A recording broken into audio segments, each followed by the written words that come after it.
Good morning, everyone. We're going to start in about 3 or 4 minutes if we can. So start wrapping up your conversations and getting ready to go so we can start as close to on time as possible. Thank you.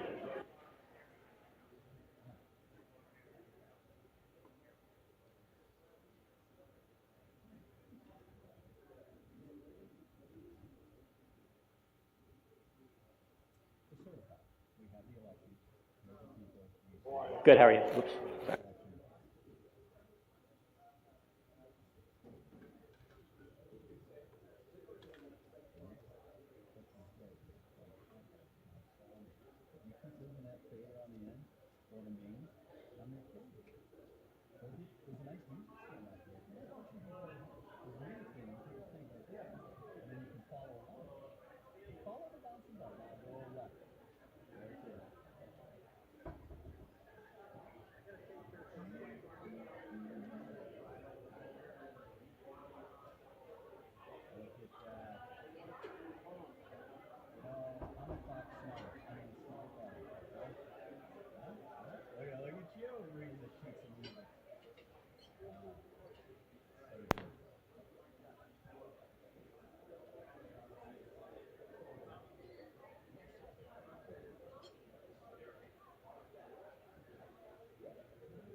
Okay, thank you, everyone. We're going to get started momentarily. I've just got to make a few changes to my notebook, let the last few people get checked in and seated, and then we will begin. I want to thank you all for being here on time, and we'll see how it goes.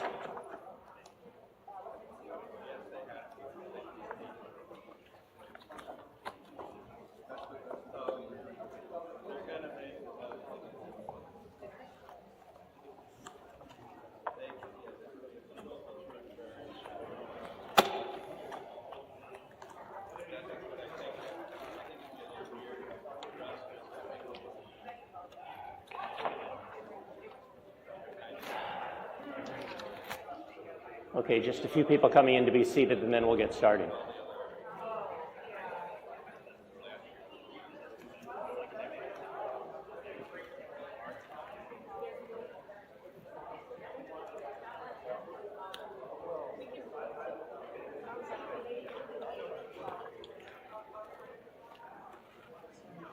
Yeah. Good.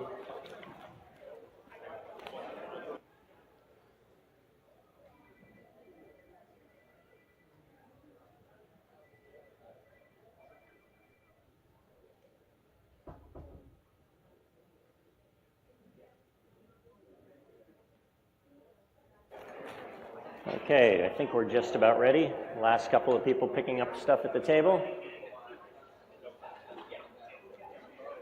The AV people all set. My voting device is all set.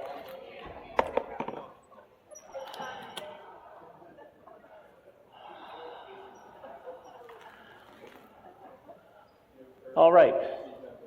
Good morning. It's 9 o'clock or a little thereafter on Saturday, March 21st, 2026. We are called here by a warrant given by the Board of Selectmen.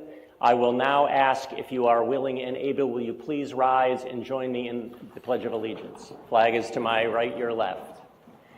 I pledge allegiance to the flag of the United States of America and to the republic for which it stands, one nation, under God, indivisible, with liberty and justice for all. Thank you. You may be seated. As I said, we are called here this morning for an annual town meeting set forth. There are four important elements and required elements for a town meeting. We have I am John Arnold, 251 West Main Street. I am your elected moderator, number one. Number two, your elected town clerk, Deborah Ledoux. For our bylaws say that for an annual town meeting, we have a zero quorum, and we have about 100 voters here at least, so we certainly have enough people to get started. And we have a warrant that was properly posted by the Select Board. So with that said, I declare this annual town meeting in session. As we get started, I wanted to point out that there are going to be, there are a couple of numbers changed. So if you have your Finance Committee booklet, which I hope you all have because it makes things go a lot quicker. You can read along or whatever.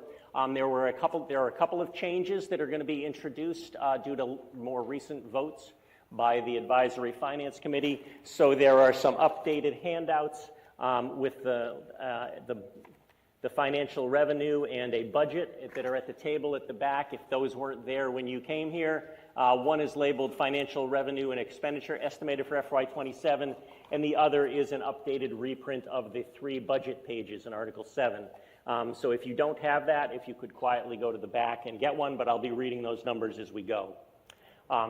So with the meeting in session, just for those of you here to remind you, or if you haven't been here before, we have the Select Board and many of the town department heads, town council, down to my right, your left at the table. We have the planning board typically sits here right sort of straight in front of me. School committee typically sits toward the front of the seats over here, and many of the school committee department there. And the Advisory Finance Committee, a group of 9 voters that I appoint to do a deeper dive in the town meeting articles and produces this report and recommendation, sits to my left, your right. So the booklet is available. Mark, if you wanted to put the page back up with the QR code. If you don't have a hard copy or if you'd prefer to follow on a phone or a tablet, you can download the Finance Committee booklet. Most of all, I want to thank you, the voters, for taking your time out of your day to participate in town meeting, Westborough's legislative body.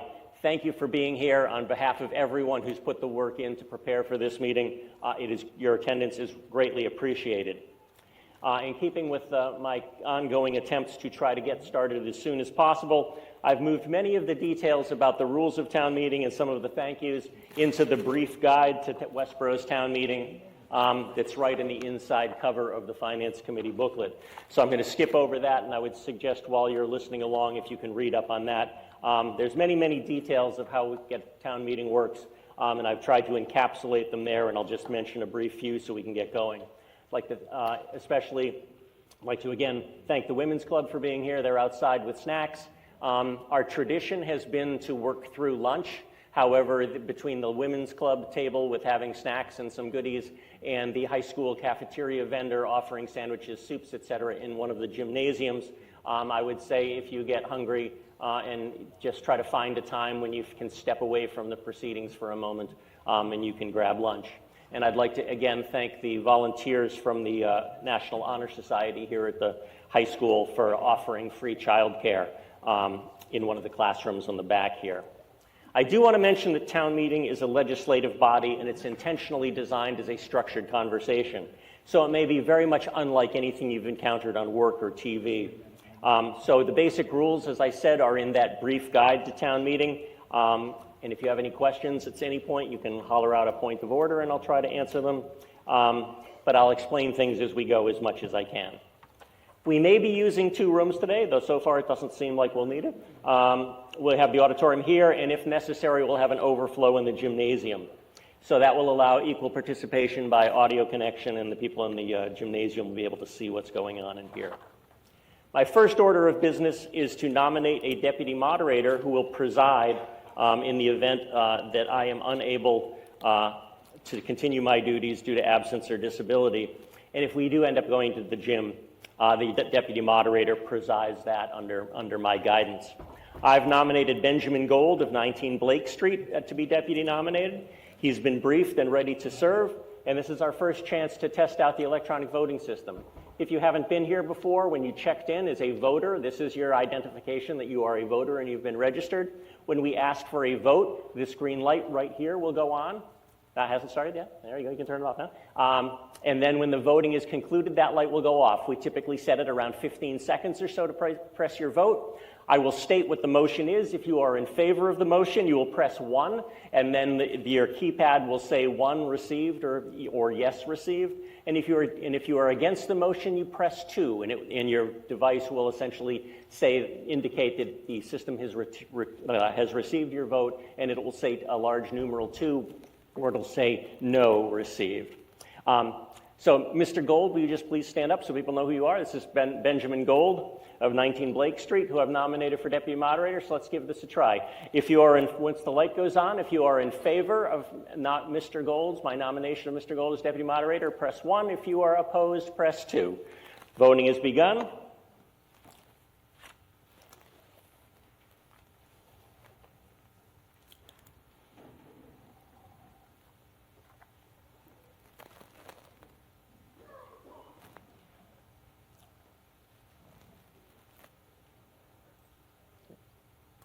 Voting is ended.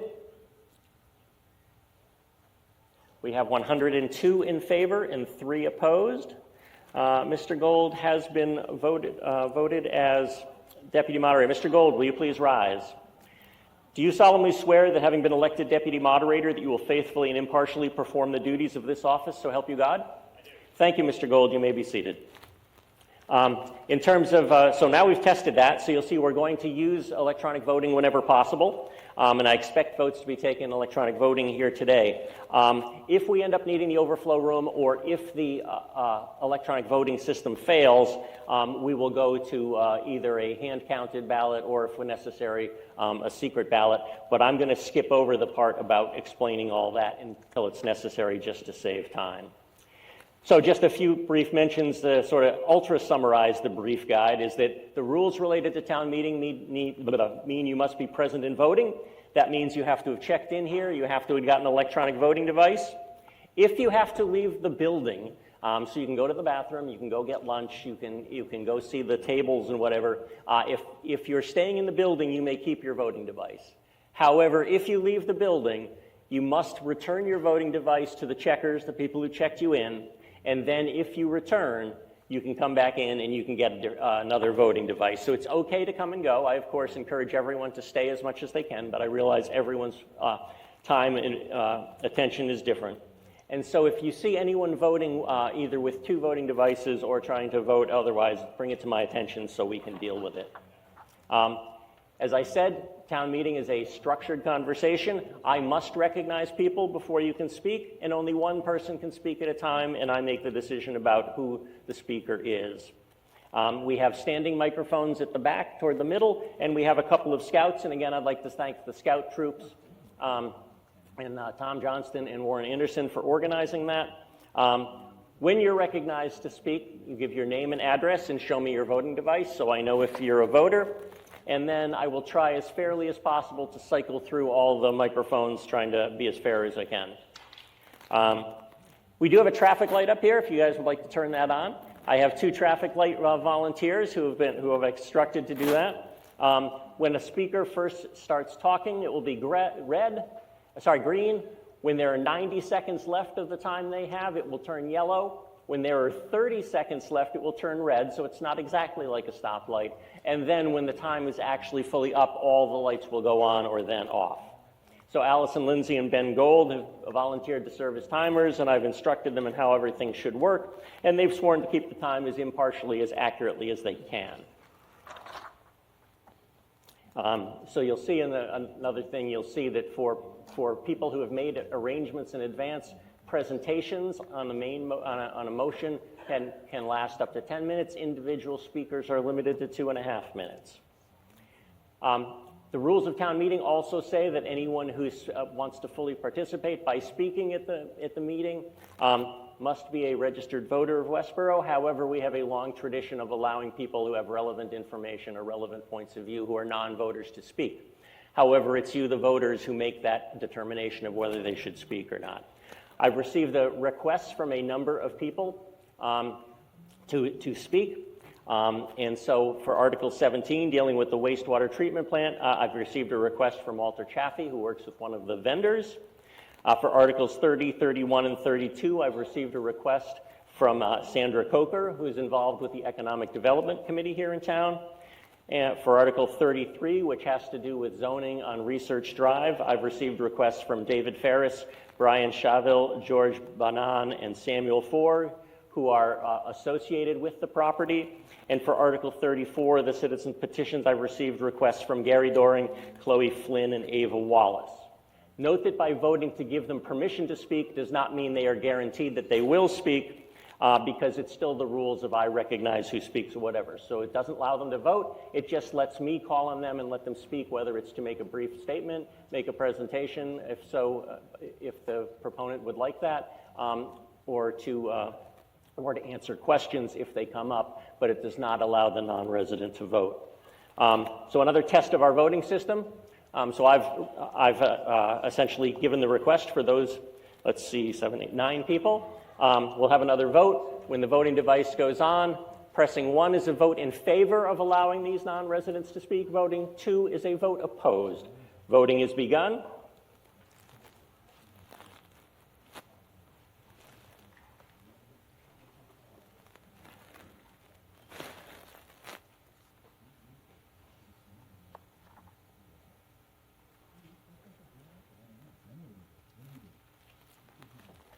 Voting is ended.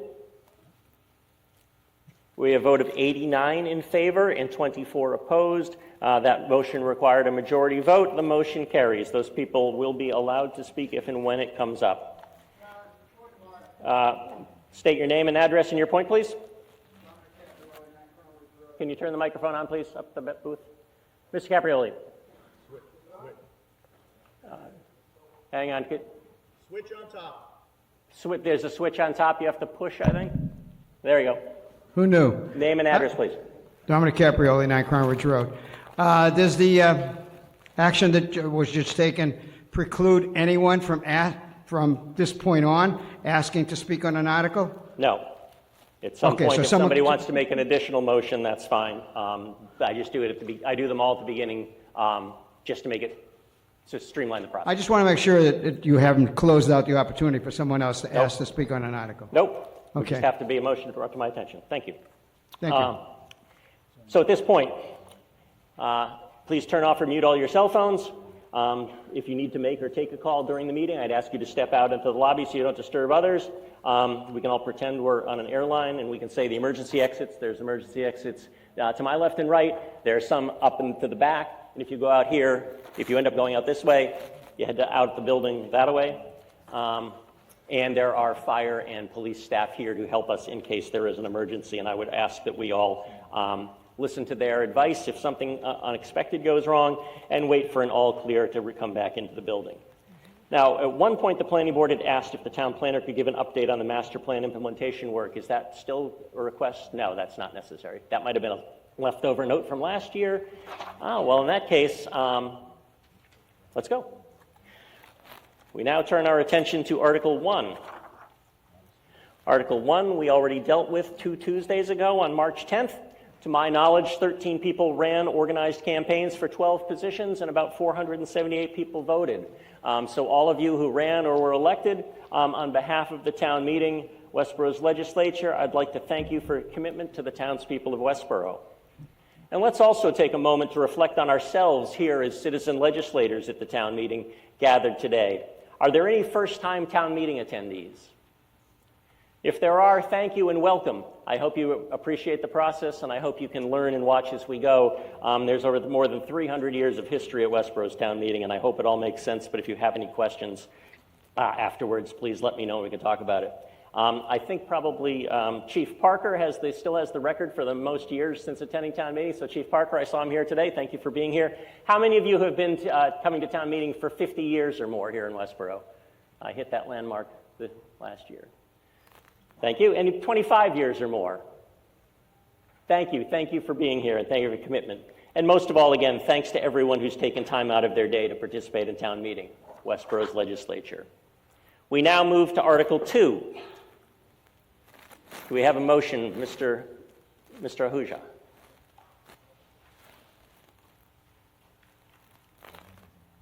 Name and address to us, please. No? There we go. Thank you. Good morning, Prashant Ahuja, 5 Cook Street, Chair of Advisory Board. I move that the town vote to receive the reports of various officers and committees, and that the report of the Advisory Finance Committee be acted upon by item under the various articles of the warrant. Thank you, Mr. Ahuja. Any discussion? This is a motion to receive the reports, and there will be the bulk of the reports are written in the town report, and then there will be a few oral reports. Seeing no discussion, our action now comes on Mr. Ahuja's motion to receive the reports. When the green light goes on, as always, pressing 1 is a vote in favor of the motion, pressing 2 is a vote opposed. Voting has begun.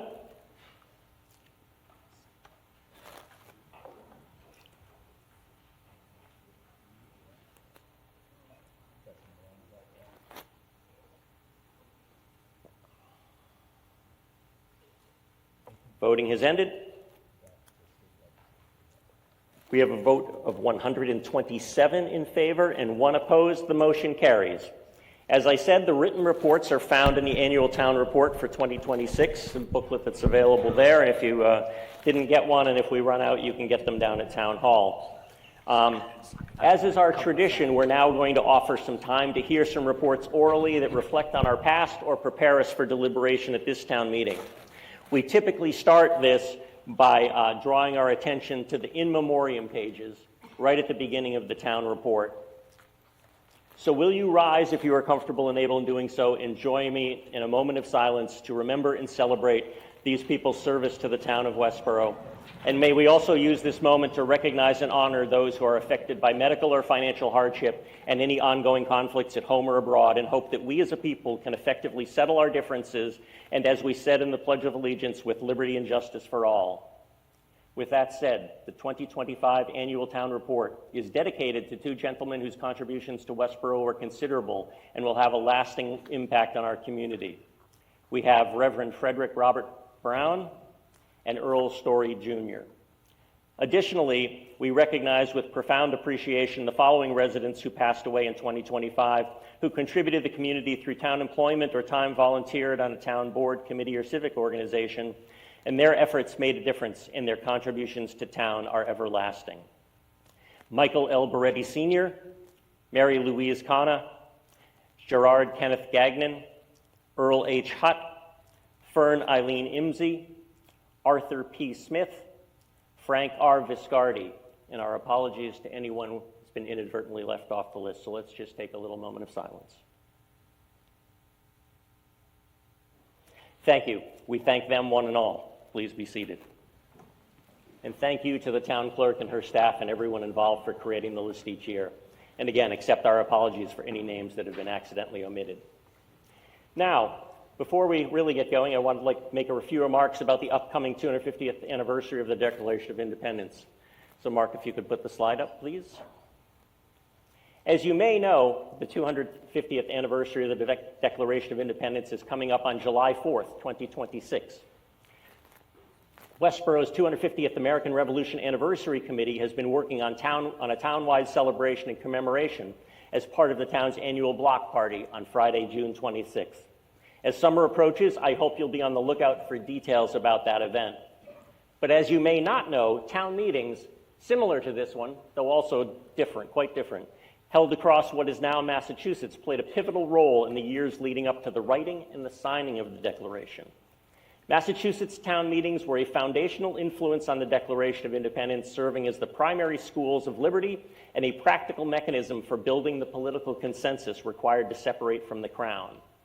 When the British passed the Massachusetts Government Act in 1774 to ban town meetings, it was taken as a direct assault on liberty.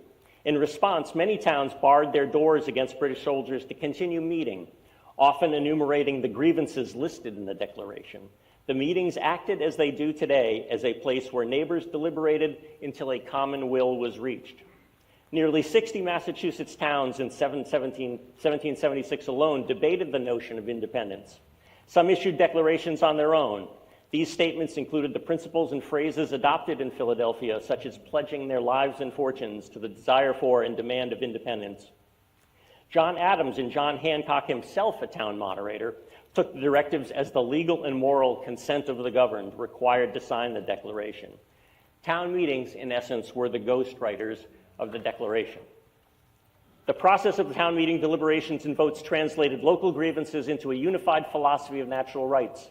These natural rights informed the aspirations enumerated in the Declaration of Independence that we now revere. It caused the spark of a revolution in 1775 to become the full conflagration of the American Revolution in 1776. In Westborough, we honor our town's legacy and contribution to these pivotal moments in history with these two markers at Minuteman Park on the shore of Sander Pond. One of these markers reminds us 3 companies of Westborough militia, a total of 101 men, marched on April 19, 1775, in response to the British Army's advances on Lexington and Concord. Many of them also served at other times during the Revolutionary War. These are their names and ranks as set out in the muster rolls from which they were paid for their service on the April 19th alarm. As our nation remembers the events of 1775 and 1776 over the coming year, I'd encourage you to visit Minuteman Park and see the markers yourselves. And I hope to see you at the 250th anniversary of the Declaration of Independence celebrated here in Westborough at the block party on June 26th and elsewhere throughout the nation on July 4th. So with that said, we'll turn our attention from the past to the attention of today. Our next report will be a summary from the Advisory Finance Committee Chair, Mr. Ahuja. Mr. Ahuja, please.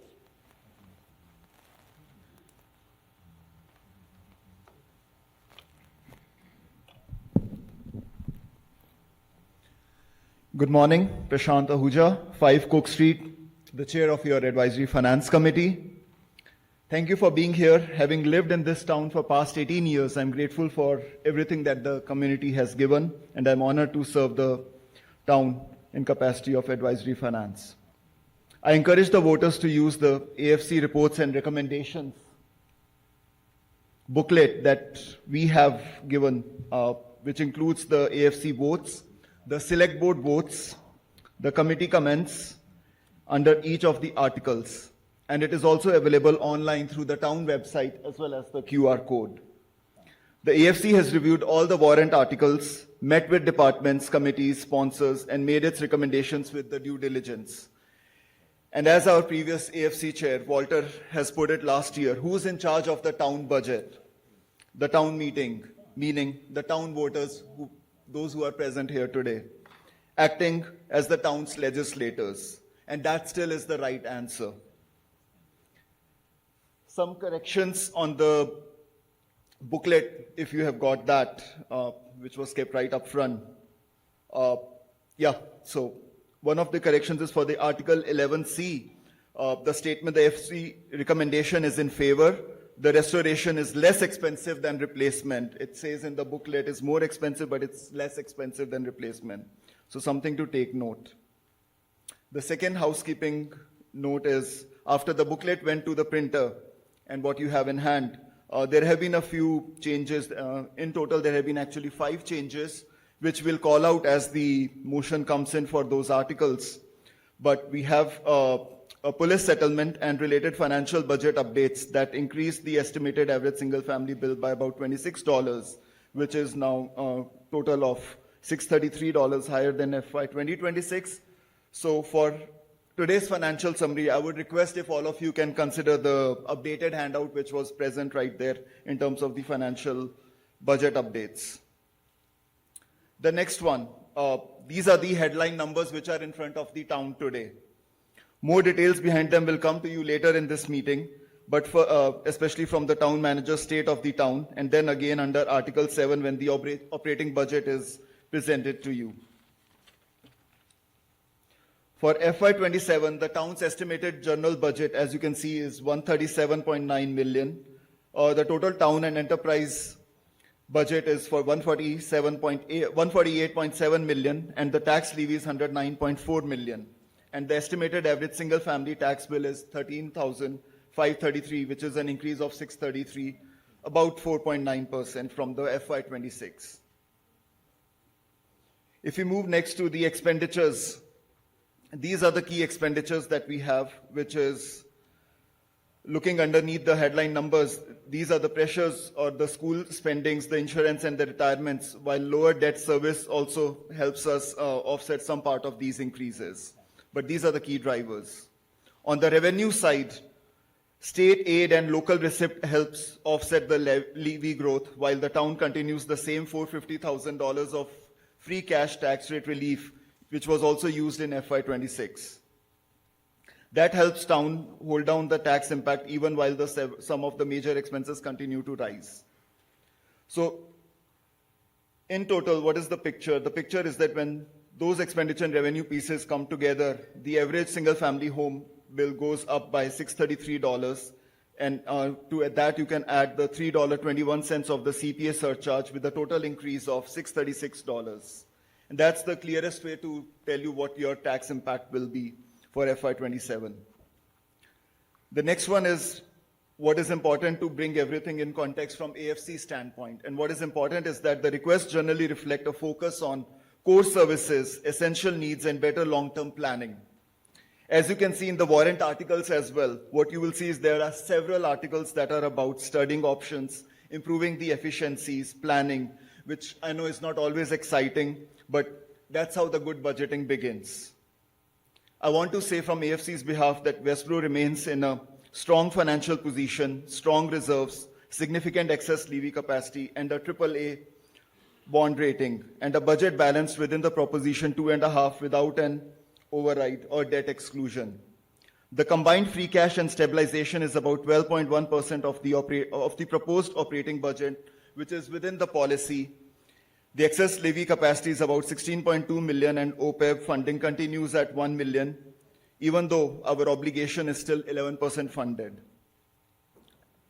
But I also want to remind that a strong financial position still requires careful attention. AFC will continue to watch the health insurance, retirement assessments, school tuition, and transportation very carefully, because these costs, if we notice, are growing faster than the town's main revenue source, which is the property taxes. So if there's a theme to this year's recommendations, it is this: we are in a good shape, but staying in a good shape will still require good habits to be continued. Lastly, I move to the warrant articles. So in the AFC recommendation book, you will also see a mix of operating items, capital items, one-time funding requests, handful of planning or efficiency-focused articles, where the committee has been unanimous. When I say committee, I mean AFC. The committee has been unanimous. Minority views are included in the booklet, so voters can see both the recommendation and reasoning behind any minority opinion as well. The booklet's committee statement on Article 2 says town reports are indispensable part of helping the town be educated voters.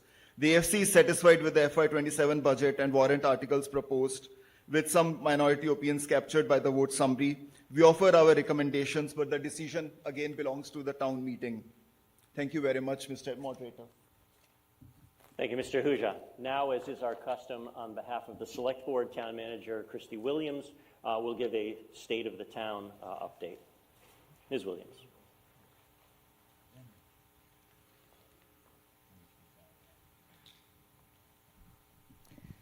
Good morning. My name is Christy Williams, and I serve as your town manager. Before I begin, I just wanted you all to know that these presentations are on the town's website. So if you go to the town manager page on the town website, into the fiscal 27 budget section, you'll see that this presentation and the one I'll make later at Article 7 are available to you to look through today or whenever is convenient. I wanted to start with the state of the town. with an introduction to the conversation that's going on across the state. The Massachusetts Municipal Association came out with a publication in October recognizing that cities and towns across the state of Massachusetts are facing what's being characterized as a fiscal crisis. They've highlighted many issues that cities and towns are facing, including the fact that Massachusetts, unlike other states, are receiving less state aid than other communities across the country, that our unrestricted state aid share of local taxes has declined from 11.3% in 2007 to 5.4% in 2024. And Massachusetts communities are restricted in our ability to raise revenues in many ways that other states are able to empower their communities to do so. The MMA then followed up this publication in December with advice on implementation of how we can correct some of these things. So they're working with the state. We're, as communities, Westborough is a member of the Mass Municipal Association, so we're all working together. Some of the items that are within the Governor's Municipal Empowerment Act, so it's something that the staff, your elected officials are all focusing on because it really has become very difficult, as you all know, to maintain solid budgeting in this fiscal state. We see that when we look around at our neighbors. This is a history of override in the state. You can see that it's come up dramatically in the last few years. Last year, there were 74 ballot questions for an override. 54 of them passed, and we're certainly expecting to see more in fiscal 27. Westborough has not had an override. Westborough's never had an override. And one of the reasons that we're able to do that is because we grow our excess levy capacity each year. So this is showing our excess levy capacity. Excess levy capacity represents the taxes that could have been levied, but were not. And so the blue here, you can see in each year where you see a blue bar, that's where we have actually grown our excess levy capacity, meaning that the town is not recommending a budget that taxes to the limit. And where you see the red bars, those are 2 years where we actually used excess levy capacity. And that means that if we were at our levy limit in those years, we would have needed an override. The fiscal restraint, our excess levy capacity, all of our reserves, all leads us to the AAA bond rating that Prashant mentioned earlier. That really helps us as we go out to borrow, which reduces the cost of our borrowing, and something we're very proud of. When you look more locally, at the local economy, you see that real estate development, though we had a much bigger spike between 2010 and 19, we're still continuing to develop. However, it's a little bit lower in more recent years.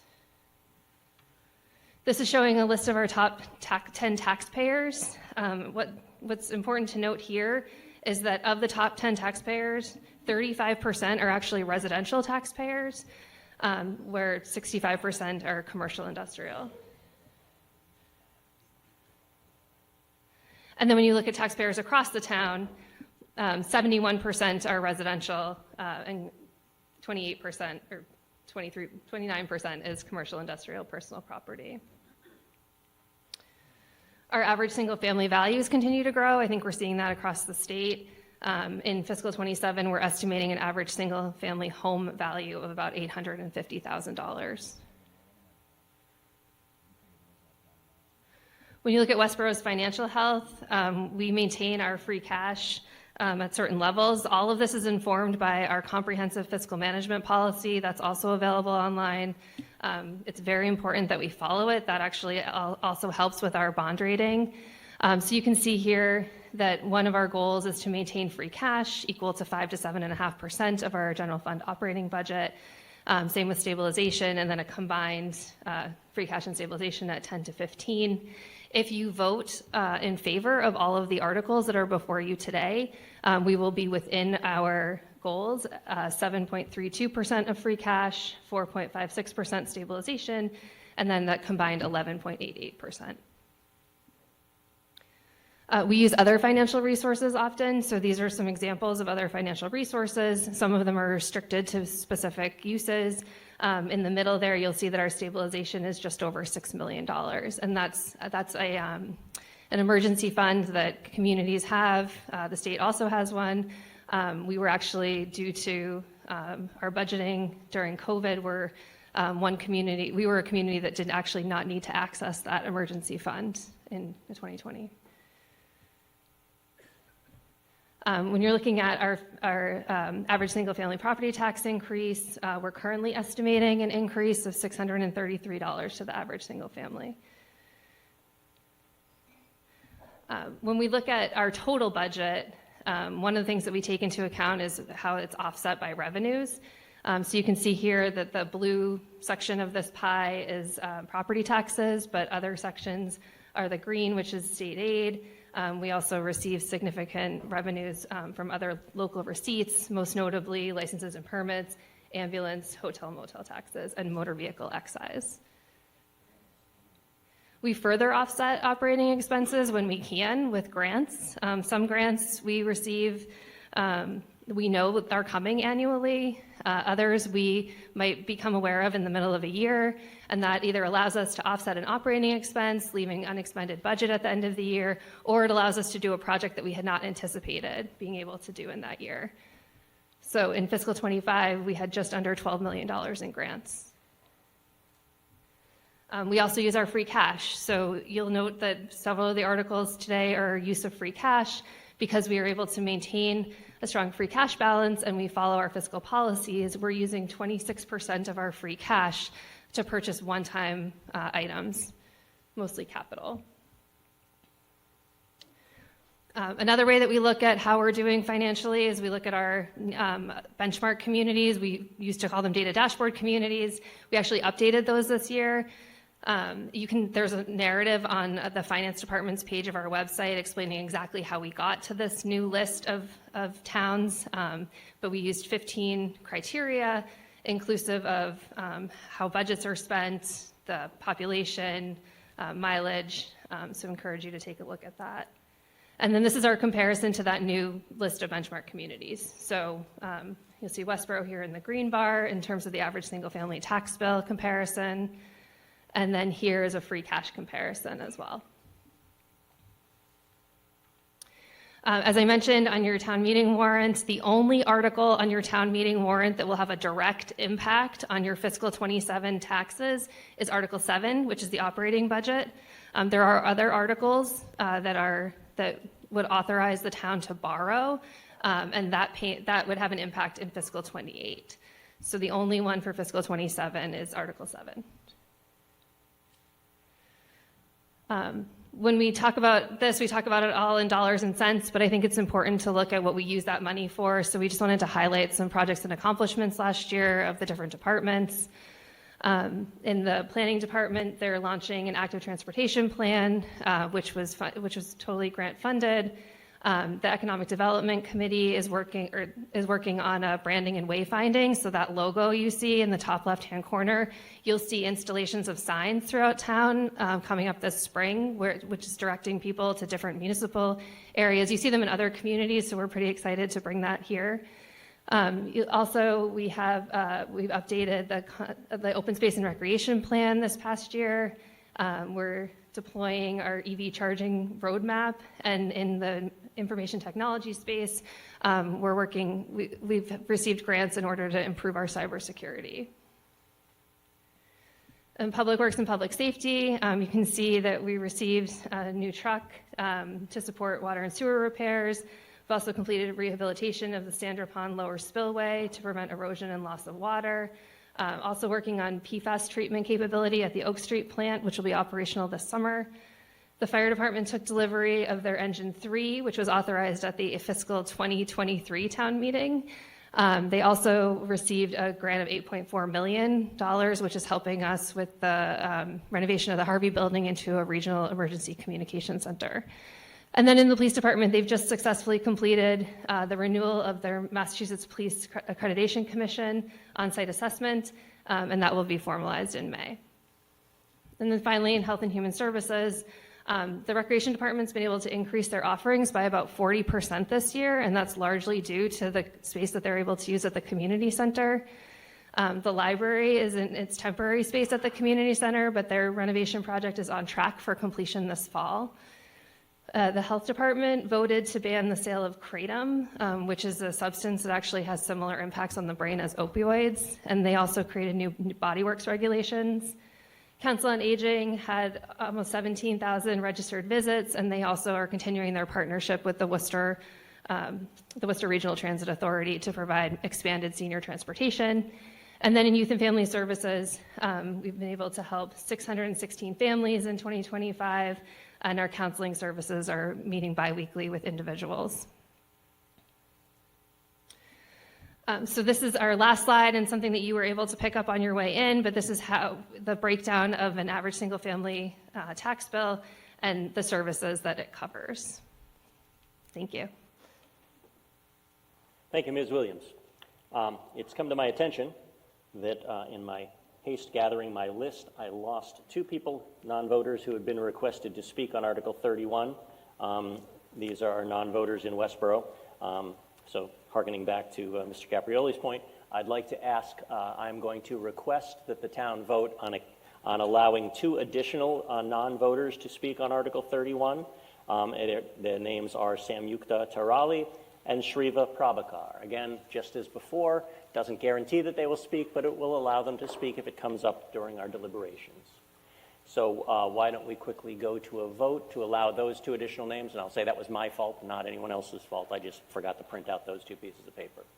When the green light's on, voting is begun. Pressing 1 is a vote in favor of allowing these two additional voters to speak if recognized under Article 31.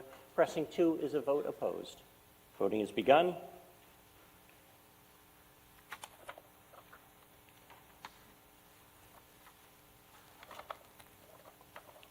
While we do that, we can get ready for Article 3, which we will take up as soon as this is done. Voting is ended. We have a vote of 140 in favor, 140, and 21 opposed. The motion carries. Those two additional non-voters will be allowed to speak if recognized under Article 31. We now move to Article 3. Mr. Johnson. Ian Johnson, 9 Burtis Adams Way. I move that the town vote to pass over this article. Thank you, Mr. Johnson. Remarks? Yes, as folks know, this is a article that's on all town meeting warrants because the town cannot pay a bill from a previous fiscal year without the vote of town meeting. The reason we're passing over is we have no prior year bills to pay, so nothing to act on. So I encourage you to vote to pass over this article. Thank you. Thank you, Mr. Johnson. Any discussion, deliberation, questions? Mr. Leslie, Mr. Ahuja. Sorry, we need to get the Finance Committee's recommendation. So the AFC voted 8-0-0 to pass over this article. Thank you. Sorry for... All right, seeing no one for discussion, our action comes on Mr. Johnson's motion to pass over the article, which essentially in effect means we take no action. We just move to the next one. When the green light goes on, voting will begin. Pressing 1 is a vote in favor of Mr. Johnson's motion. Pressing 2 is a vote opposed. Voting has begun.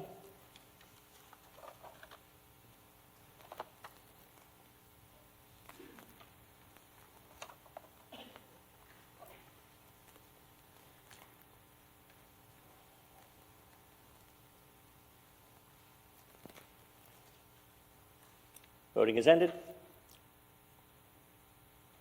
We have a vote of 157 in favor, 1 opposed. The motion carries. We now turn our attention to Article 4, dealing with the FY 2026 Reserve Fund. Mr. Ahuja.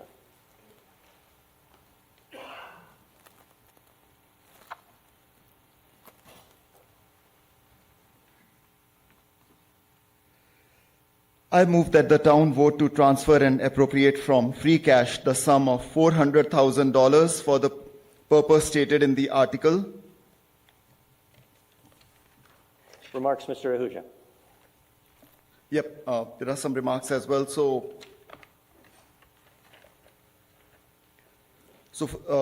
yeah, thank you.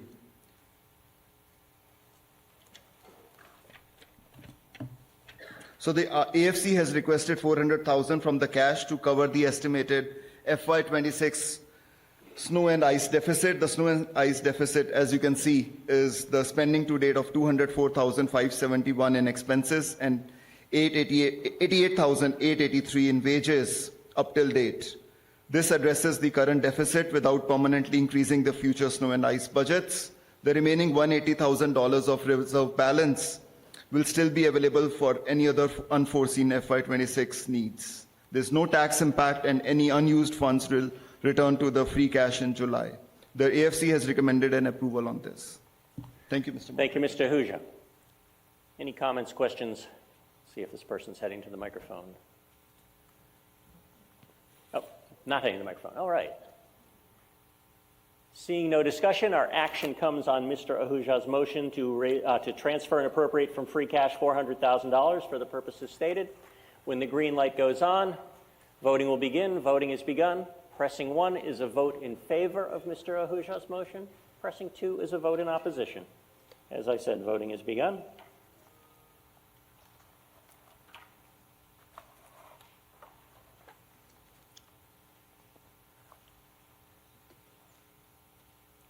Just so we know while we're waiting for the vote, if the person who wants to make making the motion for the next article wants to prepare, that's perfectly okay.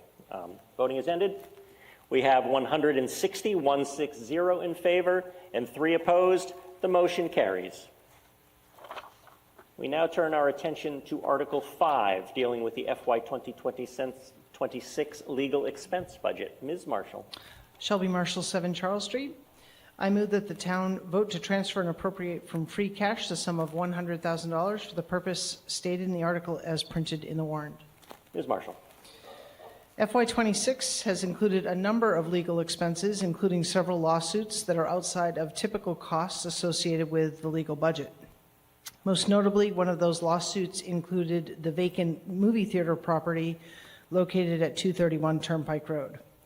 After the town obtained ownership of the property by tax lien foreclosure, the resulting judgment was challenged first by an individual purporting to represent the former owner, and then, after the former owner was placed in bankruptcy in 2023, by the bankruptcy trustee. The town's selection of a buyer for the property was also challenged in a separate lawsuit. This complex series of lawsuits was resolved recently after several years of litigation through a settlement agreement that the bankruptcy court approved in December 2025. As a result of the settlement agreement, the bankruptcy trustee sold the property in January 2026 to the owners of the temple located at 275 Turnpike Road, the highest of 5 bidders, and paid the town $1.64 million, which covers the outstanding taxes, interest, and fees, as well as the expenses that the town has incurred carrying the property and defending its interest in the legal proceedings. Whoops, I think I'm missing one page. Christy, sorry. Hold on a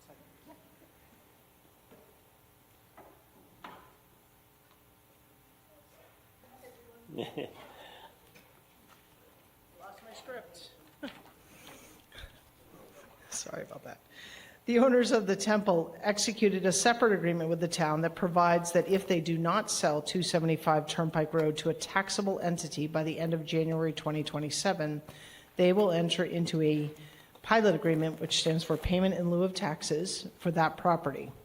Although the town still has to monitor the legal proceedings brought by the individual purporting to represent the former owner, it is anticipated that the town's active involvement in those proceedings going forward will be minimal.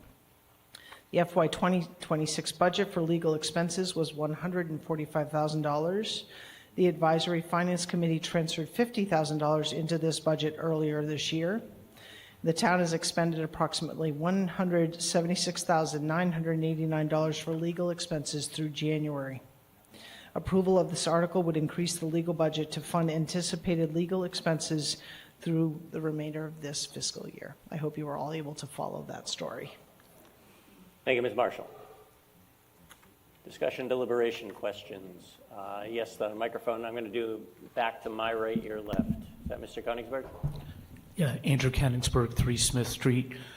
Can you tell us specifically who sued the town in regards to the challenging the decision to award the movie theater sale, and how much that cost the town? Hang on one second. We have our Yeah. town council here and Give us a moment. our town manager. I can give you the lawsuits related, the names of the lawsuits related to that, but I don't have the specific amounts. Actually, we might have it in the annual report. Well, I'll start with telling you the lawsuits.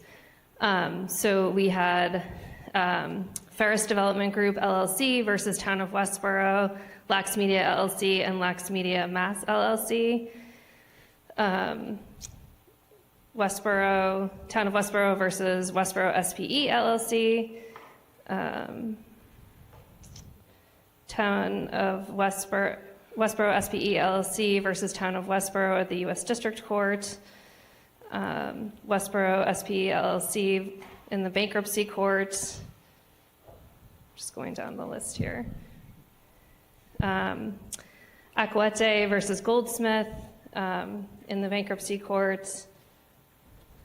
I think that's all of them. So those are all of the articles, or I'm sorry, all of the lawsuits related to the Regal. And then in the annual report for legal services, do you mind if this is just for 2025, and but it does say that Ferris Development Group LLC versus Town of Westborough in 2025 was $2,421. And Westborough SPE bankruptcy was $40,517.50. Okay, thank you, but I think we should be able to find out what the total cost of each of those lawsuits has been today, since it was our money that paid for them. So, thank you. Yeah, so every year in the town report, we print it, so I can certainly do that Yeah, I'd calculation while we're appreciate sitting it, and I here. think that should be made public, but the total costs. Yep. Thank you. Okay. Is that Mr. Shafford? My left, your right? Rod Shafford, 8 Parkman Street, and thank you, Shelby. You mentioned that there'd be approximately $1.6 million as part of the settlement. I'm just curious how that gets distributed back to the town and whether that goes towards free cash or what the anticipated use of that money is. It comes in as a general fund revenue, so it would close out to free cash at the end of fiscal 2026. Thank you. So theoretically, that could help offset some of those legal costs, I would assume. That's how the calculation was done. Yes, if we came back for free cash, I just want to be clear that when this money closes out to free cash, we use free cash for one-time operating expenses. We're asking for free cash right now because we've already set the tax rate for this fiscal year. So there isn't really a direct funding of future legal budgets related to this settlement. Thank you. I'll also mention, just to smooth the process along, you'll notice I occasionally allow people to not go through me recognizing, for instance, with Ms. Williams. However, I reserve the right to do that if it looks like it gets out of control. So I do that just as an efficiency mechanism, not relinquishing of who has the right to speak. So it's great that you're all letting each other speak, but if it gets to be contentious, I'll step in. I see no one else wishing to speak. In that case, our action comes on Ms. Marshall's motion to transfer and appropriate from free cash the sum of $100,000 for the purposes stated. When the green light goes on, voting will begin. As always, pressing 1 is a vote in favor, pressing 2 is a vote opposed. Voting has begun.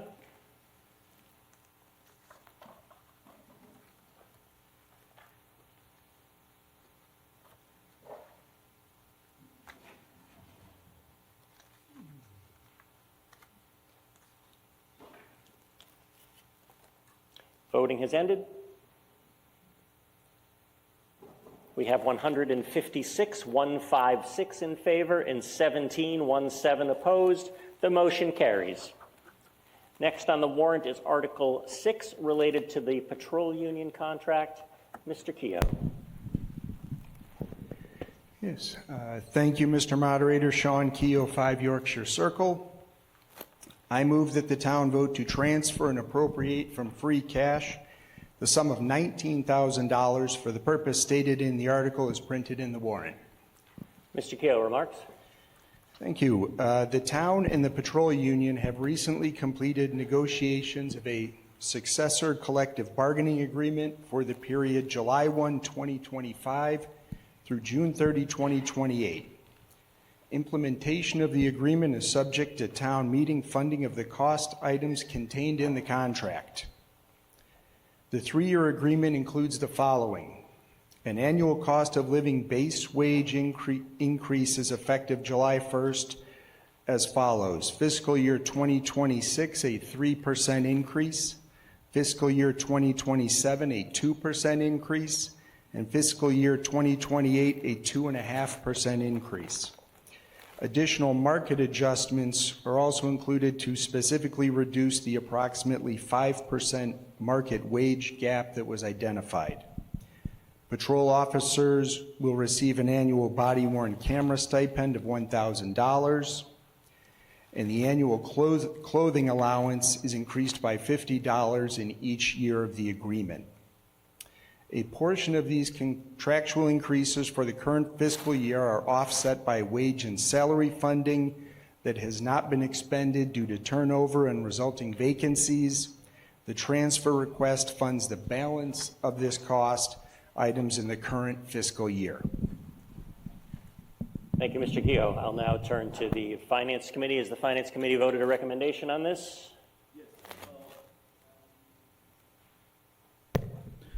You can stay seated if it's easier. That's fine. So the AFC has voted in the morning 800 in favor for the town to vote in favor of this article. Thank you, Mr. Ahuja. Is there a Select Board recommendation? Mr. Johnson? Yes, Ian Johnson, 9 Burtis Adams Way. The Select Board voted earlier today to support this article 5-0. Thank you. I see no one standing to speak. Therefore, our action comes on Mr. Keogh's motion to transfer and appropriate from free cash $19,000 for the purposes. When the green light goes on, voting will begin. As usual, pressing 1 is a vote in favor of Mr. Keogh's motion. Pressing 2 is a vote in opposition. Voting has begun.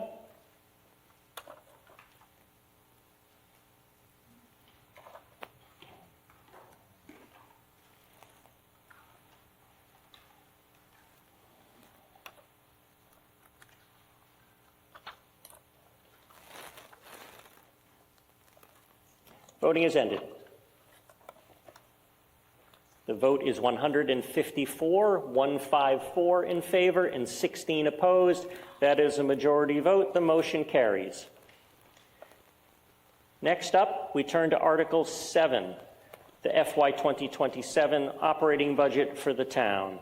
And so for those of you who are new or who need a refresher, the process we use for the town budget is that the chair of the Advisory Finance Committee will make a motion, and his motion will then say that I'm going to read the separate line items as separate motions. So the way this works is we'll hear Mr. Ahuja's motion, and then I will read through the line items, and then during any of the line items that I read, a voter can call out question, which means you'd like to have additional debate about that. And then we will vote as a block all the unquestioned items, and then we will review and deliberate and vote separately on all of the questioned items. So as this goes, if you have any questions, let me know. With that said, Mr. Ahuja, motion on Article 7. I move that the town vote to raise and appropriate such sums of money as may be necessary to defray the expenses of the several town departments for the ensuing fiscal year, and that each total read by the moderator be considered as a separate motion made for each of the line items making up that total in the column marked FY27 AFC recommended budget. I further move that the sum of $450,000 be transferred and appropriated from free cash to lower the tax rate. I further move that the sum of $181,017 be transferred and appropriated from free cash.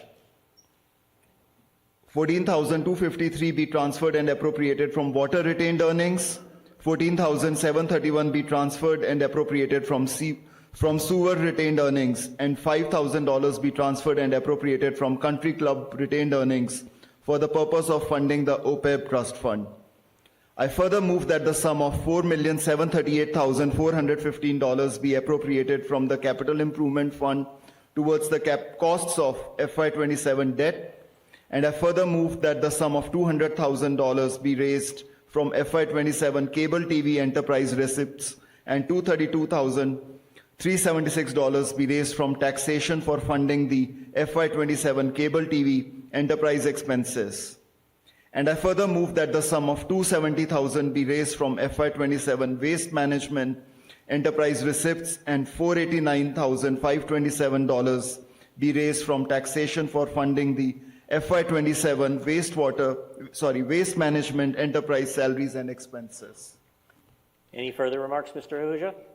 All good? No. Okay. With that said, to set the stage, to explain some of the background for the numbers, before we get to me reading the numbers, Ms. Williams is going to make a few remarks just to explain the budget as a whole, and then we will go through the individual line items. Mr. Moderator, Yes. if it's appropriate, I'd like to make a change to the warrant as currently written. Okay, you mean the motion that Mr. Ahuja made? That's correct. Okay, well, hang on, let me just do this. Tell you what, can do you mind waiting if I recognize you after Ms. Williams' remarks, but before I read it? Thank you. Okay, just remind me. Okay. Ms. Williams. Thank you. This is a brief presentation, some of these things we went through in the state of the town. When we created the FY 2027 budget, we kick off the budget season with a budget summit in September. That's a tri-board meeting between the Select Board, Advisory Finance Committee, and the School Committee. One thing we talked about this year was budget goals for fiscal 27, and it was decided that the superintendent and I would both be bringing forward level service budgets. This is how the budget breaks down. So the town is looking at an increase of just under 5%. I just want to note that that does not include contractual increases for the fire department. That union contract is expiring at the end of this fiscal year, and we do not yet have a settled contract.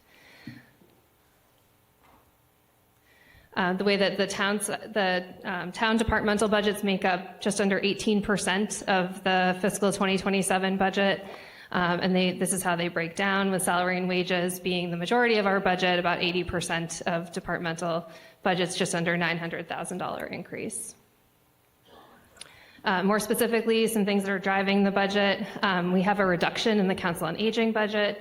That's specifically related to that WRTA senior transportation I mentioned earlier. Folks who were here at the October town meeting, you approved a revolving account so that when we receive money from the WRTA, we're able to expend that money out of that revolving fund in order to pay our drivers, so we don't need to levy that on the taxes, and that's why you're seeing a decrease. Related to Public Works, you'll see an increase in Public Works and a reduction in the library, and that's because the library custodian is being moved into the Public Works Department to be part of the facilities team.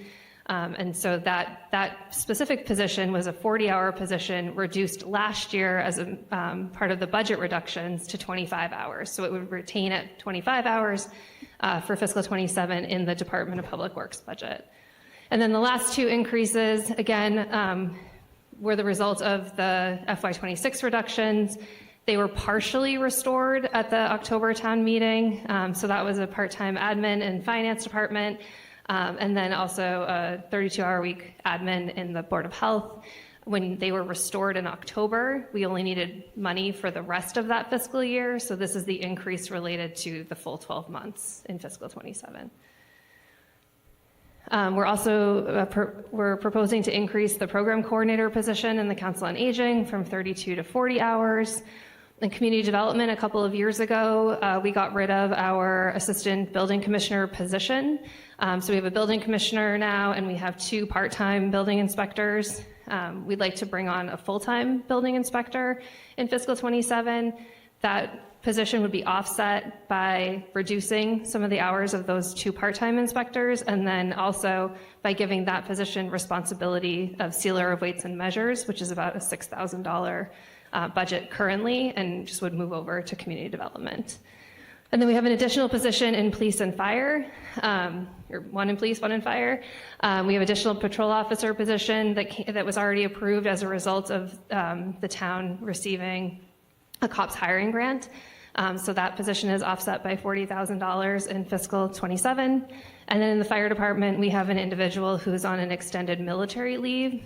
So Chief Purcell requested an additional position to fill that. That position would stay on when the person comes back from military leave, but the delta is just under $12,000 in fiscal '27. Some expense drivers that you'll see. We did move funding from the landfill budget. Now that we have an enterprise fund, Public Works is now responsible for the municipal buildings, so that's in there. Medical billing for fire department, body-worn cameras for police, and then we have requirements to meet accessibility guidelines on our website, so you're seeing an increase in our IT budget as well. And then we have a reduction in the Youth and Family Services because we'll no longer be using our interface contract. You heard in the motion, we have the 2 enterprise funds that require a subsidy from taxation. So that's cable TV and waste management. And then these are our fixed costs. So you'll see that our debt has gone down and our insurance has increased.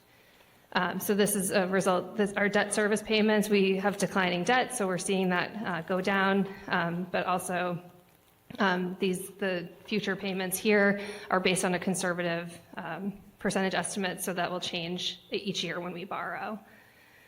Here you'll see health insurance. We made a pretty big change last year, moving from Blue Cross Blue Shield to Harvard Pilgrim. We're seeing with Harvard Pilgrim this year, it's an 11% increase in premium, 12% increase in the budget. And you can see here the breakdown between active employees and retirees, as well as school and town. When you look at our revenues, again, I talked earlier about how revenues are applied.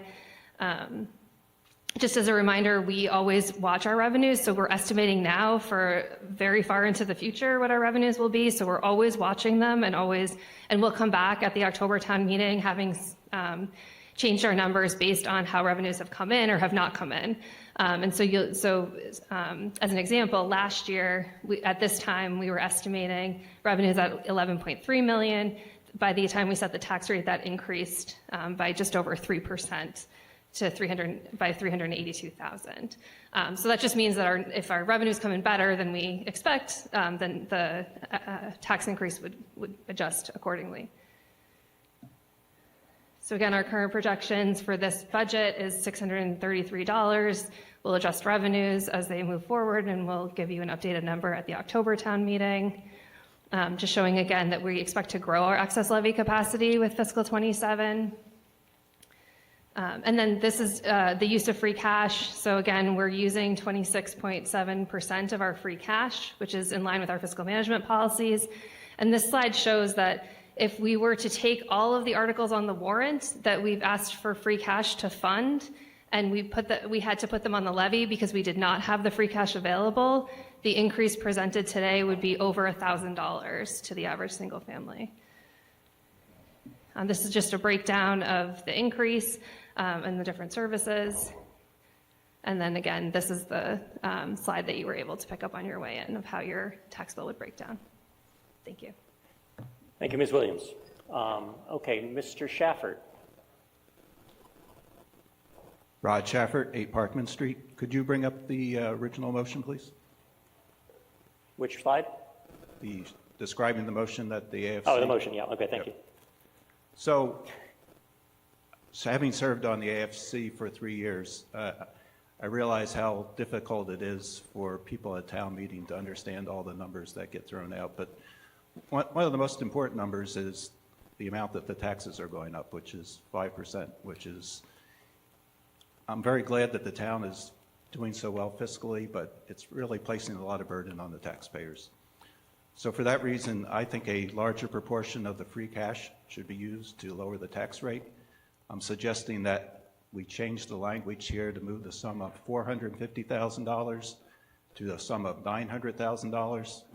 That would save the average taxpayer $55 on their tax rate, and that would be approximately 25% of the proposed free tax as opposed to the current 12% of the free tax.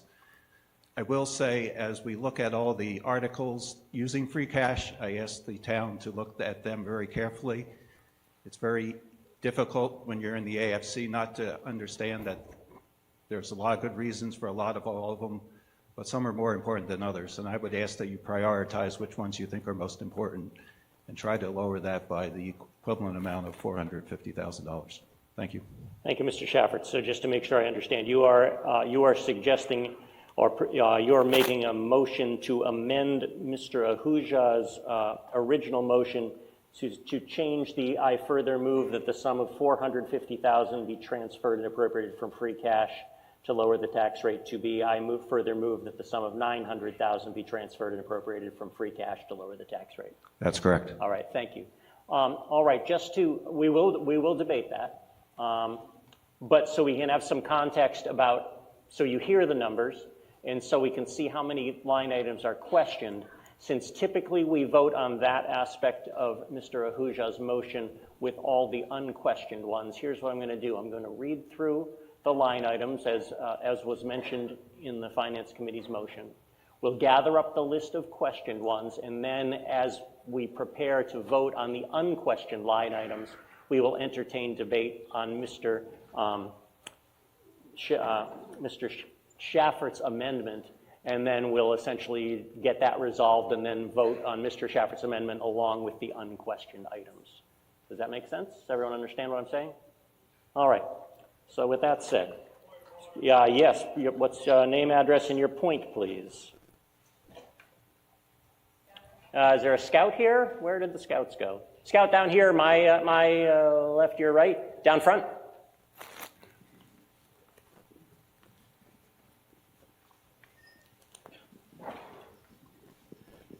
Wilfred Savoy, 41 Chestnut Street.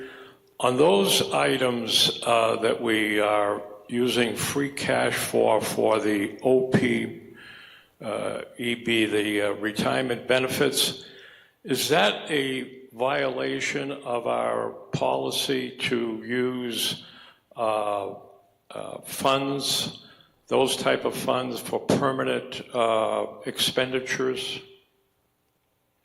So your question is whether it's within the Select Board's policy to use any free cash to reduce the tax rate. Is that what you're asking? Yes, exactly. Okay, all right. So with that, I'll hand that over to Select Board if they'd like to address it. Again, we can ask questions. We can't make them answer. We can. Ms. Williams. I do have some slides I will share. But the OPEB funding specifically that Mr. Savoy is asking about is part of our comprehensive fiscal management policy. So we are following that policy. It's actually a graduated funding schedule so that in next year we'll actually use less free cash, and the year after we will use no free cash. And the reason for that is that during COVID, we took our annual operating expense of $1.1 million that we were putting into OPEB, and we brought it to zero. So the Select Board, with consensus from the Finance Committee, added a section to the Comprehensive Fiscal Management Policy about how we would strategically, over time, get back up to that $1.1 million in operating expenses. Thank you, Ms. Williams. All right. Now, so just to recap, I'm going to read through the line items. If anyone would like further deliberation. Yes? I would like to address that proposal, like it was just done by that gentleman. Sorry, identify yourself, please. Dominic Caprioli, 9 Crown Ridge Road. Do you want to talk about Mr. Shafford's amendment, or are you making a comment on Mr. Savoy's comment? I want to comment on your proposal to read through the line items before you resolve the modification to the motion. Okay. The motion should precede what it entails. How do I put it? What it entails considering. So let's resolve the motion before we consider what the motion references or brings up. And there's an important reason for that. The motion suggests a concern for expenditures in the current tax year. And that motion should lead to an revelation or exploration of sentiment, which is very important in making decisions. So I'd like to see the sentiment that exists in this hall relative to the tax burden before I go through line items that constitute the tax burden. Thank you. All right, Mr. Capriello, thank you for your comments. I'm going to explain why I'm doing it the way I'm doing it. The motion that Mr. Ahuja made and the discussion about Mr. Schaffert's amendment will be the very first vote on the budget. So the reason for wait, don't interrupt me. The reason for reading the line items first is we don't act on Mr. Ahuja's primary motion until we see which items are questioned from me reading through the list. Why would we do that? So that's the way we've done it for a number of years. So we will, please don't interrupt me.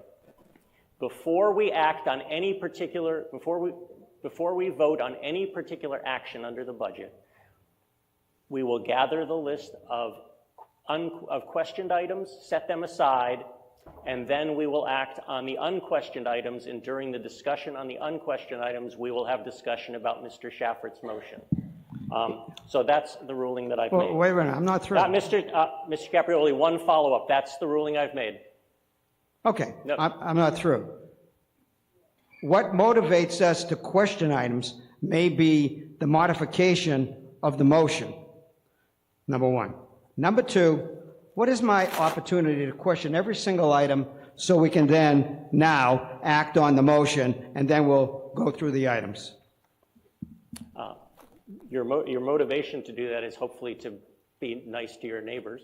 No, it depends on you, not my neighbors. Well, my neighbors, I meant everyone in town. So I'm tell you what, here's the compromise. I will read through it, the question items. I will read through the list to find the question items. We will then deliberate on Mr. Ahuja's motion for the unquestioned items. And then if there is a significant change in circumstance, which would allow us to kick in the reconsideration, if you can convince me of that, I will then allow additional items to be questioned. Okay? That seems like a reasonable compromise to me. And so we go. And I'm getting old. Someday I'm going to have to make this a lot larger. So I will now read, we will now read through these. So remember, so for those of you newer, just joining in, if you want to further deliberate or discuss or propose amendments or changes to a line item, just call out question and we will take them up later. Town moderator, salaries and wages, 0. Town moderator expenses, 0. Select board, town manager, salaries and wages elected, 0. Select board, town manager department, salaries and wages, $589,326. Select board, town manager department expenses, $38,600. We don't vote on the totals. Advisory Finance Committee, salaries and wages, $3,900. Advisory Finance Committee expenses, $2,300. Finance Department, including accounting, treasurer, collectors, assessors, salaries and wages, $1,013,661. Finance Department expenses, $139,125. Legal Department expenses, $180,000. Information Technology and Communications, salaries and wages, $394,832. Information Technology and Communications expenses, $668,000.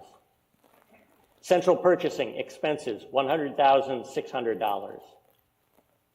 Town Clerk, salaries and wages elected, $119,793. Town Clerk, salaries and wages, $149,711. Town Clerk expenses, $13,095. Planning Department salaries and wages, $235,522. Planning Department expenses, $12,125. Board of Appeals salaries and wages, $2,955. Board of Appeals expenses, $2,376. Insurance expenses, $21,422,079. And this is where it will change from what was printed in the booklet versus the handout. Police Department salaries and wages, $4,976,063. Police Department expenses, $427,393. On Police Department expenses, thank you. Fire Department and Ambulance Department, salaries and wages, $6,206,827. Community Development, including Building Inspector, a Conservation Commission, and Economic Development Committee. So, I missed Fire Department expenses. My apologies. Fire Department expenses, $545,612. Community Development, including Building Inspector, Conservation Commission, Economic Development Committee, $906,322. Yeah. Yes, Mr. Savoy. No, I did not. Thank you for pointing it out.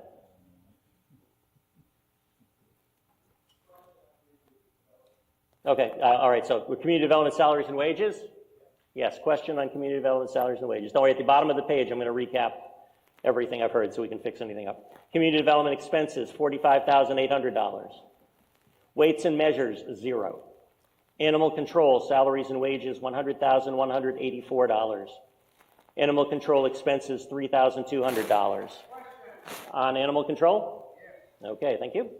All right, so at the bottom of the first page, I've got police department expenses, and I've got fire department expenses, and I've got community development salaries and wages, and I have animal control salaries and wages. Is that correct? Okay. All right. Sorry, what was that? Yeah. It's not on that page. We're not there yet. That's the button. Okay, now we move on to the next page. If our page breaks are different, my apologies. Department of Works, including building and grounds. Salaries and wages, $2,642,488. Question on salary and wages at DPW. Department of Public Works expenses, $1,524,806. Question on both DPW. DPW snow and ice salaries and wages, $189,636. DPW snow and ice expenses, $484,000. Electricity, $573,725. Sanitary landfill salaries and wages, 0. Sanitary landfill expenses, 0. Health Department salaries and wages, $371,458. Question on Health Department salaries and wages. Health Department expenses, $22,350. Council on Aging salaries and wages, $376,252. Council on Aging expenses, $30,300. Question on Council on Aging expenses. Youth Commission salaries and wages, $74,297. Youth Commission expenses, $204,517. Veteran Services expenses, $123,576. Trustees of Soldiers Memorial expenses, $3,500. Library salary and wages, $1,077,785. Library expenses, $361,000. Recreation salaries and wages, $327,150. Cultural Council expenses, $4,500. Historical Commission salaries and wages, $10,721. Historical Commission expenses, $6,700. Debt expenses, $10,573,017. So on that page, I have DPW salary and wages, DPW expenses, Health Department salary and wages, and Council on Aging salary and expenses. That's all I heard. Just expense, oh, sorry, salary, sorry, you did right, sorry. The lines are very tiny. So Council on Aging expenses. So 4 things on that page: DPW salary wages, DPW expenses, Health Department salary and wages, on Council on Aging expenses. All right. Page 3.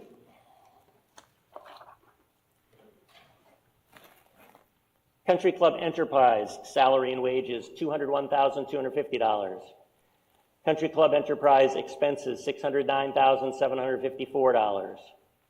Sewer Enterprise salaries and wages, $1,112,526.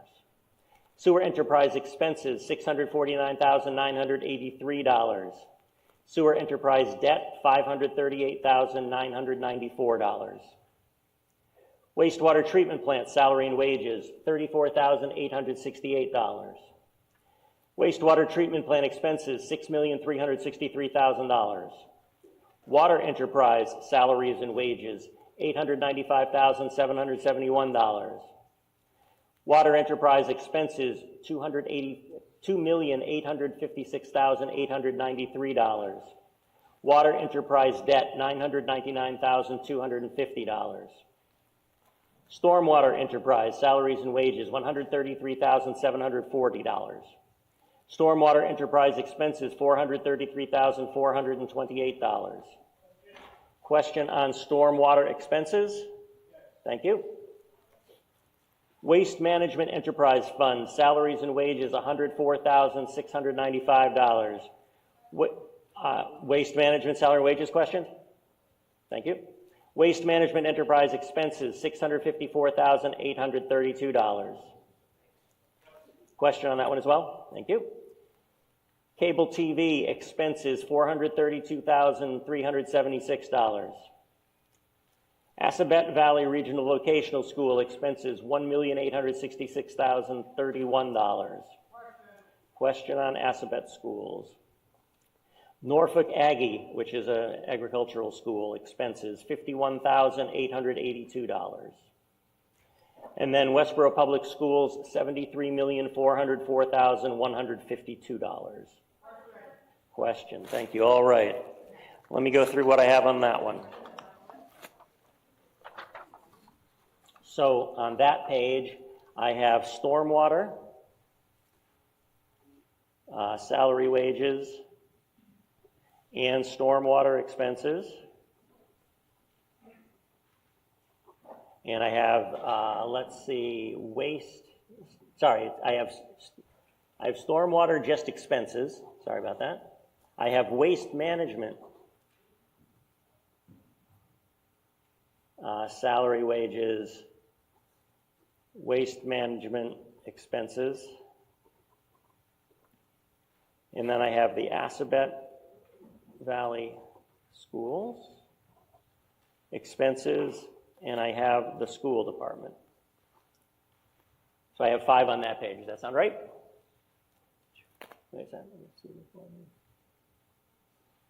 Just making sure I have the waste management, stormwater expenses.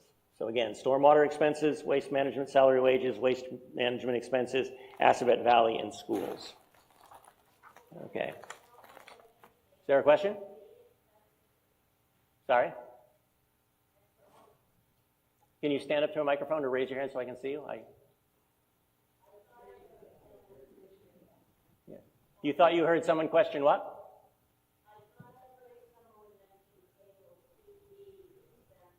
Did somebody question cable TV expenses? Okay, all right. Did anyone question it? I didn't hear it. I guess not, but thank you, just in case. I don't want to miss anything. All right. So with that said, we will take up separately the police expenses, fire expenses, community development salary and wages, animal control salary and wages, DPW salary and wages, DPW expenses, health department salary and wages, council on aging expenses, stormwater expenses, waste management salary and wages, waste management expenses, the Assabet Valley Regional Technical Vocational High School, and the school department.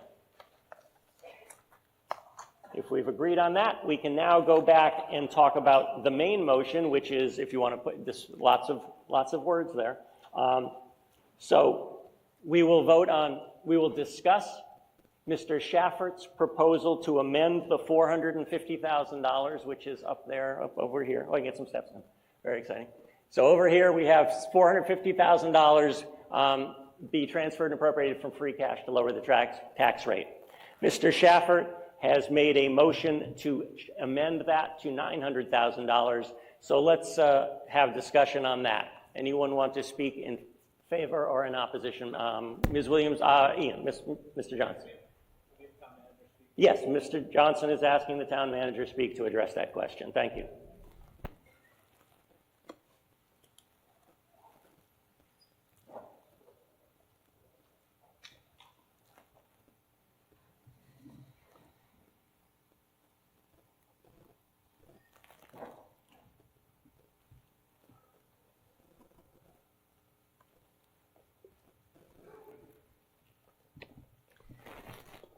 You've heard me talk about free cash, both the state of the town as well as the the budget article.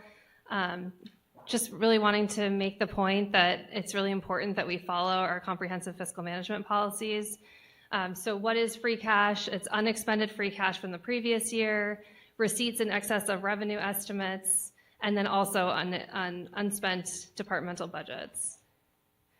Communities use free cash once it's certified by the state, and only town meeting can decide how to spend it, and it can only be spent for the use it's appropriated for. Here, the Division of Local Services gives guidance on the best practices related to free cash. So pulling out the important points here, it's created or reduced by any variances budgeted and revenues.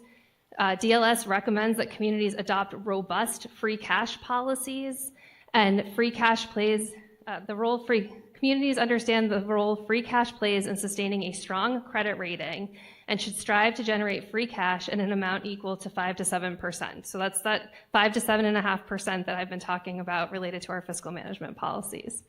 Our policy specifically says that we use free cash for non-recurring or emergency expenses, used to lower the tax rate, unfunded liabilities, and then appropriation to stabilization.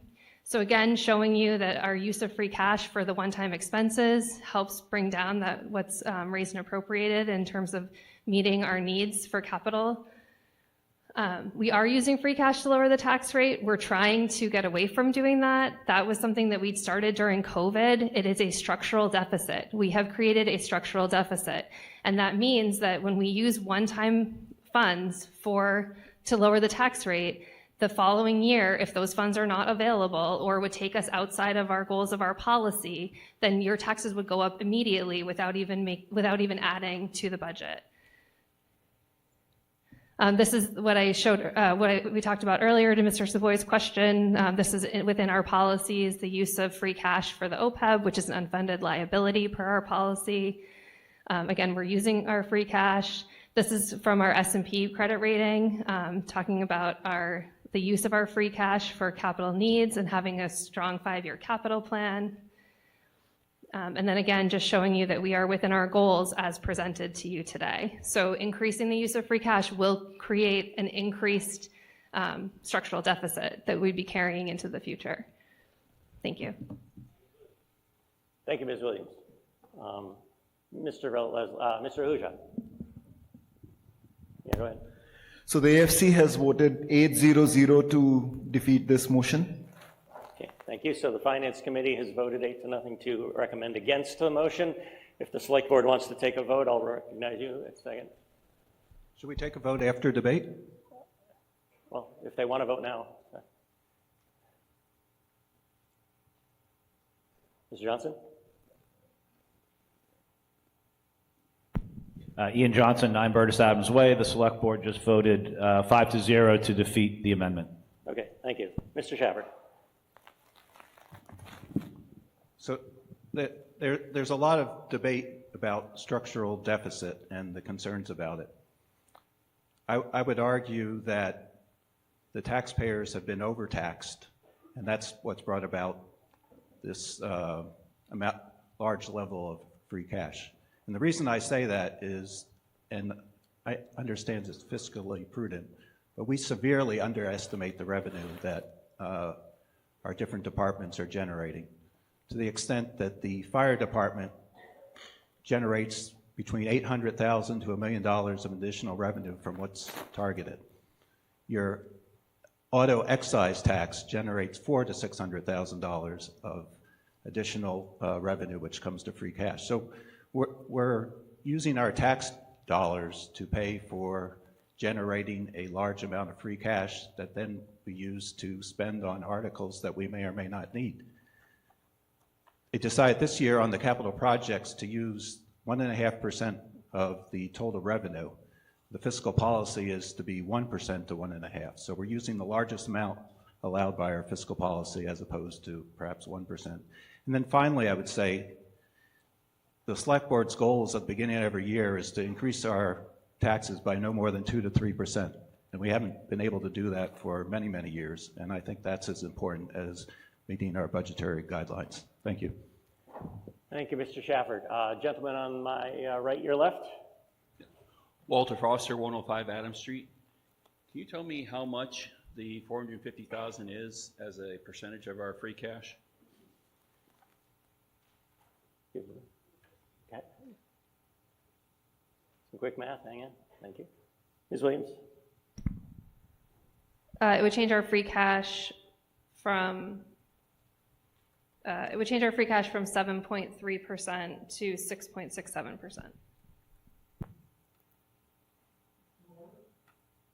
So can somebody quickly figure out what percent the 450,000 is of free cash, of how much we have? Okay. All right. Is your question answered satisfactorily? I just want to make, I was trying to make sure you got your question. You say it's roughly 7%, 450,000 was roughly 6.7 or roughly 7% of the total free cash that we have in our account? The question is, you don't know. Okay. Oh, the question is, $450,000 is what percent of the free cash we have right now? I think that's the question. Is that the question? Yes, I'm Okay. just trying to understand. The gentleman asked to increase that to 900,000. I don't know if 900,000 is the total amount of free cash and then we have no free cash carrying over, or it's a different amount if it's only a small fraction. Thank you. So we're doing that calculation currently, but we have over $14 million of free cash, and we're using, I think, over $3 million, or we're proposing to use over $3 million at this town meeting. Okay. Mr. Savoy, Scout, is there a Scout still here? Scout down here, my left, your right, down front, Mr. Savoy. Thank you.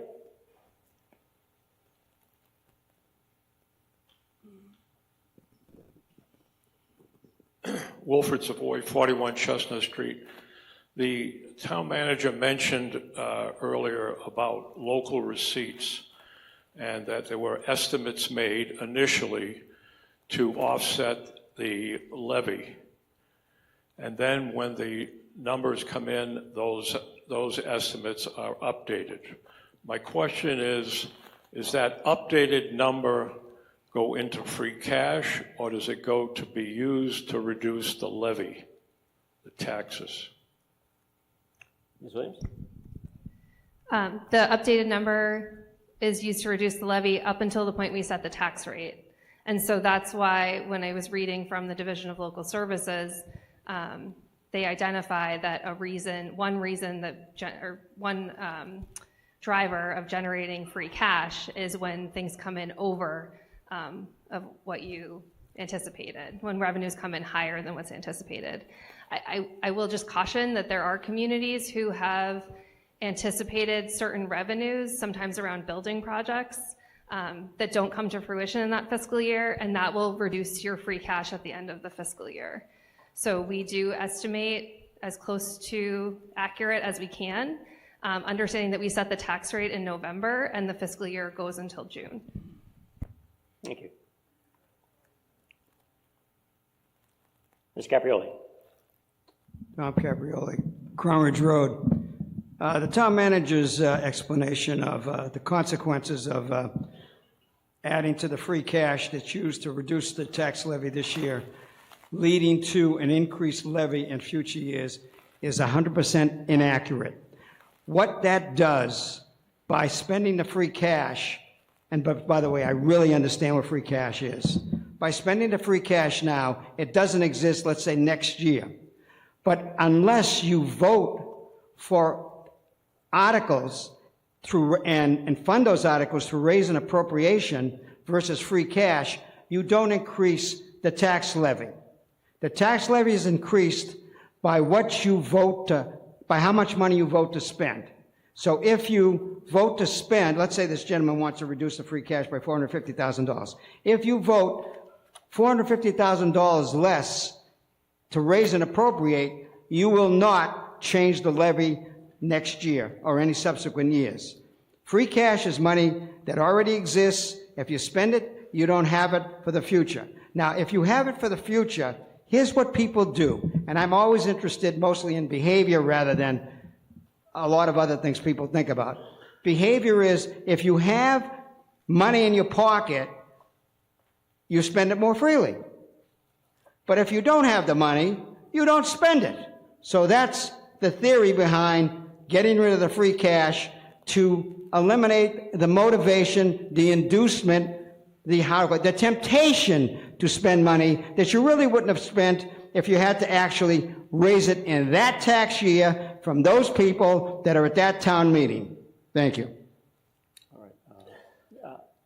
What? You have an answer to the question? Okay. Ms. Williams, I'll come back to the microphone. Ms. Williams has an answer about the question about percentage. So the 450,000 is 3.21% of our free cash. Thank you. I'll go to the gentleman at the microphone back here. Daniel Schur, 26 Haskell Street. Besides free cash, don't we have a stabilization fund, and aren't there other funds that we also keep in reserve that the town has? And could we go over those funds also so we know exactly the amount of money that the town keeps in reserve? So, okay. There was a slide earlier, right? Yes, you want to go get that ready? Were you looking to speak, Ian, or are you standing up? Standing up, okay. All right, since I don't see anyone at the microphone, we'll let Ms. Williams put the slide up that has a little bit, okay. Hang on, I think they almost have the slide.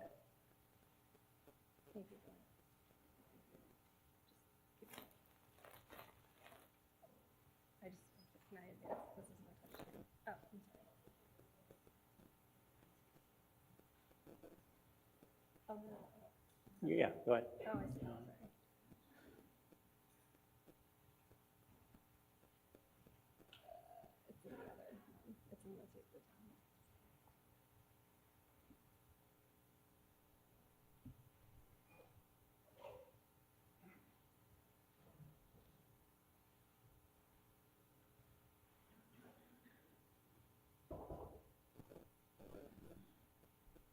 Almost there? Yeah, right here. Okay. Thank you. Thank you for patience. Ms. Williams. Yeah, so this is the other reserves that we talked about. Some of them are restricted. But stabilization, we have $6.2 million, if that was I don't know if that was the question. The ones that are restricted can only be used for certain purposes. And stabilization, that stabilization funding can only be expended through a 2/3 vote of town meeting. Thank you, Ms. Williams. I'll go to the woman at the back, my left, your right. Name, address, and question or comment, please. Yes, Dawn Steele, 1 Codman Way. I just want some clarification on the numbers on the free cash. I think you said there were 14 million in free cash. Is that the amount? All right, so the 450 under the amendment that's been suggested will go to 900,000, correct? Yes. Okay, and aren't there other articles, as I read through the book, that we would be using free cash for as well? Ms. Williams? Yes, there are several articles that we would be using free cash for. So what would the total amount of free cash we would be using altogether? And how much would that be of the 14 million? With and without the additional 450?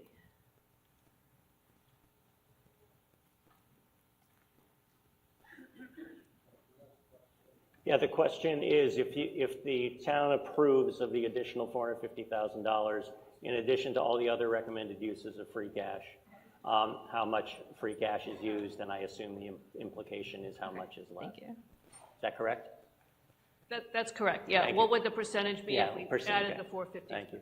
So the proposed use of free cash at this town meeting is 3.9 million. That's without the additional 450 that's being suggested. And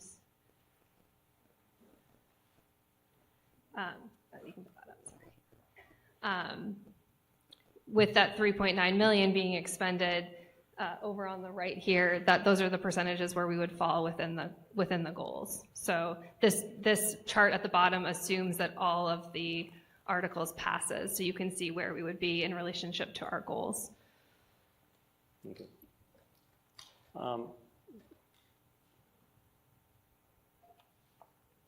You've spoken twice, Mr. Shafford, so I think. People ready for the question? Yeah. Oh, sorry.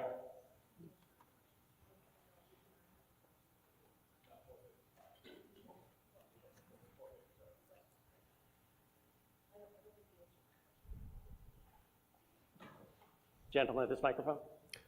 Jonathan Rappaport, 7 Brady Road. I call the question. What was your last name again? Rappaport. Rappaport, sorry, thank you. So Mr. Rappaport has moved the question, the purpose of which is to terminate debate. We have been debating this for a while. We've heard some pros and some cons, and the motion to terminate debate is not debatable. We go straight to a vote. So now let me explain. We're into, no, it's not debatable, I'm sorry. If you want to hear, I guess the select board has an answer to the question, but the way this works is we immediately move to terminate debate. It takes a 2/3 vote to terminate debate. If we terminate debate, we go straight to a vote on the amendment and the rest of the unquestioned items. If we vote against terminating debate, we will continue discussing. Everyone understand? So this is not on Mr. Shafford's amendment. It's not on the main motion. This is just whether we stop talking about the proposed amendment by Mr. Shafford. So when the light goes on. Mr. Moderator. Yes. Point of order. I'm sorry. I'm not clear that we answered the woman's question that came before the motion to terminate debate. Yeah, the question came. Unfortunately, the answer didn't. So I will, if people care a lot about the answer, I will encourage them to vote against terminating debate. Okay. But while you were gathering the information, I moved and recognized it. So sorry about that. So again, we're voting on whether to stop debating the main motion by Mr. Ahuja with the amendment proposed by Mr. Shafford. If you want to keep discussing and get the answer from the select board from the woman's question, you can vote no and we can keep going. If you're ready to vote so we can move on and voting on the amendment and then the article, you can vote yes. So when the light goes on, voting has begun. Again, it takes a 2/3 vote. Pressing 1 is to terminate debate. Pressing 2 is to continue debating the amendment to Mr. Ahuja's motion. Voting has begun.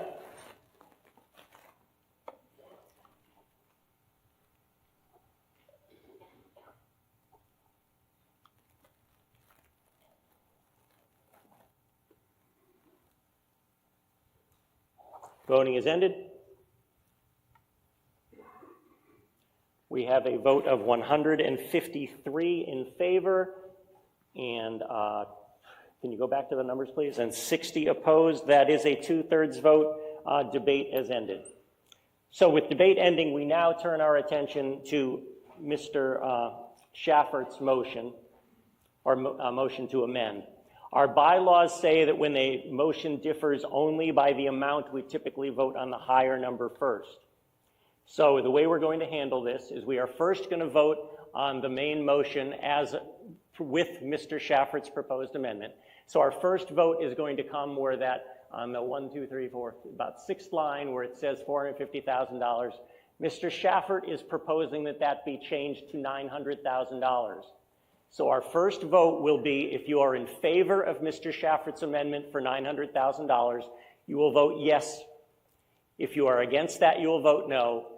And the way the process works is that if the noes defeat the yeses, our next vote would come on the original main motion of Mr. Ahuja.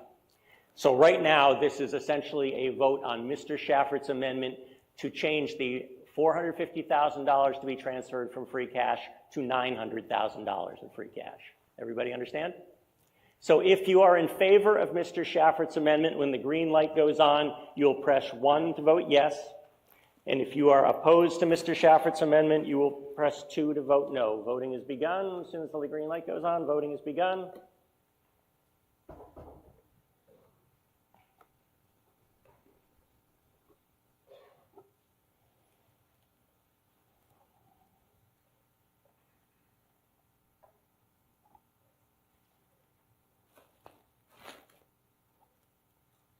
Voting is ended. We have 97 in favor and 122 opposed. The amendment is defeated. We now turn our attention to the motion made by Mr. Ahuja as shown on the screen. Once they've cleared out the system, when the light goes on, this time pressing 1 is a vote in favor of the unamended motion made by Mr. Ahuja, and pressing no is a vote opposed. Voting has begun.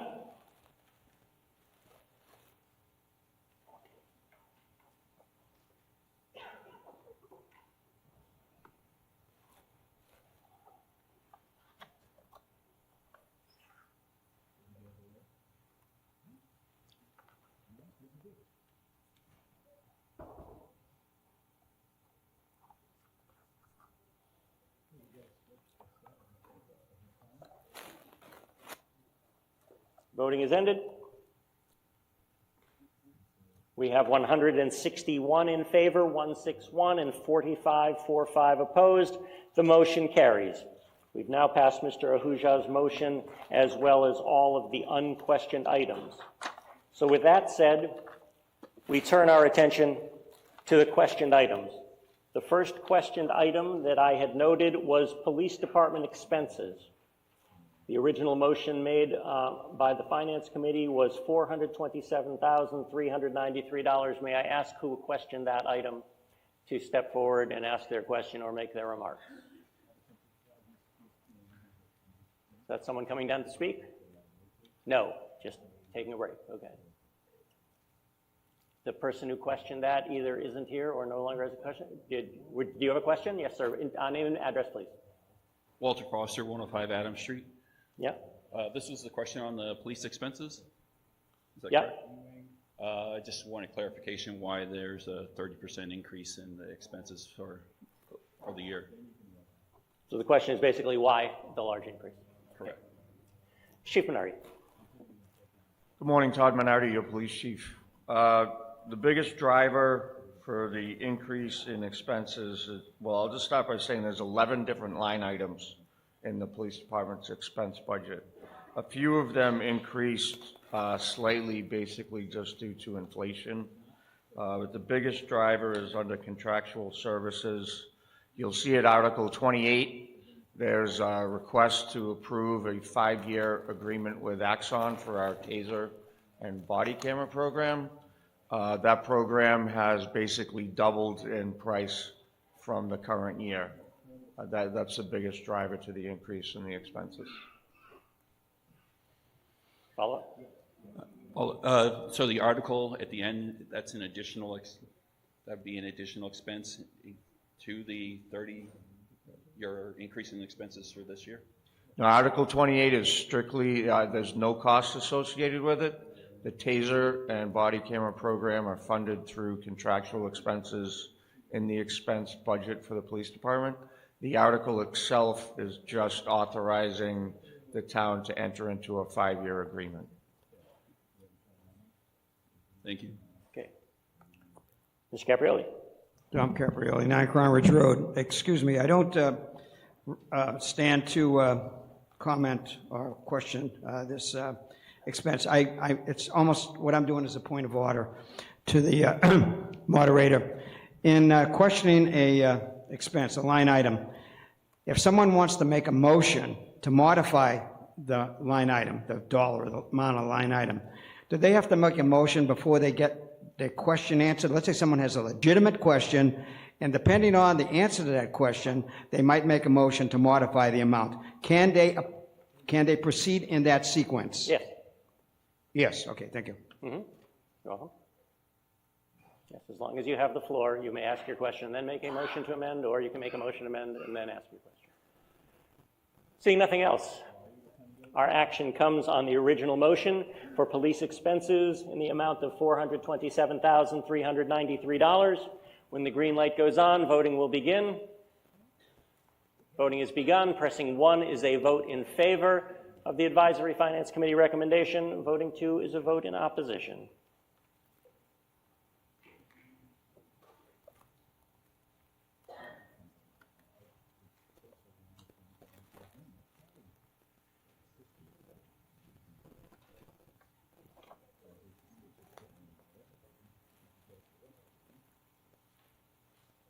Voting is ended. We have 179 in favor, 31 opposed. The motion carries. The next questioned item was fire expenses in the amount of $545,000, $545,612. May I ask Mr. Savoy, Scout down front again? Scout down front. Mr. Savoy.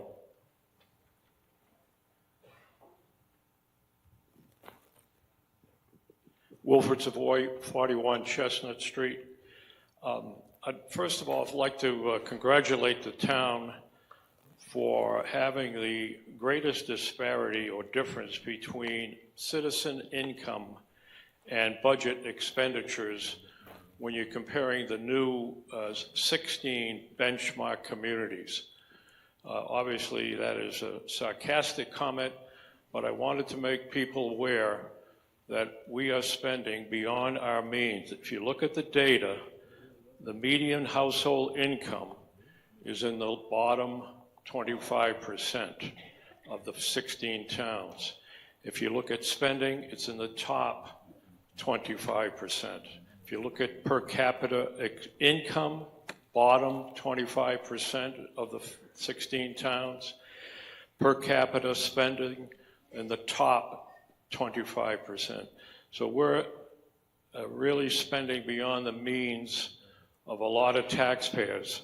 I would have liked to give this message a little earlier before we got to some of the expenditures, but that's that. What do we do about it? We scrutinize the budget. We look at the documents. We look at how our money is being spent, how our money is having oversight. My question now to the fire department. There seems to be a discrepancy between the numbers in the Finance Committee booklet on page 21 versus the numbers on page 38 in the town budget. It's a small amount, but they're nonetheless different. And I was wondering the reason for that. And the other question is that the total in the Finance Committee of those expenses and salaries does not add up to the number that's in there. And I was wondering about that. It doesn't add up to the number that's where? It doesn't add up to the number that's where? You said it didn't add up. I wasn't sure where it didn't add up. Are you saying it doesn't add up on that chart? It doesn't add up in the finance. Doesn't add up in the Finance Committee booklet. Okay. That chart. All right. Yes. Thank you. Yeah. Okay. So we have two questions from. Is that your? The other question I have in terms of the department request was something like $12 million, whereas the actual approved budget was about $6 million. And I'm wondering why the department was requesting that that amount of money. Was it the additional service station? I'm not sure. I'd like to have an answer on that. All right. Thank you, Mr. Savoy. So we've got a couple of questions here. I tried to capture them. There was a question about a discrepancy between the Finance Committee recommendation and something that's in the town budget somewhere. I don't know if anyone can summarize that. I don't know. Ms. Williams. The numbers in the handout of the new town budget are for the fire department are the same as the ones in the book, so I'm not sure. Okay. There was a difference with the police department budget between the book and the handout, and that is specifically related to having settled the patrol union contract. Okay. Okay. Well, if it were I'm not sure we have time to sort it all out. What I would suggest is if it bothers you to the point that you want to vote against it, you can vote against it. Other than that, while we have other discussion, we'll see if somebody can find what you're referring to and figure it all out. While we're doing that, there was also the question about other things. Would the chief like to make any remarks about the questions in general or about the increase?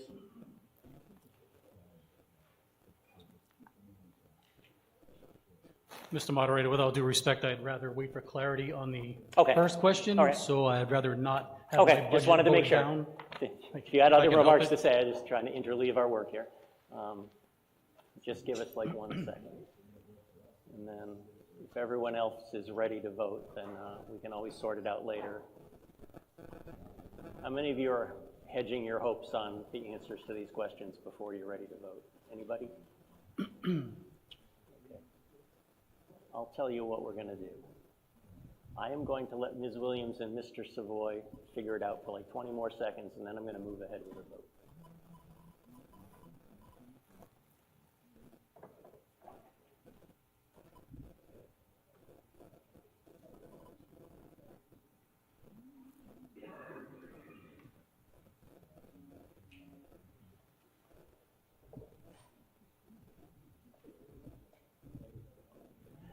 Okay. Mr. Savoy, Mr. Savoy? No one else is hanging on this question. I'm going to just defer to you and Ms. Williams in your free time to sort this out. But seeing no other discussion, we will now move to a vote on the original motion for fire expenses, fire department ambulance expenses of $545,612. When the green light goes on, voting will begin. Voting has begun.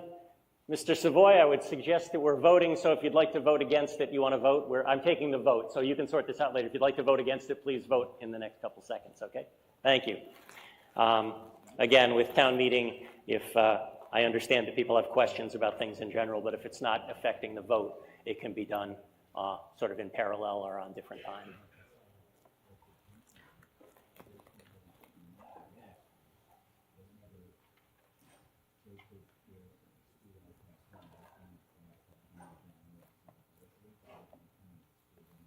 Voting is ended. We have 171 in favor, 171, and 31 opposed. The motion carries.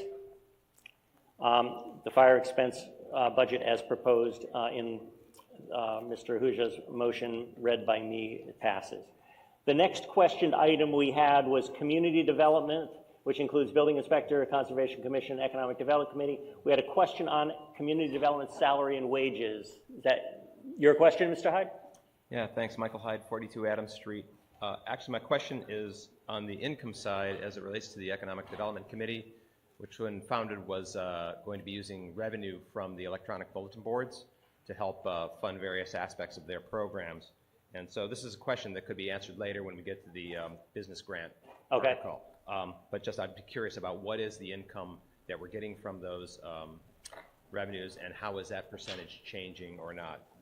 So we can compare that to the percentage changes that we're seeing in our various expenses and salaries. Okay, so let me just try to summarize and make sure I heard it right, because as we know, the sound in here is meant for projecting out. Your question is, although we're not going to get into the details of the proposed extra digital billboards, your question is, how much revenue does the town get from the existing digital billboards and how is it spent? Correct. Okay. Is there anyone who can answer that here? Anyone who wants to answer how much revenue the digital billboards bring in and how it is spent?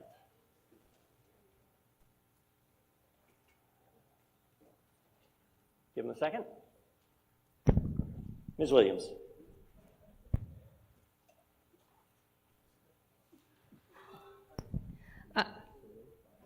So we get $10,000 per face for the digital signboards, and that's calculated into our revenues under other departmental revenues. So it's $10,000 per billboard? Per face of the billboard. Per- so per- $20,000 if it's Per base. Oh, a base per being a thing face. that holds billboards, but it might show both sides? Yeah, Is that so what it's the face of the. Oh, the face. 20,000 Sorry. per. The sound for in here the- is just yeah, unbelievable, if it's and both I'm sides. old. So. There's 3 of them. All right, thank you. Is that answer your question sufficiently? Oh, yes, and it does go to the. Wait a second, hang on, there's more. What's the total? Just what's the total amount? 60,000. I apologize, I just missed the question, so Yeah. I'm trying to catch up.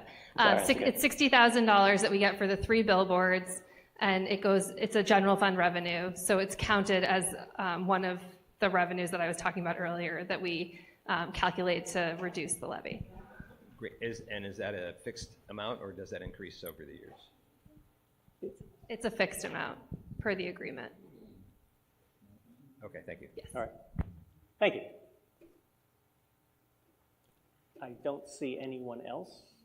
So in that case, our action comes on the original amount of community development salaries and wages of $906,322. When the light goes green, voting will begin. Pressing 1 is a vote in favor of the community development salary and wages of $906,322. Pressing 2 is a vote in opposition.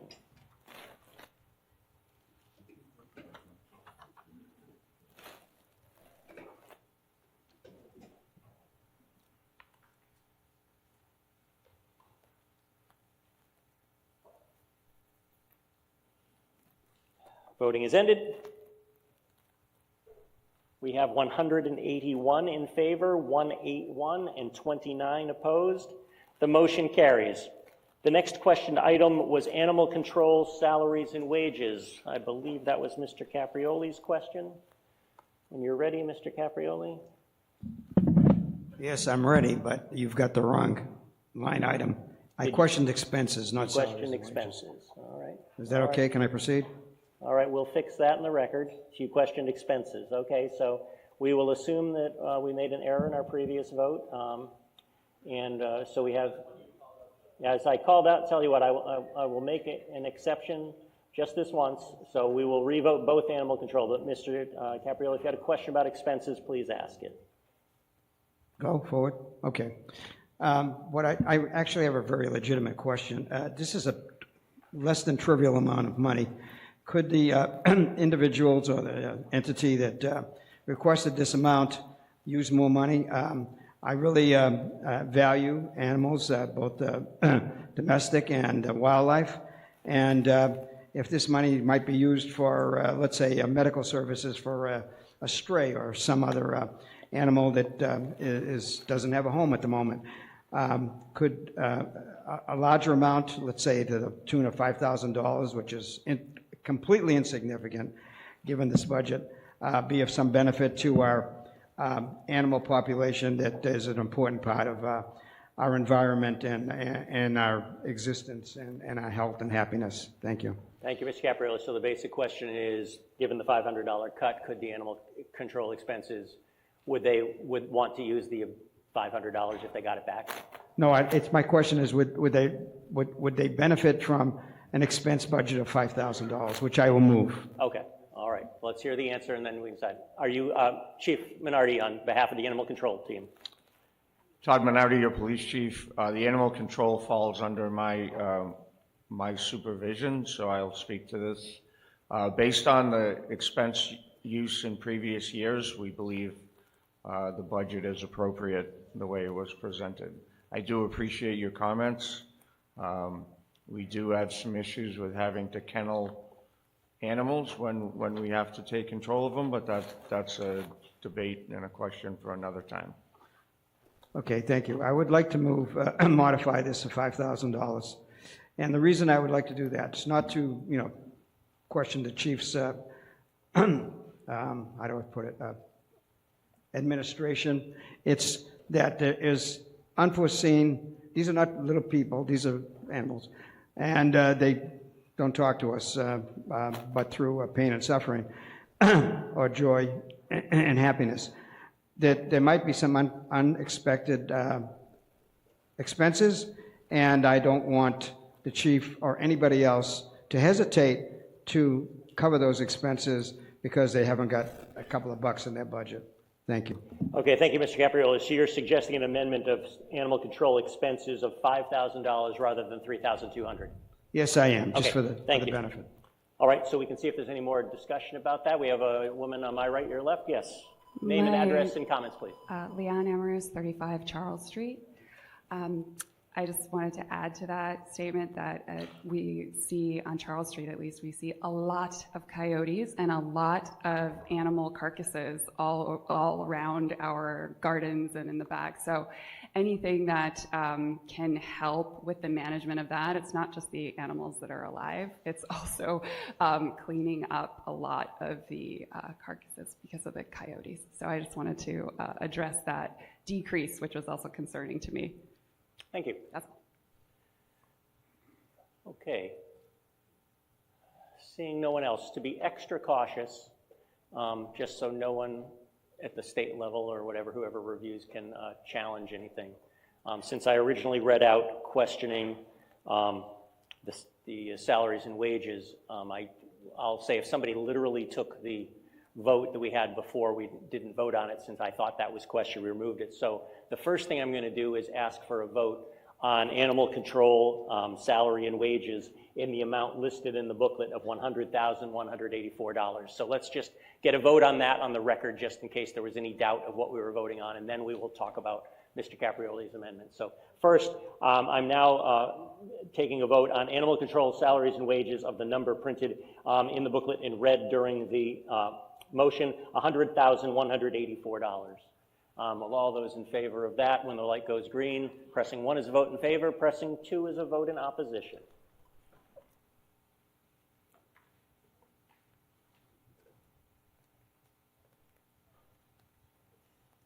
And I will ask that those of us listening along with me, if I misstate or if the person questioning misstates what was questioned, please let me know as soon as possible. Thank you. All right, voting is ended on animal control salaries and wages. The vote is 200 in favor, 200, 15 opposed. That motion carries. We will now go back. Is there further discussion on Mr. Caprioli's amendment? Seeing none, the way we work is we're going to act on the higher amount first, and then if that fails, we will go to the lower amount. So we were first going to act on Mr. Caprioli's amended amount of animal control expenses for $5,000. That's $1,800 more than printed in the booklet and the amount recommended.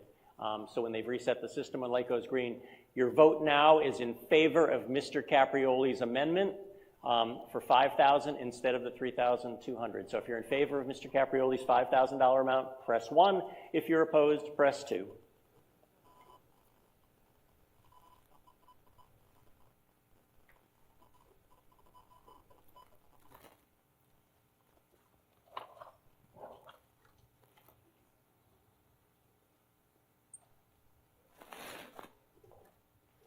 Voting is ended. We have a vote of 100 in favor, 100, and 117 opposed. Mr. Caprioli's motion to amend is defeated. So that means we turn our attention to the original motion for animal control expenses of $3,200. And although I believe we voted on that earlier, just in case there's a question, we will re-vote it now. So when the green light goes on and they've reset the system, now a vote in favor is a vote in favor of the Finance Committee recommended and proposed budget of $3,200 for animal control expenses. Pressing 1 is a vote in favor, pressing 2 is a vote in opposition. Voting has begun.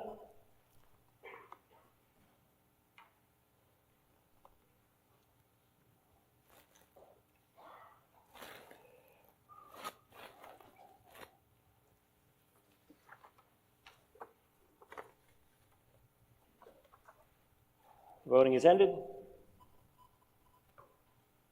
We have 204 in favor, and 12 opposed. The motion carries. We now turn our attention to the next page of questioned items. The first question was Department of Public Works salaries and wages, for which the moved amount, the moved amount was $2,642,488. May I ask who had a question about that? Mr. Shafford. Yes, Mr. Moderator. I'll give my comments for both at the same time. Okay. So in the municipal budget booklet, there's a chart about public works, and it says, and I read, from 2020 to 2024, Westborough Public Works spending increased by $1,951,480 from $4,209,000 to $6,160,000, or 46%. That 46% is the highest of all but one other of our dashboard communities. So I'd be interested in hearing from DPW on why our expenses are going up so fast and what's being done to help reduce those. Thank you, Mr. Shafford. Is Mr. Payant here? Mr. Payant, would you like to address the question?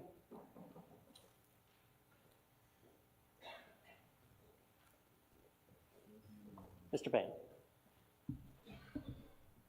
I guess, where's the person that asked the question?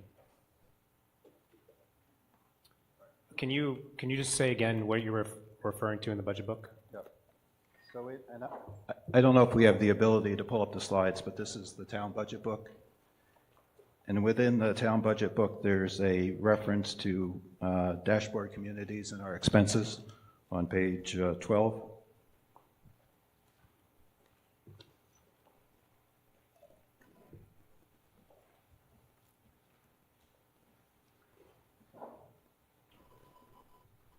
Yep. And the question is, I'm sorry, what's the question? So it seems like our expenses for DPW are going up much faster than other communities. And I'm wondering what's being done to try to reduce those major increases. Okay, yep. So I'll start by saying that these benchmark communities, the town manager discussed them. There's a bunch of criteria as to how they were developed, but there's some caveats to it. So not every Department of Public Works in every town is the same. Some don't have water, like Southborough doesn't have sewer, public sewer, so they don't account for that. Some towns don't have public water in certain situations based on who they get their water from. Same thing for trash, same thing for other things that Public Works might be responsible for. So my first point is that it's not apples to apples when we look at every town versus every Department of Public Works. In terms of things we've done to reduce the budget, so there's a variety. We're going to talk about some equipment, or you're going to vote on some equipment later. We've have a large amount of equipment. We've done many things over the past several years to reduce the amount of equipment we have by making it the equipment we have more versatile, able to do multiple activities instead of having 3 different trucks, maybe 1 truck that can do all 3 things. We rent equipment instead of purchasing it and then having to maintain it for the life cycle. Variety of things we do. I guess if you have a specific thing you're looking for, I can discuss it, but I can't explain why other towns or what other towns spend on their DPW. I just know that what we're doing is providing the service the town is asking us to provide. Yeah, and just to be fair, the chart isn't about how much they spend, it's how much it's increased over time. So over 4 years, it increased almost 50%, and that just seems like a large amount. And I don't have the figures for the past 2 years, but I would hope that trend is going downwards.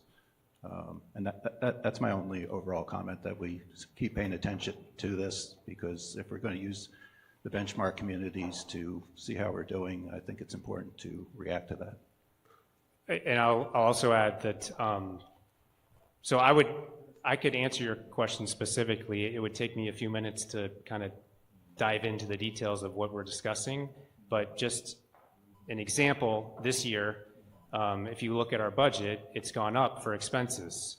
$27,000 of that, of what's listed in the budget, is because we moved money from another department into the DPW budget.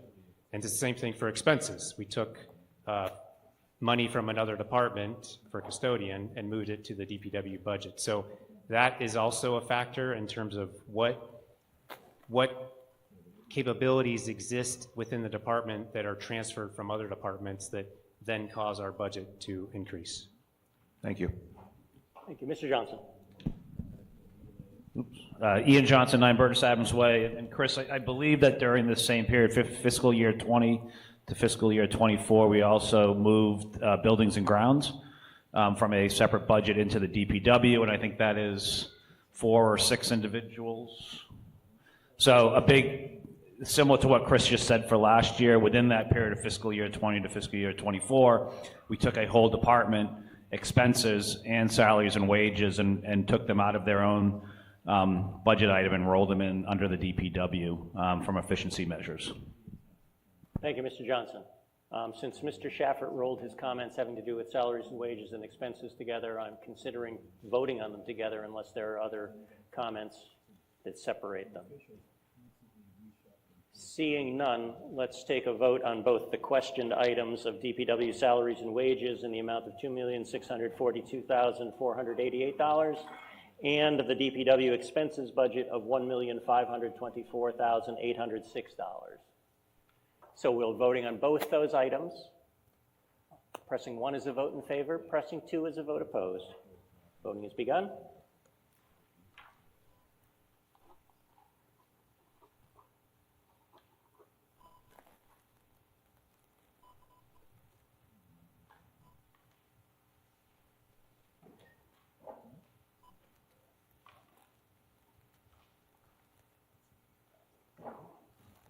Voting is ended.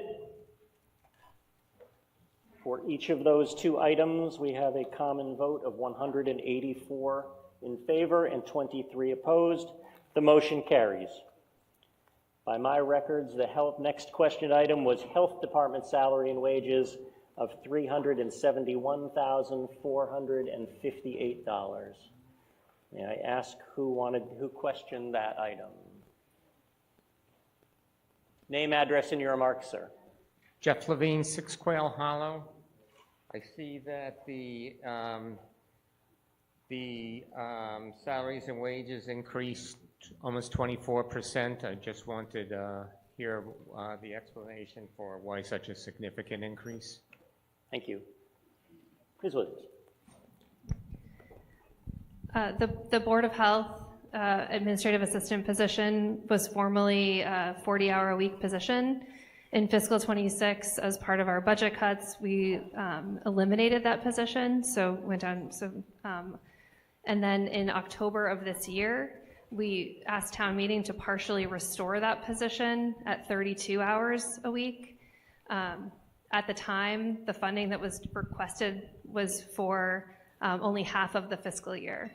So the increase that's being shown is the full fiscal year of fiscal 27. So it's partial restoration of that administrative assistant position at the 32 hours a week. Okay. Thank you, Ms. Williams. Thank you. Follow up? All right. Let's see if this person's going to speak. Nope. All right. Seeing no further discussion, our action comes on the original motion for Health Department salary and wages of $371,458. When the light goes green, pressing 1 is a vote in favor of that. Pressing 2 is a vote in opposition. Voting has begun.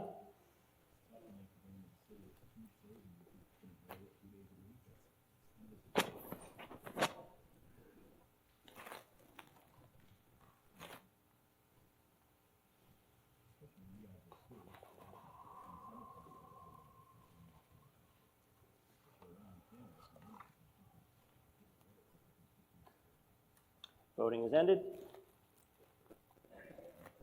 We have 180 in favor, and 19 opposed, 19 opposed. The motion carries. The next questioned item I had was Council on Aging expenses in the amount of $30,300. May I ask who had the question on that? Mr. Caprioli. I did. Tom Caprioli, 9 Crown Ridge Road.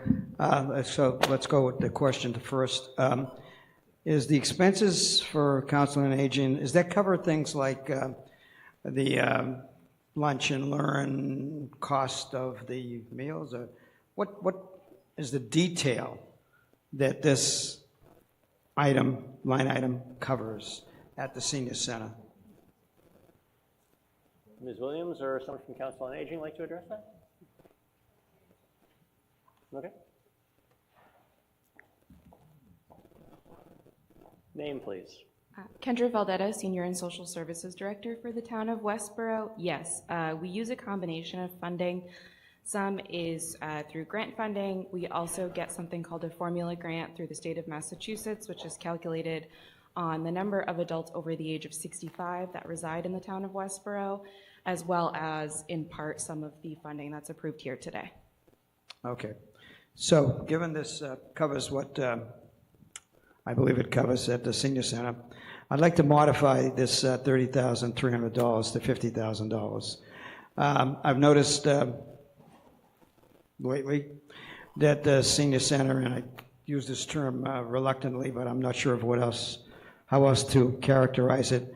The senior center seems to have to, I hate to use this term, I really do, seem to be nickel and diming the participants at activities in the senior center in order to provide, let's say, something as simple as, let's say, a meal at the lunch and learn. I really believe that the seniors who represent a significant part of this population get far less than they contribute. I mean, a minimal amount of return on their expenses or the cost of visiting a resident in this community, and increasing $20,000 for coverages for expenses that facilitate people coming together at the senior center, learning things, sharing the camaraderie or whatever it is that occurs in anybody's opinion is well worth it. And I want to say something here that I think is very important. So we've already, shown some disregard for animals, our pets.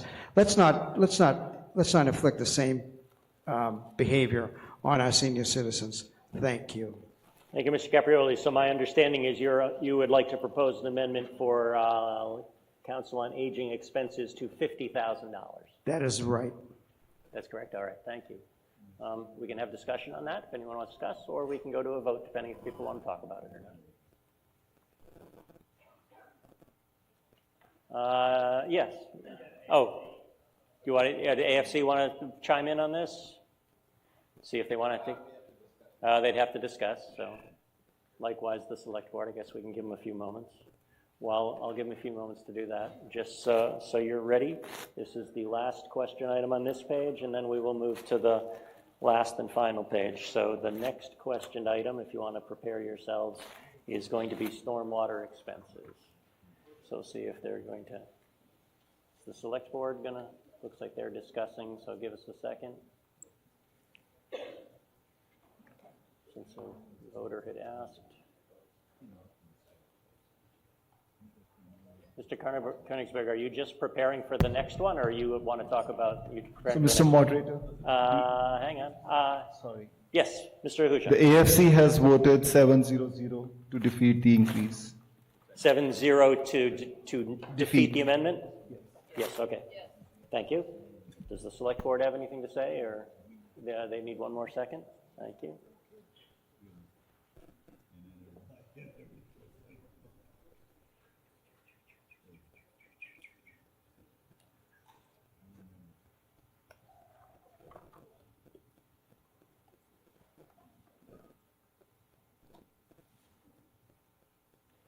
Mr. Johnson? Ian Johnson, 9 Burgess Adams Way.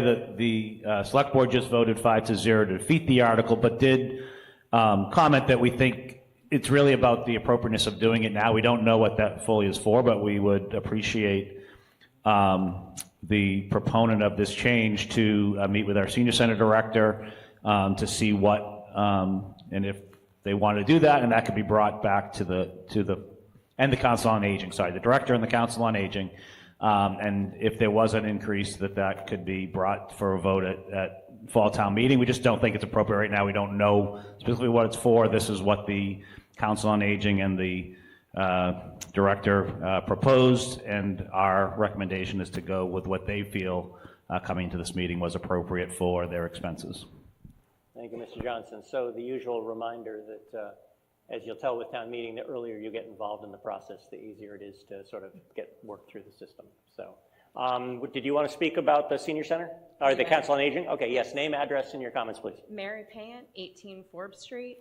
I am voting against the amendment because I think to arbitrarily change the budgets of the experts that we have in the positions we've hired them to do is disingenuous, and every drop in the bucket counts. So for us to just increase a budget based on no other information other than we like them or we want to increase their money is not fiscally responsible for our town.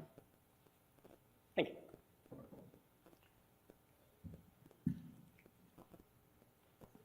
Mr. Caprioli, follow up? Excuse me, Dominic Caprioli. Is that the visitor section? We don't really enforce the visitor section with electronic voting, so I know that's what the sign says, but. Is that the visitor section? Oh, she got a meet. Okay. The last thing in the world I am is disingenuous. That is totally ridiculous. If you want to meet with me personally, I'll demonstrate to you convincingly that I am not disingenuous. I've spoken to the director. We had a discussion at the last, donuts with the director. And I don't see that she's has a problem with an increased expense budget. I'm not representing the administration. I'm representing, advocating for the population that is served at the senior center. I know what I'm talking about. I've been there. It's a completely different sense of, freedom of spending that used to occur, let's say, 20, 30 years ago. The director is, if I may go on, an employee of the community. She gets direction from, and should, from the town manager. And there's guidelines about increasing your budget and staying within budget and showing us you can operate this with less money than maybe existed in the past. I respect her desires to do well in her performance review, but the fact of the matter is I'm a beneficiary, I'd like to say beneficiary, of this expense. It's not arbitrary. It's completely insignificant. Match it against the school department budget, and less than 1%? Give me a break. Less than half percent. It's nothing, and it totally shows some kind of empathy for the senior center programs that exist. And I have taken this up with, I mentioned this to one of the Board of Selectmen. I don't have to mention his name, but he could have taken it forward with the board. This is a completely honest and, appropriate request for people that have probably in the past paid a lot of money into this town and should get at least some crumbs back. Thank you. Thank you, Mr. Caprioli. Okay, no, he's waiting for the next one. All right, the way, as usual, our bylaw says when there's differences in amount, we vote on the higher amount first. So just as we did before, our first vote is going to be on Mr. Caprioli's amended amount for Council on Aging expenses to be $50,000. When the light goes on, pressing 1 is in favor of Mr. Caprioli's amended amount, pressing 2 is a vote in opposition. And the way this works is that if this fails, we will then vote on the next number. But right now we're voting on Mr. Caprioli's requested $50,000 amendment. It's $50,000 total, not a $50,000 increase. Voting has begun.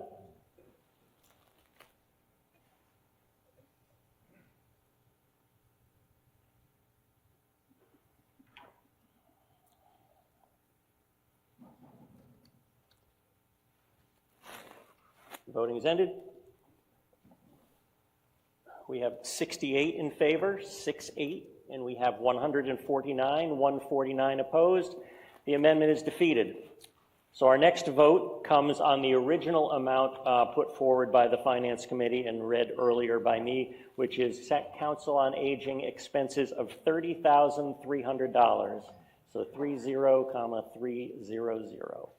When they've cleared the system out and the green light goes on, pressing 1 is a vote in favor of $30,300. Pressing 2 is a vote in opposition. Voting has begun.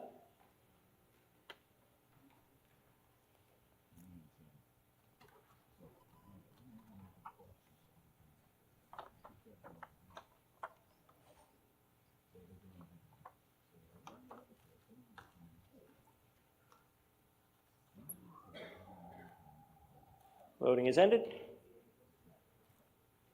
We have a vote of 193 in favor, 193, and 13 opposed.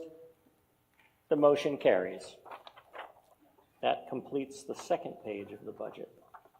We now turn our attention to the next question item, which, let's see, I had as stormwater enterprise expenses. Yes. Mr. Koenigsberg. Yeah, Andrew Koenigsberg, 3 Smith Street. Question, what are those expenses for? Is there a breakdown available? Question about the expenses for the wastewater, the stormwater enterprise. Mr. Payant. Chris Payant, Director of Public Works. Yes, there's a breakdown in the budget book. I can look up, I don't have the page number off the top of my head, but generally, so it's about $400,000-ish, and about $330,000 of that is for professional services, catch basin cleaning, detention basin maintenance, disposal of all the materials associated with those things, sweeping, all the things that we collect has to be disposed of. So it's described in general in the budget book, and if you wanted to discuss more specifics anytime, I'm happy to do that. But that's the gist. Okay, thank you. All right, and I'll just, since I didn't say it, so we're talking about stormwater expenses in the amount of $433,428. Seeing no other discussion on this item, we will now move on the Finance Committee's recommended amount of stormwater expenses, $433,428. When the green light goes on, pressing 1 is a vote in favor, pressing 2 is a vote in opposition. Voting has begun.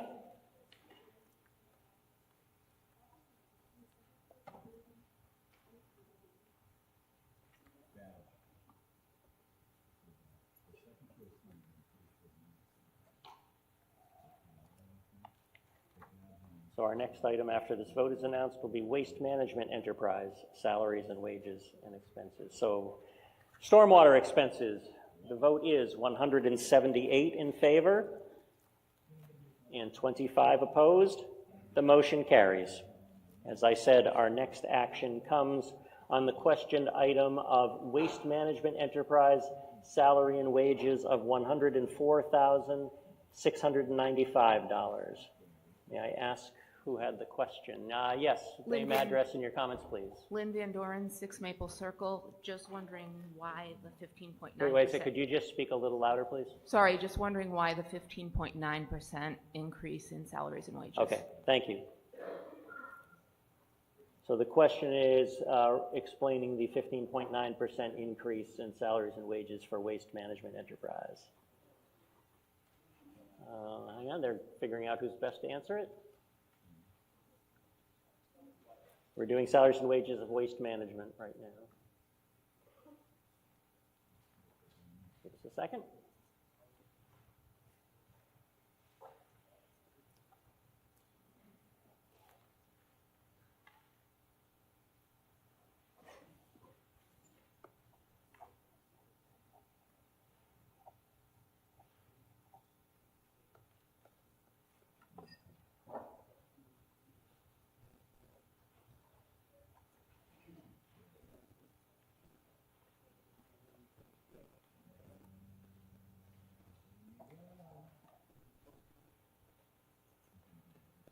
They're pulling up information. Thank you for your patience.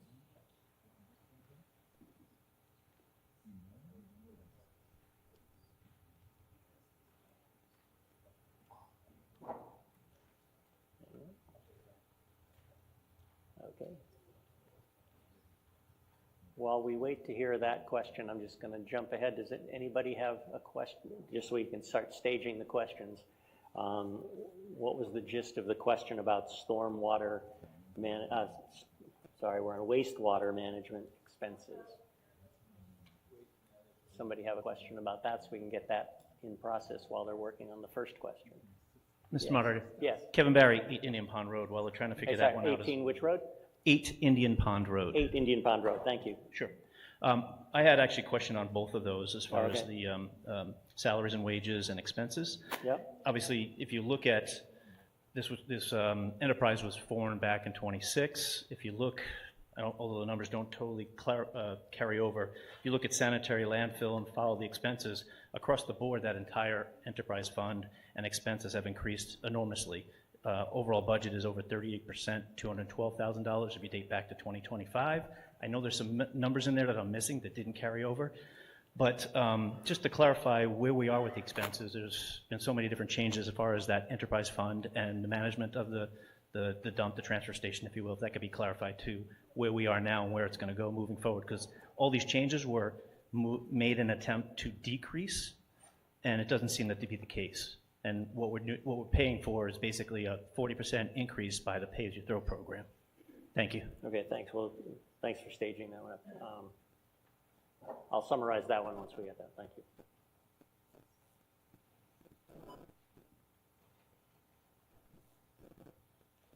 Ms. Williams. We have 2 part-time positions in that are stormwater, waste management coordinator, part-time positions, and then we have 2 additional positions. One is 12 hours, the part-time positions are 19 hours a week each, and then we have an additional that's 12 hours and then a per diem as well to fill in. So that's representing the increase of the per diem position, as well as just increases in wages. Okay, and the follow-up question was that the gentleman said that when you look at the old sanitary landfill and transfer those over to waste management, it looks like there's been a significant increase, even though the goal of migrating into a single waste management enterprise fund was to decrease expenses. And so I think he was just looking for a general, what's the plan, or will there be a trend to reduce the expenses? Does that summarize your question? Okay, thank you. Yeah. The purpose of the enterprise fund was to be able to use the revenue that we receive from waste management programs, so the permit fees and the bag fees, to be able to use those to directly pay or fund expenses under that enterprise fund. And so we're able to do that. If you look, if the slides we showed earlier, we're anticipating we're anticipating that we'll receive $275,000 in revenue under the enterprise fund. That money will directly pay for expenses under the enterprise fund. It does not fully pay the waste management program, so there's an additional subsidy needed of about $489,000 to pay the full program. Okay, so let me just try, just because I think this, I'm just going to say, I hope this helps, because essentially, remember that in the original motion of Mr. Ahuja's, that when we talked about the free cash, there's this thing here, there's this item that talks about $270,000 being raised from wastewater management receipts, and then this $490,000 raised from taxation. So I think part of what you're saying is that with this new system, the numbers we're actually voting on is the total budget, but where that money comes from is now different sources, and the raise and appropriate would be the 489. Is that correct? Yes, that's correct. Yeah. So I should have pointed. Next year, we'll try to make a point to mention that there are numbers buried in this motion that says that not every number we vote on is all raised and appropriated because of all this other wording. But back to you, ma'am. Did you have a follow-up question about the salaries? I did, Lynn Van Doren, 6 Maple Circle. When did we go to 4 people, and why are there now 4 people, and why are there raises? I mean, 15% is a huge raise up even across 4 people. Hi, it's coverage to Just cover all the name and role, oh, sorry, name and Jen title. Sullivan, the Public Health Director. Thank you. It's coverage for covering all the hours of the transfer station that we realized that we needed.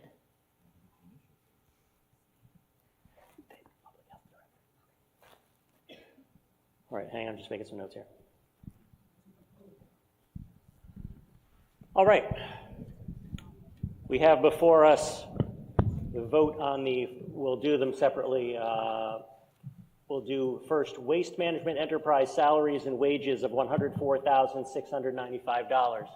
When the light goes green, as always, pressing 1 is a vote in favor, pressing 2 is a vote in opposition.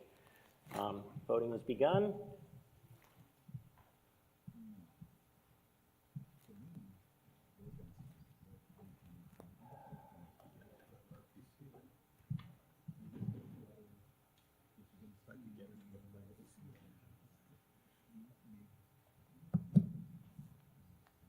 Voting is ended.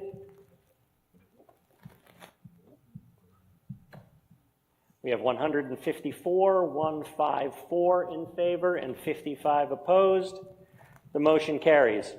We had some discussion of the waste management expenses of $654,832.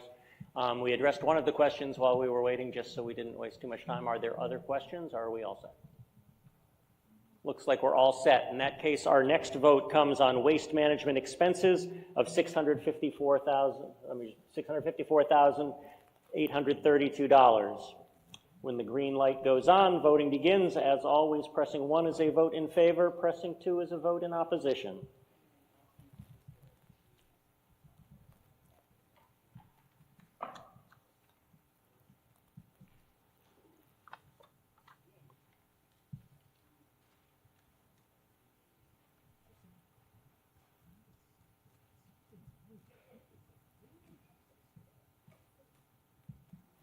Voting is ended. We have 168 in favor and 44 opposed. The motion carries. The next questioned item was for the Assabet Valley Regional Vocational Technical School expenses in the amount of $1,866,031. May I ask who questioned that, and then we'll get some answers. Is that $1,866,331? $1,866,031 is what I read. Yeah, I questioned that. You questioned that. Mr. Caprioli, your question? Yes, I do. I'd like to know what the change in enrollment was. I'm going to assume there was a change in enrollment. Maybe there wasn't. But I'd like to know what the change in enrollment was, or if this is driven by a change in the assessment per student.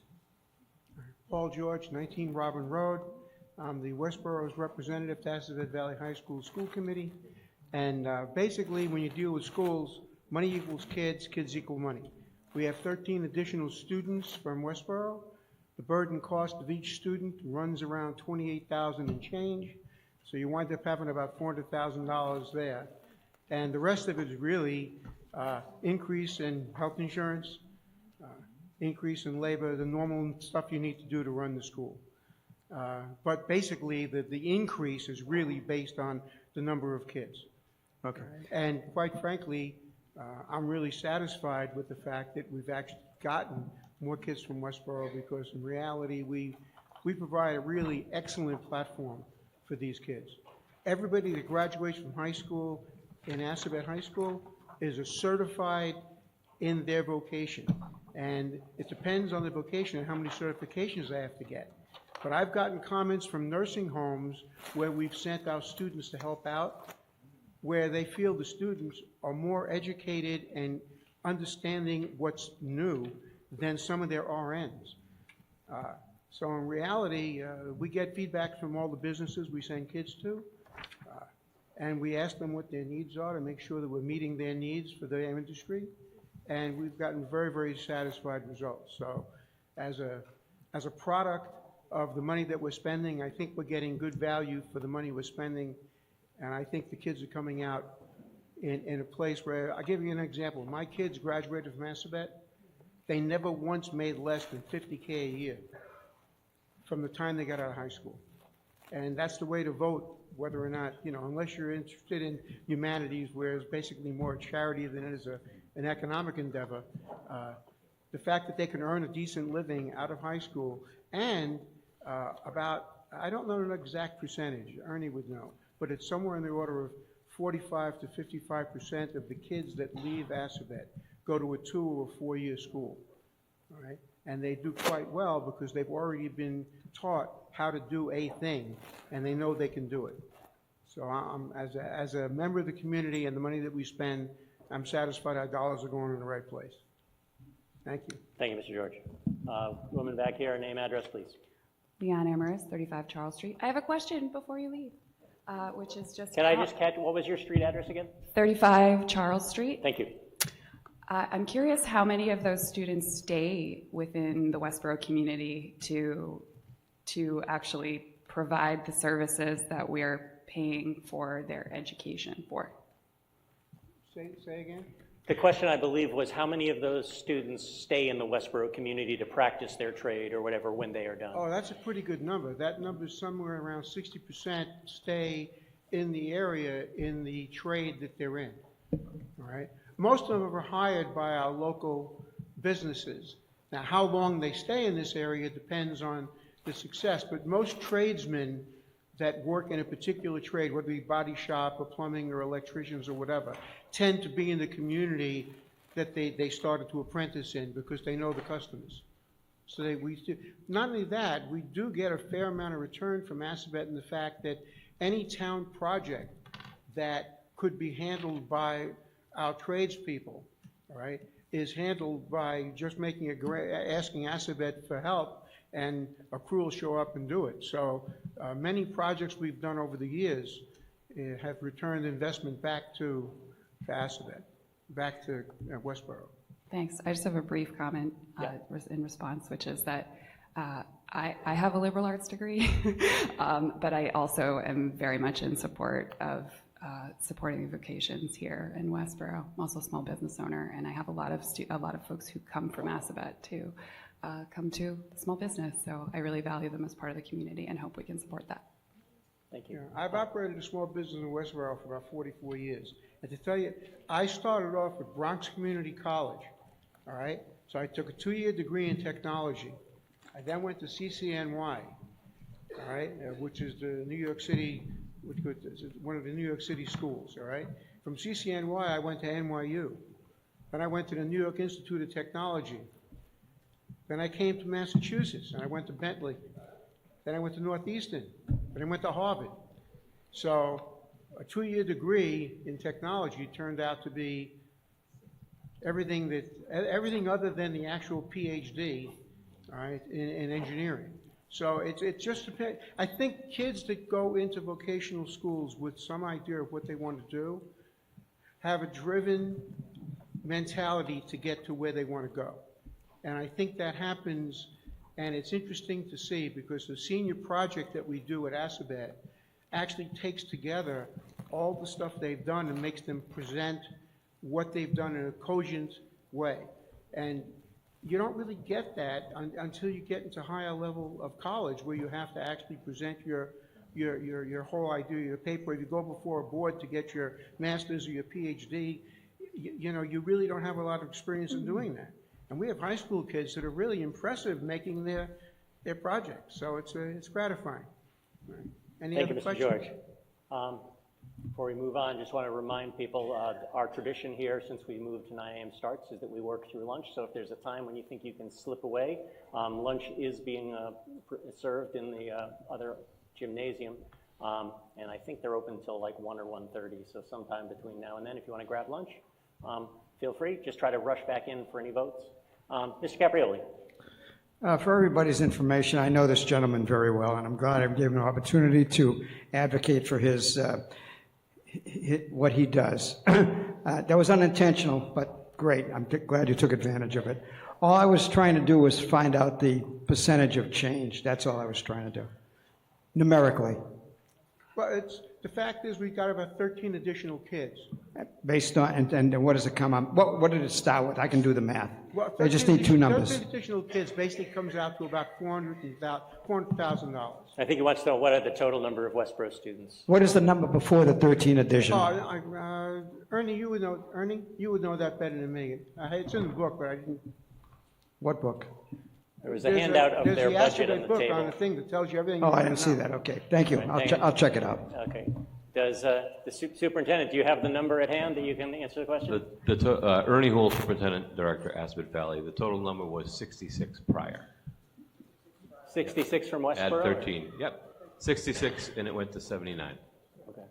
Thank you. Thank you. Right, the total number of kids All in right. Assabet now is about Okay, well, 1128. Mr. George, closer to the microphone, and please keep your remarks brief, please. Okay. The total number of kids in Assabet now, the population is about 1128, all right? 79 kids come from Westborough. A large majority come from Hudson and Marlborough because they're much bigger towns and they pay a much bigger piece of the pie. Thank you, Mr. George. Our action comes on the original motion recommended by the Finance Committee for Assabet Valley Vocational School of $1,866,031. When the green light goes on, pressing 1 is a vote in favor, pressing 2 is a vote in opposition. The voting has begun.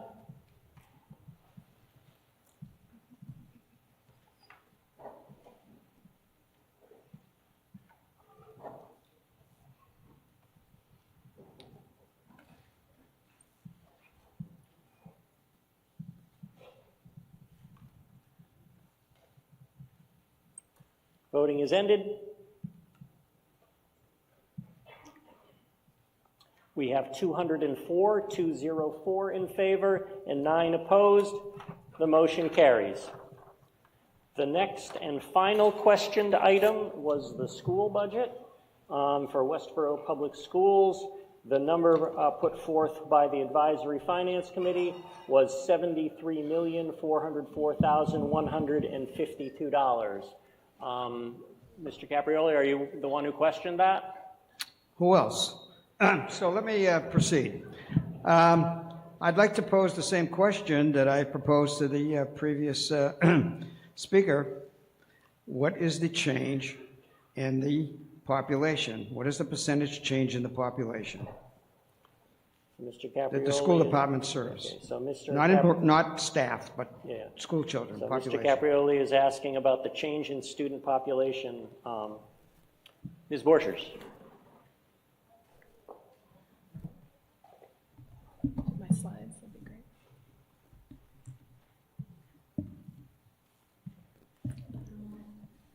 Good morning. I'm Allison Borchers, your school superintendent. Thank you for being here on this very first day of spring. And will this send me through? The question at hand has to do with enrollment. And I want to share some details about our enrollment. Our enrollment is declining currently. So when you look at the difference between the high point of enrollment, which was back in about 2017, to where we are now, we're at 3642. That's as of our October 1st SIMS data collection.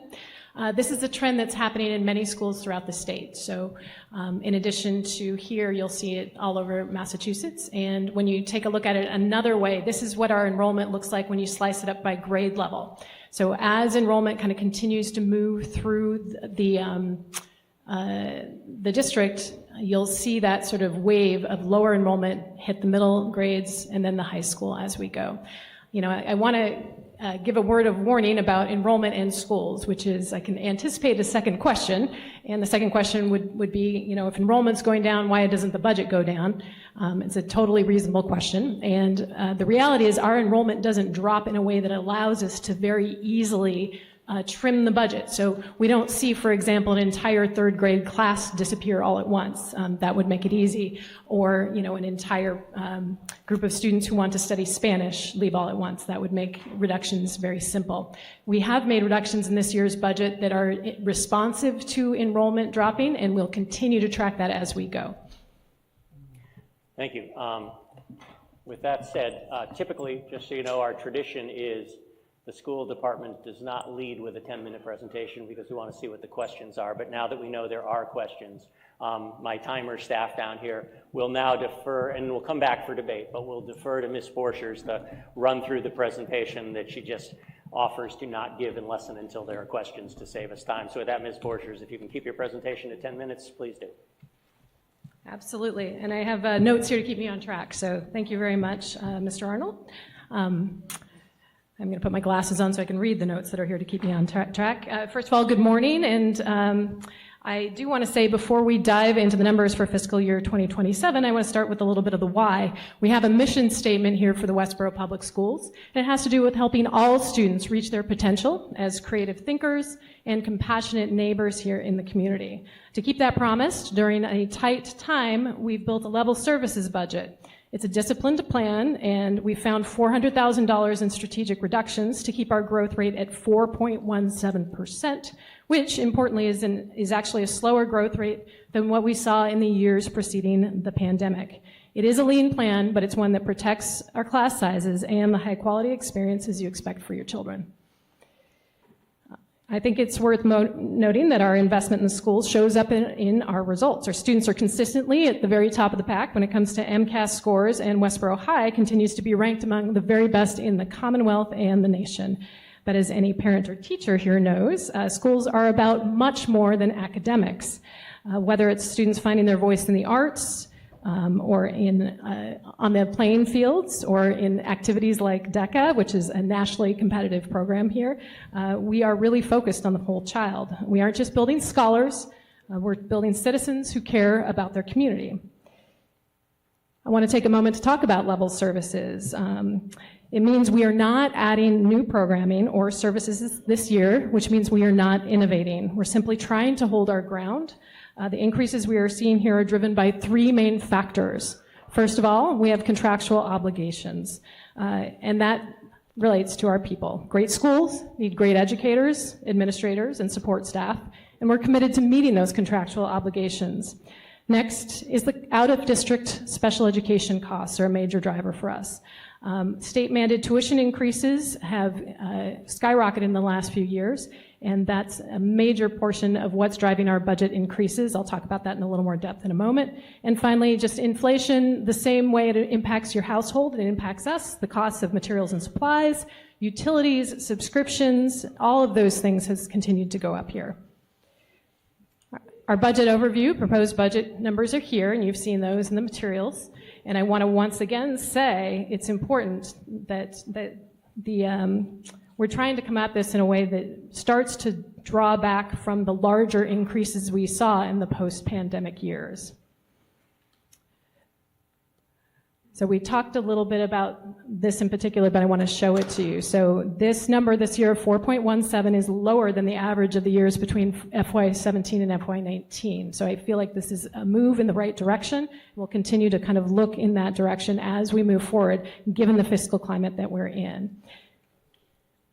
It's important to know that where our money goes in schools is toward the people. Over 80% goes into salary, and then you see the other bits of the pie there. Special education is the next largest sector. Transportation, buildings and utilities, and all other non-salary costs are in that little 3.5% slice. That means we are not able to actually control costs by cutting back on things like sports programming or cutting back on things like paper use. It really is about people when we're talking about dealing with budget expense issues. And among our people, over 80% are with students all day, every day. Those are our teachers and our paraprofessionals and our tutors. We have a relatively lean administrative cost when you look at us compared to industry, compared to other places, and that's because we really believe in investing the dollars in where they belong, which is right alongside our kids. Here's our major categories, and you can see we worked hard with that reduction to keep our salary increase low because we understand that is the single biggest driver. So 3.87% is the difference between FY26 and FY27 in terms of salary cost. Special education jumps off the page, and that is because of some certain things that have to do with special education finance, and I'll talk about those briefly in a moment. Our transportation is down from where it was last year, but it continues to be a concern, and we continue to watch it. And then finally, you'll notice a larger number there for buildings and grounds than we would like to see. That number includes a portion that's set aside in the event that another article today does not pass, and that is the article around approving the new high school roof. We've been advised that we may need to do higher than typical numbers of repairs, so we added $50,000 to that budget line. And I'm hopeful that with the passing of today's article, we may not need to access that.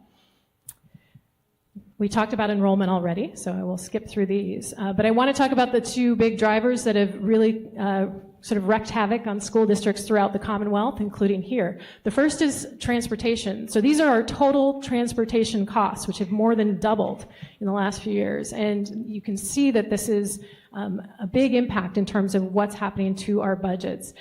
Thankfully, this year, our in-town transportation costs are relatively low. Those increases are only 2.55%. The reason the overall number is high is that our out-of-town transportation, that is transportation for students who attend out-of-district special education schools, is at a higher increase rate. Those costs are much harder for us to predict, and they're much harder for us to control. We are working with state legislators and with groups throughout the state of Massachusetts to look at state transportation of public school students to see if there's anything we can do to sort of lobby for some kind of relief. The other big driver relates to out-of-district tuition. There are students, there are not many, but there are students in our district who we can't meet their needs here in district. And those students we are required by law to find an appropriate educational placement for. We can place them either in a collaborative or a private special education school out of district, and the costs of those placements are very high. They range on the low side from about $70,000 per student per year to over $250,000 per student per year. So it is an expense. It's an expense that's important because students need services, and we want to make sure we're providing those. However, over the last few years, those expenses have grown exponentially.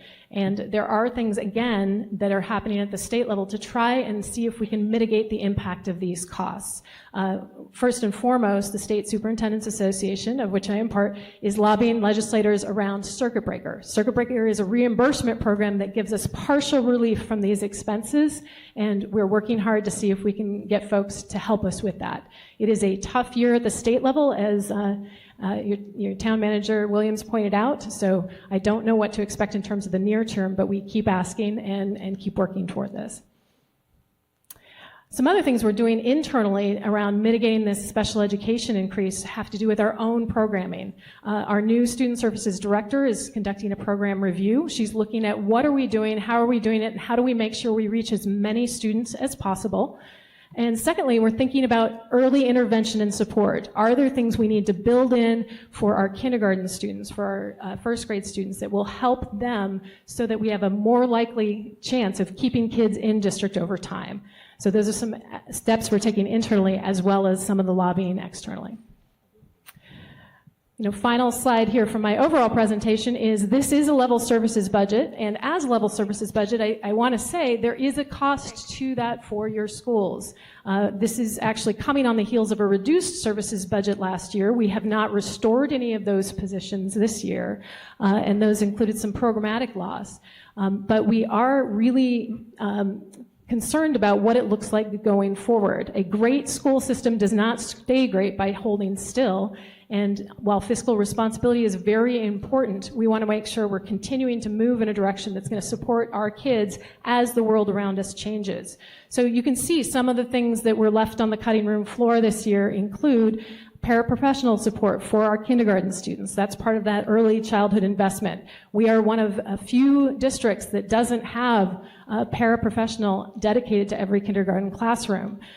Certified math specialists at the elementary level to really shore up students' math skills in early grades. Those are skills that are going to serve them well whether they stay with us or go to a technical school like Assabet Valley. At the high school level, we've looked to expand rigorous coursework offerings like our APs and other offerings. Those are things that kids are asking for and the community is asking for. There are limits to what we can do. And then finally, on the technology front, we're looking at how do we create a really thoughtful, articulated K-12 program around digital literacy and computer science. It's very clear to me that in this day and age, folks who graduate need to understand what is happening out there so that they can either be part of it and not sort of have their job disappear because of it. So those are important factors for us. And in the end, I just want to thank you. This is a community that has historically supported its schools tremendously. Your stewardship is incredibly valuable, and it does wonderful things. And I invite everybody to come and see us in all the ways that you can come and see us on the playing fields, in the concert halls and at any of our events. Our children are really fantastic. There's some of them here today, and I know you'll be hearing from some of them later. We're enormously proud of them, and that's it for me. I'm open to whatever other questions you have. I'm going to leave the smiling children up here because I think that helps. Thank you, Ms. Borchers. Very good timing, almost exactly 10 minutes. There was a gentleman who was standing at the microphone before. Would you like to identify yourself and your question, please? Walter Foster, 105 Adams Street. You read my mind. Last year, like you said, there was a reduce in services. Can you speak to the impact that it's had over the last year? And you just, on your last slide, you listed some unfunded priorities. Can you speak to how you plan to achieve those with your level services approach? So in terms of last year's impact, we cut Mandarin programming at our middle school, and that has had an impact of basically it's eliminated our Mandarin offering for our middle school program. We used to have 3 languages, and now we're down to 2. And we will still maintain Mandarin at the high school as long as it's viable. My hope is eventually we could restore that if there's enough enrollment interest. Another cut that was made last year had to do with some high school staffing in order to offer more electives. We have not been able to restore that. I would love to be able to restore that, but again, this is a thing where with declining enrollment, we need to look at what's viable moving forward. A third cut that we made last year had to do with technology infrastructure, and it has to do with replacing some aging interactive whiteboards in the district. And these are used, I'd say, most heavily in the early grades because it's a big display, it's easy for kids to see, and teachers use it to sort of help kids see very, very clearly things like math problems up close and personal, and because it's interactive, they can get up there, interact with the material, and sit back down. This hasn't eliminated those, it's just slowed down our upgrades of those. So those are cuts that we haven't restored yet. At this point, those would not be my priority ahead of some of the material that's here. If we had more funding at some point, I would like to see some of this investment that's on the page. In terms of looking ahead to next year, if we do see declining enrollment and we are able to save money in terms of that enrollment, we may be able to actualize some of the goals here. But I also need to be mindful of what's going on in the community. We want to make sure our budget balances both our needs to move forward and the community's ability to pay. So, thank you. You're welcome. Follow up? Or, okay. Mr. Caprioli. No, what about that gentleman? No? Okay. I just want to tell the audience, just based on the that I inadvertently gave the representative from Azabeth Valley an opportunity to advocate for his system, I felt that it was appropriate to give the superintendent an opportunity to advocate for the system that she is responsible for. I'd like to say that I'm so impressed with the superintendent's presentation that I was going to propose a $2 million increase. But given my track record to this point, that would appear to be, what's that word? Disingenuous, yes. And since I'm not disingenuous, I'm sorry, I can't do that. Thank you. Okay, Mr. Savoy, had you wanted next to year, next year. Is there a scout here? If not, scout down here, your right, my left. Gentleman standing up in the third row.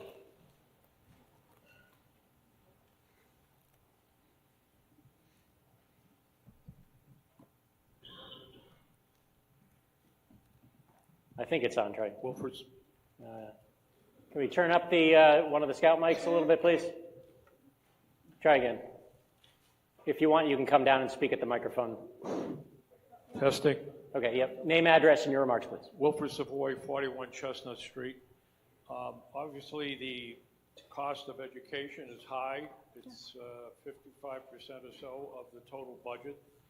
So it warrants clarity and transparency in how we spend our money and how we oversight that expenditures. I have basically 2 questions. Many of the line items in the budget a blank because of the negotiations that were going on. Correct. Can we expect those line items to be filled in the near future? Yes. Okay. Absolutely. So what Mr. Savoy is referencing is we are engaged in collective bargaining. We have 5 different unions we're bargaining with this year. We do have one settled agreement with the paraprofessionals union. And I'll take this opportunity to say that we are going to change their title. They're going to be educational support professionals moving forward. So you'll hear me say ESP next year, and that's what that means. Secondly, our teachers, we've reached a tentative agreement. They have not yet voted. So we're awaiting that vote. And then we're currently in active negotiation with custodial and secretaries, administrative assistants, excuse me. And then our food services will be final. We have put money in place as a placeholder based on sort of our very close examination of the market. We have a tool that we use that's looked at settlements across the state of Massachusetts, including in our benchmark communities, which gave us some good kind of numbers to work with, and we're committed to living within the budget that we've created. Great, thank you. You're welcome. Second question is, and I believe you addressed it, on page 41 in Buildings and Grounds, you have that $50,000 for the high school roof. Yes. And we also have an article for repairing of A and B as a capital improvement. Indeed. Is that $50,000 designated for A and B, or is it for another roof? It's not designated at this time. It's currently within our Buildings and Grounds budget, and it's there as a placeholder for repairs. I would say that, it's going to be the school committee's determination if we don't need it there, if we need it somewhere else, or we're able to give it back. That's a school committee decision. So we can expect that $50,000 to come back in the excess at the end of the year, maybe? Well, we can hope, Mr. Savoy. I think the price of utilities is a concern that I have as well as federal grant funding, so we'll see. I just would like to acknowledge the superintendent and the director of finance and operations for really being very cooperative in answering some of the questions that I've had prior to the meeting, so thank you very much. And thank you for asking. Thank you. Are you rising to speak, or are you just heading for lunch? Give him a second. Let's find out. He's heading for lunch. All right.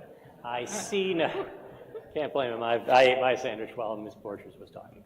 I see nothing else. The action before us comes on the original amount recommended by the Finance Committee, read into the motion earlier for the Westborough. Mr. Yes. Moderator, I'm sorry. Oh, I didn't see you there. Yeah. Mr. Parker? Yeah, Scott Parker, 192 Milk Street. As enrollment drops and the budget increases, that would mean that the per student cost of education here in town is increasing. Yes. So I'm wondering at this point, how does our per pupil cost of education compare to the benchmark communities? That's a good question. So the data that we get on this is a few years old, and the last data that I saw was 2024, and it always lags a little bit. But I would be happy to get back with more up-to-date data as soon as it's available. As of right now, we were in the top quartile in terms of per pupil spending. We were up there with Sharon and Hopkinton. And I think one of the things to note when you look at that, when you look at our benchmark communities, they were chosen because of sort of fiscal similarities. They were not chosen as performance comparative communities to the Westborough schools. And so we are kind of in and among exactly the towns that I would hope we are in and among when it comes to per pupil spending. Yeah. Okay, thank you. You're welcome. Yes, name, address, and your remarks, please. Sure. Name is Nigel Danielson Ewing. I am a new member of the Westborough Township, so I'm glad to be here. Your address, please? Sorry. Name is Nigel Danielson Ewing. Address 56 Ruggles Street in Westborough. I'm a new neighbor in the town. Thank you to the moderator. Thank you to the superintendent. Very transparent presentation. My question is on the heels of the last question with regards to enrollment. Yes. You continue to talk about the challenges for enrollment. Yeah. I'm a new member to Westborough, very attracted to the town. My question is, what are we doing to increase enrollment, or are we just implicitly leaving that to itself, and how are we addressing that challenge? That's Please. a great question. I did not put this in the presentation. I forgot to say it out loud. There are several housing developments that are in the works right now that are coming online within the next 2 to 3 years. And we are watching those closely on the school side because we do think they have the potential to impact our enrollment either by stabilizing or even trending it back upward again. So really, when it comes to enrollment, we're public school. We'll take anyone who moves into town. And so we are monitoring what happens with the planning departments in town so that we are ready and don't we would never want to be in this situation where we, cut programs and services so greatly that we could not accommodate the number of students coming in. Right now, from a facilities standpoint, we are in decent shape. Within the next 5 to 7 years, we will probably need a more robust facilities study if enrollment turns back the other direction, however. Thank you. Thank you, and welcome to town. All right.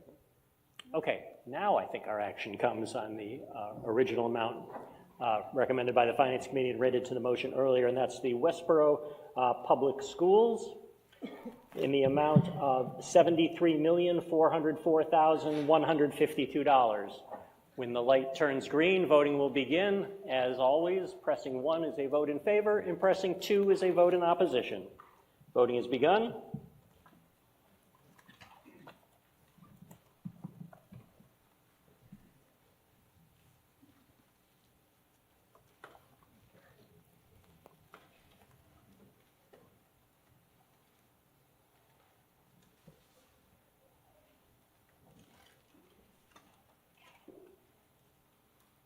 Voting is ended.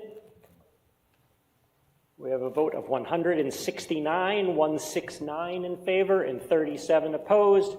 The motion carries, and we now turn our attention to the next article. But I did want to comment that now that we've closed out the budget and we did have our discussion about the waste management, in case you didn't pick up the form or haven't seen a sign, my understanding is as of Monday, those of us who still go to the dump or the transfer station, will go to a new location. And so I just want to bring that. There was a handout to bring your attention. I believe we're moving towards single stream recycling as well. So I just wanted to bring that to your attention. With that said, the next item on the warrant, which is our agenda, is Article 8, dealing with the Community Preservation Program budget. When you're ready, Mr. Ball. If you must leave, please try to be quiet so we can keep going, and please do come back if you're just leaving for lunch.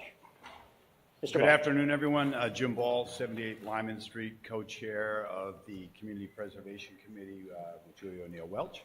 I move that the town vote to raise and appropriate and reserve from Community Preservation Fund fiscal year 2027 estimated annual revenues and approve the article as printed in the warrant. Thank you, Mr. Ball. Could you just move the microphone up a little bit? You're taller than most speakers. Thank you. And for those of you following along the booklet, the chart, which is what is in the warrant, there's the chart that has the appropriations and the recommended amounts. With that, remarks, Mr. Ball. Sure, quick remarks. We've done this for a few years now, so I hope some of you are starting to get used to it. The funds that we do receive each year by the Act require that we fund some of the funds into very specific budgets, essentially 10% into the 3 areas that the Act covers, up to 5% for administrative costs affiliated to implementing the program, and then the remainder to a reserve account, which can be used for any of the purposes under the Act, and that is what this seeks to achieve. Thank you, Mr. Ball. Any discussion? Any questions, comments? Seeing none, our action comes on Mr. Ball's motion. When the light turns green, pressing 1 is a vote in favor of Mr. Ball's motion. Pressing 2 is a vote in opposition. Voting has begun.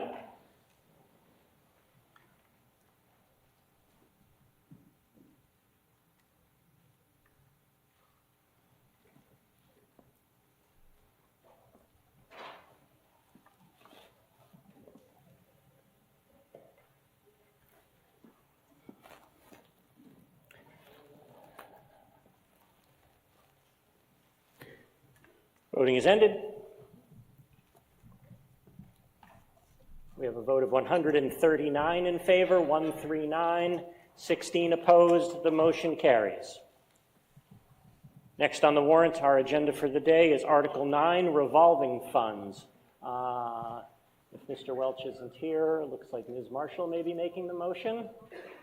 It's just ours printed in the warrant. It's one of the simple ones.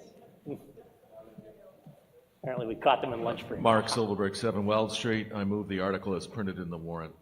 Thank you, Mr. Silverberg. Any remarks?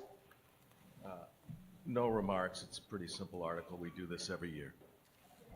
Thank you. Just for those of you who aren't here every year, I want to make it clear that these monies aren't actually being allocated. If you read the table carefully, you'll see that this is essentially reauthorizing the existence of these revolving funds and the expense limit of what can be spent from them. So those numbers are limits on what can be spent.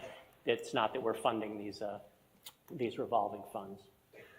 If there's no discussion, our action comes on Mr. Silverberg's motion. When the light turns green, voting will begin. As always, pressing 1 is a vote in favor, and pressing 2 is a vote in opposition. Voting has begun.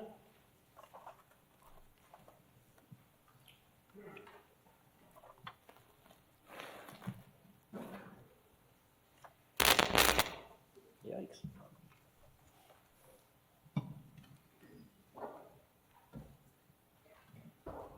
Voting is ended.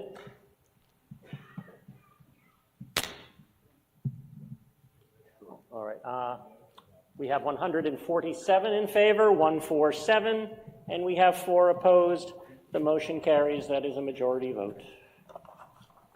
Next up, Article 10, dealing with regularly recurring articles. Mr. Silverberg. Mark Silverberg, 7 Weld Street. I move the town vote to approve Article 10, Sections A through E, as printed in the warrant, and that the town vote to transfer and appropriate the following sums: $250,000 from free cash, $20,000 from country club retained earnings, $50,000 from water retained earnings, and $50,000 from sewer retained earnings for the purpose of Article 10A, $4,500 from free cash for the purpose of Article 10B, $5,000 from free cash for the purpose of Article 10C, $60,000 from free cash for the purpose of Article 10D, and $75,000 from free cash for the purpose of Article 10E.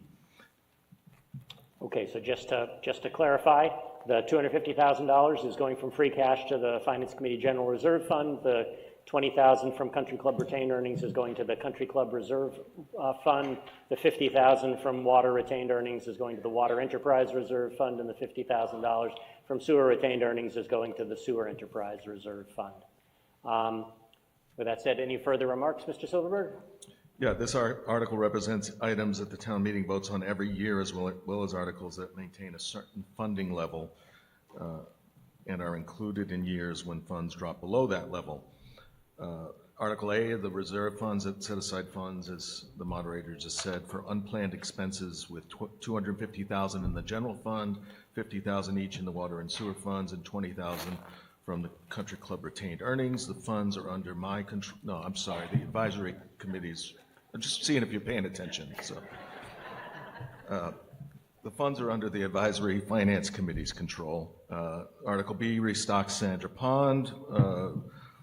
Article C funds the July 4th block party.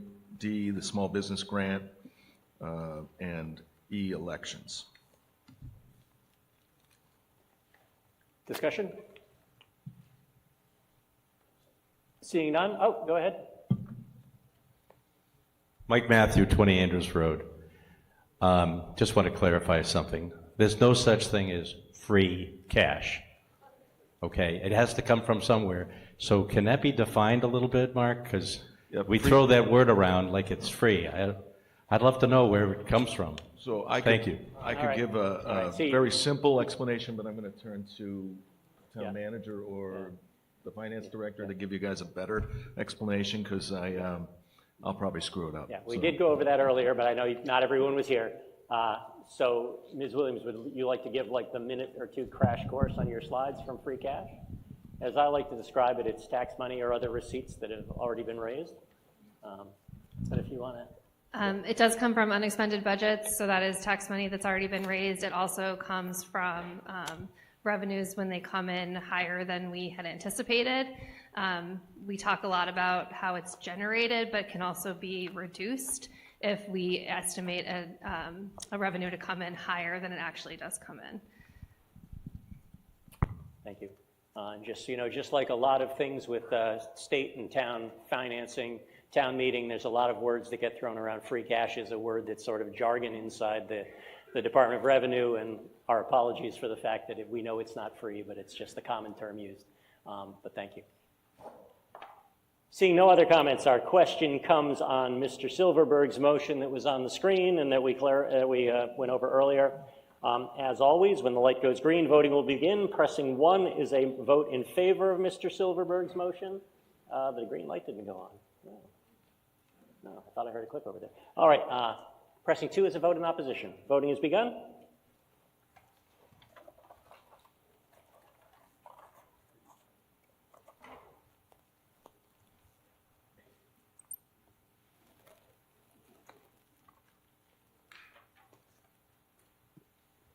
Voting is ended.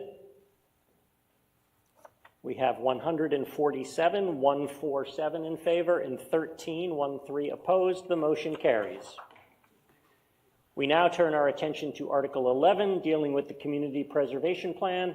Again, I will recognize Mr. Ball to make the motion and provide some commentary. Mr. Ball. Thank you, Mr. Moderator.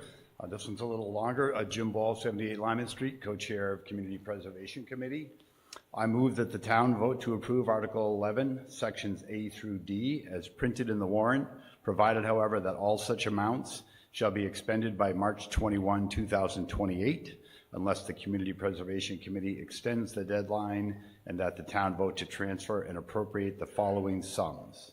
A, $25,500 from the Community Preservation Open Space Reserve Account for the purposes of Article 11A. B, $150,000 from Community Preservation Open Space Reserve Account for the purpose of Article 11B. C, $91,085, Community Preservation Historic Reserve Account, and $36,815 from the Community Preservation General Reserve Account for the purpose of Article 11C. And D, $100,000 Community Preservation Historic Reserve Account for the purpose of Article 11D. Thank you, Mr. Ball. Remarks? Yes, so quickly, just to update folks, you've had us here to allocate funds to these different accounts. Fortunately, last year in 25, the committee was able to complete our governance documents, the Community Preservation Plan, which is available for all of you to see on the town website. Also, there are several presentations, Westborough TV, a few different places where we've tried to get the word out to folks how this process has worked and where we're at. But what that allowed us to do, fortunately, last year in the summer and into the fall, is entertain our first set of applications for actual grants or allocations from the fund for certain requests. This article is the outcome of that process. The committee meets to review those through a two-stage application process. The first is brief in that we identify whether it does fall under the purview of the act and is allowed. And then the second is a more detailed discussion and review with the applicants as to their project, and then follow on the committee either approving or not approving those. So these four are the result of that process. Our first request, a reminder, these funds already exist. The prior article, a couple articles back, and also on page 12 in the book, reflects what these requests are, approximately $403,000, but also the current balances in the accounts, a little bit north of $1.8 million from the last several years, so that you can see that. But these are the first four applicant requests that the committee is brought to you for approval. The town can either approve them, reduce them, or not approve them. They can't request others or any other changes beyond that. And that's where we stand. Thank you, Mr. Ball. You can see the recommendations of the Finance Committee and Select Board in your booklet. Mr. Johnson. Ian Johnson, 9 Burtis Adams Way. Just to that point, Mr. Moderator, on Article 11B, on the Hastings Elementary School playground replacement, the Select Board did revote their recommendation this morning. As you see in the booklet, it was a 4-1 to 0 vote. We revoted this morning. It's 5-0 recommendation in favor. Thank you. Thank you, Mr. Johnson. Yes, the gentleman at the microphone back here. Yes, Walter Foster, 105 Adams Street. Just a clarification. The date on the slide says March 21st, 2028, and the date in the booklet is June 30th, 2029. Yes. So what is the proper date for? The 28, the 28 is correct. There was some confusion. It's a 2-year, our plan allows 24 months to spend the money. It's a 27 fiscal year, so when it first went out, people automatically said, oh, 29, but we're granting the money in 26, so the money needs to be spent by 28. So this is the correct date. We do have the ability, if a project is in the works, for any reason was delayed that's reasonable, they can come back to the committee and ask for an extension, but if it's not been spent by 28, March 21st to 28, they would have to do that. Thank you. You're welcome. Mr. Shepherd. Yes, Mr. Moderator. Do we have the ability to vote on these individually as opposed to in a group? Yes, let me just look. Yes, we can. Would you? Tell you what, why don't if we think that's the case, why don't we go down and we'll do the same thing we did for the budgets, and we'll question them, and then we'll take them up and we'll vote on the non-question ones as a bulk, and then we can take individual votes. Would that be suffice? Thank you. Okay, so Mr. Shafford has requested that we essentially see if we'd like to vote on these together or separately. So why don't we do the same thing? You don't have to address what your concern or question is, but why don't we just go through, and I'll say we have 11A, Bowman Conservation Area Infrastructure Improvements. That's the $25,500. Any questions? No. B, Hastings Elementary School Playground Replacement. That's $150,000. Questions on that? Question. Questions on that, thank you. C, Preservation and Rehabilitation of Historic Windows at 33 West Main Street. That's $127,900 from one fund and $36,815 from another fund. That was, you gave the total as Sorry. opposed to the two pieces. Okay. It's 91. Oh, sorry, I had it in my chart wrong, sorry. It's I gave it, yeah, there's a typo on my part. $91,085 from Historic Reserve Account, $36,815 from General Reserve Account. Sorry about that. Any question on that one? No. And D, Midland Cemetery Restoration, $100,000. So I only heard questions on B, Hastings Playground. Is that correct? Which one did you question? C? D. Okay, thank you. Sorry, I didn't hear you. All right. So with that said, why don't we vote on A and C first? So let's vote on A, Bowman Conservation Area Infrastructure Improvements, and C, Preservation and Rehabilitation of Historic Windows at 33 West Main Street. I heard no question on those, so let's move straight to a vote. When the green light goes on, pressing 1 is a vote in favor, pressing 2 is a vote in opposition. Voting has begun.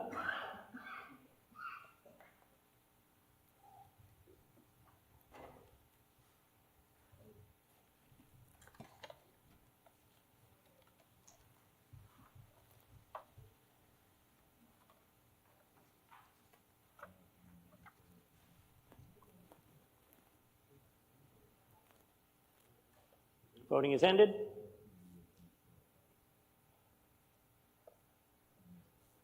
We have a vote of 157 in favor, and 13 opposed. The motion carries. Next, we had a question on 11B, Hastings Elementary School Playground Replacement. Ms. Hensley, did you want to address that? Yeah, Jody Hensley, 39 Arch Street. I support this article, by the way, and I support this element of the article. Just a point of communication or of clarification. Can you remind us what the criteria are for projects that qualify for community preservation funding? It may be surprising to see the schools receiving this, but how does that project meet the criteria for community preservation? Great question, Jody.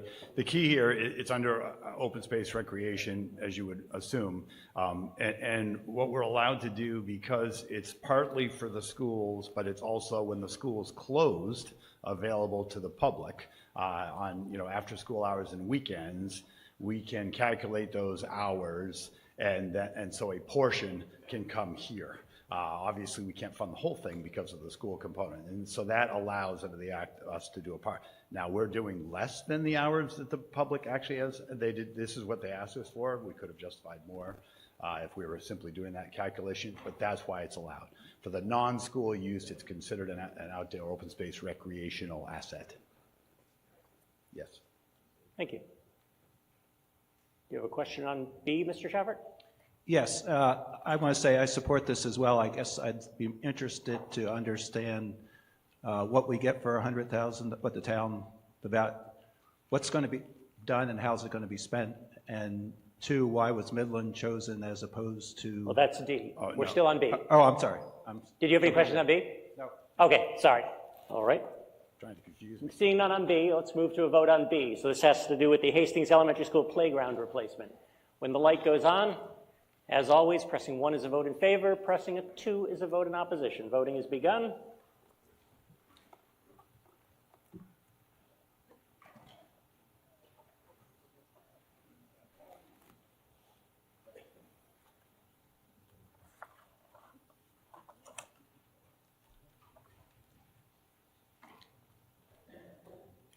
Voting is ended.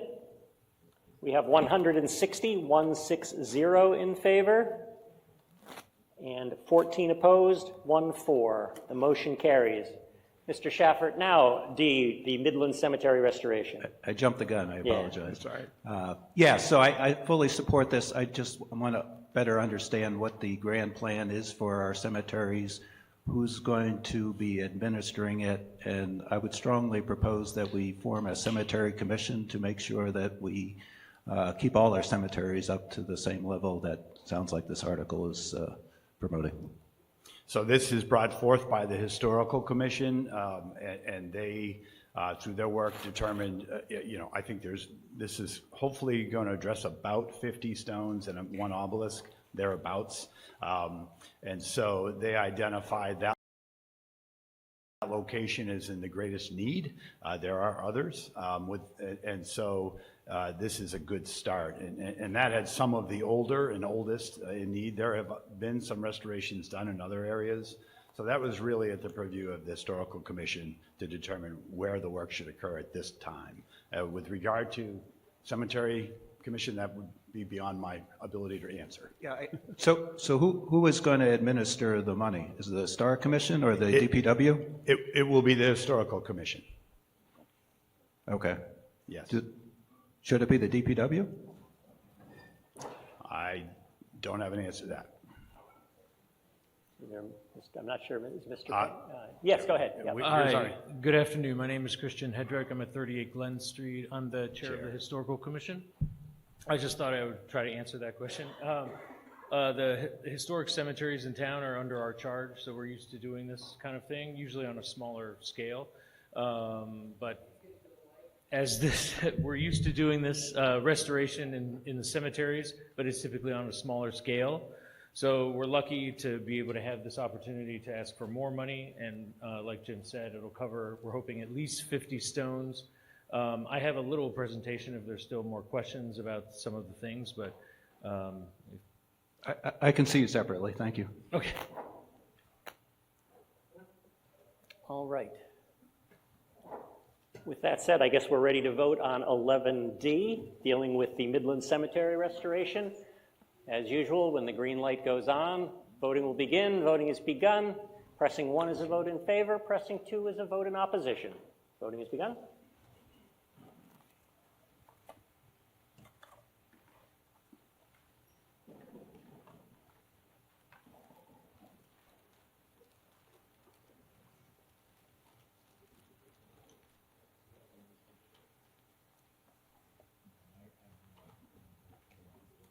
Voting is ended. We have 161 in favor, and we have 22 opposed, 2. The motion carries. We now move into a series of articles dealing with the capital improvement plan. I think we'll handle this similarly to the way we handled the last one, where we'll hear the whole motion for the whole thing, and then on these multi-part items, I will read through and we'll act on all the unquestioned ones at once, and then we'll delve into whatever questions people have about specifics. With that said, Mr. Welch is here. Mr. Welch.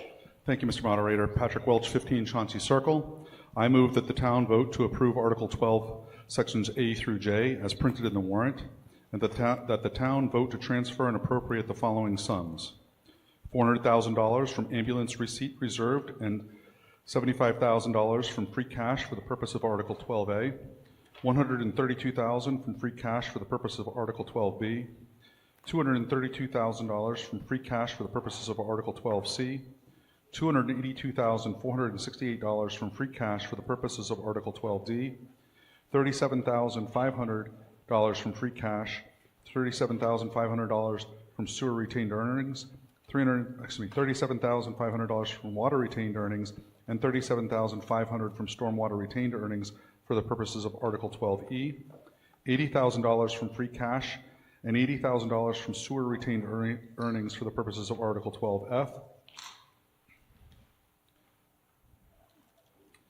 $200,000 from free cash, and $50,000 from sewer retained earnings, and $50,000 from water retained earnings, and $50,000 from stormwater retained earnings for the purposes of Article 12G, $30,000 from free cash, $30,000 from sewer retained earnings, $30,000 from water retained earnings, and $30,000 from stormwater retained earnings for the purposes of Article 12H, and $12,500 from free cash, $12,500 from sewer retained earnings, $12,500 from water retained earnings, and $12,500 from stormwater retained earnings for the purposes of Article 12I, and $40,000 from country club retained earnings for the purposes of Article 12J.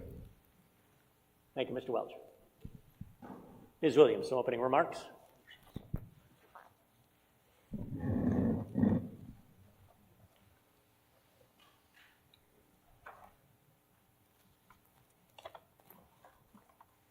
I just wanted to briefly speak to the capital articles. You have Articles 12 through 16 in the warrant are all related to the capital improvement plan. Our capital improvement plan consists of the capital budget, which is what is in your warrant, so all of the items that we're seeking to fund for fiscal 27. And then the 5-year capital plan, which is inclusive of that capital budget through fiscal 31, so the first 5 years of that capital plan. And then what we've been focusing on a lot this year is the long-range capital outlook. So we're really trying to create a capital improvement plan that looks out 15 years in terms of what we're expecting to see in capital requests and capital needs. So this year, again, working on that process, really with the goals of being in alignment with that comprehensive fiscal management policy that I've mentioned, making sure that we're keeping free cash between that 5 to 7.5%, as well as stabilization, and looking and focusing on our retained earnings as well. And the purpose, again, is to identify capital needs going out 15 years.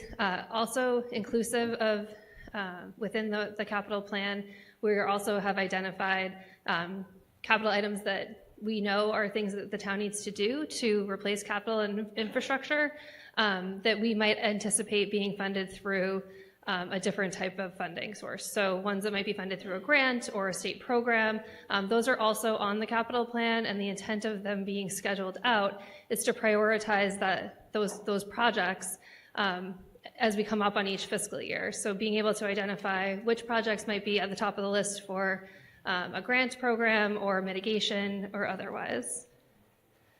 And then really what we were trying to focus on is the reduction or avoidance of taking on additional debt.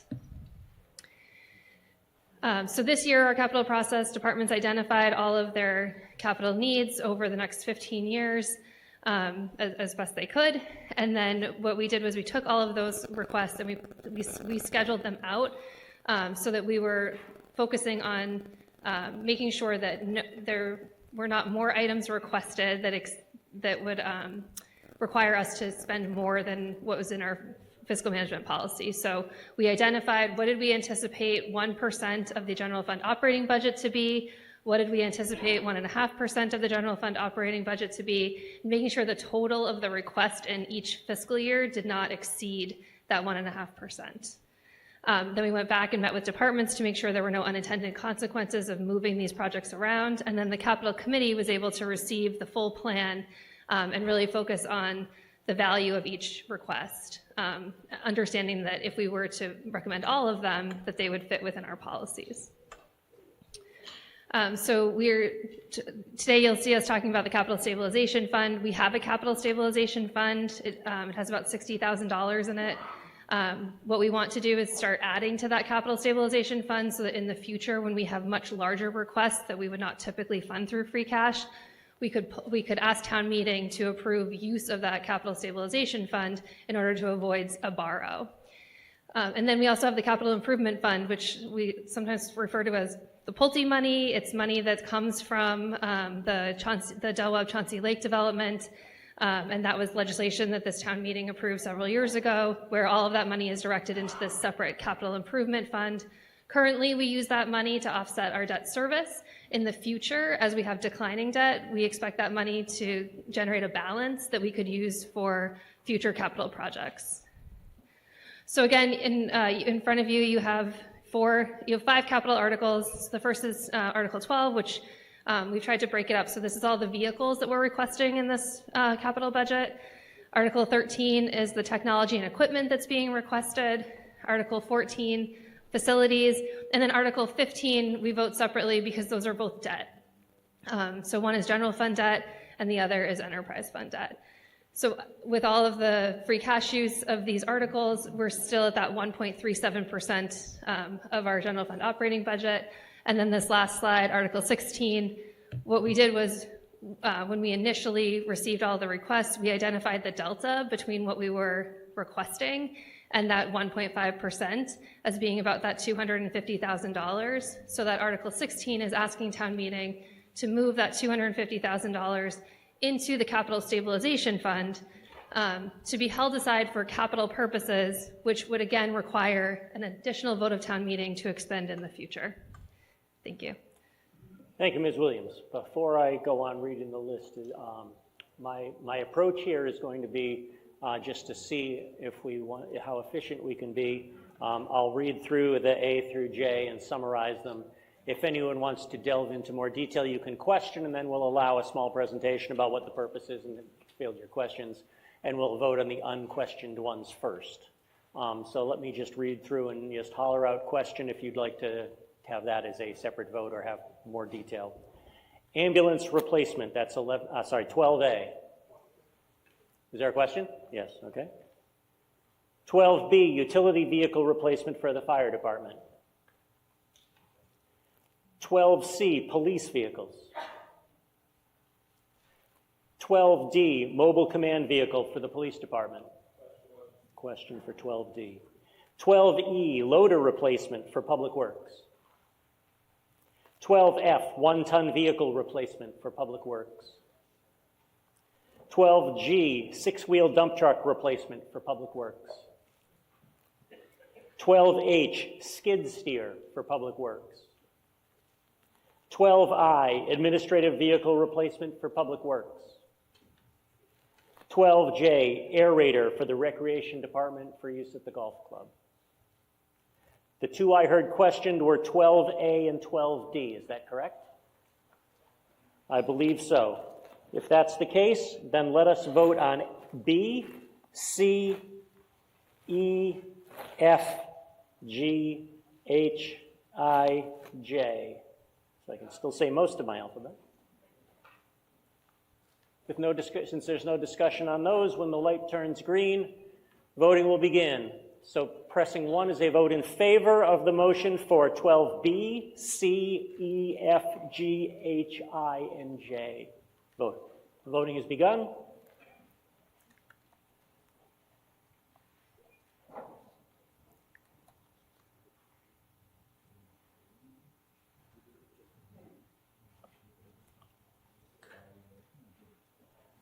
While we're doing that, I'll mention the Finance Committee and the Select Board recommendations you can find in the booklet.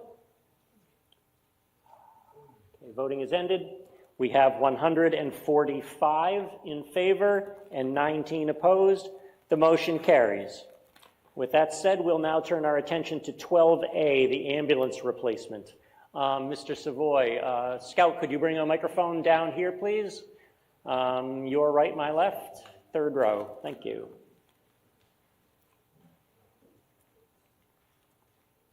Mr. Savoy.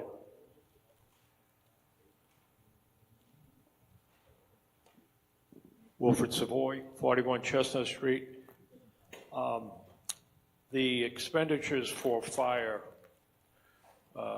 rank second among the 16 comparative towns, and I understand that we rank high compared to those towns because of the ambulance service that we provide.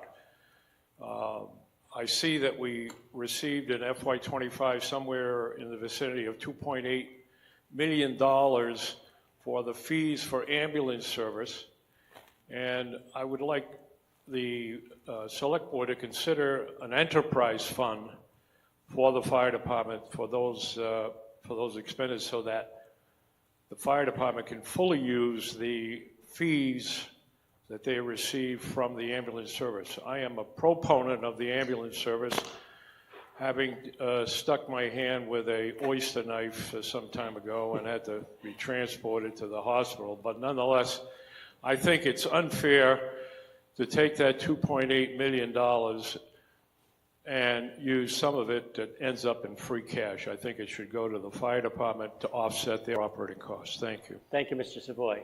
I guess we can either take that under advisement, or would anyone like to respond to that, or you just like to take it under advisement?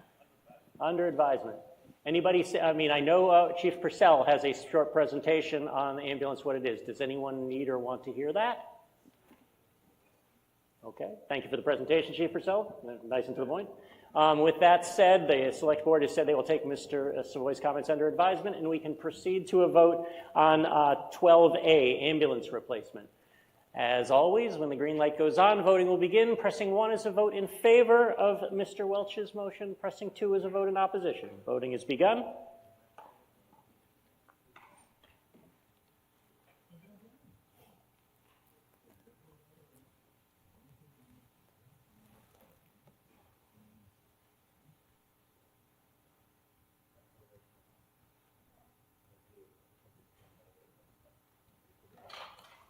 Voting is ended. We have 148 in favor, 148, and 14 opposed, 4 opposed. The motion carries, certainly more than a majority vote. Our next questioned item came on 12D, the mobile command vehicle for the police department. Before we get to the presentation by the chief, I heard a number of people question it, so will one of the people who questioned it just sort of give us the general tenor of what their question is? Give you a second, see who gets to the microphone first. Yes, name and address, please. Prentice Gove, 47 West Street. Okay, and your question? It's a two-part question. The first is, how have we been handling these situations? What type of equipment do we use without this vehicle? And then secondly, will this vehicle replace anything, or is it in addition to? Thank you. I will ask Chief Minardi. I assume the answers to that will come in your presentation, and if not, we'll defer to them. So with that said, we'll let Chief Minardi give his presentation, and then I'll try to make sure those questions are addressed. There'll be more time for questions. It's just I'm going to defer to Chief Minardi to just sort of explain in case any of your questions are answered, and then we'll get back to deliberation. Chief Minardi. Todd Minardi, your police chief. I do have a presentation. I'm going to have to go through it pretty quickly for time constraints. Don't stop the timer yet. No, I'm only kidding. So obviously I'll take your questions at the end, but I'm going to try to get through this pretty quick, and hopefully it'll answer the questions you have. But this is a new vehicle for our department. It's going to enhance our capabilities. What this really is a mobile communications platform. That's really what this is designed for. So we used to have what was called a special response vehicle back in the early 2000s. It doesn't have the capabilities of the van we're looking to purchase, but it was a safe space for us to work out of during incidents and events where we could control, our environment. So I got a lot of questions about how many other departments around here have something similar to this, and quite frankly, none of them do. I put Westborough first. I prefer to be proactive in public safety for our community, and in the police department, we prefer to lead and not follow. There's a whole list of things here on the side, things that we've either initiated before other departments or when very few other departments were doing it. The drone, for instance, we've had one for 10 years. There was no other department around us that had a drone when we started our drone program. It's using technology, it's evolution, it's a force multiplier. It's an incredible tool for us. I want to touch really quickly on the firearms range. We're required to do firearms training. There's no other department around us that has a firearms range. I took a $1.5 million request off the capital plan for FY28 because the improvements are being funded by the Westborough Police Foundation. The first full-time clinician in Worcester County, we were the first ones to have one back in 2018. The rank of corporal, deputy chief, no one around us had those ranks when we initiated them. The 3D scanner, I took a $100,000 request off the capital plan because we acquired a grant to purchase it. There's no other department around here that has that kind of technology. We tried to do funding and partnerships. We applied for a number of different grants. They're very competitive. We were able to get a justice assistance grant for about $35,000. I reached out to our surrounding communities to see if they wanted to collaborate. Unfortunately, because of timing and fiscal constraints in those other communities, some of them are actually looking at 2.5 overrides. It just didn't come to fruition. So the original cost of this item when we applied for a grant was $474,000. When we didn't get the grant, we went back to the manufacturer. We drilled down on the equipment. We reduced the cost to $367,000. We have the grant for the $35,000, and the Westborough Police Foundation is contributing $50,000. So we got the cost down to the $282,468. The purpose of the mobile command vehicle, again, this is a multi-purpose vehicle. This isn't just for critical incidents. This is for town events and major investigations, community event management, as well as school safety. We want to collaborate with all of our partners in town to utilize this piece of equipment. The operational needs, again, it's going to be used for search and rescue operations, search warrants and tactical operations, school safety and reunification events, critical incidents, disasters, and again, community and town events. And this meets national and state FEMA and MEMA standards for incident control and national incident management standards.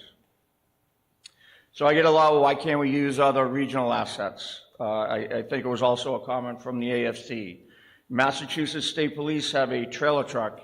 We're not going to bring that into your neighborhood to go looking for a missing child or what have you. They only use it for major events like the 4th of July celebration in Boston, the Boston Marathon, etc. That's not really going to help us here in Westborough.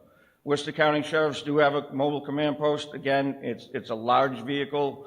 It's difficult to fit into our neighborhoods. I don't know when it's going to be available. As a matter of fact, they're looking to replace it because it's old and outdated. We're just looking for a van. It's literally a Ford Transit van. Anyone can drive it. We can take it anywhere in town and establish a command post.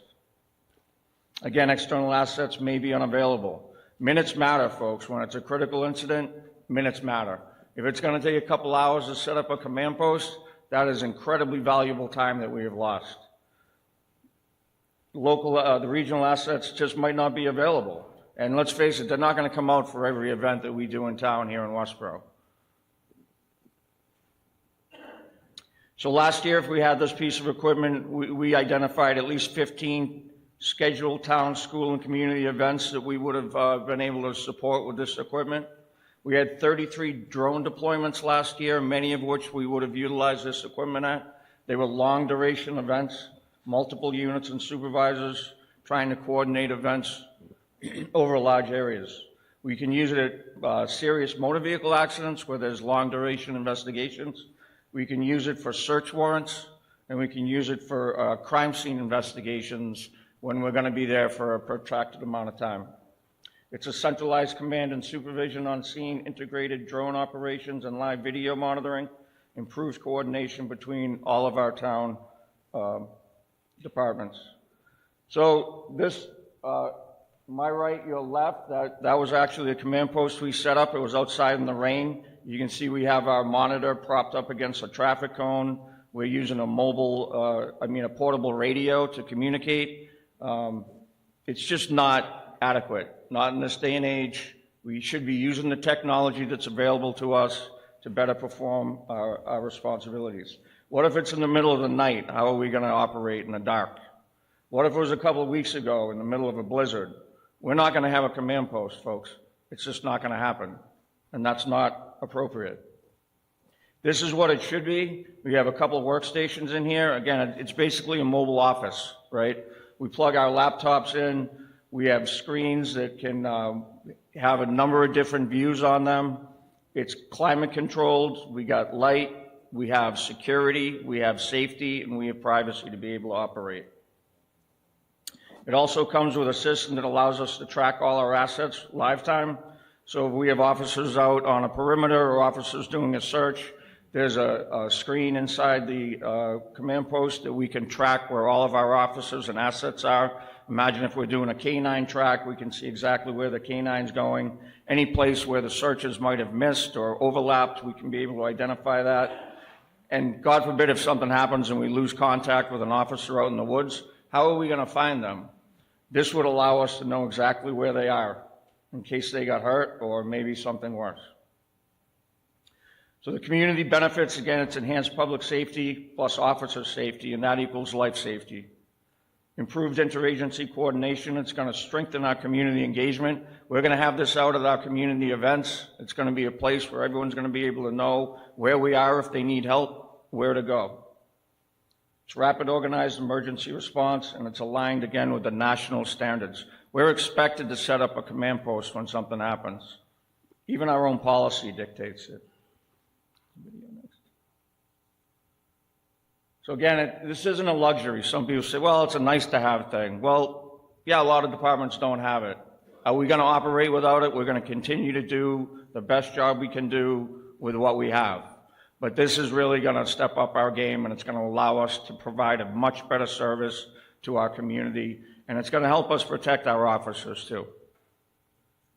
This is investing in capabilities today to ensure that Westborough is ready for tomorrow's challenges. I'm going to play you a short video. I hope it works okay. That's the vehicle. I'll be following it back 9 quarters.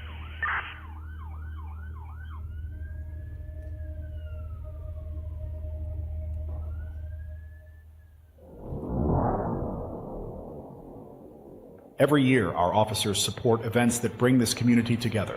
From large road races to town gatherings, we work to keep thousands of residents safe.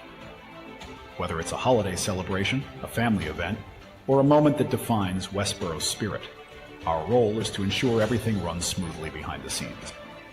Graduations, ceremonies, and major school functions all require coordinated planning, communication, and supervision. But the same resources are needed when tragedy strikes, when a crash occurs, or when unpredictable emergencies unfold. What should be a unified command operation often becomes a challenge. Rain, darkness, cold weather. These are the conditions our officers routinely work in. Yet we're still relying on the back of a patrol car as our command post. Missing persons, search and rescue, severe weather responses. These incidents require organization, coordination, and rapid decision-making. Even during planned public events with large crowds, our ability to manage resources is limited by the equipment we don't have. Right now, this is what our command center looks like.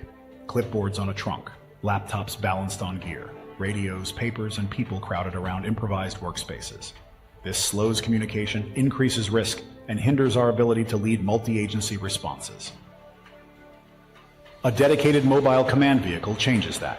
It gives us a protected workspace, reliable communications, real-time coordination tools, and the ability to manage any major event, planned or unplanned, with efficiency.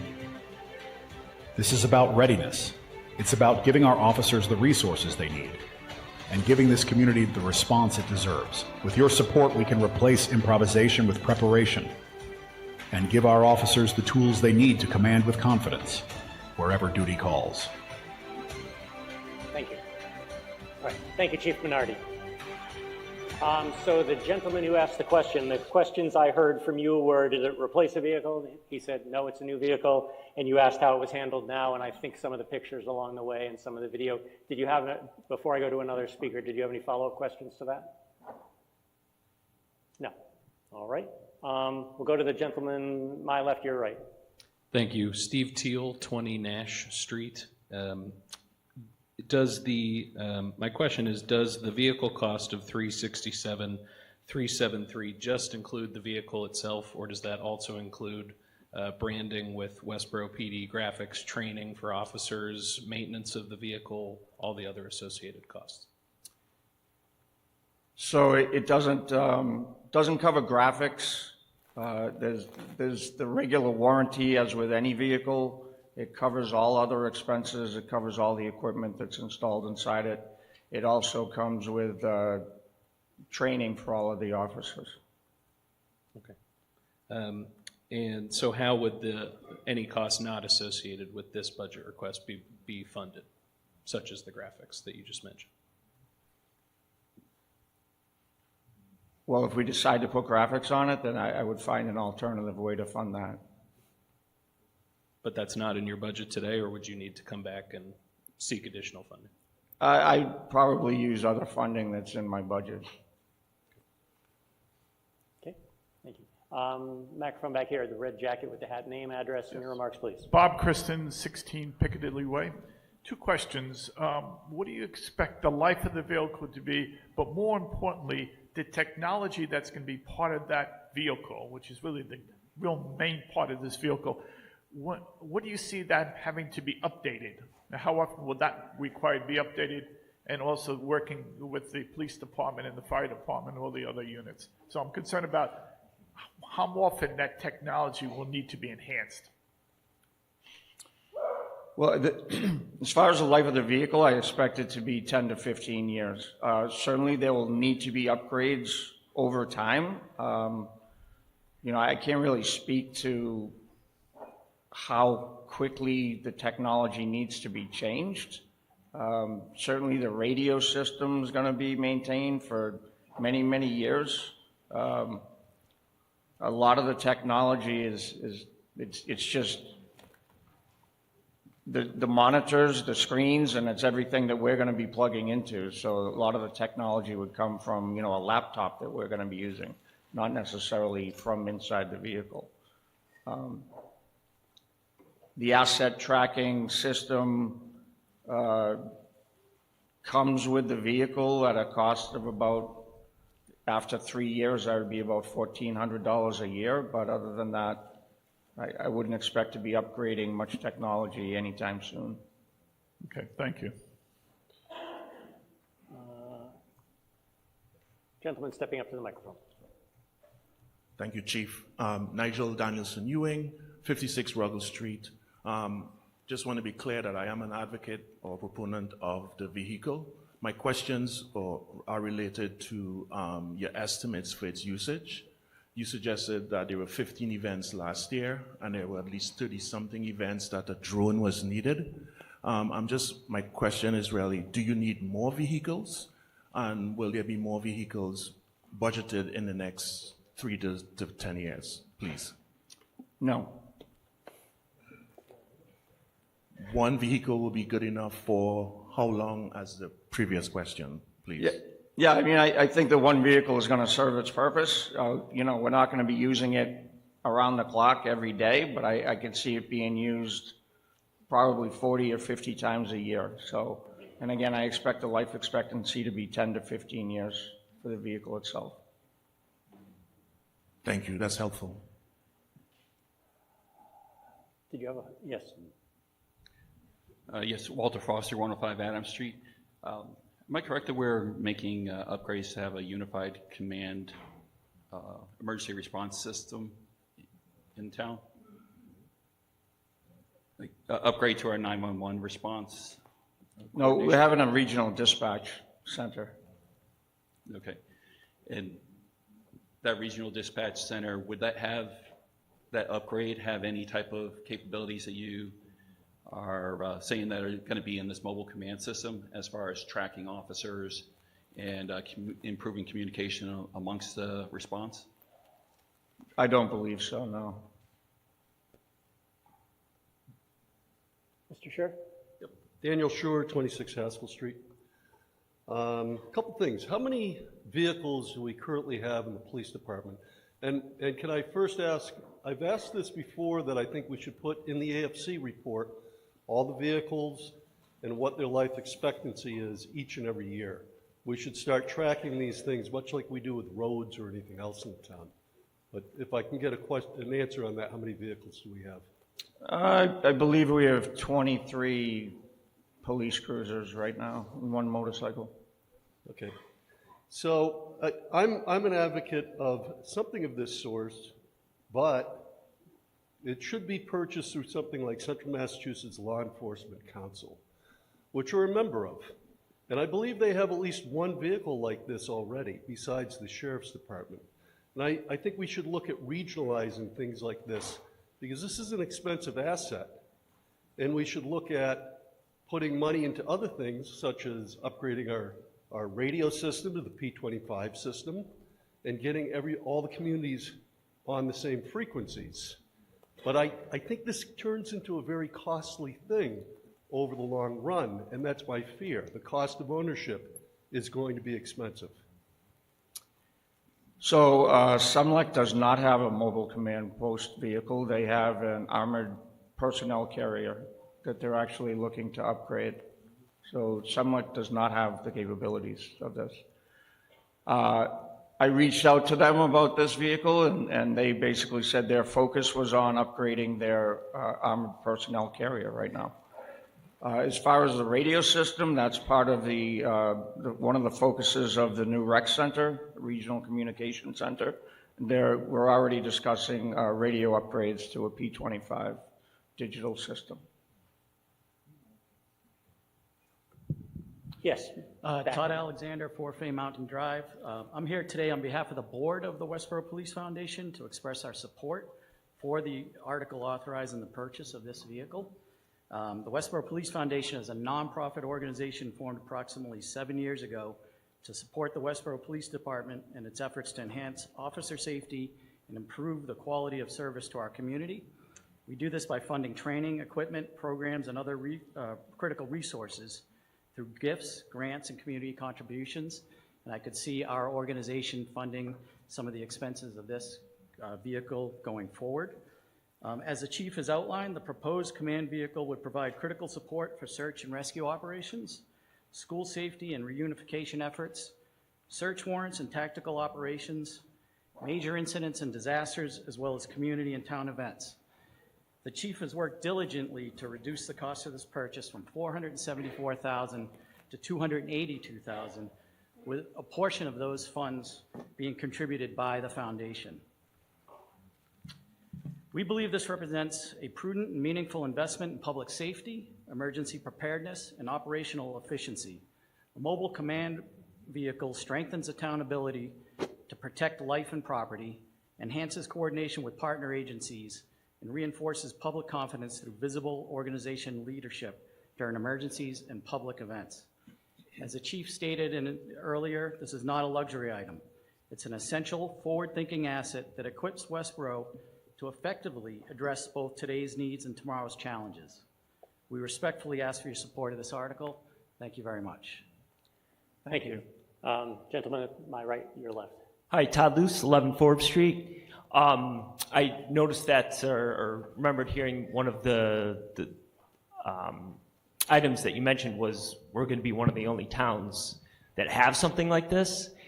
If other towns are having events, say like Northborough with their Apple Fest, could we actually rent the vehicle to them to offset costs? Well, we provide mutual aid to all of our law enforcement partners in emergency situations. I don't know about. I think there might be some other legal issues as far as trying to rent the vehicle, but I mean, I would provide it to our regional partners in situations of an emergency, but I don't really plan on loaning it out to departments for pre-planned events because I want to make sure it's available to our community. Okay, understood. Yeah, I didn't mean for actual emergencies, but like planned events, maybe even give our officers a chance to make overtime if they're trained in operating it. But also I understand that could be a potential need at the same time as another town's event. Just an idea. Just wanted to bring it up. Thank you. Thank you. Thank you. Ms. Marshall, were you looking to speak? Oh, yeah, go ahead. Scott, microphone down here, middle, about the 4th row, please. Thank you. Thank you for pointing it out. Didn't see it.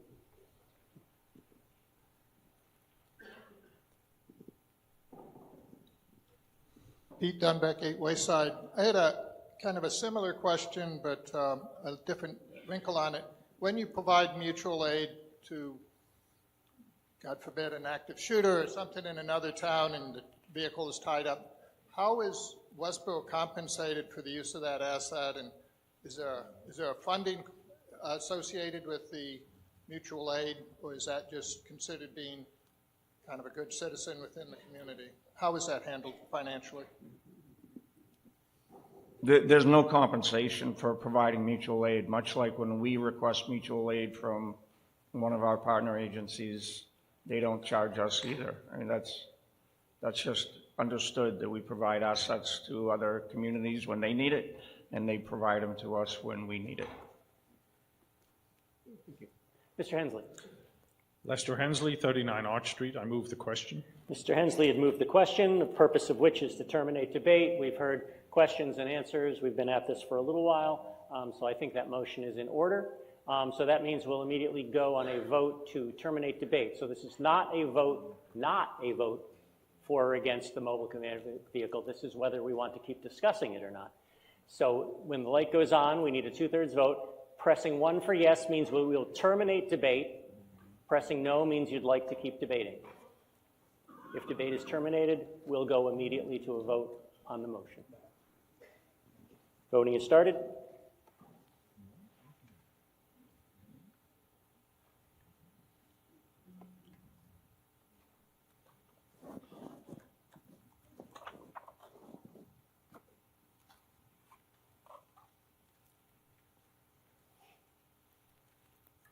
Voting is ended. We have 176 in favor and 14 opposed. Debate is terminated. So that means we are now voting on the motion before us related to Article 12D, which is to transfer from free cash $282,468 for the purposes of a mobile command vehicle for the police department. So now we're voting on the motion for or against Mr. Welch's motion in favor of the mobile command vehicle. When the system is cleared and the light goes on, now pressing 1 is a vote in favor of funding the mobile command vehicle, and pressing 2 is a vote in opposition. Voting has begun.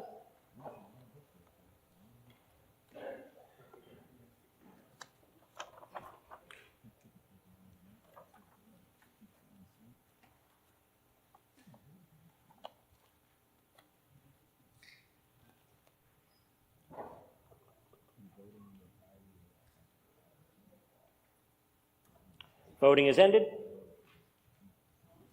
We have 131 in favor, 131 in favor, 69 opposed. The motion carries. That is a majority vote. Next on the agenda, or the warrant, is Article 13, the next phase of the capital improvement plan, this time dealing with technology and equipment. Do we have a motion? Mr. Johnson. Ian Johnson, 9 Burtis Adams Way. I move that the town vote to approve Article 13, Sections A through D as printed in the warrant, and that the town vote to transfer and appropriate the following sums. A, $125,000 from free cash for the purpose of Article 13A. Item B, $113,000 from free cash for the purpose of Article 13B. C, $200,000 from free cash for the purpose of Article 13C. And D, $63,600 from free cash for the purpose of Article 13D. Thank you, Mr. Johnson. Just want to point out that C should say purpose of Article 13C on the screen.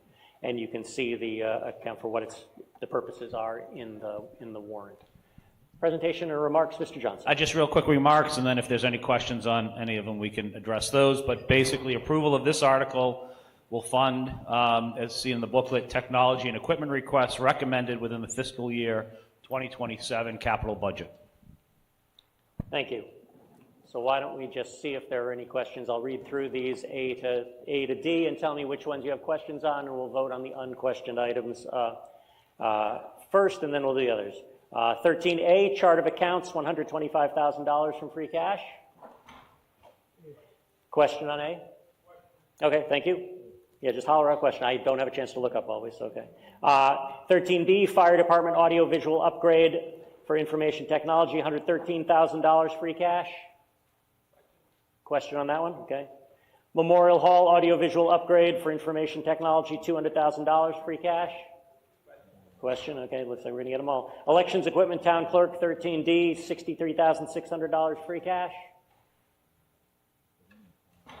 Okay, let's vote on 16D, elections equipment for the town clerk, $63,600. Then we'll go back and work our way through A through C.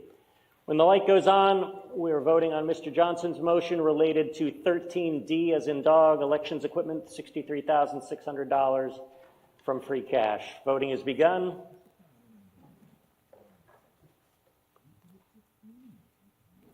Scout, if you wanted to come down the question for the next one, if you want to get a microphone down here, my left to your right, third row. You've been here before. Down here, please. Thank you. Voting. Sorry, I keep hearing one click. Go ahead. Whenever it's ready. Still coming in? Okay. Sorry. Sorry, I heard one click and it was the wrong click. Voting is ended. So for 13D, as in dog, we have 152, 152 in favor, and 14 opposed. The motion carries. We now go to the questions on 13A, dealing with the chart of accounts for the Finance Department. Mr. Savoy, did you have a question on that? Yeah, Wilfred Savoy, 41 Chestnut Street. I want to highly recommend this in trying to reconcile some of the accounts. It's been very difficult because they're not matched, and this would hopefully have a single system, so I highly recommend this item. Thank you, Mr. Savoy. Mr. Savoy remarks in favor, advocating in favor. Thank you. Anyone else? Seeing none, our vote will come on 13A, a request for $125,000 from free cash for the Finance Department chart of accounts. When the light goes on, voting will begin. Voting has begun. Pressing 1 is a vote in favor. Pressing 2 is a vote opposed.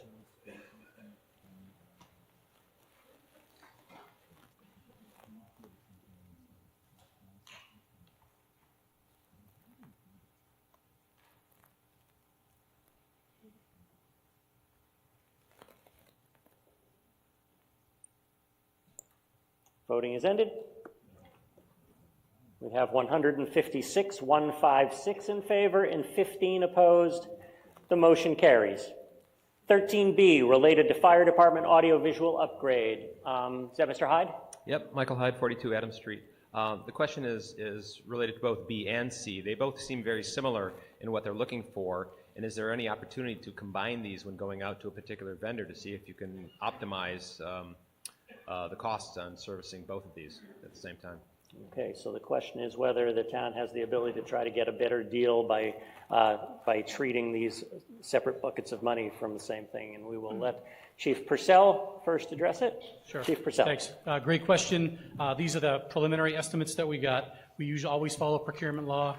Most of the bids came off of the state bid list. Obviously, they can't charge us more. When we go to affect the project, we'll try to negotiate the best price down. We're not always successful, but we'll see by merging these if we can get a better deal for the money. But right now, that is the estimate off of the state bid list. We always try to get the best price for the taxpayer.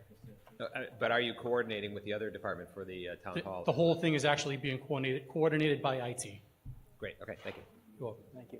Chief Purcell, nice to hear your name not with a snow emergency, hear your voice not with a snow emergency. Anything else on 13B? Seeing none, we'll act on the original motion for 13B, asking for $113,000 from free cash for Fire Department audiovisual upgrade. As always, when the light goes on, voting has begun. Pressing 1 is a vote in favor. Pressing 2 is a vote in opposition.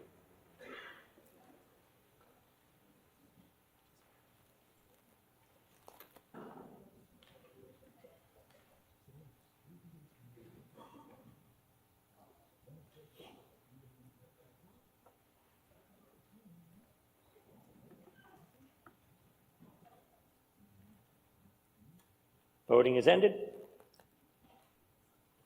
We have 141, 141 in favor, and 28 opposed. The motion carries. 13C, I know Mr. Hyde said his question dealt with both. Was there anyone else who had a separate question on 13C? I see someone standing up. It looks like, is it Mr. McManus? Joe McManus, 8 Isaac Miller Road. I've noted that I've been in town since '95, that Memorial Auditorium used to be a reasonable, beautiful room. The acoustics were pretty good. Since the renovation of the Forbes building, the acoustics in that room is really terrible. By whatever they did to change the stage and change the configuration of the room, it made it really bad. I wonder if this is just equipment changes, or are we going to actually fix the acoustics in that room? Okay, I believe your remarks are talking about the Great Hall in Forbes. This has to do with Memorial Hall and Town Hall, I believe. Is that? And Mark Stein's telling me. So I would say, if you have acoustics questions about Great Hall, that's fine. Maybe you can go and talk to somebody in Town Hall and see if that can be in a future one. That's okay. It's only those of us who go there all the time that know the difference of the two rooms. So, thank you. And I think it's been noted up front with head shaking. With that said, let's vote on 13C, dealing with Memorial Hall audiovisual upgrade, $200,000 from free cash. Do I have to tell you that when the green light goes on, voting has begun, and pressing 1 is a vote in favor, and pressing 2 is a vote in opposition. Voting has begun.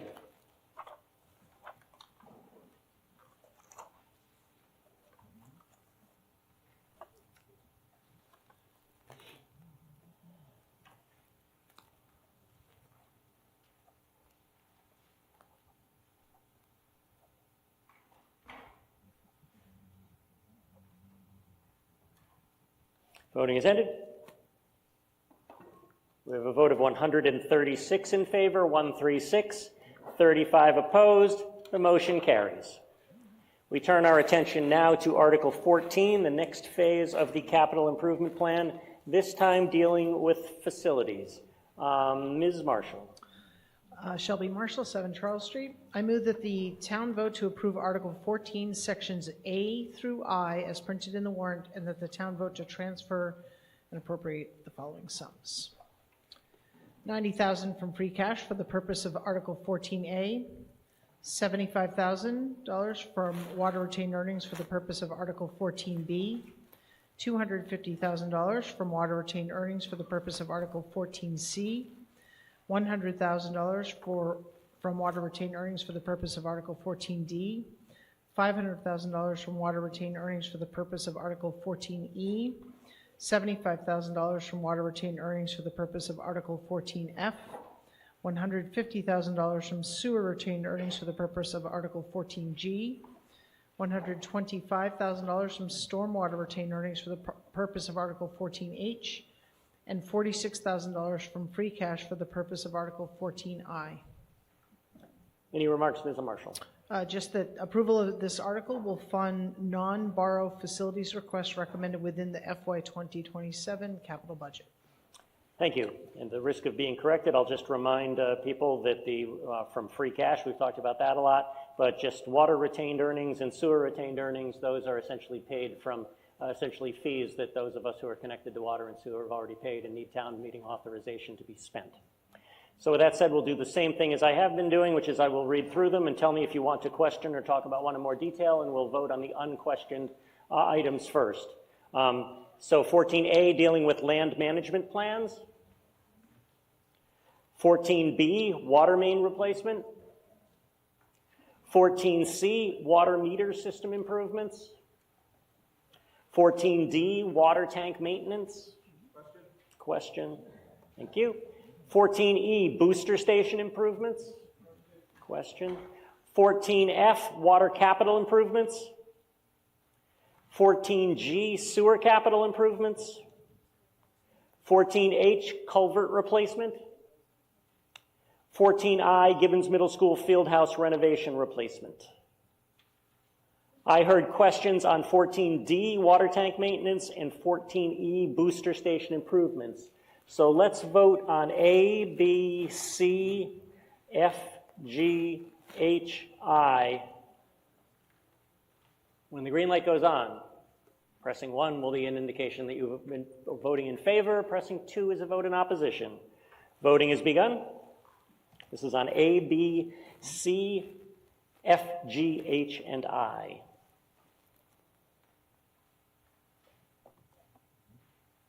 If the person who had the question on 2 wants to get ready for a microphone, that would be great.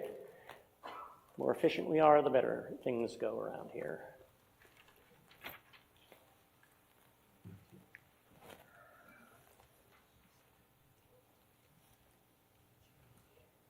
Voting has ended. We have 150 in favor, and 17 opposed. The motion carries. We now go to the first questioned item, water tank maintenance, a request for $100,000 from water retained earnings. Is the question Mr. Schaffert? Yes, thank you, Mr. Moderator. The question I have is regarding what exactly we're getting for this. When we say we're going to complete major maintenance, does that mean we won't have any major maintenance after this, or does it mean we're going to be back next year asking for another $100,000? Thank you, Mr. Schaffert. Mr. Payne. Can you bring up the tank?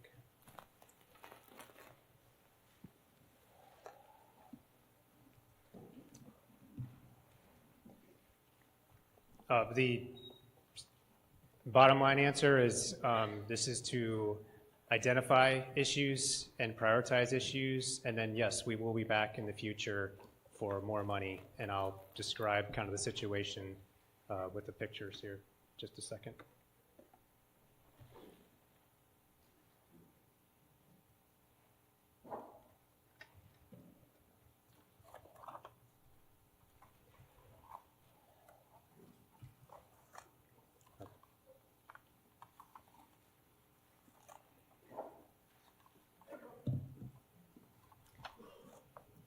So the town has 3 water tanks. 2 of them are shown here. This one on the left is off of Ruggles Street. The one on the right is off of Route 9. These tanks require maintenance. So the intent of this article is to provide funding, which will allow us to evaluate the 2 tanks and potentially lead to design associated with work that would be required to address any maintenance issues on these tanks. So the priority, the bulk of that maintenance is related to the painting of the tanks, so the interiors and the exterior of the tanks. So if we had to do the inside, outside of both tanks, we're looking at a couple of $1 million to do that. We're not proposing we do that now. That will happen at some point. It's going to happen over a period of years. The intent of the funding that we're requesting is to identify specifically where we would prioritize our work and then program that work over a series of years to make sure we can do it. So this request is just to assess, not to do any of the painting or maintenance. Is that correct? Correct. It would also, that's correct, but it's not just to assess, it's also to, once we decide, because I'm fairly confident that at least one of these tanks needs some work in the near term, and to prepare, I say design, but it's really specifications associated with paints, to hire a contractor to paint it. That's work that we need a vendor, a firm to help us with. So this funding would help us prepare those documents to eventually go out to bid for that sort of maintenance. Thank you. Thank you, Mr. Schaffert. Mr. Noonan asking a question, or is he taking a break? Taking a break. Oh, don't. Okay, thank you. All right, let's vote on Ms. Marshall's motion related to 14D, water tank maintenance, and that is for $100,000 from water retained earnings. When the light goes on, voting will begin. Voting is begun. Pressing 1 is a vote in favor. Pressing 2 is a vote in opposition. Voting is begun.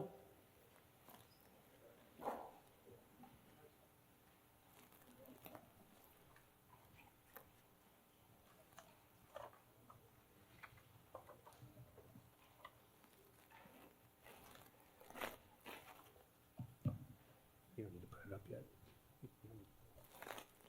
Voting is ended. We have 160 in favor, and 17 opposed. The motion carried. The next questioned and last questioned item was 14E, booster station improvements, a request for a transfer of $500,000 from water retained earnings. Question, Mr. Caprioli. Yes, Tom Caprioli, Crown Ridge Road. This is quite a bit of money. How many boosting stations do you have? It says in the article information, it says boosting stations enable water to fill a water tank. Are you talking about the 2 water tanks in the previous article? Or are you talking about a water tank in somebody's home? This obviously increases water pressure. Is that in the system as a whole or just to those tanks? So you can throw that up there. Just to give a visual, and it's not much of a visual, there's not much you're looking at because it's underground, but there's we have 1 booster station in the town, and we have 2 pressure zones in the town, and this booster station allows us to control the pressure in one of our pressure zones. So it's very important if you're living in that part of town where this pressure or this booster station affects that pressure, we need this booster station to work. So this money is intended to upgrade the mechanical, structural, electrical components associated with that station. $500,000 seems almost like the cost of the station. Are you literally replacing it? We're not replacing it, no. So how much does this boosting station cost to begin with? I don't know what a new station would cost, but I'm confident in saying it would cost more than $500,000. Yeah. Okay. I certainly realize you need the water pressure to be appropriate. So it's monitored continuously so it's not over-pressured into someone's residence, right? It controls the pressure in the water distribution system, yes. Okay, thank you. All right, thank you. Mr. Shafford. Could I just ask how the $500,000 amount was established and whether you have bid documents yet or whether you're in the design phase? Where do we stand in the process? So the $500,000 is an estimate based on a preliminary estimate from the consultant that we're working with, and the design and the preparation of the bid specs is happening now. So that's not a known cost, that's an anticipated high-end cost for us to do the work, and the intent of asking for it now, without knowing that definitive number, is so that as soon as we finish our design, we can immediately go out to bid. If we don't ask for it now, then we'll have a design and we'll have to wait till the next opportunity of town meeting to request funding, which means we'll lose opportunities to do the work. Time, basically. Yeah, and as a former member of the AFC, I think my position has always been we should have the real numbers in hand before we come. So obviously it requires that you do some advanced planning with the design and planning, but I'd prefer to have you come to town meeting with a real number as opposed to the engineer's estimate. Just my opinion. Thank you. Our vote will come on Ms. Marshall's original motion regarding Article 14E, booster station improvements, a request to transfer $500,000 from water retained earnings for the purpose of this article. When the green light goes on, voting will begin. Voting is begun. Pressing 1 is a vote in favor. Pressing 2 is a vote opposed.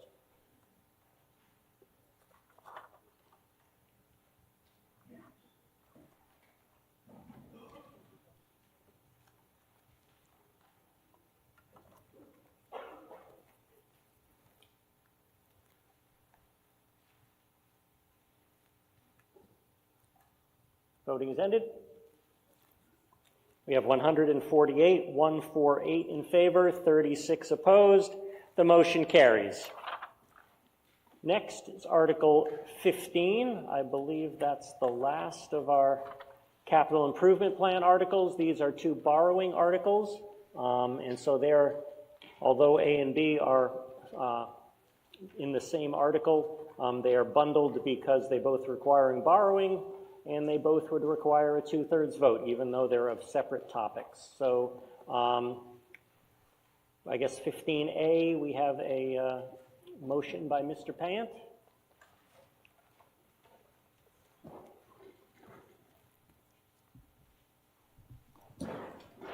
Chris Pant, Director of Public Works. I move that the town vote to appropriate the sum of $2,300,000 for sewer pump station improvements and all associated work and all costs incidental or related thereto.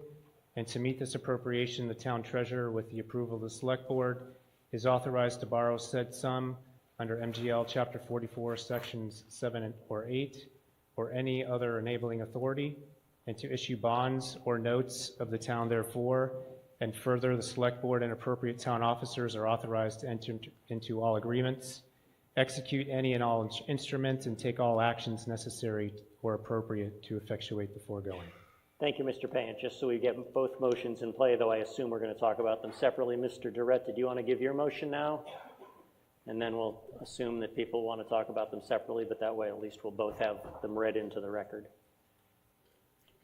Mr. Durrett for 15D. I move that the town vote to appropriate the sum of $5,732,830 for the purposes for the demolition and removal of certain roof elements, design, engineering, acquisition of easements, construction, installation, upgrading, and/or replacement of the A and B roof, wing roof, and rim repairs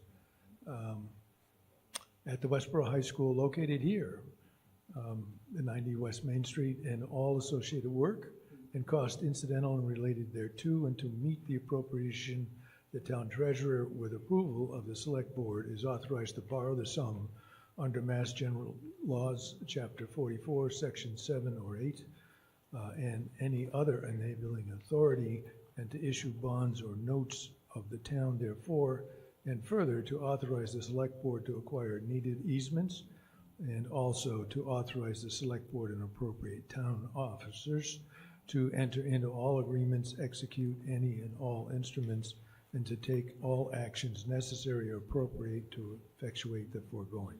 Thank you, Mr. Durrett. Now I'm going to assume that the meeting attendees here would like to hear the presentation from each and would like to deliberate them separately. So should I go into the assumption that if I read A and B, someone would question both of them? Yes. I think we're going to assume that. Okay. In that case, why don't we yield to Mr. Payant, and we'll deal with 15A first. Thank you. So we'll do the presentation, the vote on 15A, and then we'll come back to Mr. Durrett's motion on the capital plan related to the high school. So, Mr. Payant. I can flip. I got it.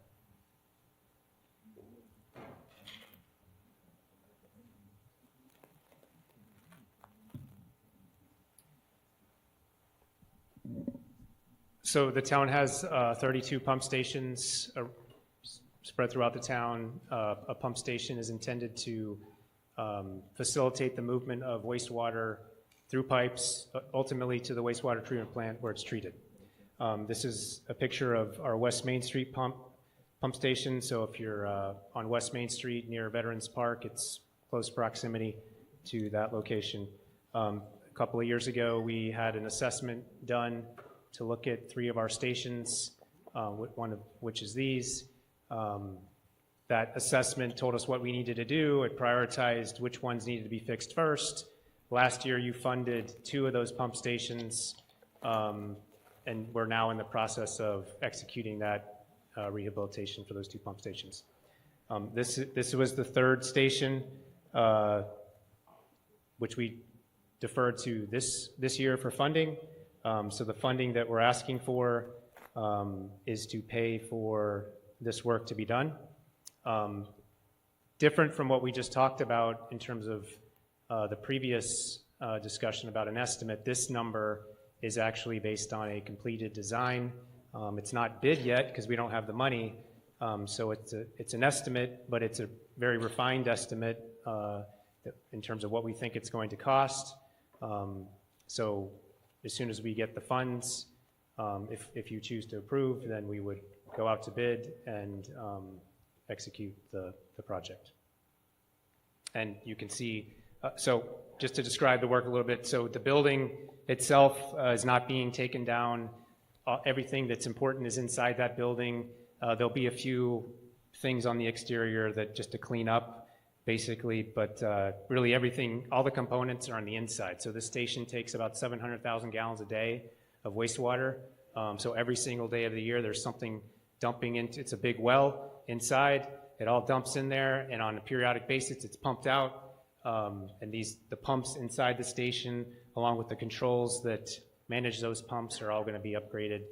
The station was installed in 1972. In early 2003, there were some modifications done to it, but now it's been 23 years. The pumps will actually be increased in size based on increased flow, and those are all the things that will happen once we execute this project. Thank you, Mr. Pagan. Questions? Mr. Savoy. Scout, third row, your right, my left. Thank you.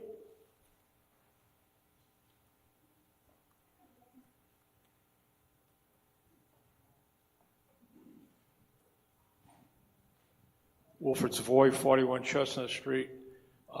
This is a comment not particularly on that project, but to make the town meeting aware that debt service it ranks second highest of the 16 communities. So our debt service is extremely high compared to our comparative communities, and I think we should keep this in mind as we borrow more money, even though this is staying within the 1.5% of our general fund. We do have a very high debt service compared to our comparable towns. Thank you. Thank you, Mr. Savoy. Mr. Dunbeck. Scout, before you go, Scout, excuse me. Mr. Dunbeck, back, next row back. Pete Dunbeck, 8 Wayside Road. Is the debt service for this paid from sewer retained earnings, or is it a tax levy, free cash funded debt? It's paid from the sewer enterprise fund. Thank you.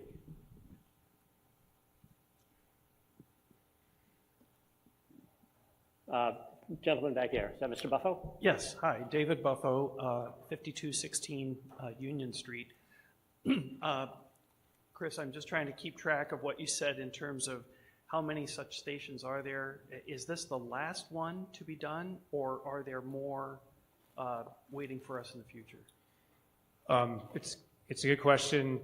Hopefully I won't make this too confusing of an answer, but I'm going to try and broaden a little bit. So there's 32 pump stations. They're not all the same.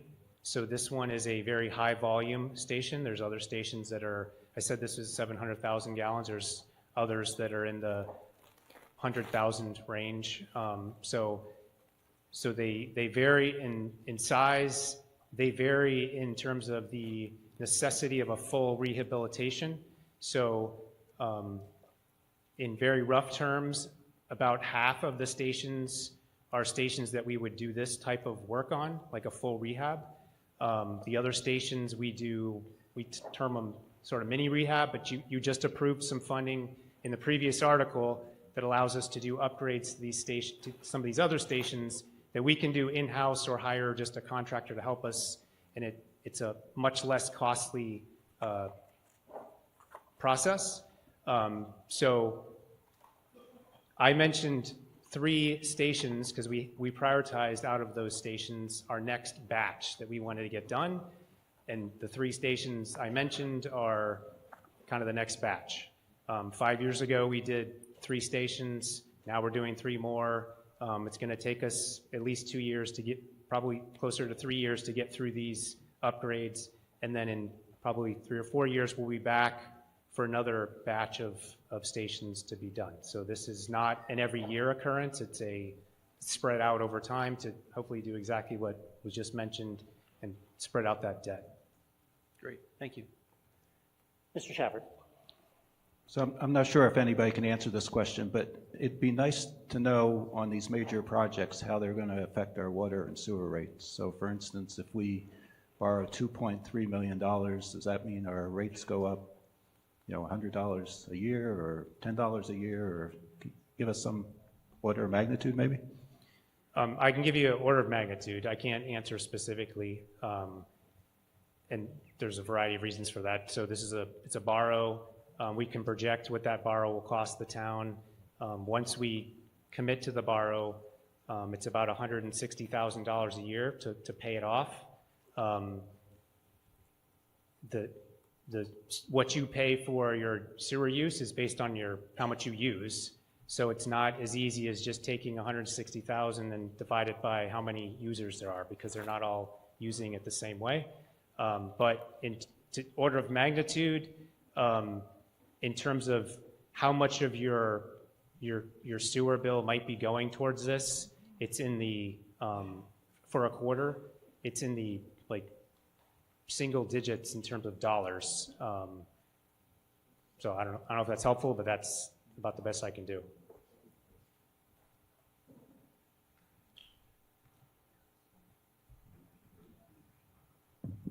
Mr. Caprioli?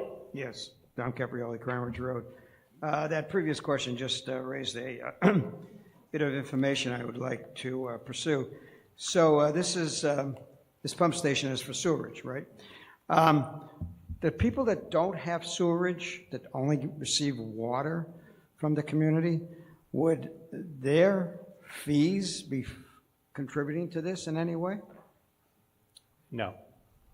So you separate funds you receive from water supply and funds you receive from sewerage removal, correct? Yes. Independently. So two different funds. There's Two different funds. a drinking water fund and there's wastewater fund. So if you don't have wastewater, you don't see a bill for wastewater treatment. There's another question. There's an Article 17, I'm sure you're well aware of, improvements to the wastewater treatment plant. I would assume that these two articles are interrelated. Isn't the improvement to the wastewater treatment plant value dependent on, isn't the improvement to the pump station dependent on improving the wastewater treatment plant? Isn't there an interdependence?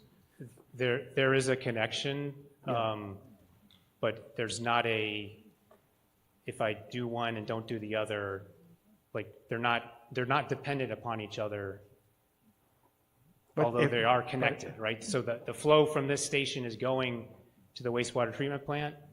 If you did not approve this funding but approved the other funding, that's okay. Well, what if you approve this funding and don't approve the wastewater treatment plant? Will the wastewater treatment plant be getting too much sewerage from this improved pump station? I won't speak to the specifics of the wastewater treatment plant because there's a separate board that manages that, but I think the basic answer is no. There's requirements that need to happen at the wastewater treatment plant, but if that's not going to restrict our current flow to the plant. Okay. There's one last, if I may, one last question. I think there's a halt on connections to the sewer system.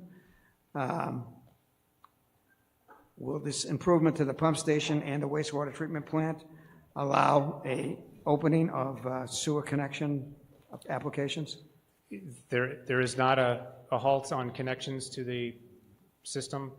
There was last year, and we lifted that. We're in 2026. So in 2025, that moratorium was lifted. So there is not a restriction on connections to the treatment system. So there's a general opportunity to request a connection. Do I understand that correctly? I'm sorry, there's a what? There's a general opportunity to request a connection. Yes. Thank you. Okay. Seeing no further discussion, our action comes on Mr. Payant's motion that I won't reread. I'll summarize that it's a request for $2,300,000 for sewer pump station improvements and all the associated work, and it's also a request for a borrowing, which means that it will require a 2/3 vote. So when the light goes on, voting will begin. Pressing 1 is a vote in favor of Mr. Payant's motion. Pressing 2 is a vote opposed. Voting has begun.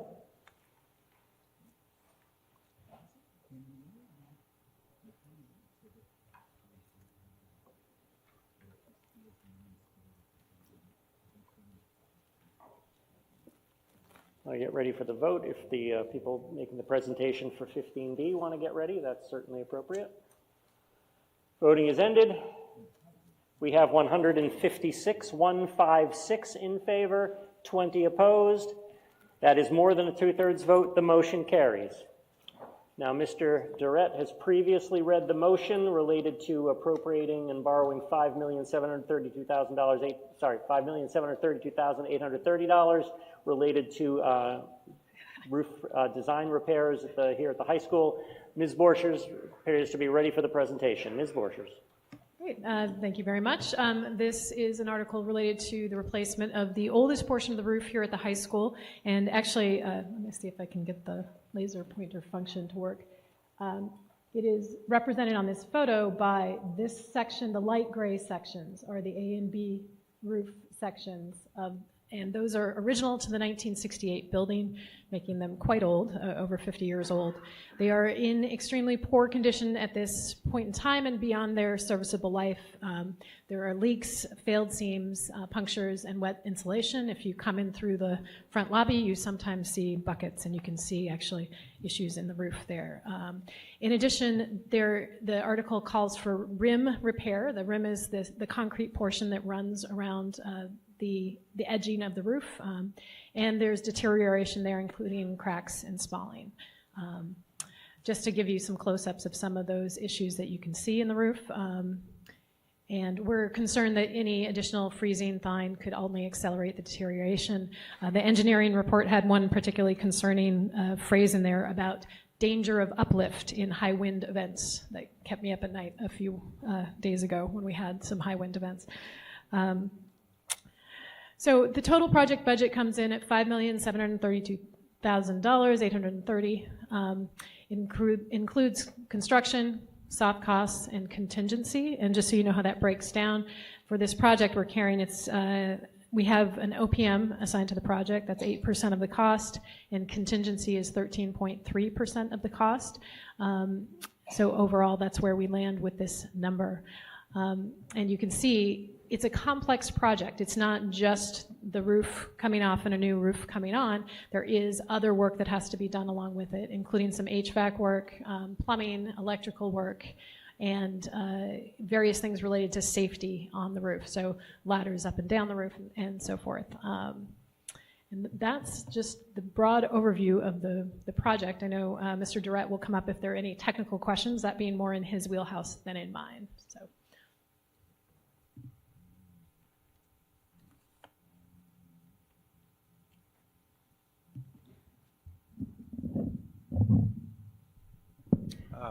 Could you share the bid results that you received? I also understand there were a couple of alternates, whether you're intending to use those, and what's the breakdown of the construction versus soft cost and contingency? Great. So our construction costs, in terms of the low bid we received, were at $4,709,518. The contingency and OPM, I'll give them separately, but I have contingency at $627,025 and the OPM at $396,286. The alternates, I'm trying to rattle them off the top of my head, included, there were 2 HVAC units that are running out of their usable life end. That was one. I'm blanking on the other 2 that are on the list, but I'll see if I can find them in my notes here. So does this number include, include the alternates or not include the alternates? This will include alternates, yes. That was a much quicker presentation than I expected. Didn't Yeah. give me time to go to the bathroom. I thought for sure I had time for that. Thank you, Mr. Gold, for taking over. Mr. Hensley. Mr. Moderator, Lester Hensley, 39 Arch Street. I'll preface my comments by saying I rise in support of this article. I think this is a roof that is long, long overdue. We've got more than our value out of it. It is the roof that sheltered me as a high school student here back in the 80s. It needs to be replaced. It's a complicated project, complicated by the concrete rim perimeter and by the extraordinary number of penetrations and HVAC and that sort of thing. So I rise in support of the article. That said, I came to looking into the article late, just last week, and I want to thank the superintendent and some members of the school committee who took some time with me this past week to answer some questions. The last time we approved a roof article, a member of our community who works in the specified products industry, in the waterproofing consulting industry, raised a question about the rate per square foot that the schools are paying for roofs in Westborough, that it seems extremely high, possibly twice what commercial property owners pay for roofs. This is supported somewhat also by the town's consultants who've provided an estimate for the replacement of the community center roof at numbers significantly lower than what we're paying for on our schools. I posited a reason for this, and I think if we explore this more thoroughly in the future, there is an opportunity here for the community to save money on these roofs if we adopt a different approach. I believe that we have been utilizing a manufacturer who offers a system and significant services for doing roof assessments and that sort of thing that could be done alternatively by an independent roof consultant, and then put the bids out to multiple roof membrane manufacturers and their respective networks of certified applicators. I don't believe that the town will have any risk in getting a lesser product with a lesser warranty or lesser service by doing this. And so I would be happy to volunteer to help in that process in the future on future roofs, but I won't vote for this kind of per square footage again in the future. I will support this article today because I think it's essential that we do this work now. Thank you, Mr. Hensley. Mr. Durrett, would you like to respond? Yeah, first of all, Lester, thanks for the opportunity to hear your questions before today. And in fact, some of the items that were in your list, we've already identified and have moved away from. The specification, first of all, as has been said in the last couple of discussions about how do we do business in terms of this, the school department, particularly at the request of the Board of Selectmen, has adopted a process by which we come to town meeting, we ask for the money for the engineering to develop the documents relative to bids. And in fact, this is the culmination of that by having gone to an engineering house, created the specifications. The specifications for this job was 307 pages, of which deals with multiple different disciplines. And so one of the issues that's being raised is how did we do that? The specification is a performance specification. That means that what it says is, under state law, there's two different ways you can deal with how you write a specification. The manufacturing vendor that has spoken about was not used on this job at all. This specification is a performance specification. We list everything that the items in the bid are supposed to do, such as the roof membrane is a separate piece of this total job. The concrete repair around the rim of this building is a separate piece of the specification and a separate bid component. All the other items, for example, as was mentioned, this is a very complicated roof. If we could go back to the first slide, please. Yep, that one. See all those white boxes? All those white boxes are the air conditioning units for this building, for those floors.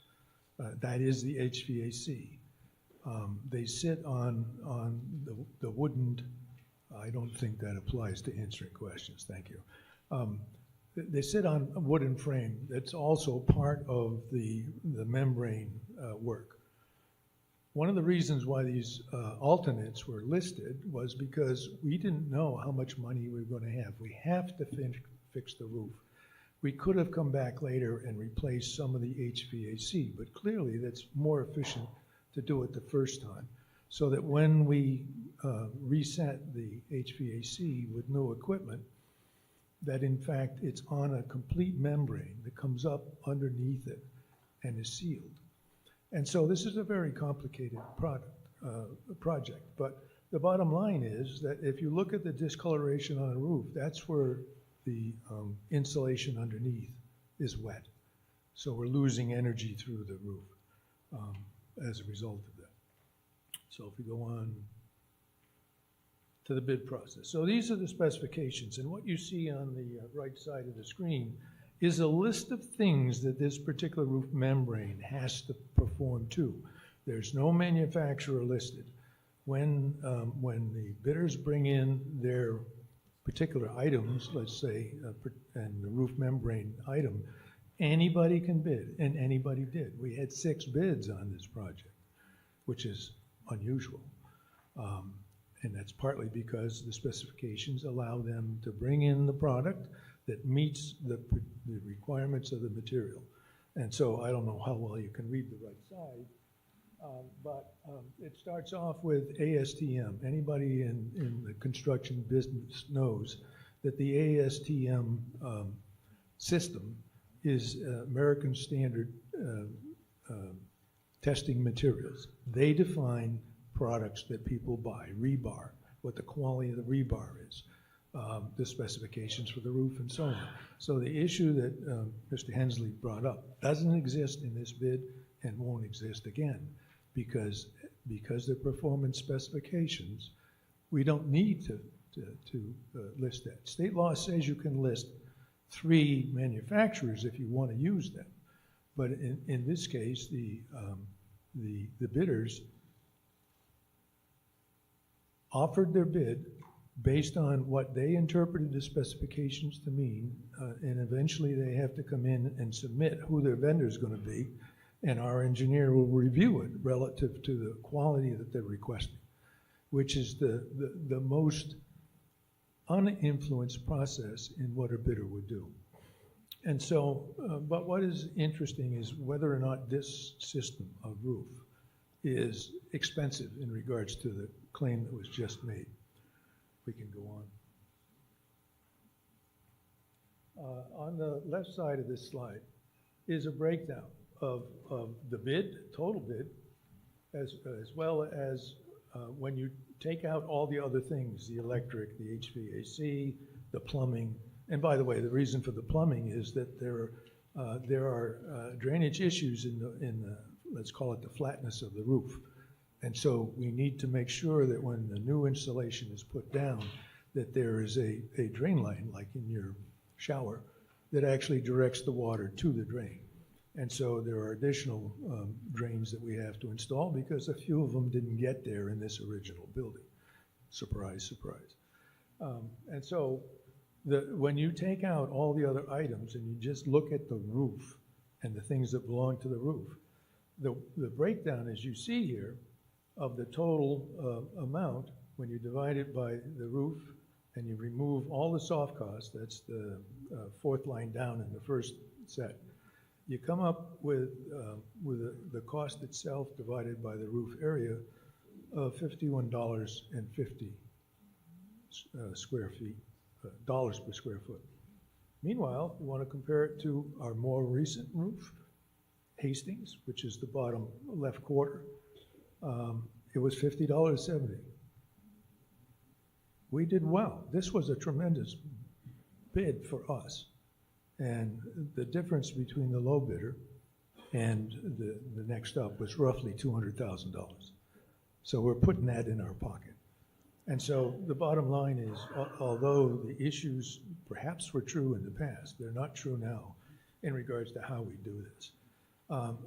There was another comment that was made in terms of how MSBA costs compared to what we have. It's interesting. I did a little research yesterday on the net relative to MSBA costs. You can ask give me, get on the internet and ask the question, give me the cost for MSBA membrane roofs, and you can get it. And they have a long table. What they also separated in terms of the roof costs per se versus anything else that's in the contract. But what they do in that list is they tell you the total area of the roof. The area we're working on here is 70,000, but you can guess that the whole area of this roof is maybe 150,000 square feet. So they give you the whole roof, they give you the project area that they're working on, and they give you a cost for that. So if you pick the wrong one, you get this ridiculous, inexpensive number. And but in doing that comparison, which by the way was for 2 schools in Melrose, in the table that was, I think, 2017 to 2021, this was in the year 2021, Melrose was around $50. So bottom line is, we're not asleep at the switch. We're doing the best for you guys, and in fact, so that we can get better bang for the buck. Hopefully that answers your question, Lester, and I'd be happy to give you the details of it. Oh, by the way, I have to make a comment about the last presentation. You remember the little pump house there? I was the project engineer on that in 1970. And I'm proud to say it's still running pretty well. Mr. Shafford. Yes, at the risk of getting more technical than anybody here at town meeting really wants to think, I echo Lester's comments that I think there's a better way to do this, and I would strongly encourage the school board to bring on an OPM before they get into this process, as opposed to trying to figure this out all on their own beforehand. We didn't. We have an OPM. It's Vertex. And was he engaged in selecting the architect and doing the cost estimates beforehand and reviewing the specifications beforehand?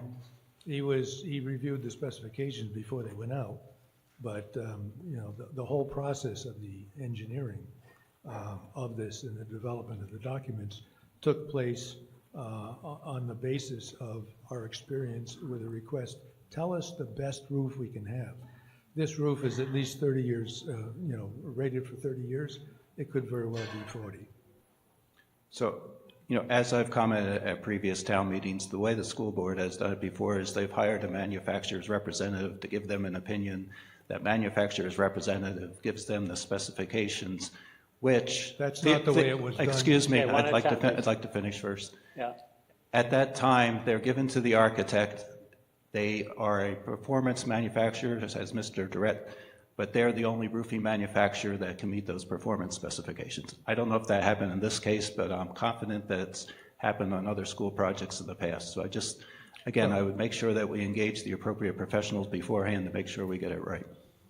I guess just to make the final comment, as I said, this is a performance specification. It had nothing to do with any manufacturer. The specification was developed, as I showed you here, on the performance of the product. And in fact, anybody can go anywhere they want if they can offer a product that meets this specification. And as I said, the roof manufacturer that you're both speaking of had nothing to do with this job at all. Thank you. Mr. Hensley.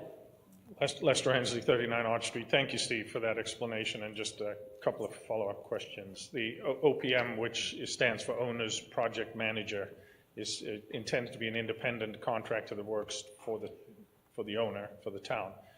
What is the entity that acted or is acting as our OPM on this project? Vertex. Vertex? Yep. Thank you. Same OPM that we had on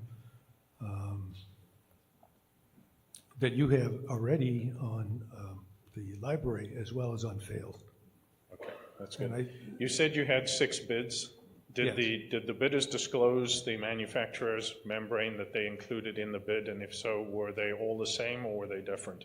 They didn't have to disclose because it's an open bid based on the performance of each component as listed in the specifications, with all of the ASTM criteria, which is, I did look at that page yesterday. I was not sharp enough to get it into this presentation, but that is a page and a half of ASTM criteria, which is standard criteria for each one of these items. I'm very familiar with performance-based specs and ASTMs as well. I also know that they can be influenced by manufacturers to contain values that steer bidders to strictly their products. So it would be important that the bidders disclose the manufacturer on, because at some point they have to buy this product from a manufacturer with a warranty, with a certified applicator program that discloses who that was. Be interested to know who the membrane manufacturers were. Well, at this point, they have to get it approved by our engineer. But I'll answer this. The question was asked of our engineer. And the other way you can do the specification is you can have named manufacturers that are acceptable. And they have to be at least 3 of them. And the answer is, if they're asked now, they could tell them who would be acceptable for this specification. Okay, thank you. Thanks. Mr. Linane. Bill Linane, 21 Deerfield Way. Lest there be any question, I support the article, but I also support what Lester has brought to you and others have brought to you, that we evaluate in the future a better way of going about roofing. We have talked about this in multiple years. Again, please pass. Thank you, Mr. Linane. We've been at this for half an hour, had lots of inside baseball talk about roofing, ready for the vote. All right. We have before us the motion by Mr. Durrett that I will summarize as being a request to appropriate and borrow $5,732,830. Yes. Who has a question? Oh, who had a question? I have a question. Oh, Ms. Hanasoge. Sorry, I didn't see you back there. No, that's okay. Saroja Hansoge, 105 West Main Street. Can we see the slide again that had the bids received, 2 of the bids received, where it appeared that the amount was 50-something per square foot and 60-something per square foot in the presentation? And the question that I want to ask is, can we get a reasoning as to why what appears to be the most expensive bid was selected at what was it, roughly $72 per square foot? What is listed on the slides are not different bids. Those are actually comparisons to other projects of other schools, and you will note that our project was substantially lower than those other schools that are comps. Those are from the MSBA website as of 2022. The project we are engaged in or asking people to consider is the one labeled current project. I don't think it was this slide. There was one that were some bids, the bid square footage was provided where on the left side of the screen. Maybe if we flip through. Let's just see. Sorry, yeah, go right past this one. Was it that one? Another one.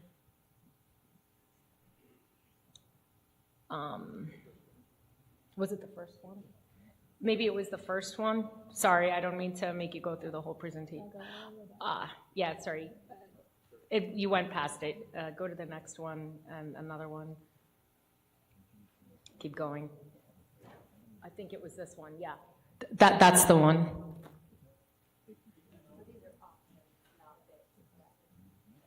This just distinguishes between the kind of cost of the construction and the cost of the roofing itself. So there are other things included in the cost that do escalate the price per square foot overall, and those are things like the plumbing, HVAC, and so forth. Okay, so this slide was actually showing a breakdown of the cost. Right. My apologies. This is why we had Steve here with more technical expertise. Hello? Mr. Caprioli. Tom Caprioli, Crown Ridge Road. Is my understanding that the entire cost, the $5,732,830, is going to be raised by borrowing? I'd like to know what's the anticipated length of the borrowing, and does this $5,732,830 cover the cost of the borrowing, i.e. the finance cost of the borrowing of the money to do the project? Ms. Williams? Defer Or to Ms. Mr. Williams on Steinberg? that. Oh, hang on. Mr. Steinberg? John Steinberg, Finance Director. It does not cover any of the interest costs or costs related to the borrowing. And the borrowing, our typical, if we bond it, it goes for 20 years. We've had a strategy as a town with general fund right now to monitor interest rates. And I'm pleased to say that with our credit rating, we just got a rate of 2.39%. So we're working to keep the costs as low as possible, and we do pay down principal as well. So in the end, the actual interest is difficult to calculate because we try to do better than what we do. If we were to bond it, the average per year for 20 years would be $51.92. The first year, the highest year, would be $66.99, and the last year would be $36.84. And that would be based upon a 20-year borrow, and we estimate 4% because we don't really know what we would get. So we work for it to be much lower than that, and pleased to say when we talk about our credit rating, it makes a difference. Is the interest paid yearly or raised and appropriated yearly? Yes, it's part of the debt budget. Thank you. This time for sure. Okay. We have before us a motion made by Mr. Durrett to appropriate and borrow $5,732,830 for the purposes we've been discussed. When the green light goes on, pressing 1 is a vote in favor, pressing 2 is a vote opposed. Since it's a borrow, it requires a 2/3 vote. Voting has begun.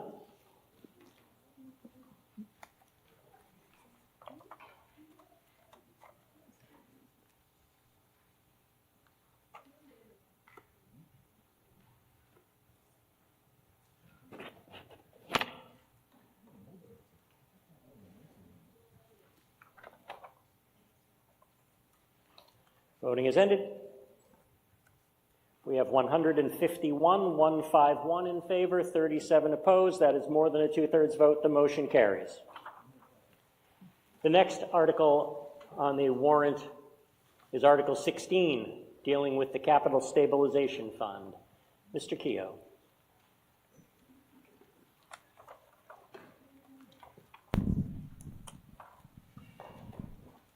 Hello, Sean Keogh, 5 Yorkshire Circle. I move the article is printed in the warrant. Mr. Keogh, remarks? Thank you, Mr. Moderator. As presented under Article 12, the town has further developed the capital improvement plan in alignment with the comprehensive fiscal management policies. These policies recommend the town to fund its general fund capital need in an amount equaling 1% up to a maximum of 1.5% of the general fund operating budget. Beginning this year, the town is recommending this additional warrant article to transfer any free cash up to the 1.5% maximum not appropriated within the capital budget be moved to the Capital Stabilization Fund. This fund is intended to be used for future capital needs with emphasis on reducing the need for debt. The funds cannot be expended without approval from a future town meeting. Thank you, Mr. Keogh. Questions, comments, advocacy? Seeing none, our action comes on Mr. Keogh's motion to transfer from free cash the sum of $256,595 to the Capital Stabilization Fund. When the green light goes on, voting will begin, so voting has begun. Pressing 1 is a vote in favor, pressing 2 is a vote opposed. Tell you what, while we're doing this vote, and since we're about halfway through, though these were longer articles, why don't we take a little stretch break while we do the thing and get ready to hear about the treatment plant. So if you want to stand up and stretch, if you haven't already, you can do that. Don't make much noise because we're going to get going, but I know I get to pace around a little bit, but you don't necessarily, so feel free to take a little stretch. And also, as long as you're quiet, you can come and go. Voting is ended. We have a vote of 149 in favor and 21 opposed. That is clearly a majority vote. The motion carries. So now, while we get ready for the treatment plant board, we can sort of quiet down and finish our stretch break. And we'll get ready for a motion and a presentation. So please, if you need to stretch and go out, please be quiet. As soon as we settle people down, I'll turn it over to Mr. Stanton. Just give people a minute or two, Mike, okay?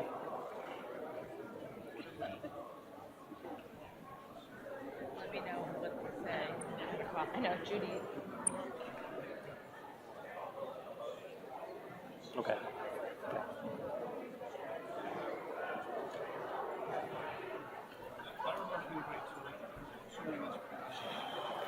Yeah.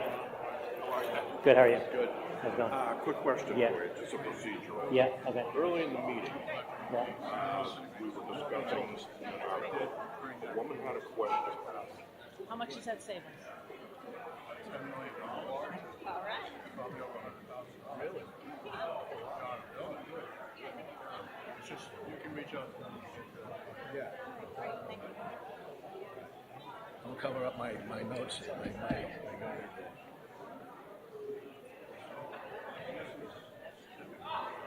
So what's going to happen? I'm going to read this. And then,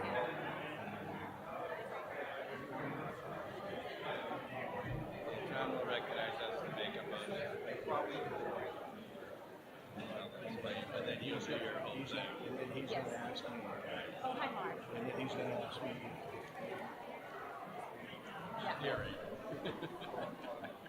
All right, can you just, in the next minute or two, wrap it up and quiet down and sit back down so we can get going? Thank you. Yeah, I'm going to read it right after this. Why don't we change places? Yeah, let me, yeah. Well, you'll be blocked. Oh, yeah, you want to look at it? You go here, and then I'll step out after I read mine, and you can step in. Oh, okay. You know what I'm saying? Doing something. No, so let me read this, and then I will step, you slide over that way. I'll read this, and then I'll step out, and then we're gonna make the, he's gonna recognize it and make a motion.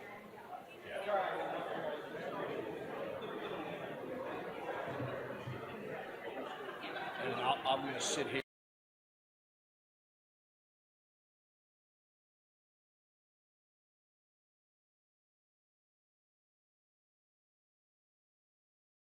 I know it's always a risk when I give the stretch break, but please wrap up your conversations and sit back down so we can get as much done as we can in the next couple of hours, and then we'll see what happens. All right? All right, so I'm going to call the meeting back to order.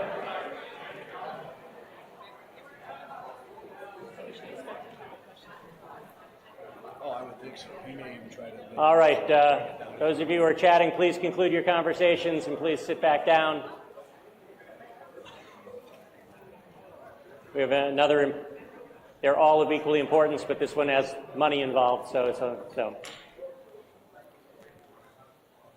All right, thank you very much. Thank you for that stretch break. I hope you appreciate it. Thank you for calling back to order. Our next article is Article 17, an article dealing with the improvements to the Westborough treatment plant. We have a motion from Mr. Stanton. Mr. Moderator, Mike Stanton, 31 Wayside Road. I move that the town vote to appropriate the sum of $10,500,000 for undertaking capital repairs and improvements to the Westborough wastewater treatment plant, including the demolition and removal of certain elements of the plant, design and engineering services, and all other costs incidental or related thereto. And to meet this appropriation, the town treasurer, with the approval of the select board, is authorized to borrow said sum under Mass General Law, Chapter 44, Section 7 or 8, or any other enabling authority, and to issue bonds or notes of the town therefore. And further, the select board and appropriate town officers are authorized to enter into all agreements, execute any and all instruments, and take all actions necessary or appropriate to effectuate the foregoing. Thank you, Mr. Stanton. Hang on. Mr. Leslie. Walter Leslie, 207 West Main Street. This morning, the AFC voted that we would make the following amendment to this motion, which would be change the number from $10,500,000 to $8,800,000. Okay, so as always, we will talk about that later. Mr. Leslie, I know that there's a presentation on this. Do you want to give any remarks about the rationale for the change? But we'll vote on it later, but just the rationale. Yeah, so we're fully in favor of this project. What has happened is the bids have come in, and with good news to residents, they came in lower, substantially lower than the engineer's estimates. We think it's important to be closer to the real number with our borrow authorization, and so we've come up with this motion. And the treatment plant board actually can't make the change motion because they don't have a quorum. They're members from Shrewsbury and Westborough, and they don't have the proper number to vote such a recommendation. So we're happy to make that recommendation on behalf of the town.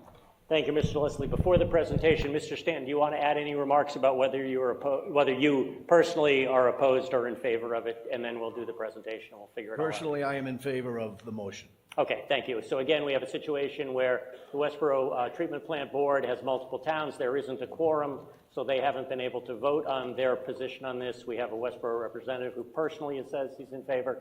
We'll talk about the two different numbers later.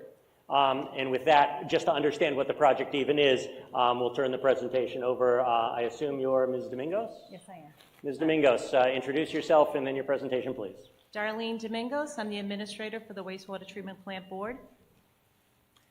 So the improvements are to see if we can vote, raise, and appropriate, transfer from available funds and/or borrow the sum of $8.8 million or any other such amount the town meeting may approve for undertaking capital repairs and improvements to the wastewater treatment facility and engineering services associated therewith. This article will pay for various improvements at the treatment plant, including but not limited to replacement of the UV influence slide gates, which is our disinfection system, grit screws located in the aerated grit chambers, the grit classifier system, the wet well exhaust fan, existing US filter odor control unit, and the chemical feed systems, the headwork area gas detection system, select odor control dampers, relocation of existing auto sampler. Work also includes building modifications to the Headworks Motor Control Center, the MCC room, and replacement of the Headworks MCC and bar screen control panel. This is the estimated project cost initially. Now, as you know, we've gotten the actual bids in. They came in a week ago. So we are now at a total cost of about 8.7 some odd, which is causing us to ask for 8.8. So the probable cost, instead of $7 million, came in at just over 5.5. And then we have an owner's contingency, construction phase services, administration. We have an OPM that has been selected that is assisting us at this time, and we have a total cost now of 8.8. The treatment plant board was established and operates in accordance with the agreement for the construction and operation of the wastewater treatment plant dated September 11th, 1979, as entered into by the town of Westborough and the town of Shrewsbury, and later Hopkinton was added. In accordance with this agreement, all costs are shared based on the percentage of flow. So in 2025, the flows to the plant were as follows. 57.2% were from Shrewsbury, 37.4% were from Westborough, and 5.4% were from Hopkinton. So the cost of this capital project will be spread based on those percentage of flows, which means that the cost to Westborough will be about $3.2 million. This is the wastewater treatment plant, in case you've never seen it. That's the aerial view of the plant. It's a very valuable asset that you have here. This is some of the work that we're going to do. So the UV channel here, the slide gate to the channel, you can see, I don't know if you can see it here, but it's very corroded. You see up there, there's a lot of corrosive fumes associated with the headworks in this part of the building related to hydrogen sulfide from the sewage. So this has to be replaced. There are two aerated grit chambers. You can't see that. This is the above ground section, but it's below ground, so that little red section there is under the tanks. We won't know what type of condition that's in until we empty that tank and look at it.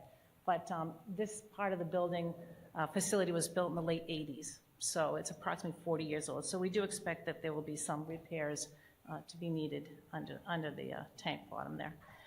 This is the grit classifier system. Again, you can see the corrosion on the piping and the systems there. This is why we need to replace it. We have a failed Odor control unit, so we have 3 units on site right now. One of them has failed. We will be replacing that unit, which will give us some redundancy to the system. Right now, with only 2 units, if we have to repair one isn't enough. So we will go back to having 3 odor control units, chemical feed system, and we'll get rid of the old obsolete odor control system that's not working. Because we are doing an upgrade of the facility, we now have to comply with current electrical code. So all of the motor control centers have to be updated. Again, they're almost 40 years old. This is a major part of the cost. Over $1 million of the work is electrical.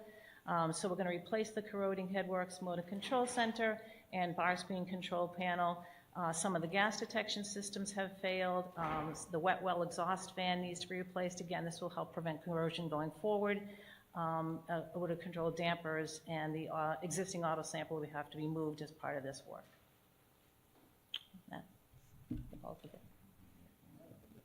All right, thank you. Additional questions and comments?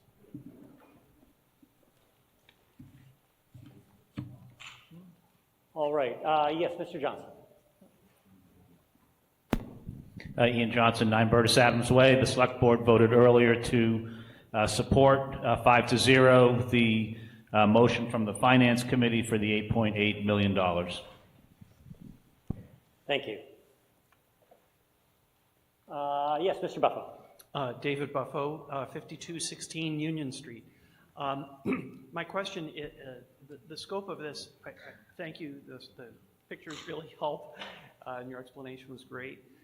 My question, though, is when I look here in our little report in the town, it talked about some repairs that had been made earlier, and then there's this batch of work. Do we expect other such capital improvements to be required in coming years, or can you just say a little bit about where this now, once approved, where would this put the plant in terms of its overall state? So we have an ongoing 5-year capital plan that we update every year.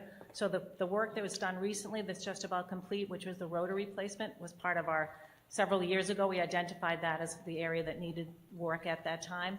Now we have gone forward and identified the headworks as being the next area that we need work. There probably will be something else in the next 3 to 5 years. The equipment is aging as we go along, so it will be an ongoing project. We continue to evaluate annually what our capital needs are. Okay, thank you.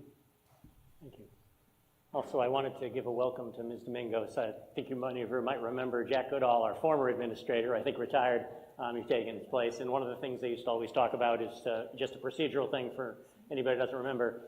Westborough being the founding member of the wastewater treatment plant, and since the treatment plant is in Westborough, our obligation is to fund the whole project, and then the town is reimbursed for those flows from the other towns. So if people are wondering, is this 8.8 million or whatever, that's the whole thing, and then the receipts come in for the rest. Is that correct, Mr. Stanton?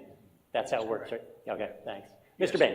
It's billed out, again, as was in the presentation, by percentage of flow that each town sends to the plant. Thank you. Mr. Bain. Yeah, just following up on that point, since this is wastewater treatment, this is covered under the Sewer Enterprise Fund. So it really be a borrow under that idea. So the funding or the payment of this would really come from sewer fees, not the general fund. Thank you, Mr. Bain. Seeing no other discussion, so here's an interesting aspect of this. Because Mr. Stanton wasn't able to make another motion on behalf of the treatment plant board, he made the higher motion. And then you've heard we have the Finance Committee and the Select Board in favor of the Finance Committee's reduced amount. We haven't heard an official position from the treatment plant board, but Mr. Stanton says he's okay with the 8.8. But we are, using our bylaw, we are going to vote on the higher amount first. So I would say that on our first vote, if you are in favor of the Finance Committee's amendment, you will vote against the higher amount, and then if that loses, we'll go to the lower amount. So why don't we start off? So we're going to first vote on Mr. Stanton's original motion of essentially borrowing and appropriating $10,500,000 for the purposes that have been discussed. So if you're in favor of that and would prefer that over the 8.8 million, you'll vote yes here. If you're in favor of the 8.8 million, you'll vote no. Okay? It's a little confusing, I know. It's the way it is with parliamentary procedure. Voting is begun.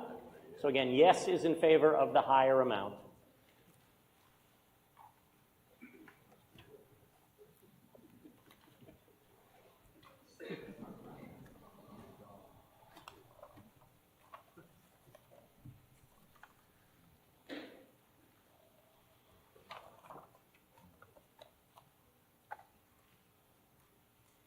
Voting is ended. We have 14 in favor, 1 for, and 148 opposed. That motion is defeated. Now, by our bylaw, we now go to action on the next lower number. So we have before us Mr. Leslie's amendment to essentially vote to appropriate the sum of $8,800,000 for the same purposes and with the same, all the same rest of the text of the motion. With that said, when the voting system is reset and the green light goes on, now a pressing 1 is a vote in favor of Mr. Leslie's amended amount to $8,800,000, and pressing 2 is a vote in opposition. Voting has begun.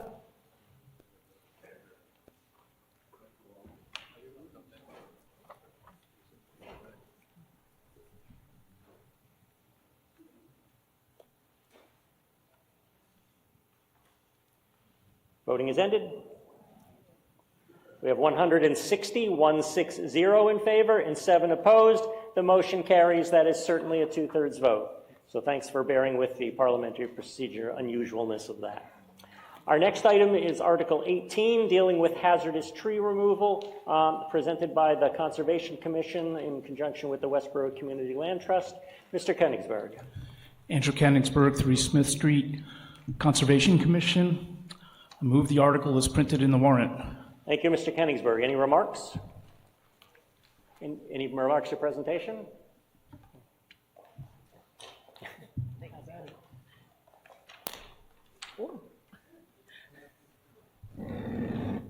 Sorry, Jennifer Miller, Conservation Director. I do have a presentation prepared, but we can wait to see if there are questions in the interest of time, and then we can go to the slides if there are. Thank you. Anybody in desperate need of the presentation? Mr. Koenigsberg, would you like to?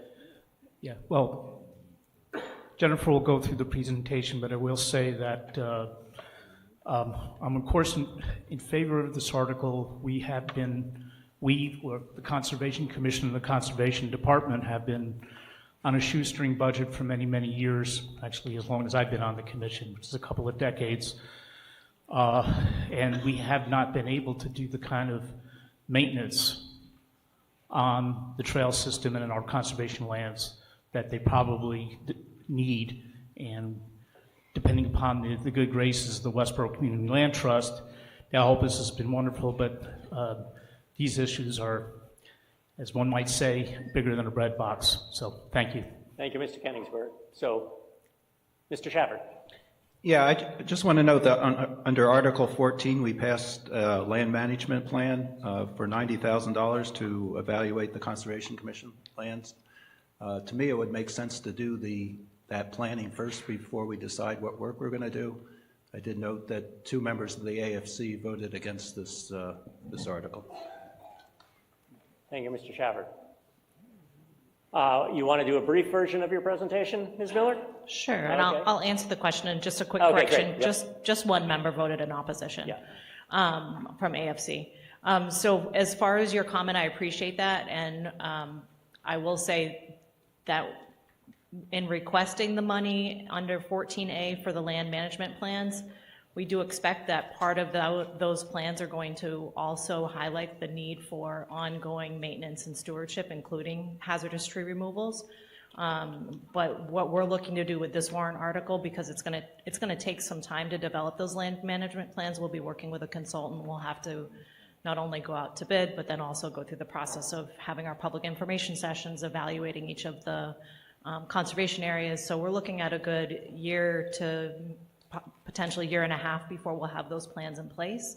And we have a current need right now for hazardous tree removals that pose an imminent hazard along our trails and have for a number of years that we need to address. And so this is really just looking to take care of those most concerning overhangs. There's one in the first slide in the picture here. I'm standing below and you can see that there's a widowmaker over the top of the trail. that's hung up in some other trees. And there are many of those examples throughout our trails right now. So this is just to address those most urgent needs. Thank you. I will suggest that if anyone wants the details of the presentation, I'm sure Ms. Miller will be willing to show you, or you can watch the videos of the Select Board or Finance Committee meetings where those were talked about. But I don't see anyone else raging to see the presentation. So, yes, Ms. Hensley. You want to see the presentation. Okay. All right. All Sorry. right. Ms. Hensley wants to see the presentation. Sure. So, and sure. so we shall. Okay, sounds good.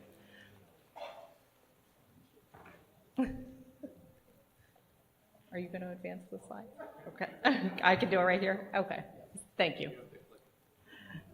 Not just me. They can't quite get enough time away.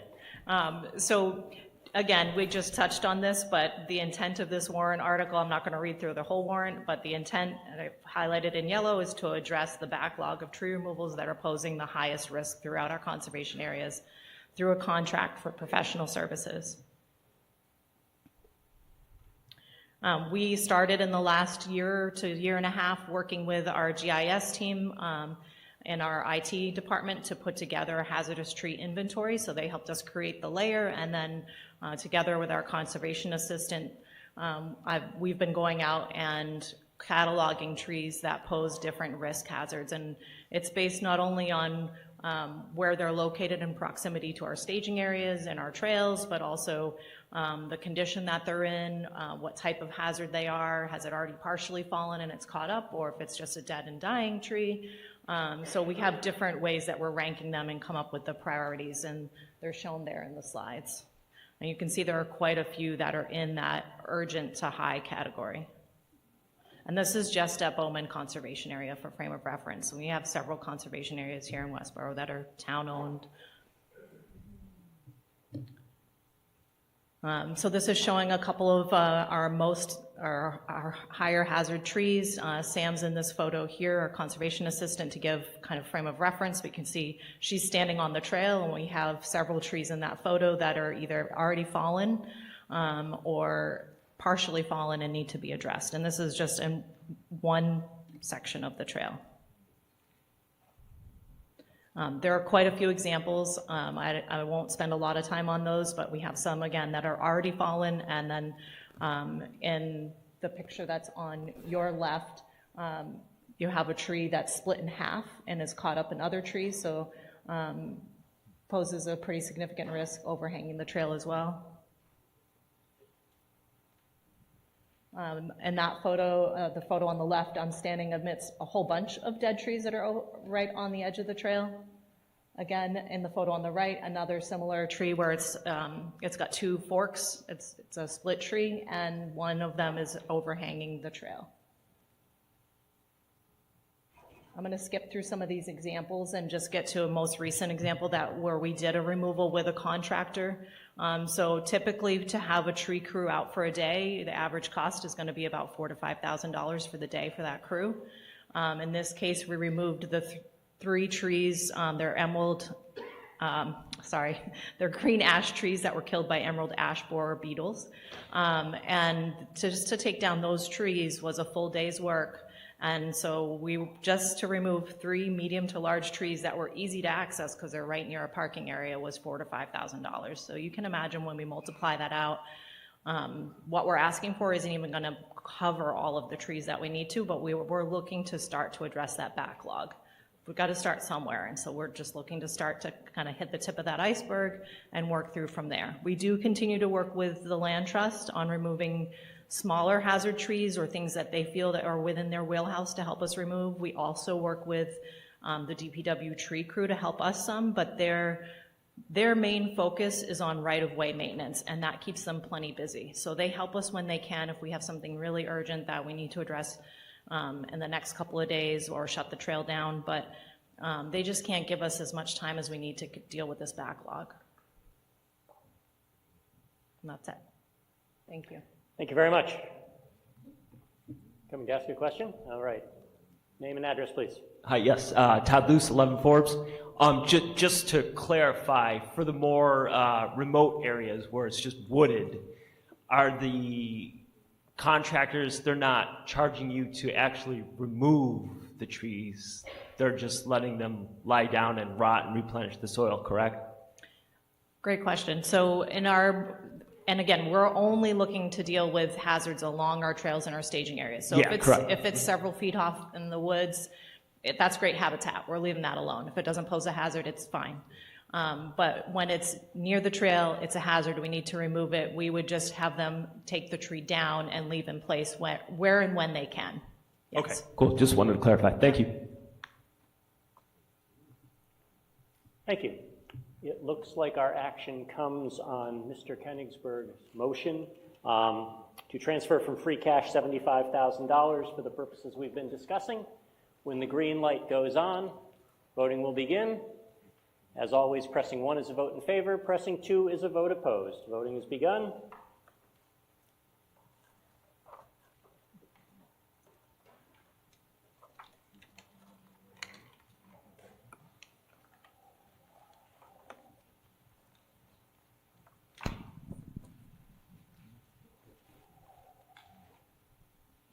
Voting is ended.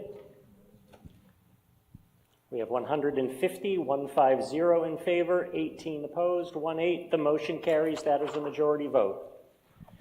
Next, we have Article 19, regarding a police department organizational assessment and strategic plan. Mr. Silverberg. Mark Silverberg, 7 Weld Street. I move the article as printed in the warrant. Thank you, Mr. Silverberg. Any remarks before we have a presentation? No remarks. Chief Minardi has a presentation if necessary. Okay, Chief Minardi. Want a presentation, please?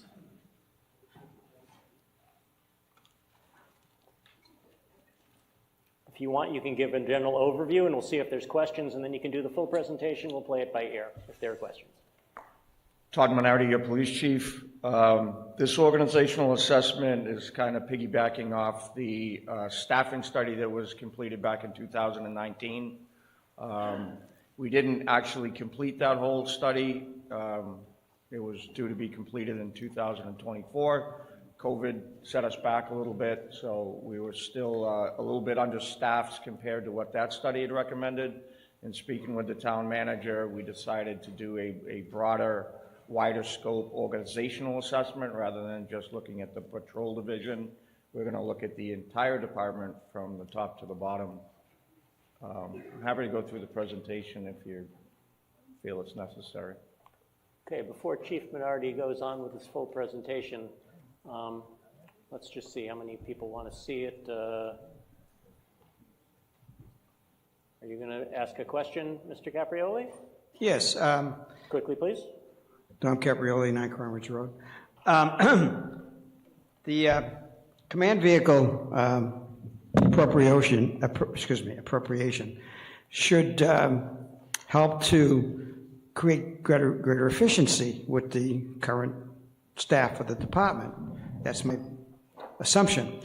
And greater efficiency should require less personnel because each person is doing their job more efficiently.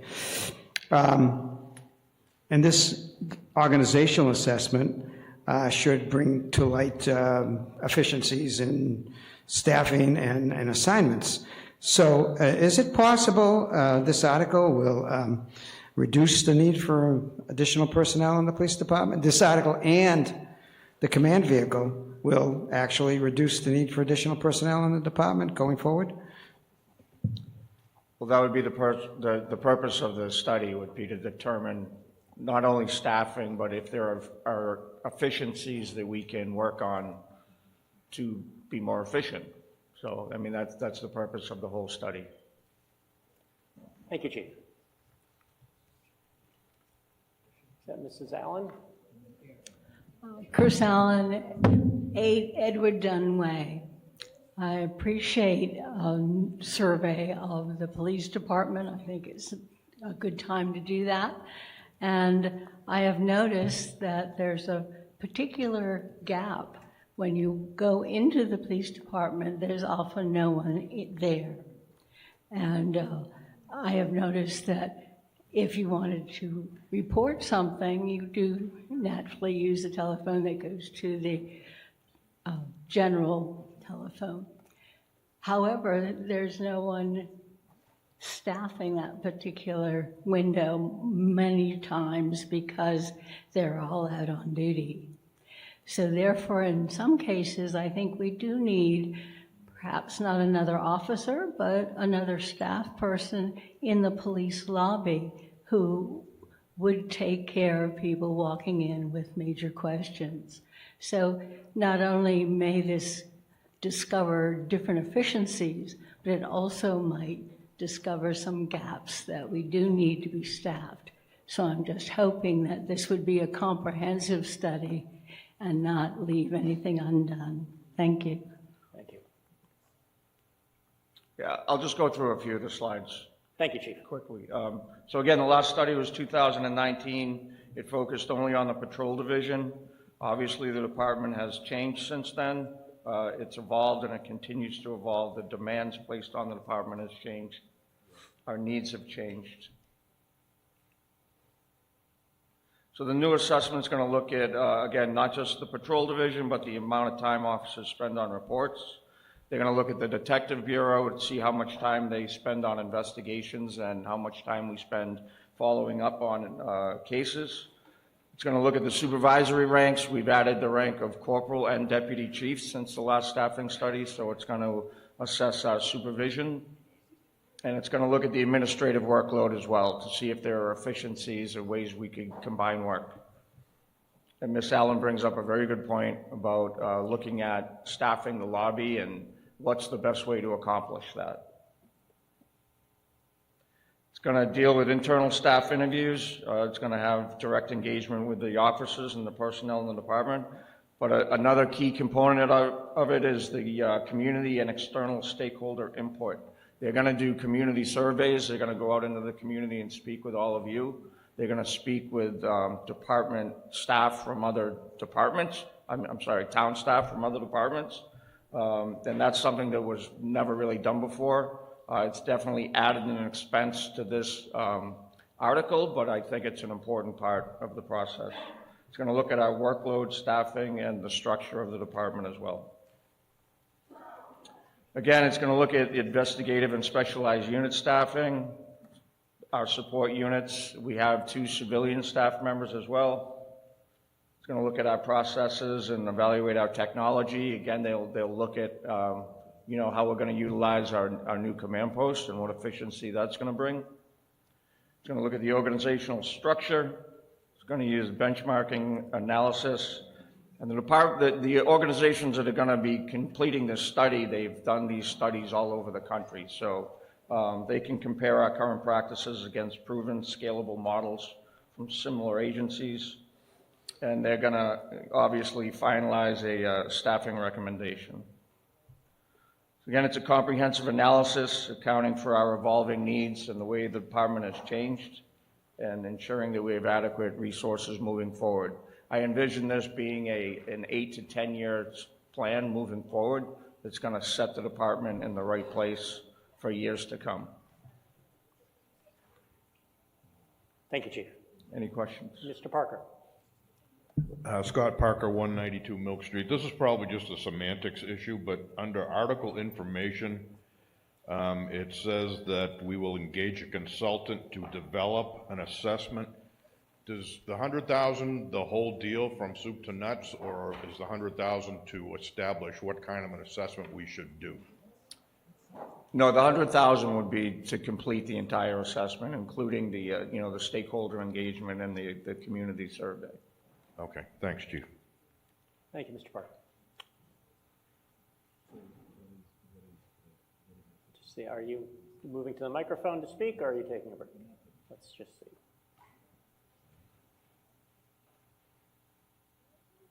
Did you want to speak, sir? No, thank you. Okay, all right, just moving around. All right. With that said, our action comes on Mr. Silverberg's motion to transfer from free cash and appropriate $100,000 for the purposes we've been discussing. When the green light comes on, guess what? Pressing 1 means a vote in favor. Pressing 2 means a vote opposed. Voting has begun.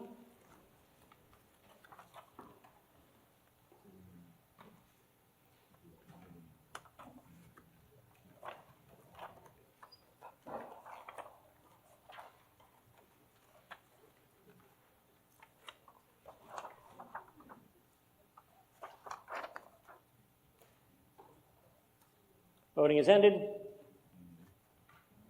133 in favor, 133, and 35 opposed. The motion carries. Next up, Article 20, dealing with Fire Services Regionalization Study. I have a motion from Mr. Welch. Patrick Welch, 15 Chauncey Circle. I move the article as printed in the warrant. Any remarks before the presentation by Chief Purcell? No remarks. I'll leave it to Chief Purcell. Chief Purcell.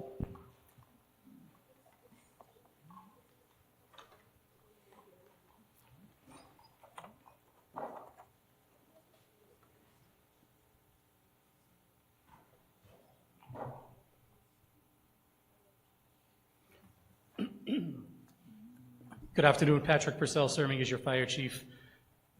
So the Westborough Fire Department had an organizational assessment done in 2017, 2018, was released in 2018, and that was accompanied by a 10-year strategic plan in an effort to continue with innovation in fire and EMS in Westborough, which we're constantly tasked with trying to be innovative.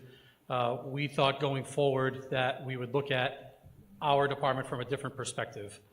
Historically in Westborough, we've been pro-regionalization. We already take advantage of that in several capacities, such as veteran services, animal control, youth and family services, and most recently, we've been awarded approximately $13 million to regionalize public safety dispatch. That project is currently underway. Moving forward, it has been mine and the town manager's idea to kind of look at some of our partners around us, look who we work well with, and see if they were interested, and we got a bite on Southborough. So Southborough was also petitioning their legislative body for 50% of the funds for this study, as we are here asking for $50,000 from you. It is our goal to, like I said, continue to be innovative, to look at our existing organizational assessment and strategic plan and build off of that, look at additional services in Westborough that we may need, and there are some. Look for cost efficiencies, and I will tell you right now, I don't know if it's more cost efficient. That's kind of why we want to do the study and see. We want to be able to better share resources, and I will tell you that at some level that happens right now. If you follow us on social media, you see we're very engaged with mutual aid and automatic aid. I would say that the Southborough Fire Department is in our community doing calls almost every day, and if they're not, we're in theirs doing calls there. We want to enhance our service delivery and also enhance our response delivery. Some of the things that we'd be targeting include also improved training. So if I train Westborough and Chief Puntini in Southborough trains his department, and perhaps that training is not the same, but we actually get together and we train all of those members in the same way, we're going to work more efficiently and more safe. We'd have improved personnel safety, which stems off of that training. We could offer some specialized care and equipment. It's been a goal of mine to deliver whole blood services through the Emergency Medical Services program, which we haven't accomplished yet, as well as mobile integrated healthcare. That's becoming a national trend where we actually support the emergency room avoidance program. We actually treat and release people at home, and we're looking into that as we speak, hopefully to do with them, and also find a funding mechanism or a billing system for that. And also, I've been standing before you at town meeting for 11 years.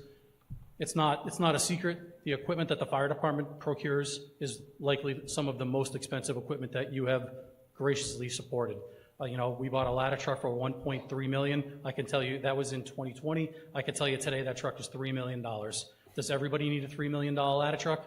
Probably not, but we would like to do a study like this to find out. Does everybody need a fire chief? Maybe not. Maybe it's time for one for two communities. Those are just some of the examples and some of the things that we would look at to be more efficient. My ego is not big enough where I don't think one person for both towns would be good. Certainly, if that's in the best interest of both communities, then that should happen. And I think that at the end of the day makes us a lot more sustainable. And I would really ask you to support this article and let us look at that and see if we can deliver a better product to you. I'd be happy to entertain questions. Thank you, Chief. Let's see, Scout, is there still a Scout here? Down here, your right, my left, third row, Mr. Savoy. If anyone else wants to speak and wants to get to a microphone. Wilfred Savoy, 41 Chestnut Street. I would hope that as part of this study that we would look at, as I mentioned before, creating an entrepreneurial account for the ambulance revenue. I think the costs in the vicinity of $2.8 million coming in and revenue from those services should be credited to the department and to be used by the department. Thank you. Thank you. Another Mr. Savoy hyping again for the enterprise account for the ambulance. Thank you. Thank you. Looks like we're ready. Okay. Your vote comes on Mr. Welch's motion to transfer from free cash and appropriate $50,000 for the purposes we've been discussing. When the green light goes on, pressing 1 is a vote in favor, pressing 2 is a vote opposed. Voting has begun.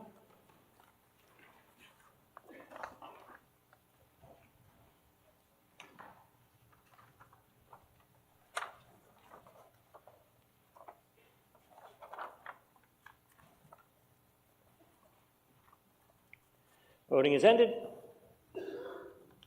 We have 144, 144 in favor, 23 opposed, 2-3. The motion carries.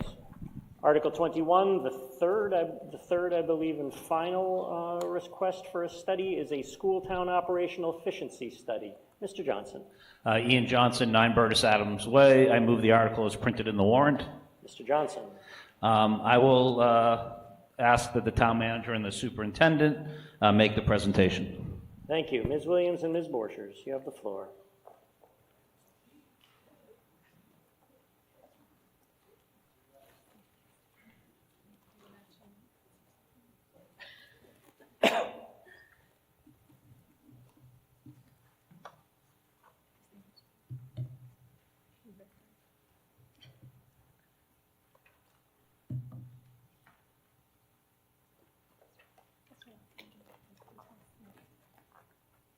Great. Good afternoon, and this is actually responsive, I think, to something that's been here and that predates my kind of tenure here, which is from the Advisory Finance Committee a request and from Select Board a request to look at the way the schools and the town operate to see are there areas where we could kind of work together to provide better quality service for the town, or to look at possible efficiencies. Are there places where we can kind of combine the functions within departments and offer the town some sort of savings?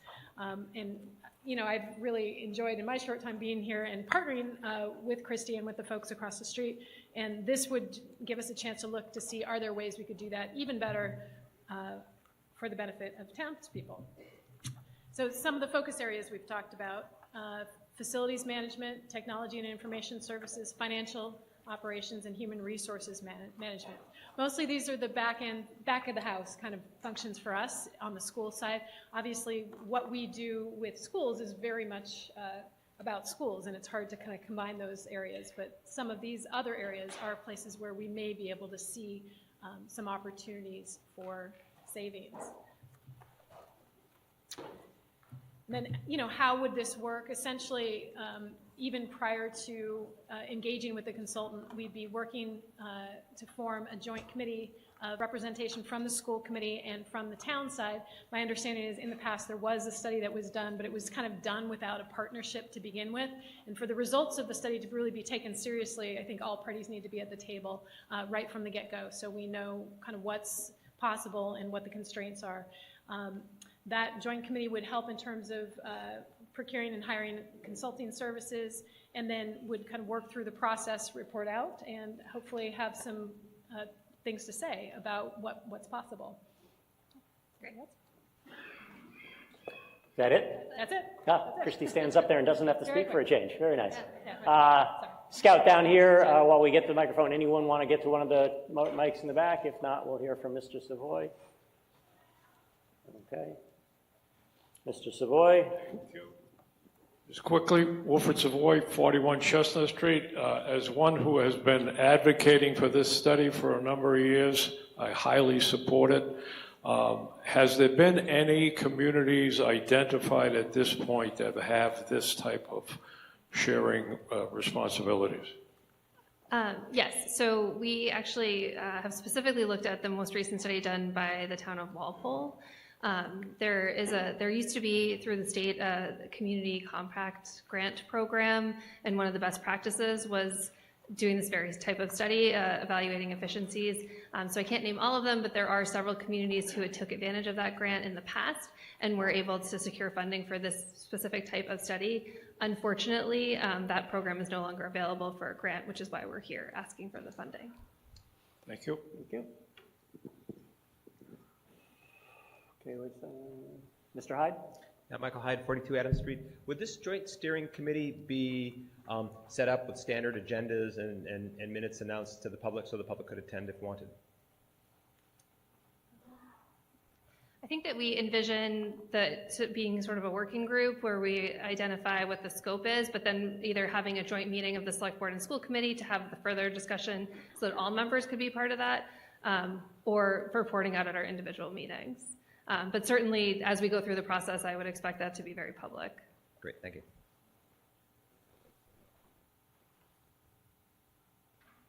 All right. Our action comes on Mr. Johnson's motion to transfer from free cash and appropriate $75,000 for the purposes that have been discussed. When the green light goes on, pressing 1 means you're in favor of the motion. Pressing 2 is in opposition. Voting has begun.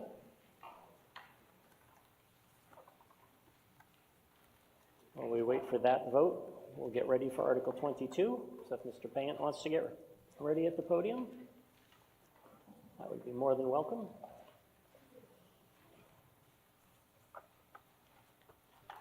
Voting is ended. We have a vote of 137, 137 in favor, and 23 opposed. The motion carries. Next item on the warrant/agenda is Article 22, dealing with a creation of a new revolving fund for electric vehicles. Mr. Payant. I move the article as printed in the warrant. Remarks, Mr. Payant? Many of you may be aware that we have 2 electric vehicle charging stations located at the Country Club. Those are open to the public. There's a fee when you use the service there. The town takes in that fee. It's about $5,000 a year that we've seen over the past couple of years. This article establishes an account that fund, that revenue generated would go into, and those funds would be used to pay for the costs associated with our charging stations. So we pay about $2,000 a year for maintenance and software service and all the billing associated with those stations. So this account allows us to basically have the users of the stations pay for the services that are required to run them. Thank you, Mr. Payant. My understanding is that this is separate than Article 9. The Article 9, we were sort of reaffirming existing revolving funds. This is the creation of a new one. So we see the columns detailing the purpose, where the money comes from, who can expend it, and how much can be expended per year. Again, just like Article 9, this is not allocating any money. It's just saying what money goes into it and how much can be taken out each year without further action. If there's no discussion, our action comes on Mr. Payant's motion. I think there's a question. Oh, there was. I didn't see that. Was there a hand up there? Oh, Mr. Durrett, sorry. Did not see you there.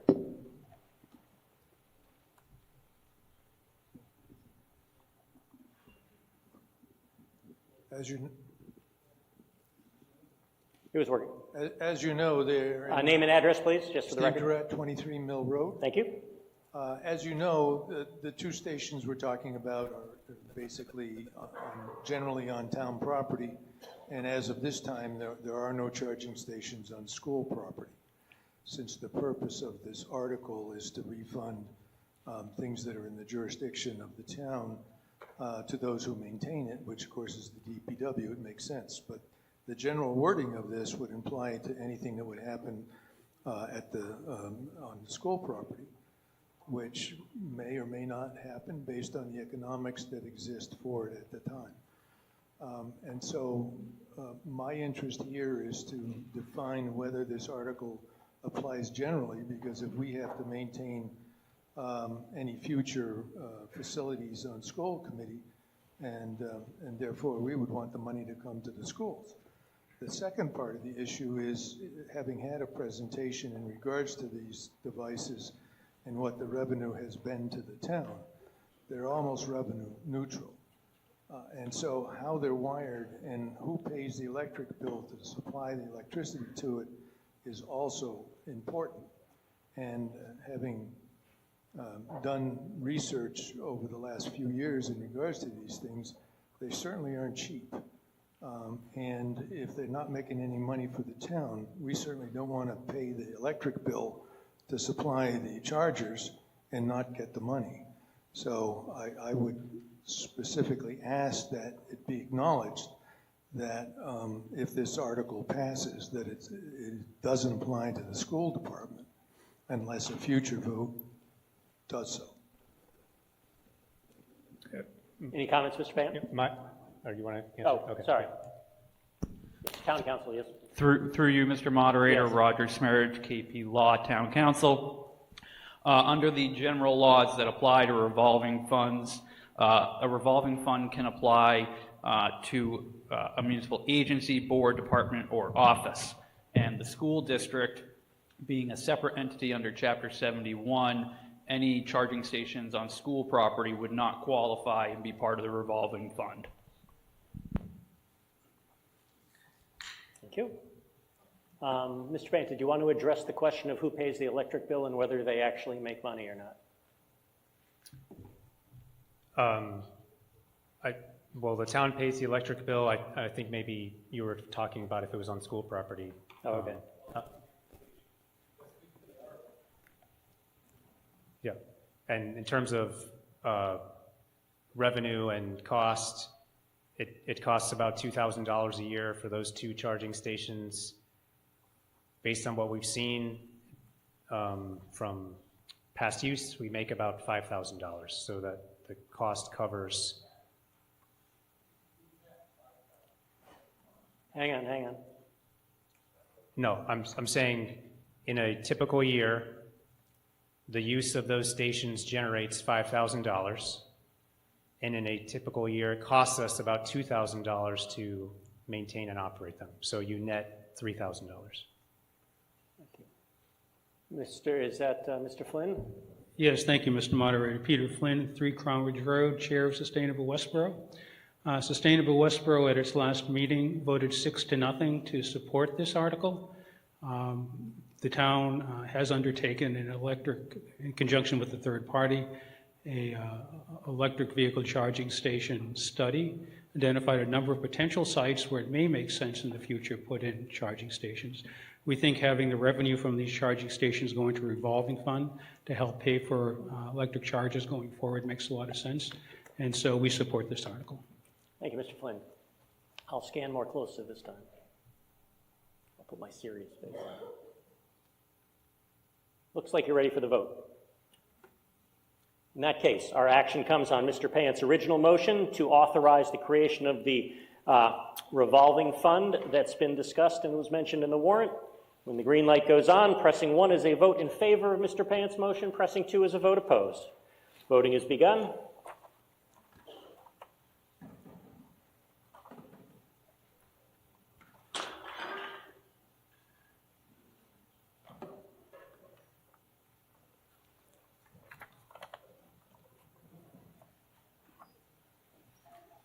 Voting is ended. We have a vote of 147, 147 in favor, and 18, 18 opposed. The motion carries.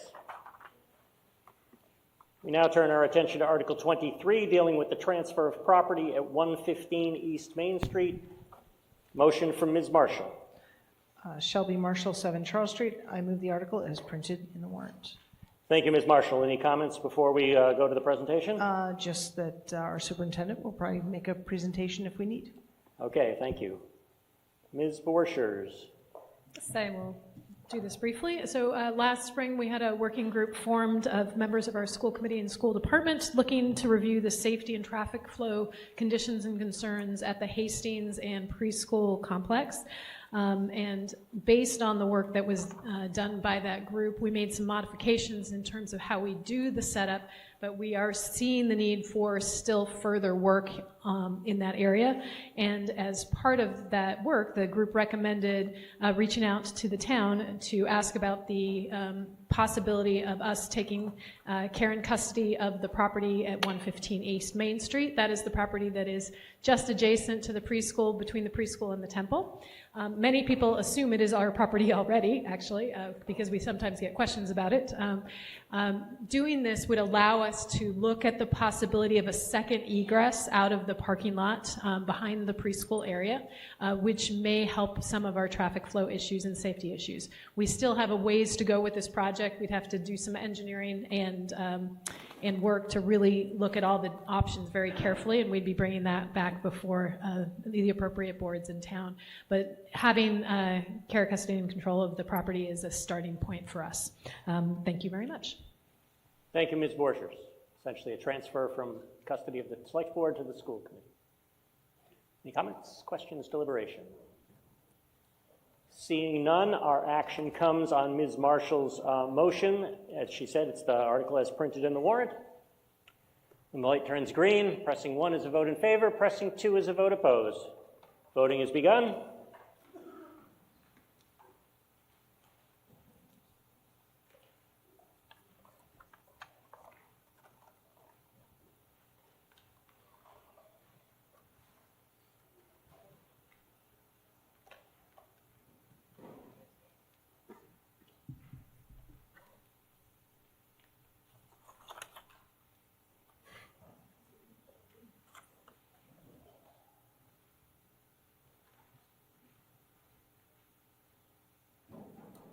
Voting is ended. We have 137 in favor, 22-0 opposed. That is more than a 2/3 vote, in case that's necessary. We now turn our attention to Article 24, dealing with an easement on West Park Drive. A motion from Mr. Payne. I move the article as printed in the warrant. Remarks, presentation, Mr. Payne. This approval of this article allows the select board to accept easements along Flanders Road and West Park Drive. As it says in the warrant, it's associated with a traffic signal project that occurred there. And there was, we had a previous approval that you had provided at the initiation of the project, but we had to make some adjustments on site, and so now we have about 40 square feet of property that we need an easement for, and so this is allowing us to start that process. Thank you. Questions? Yes, ma'am.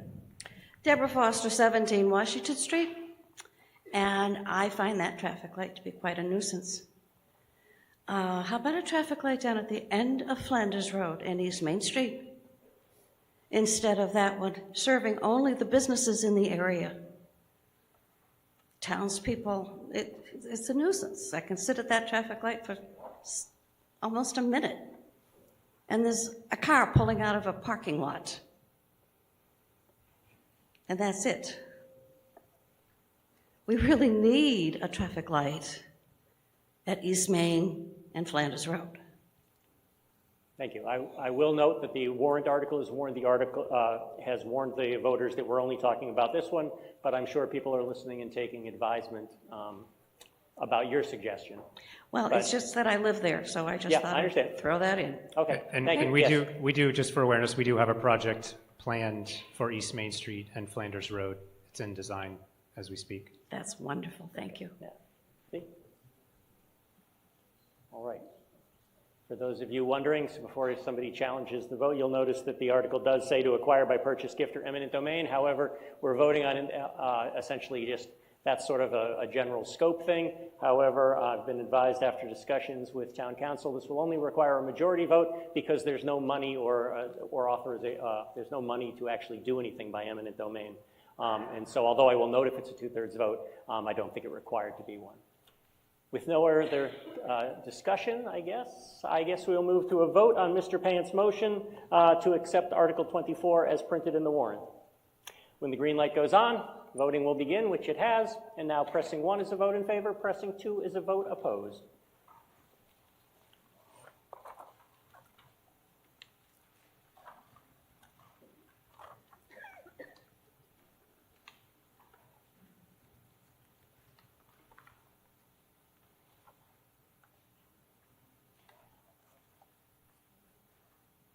Voting is ended. We have 139, 139 in favor, 13, 13 opposed. That is more than a 2/3 vote, in case it matters. Next, we have Article 25, dealing with utility easements on Turnpike Road. Again, Mr. Payant. I move the article as printed in the warrant.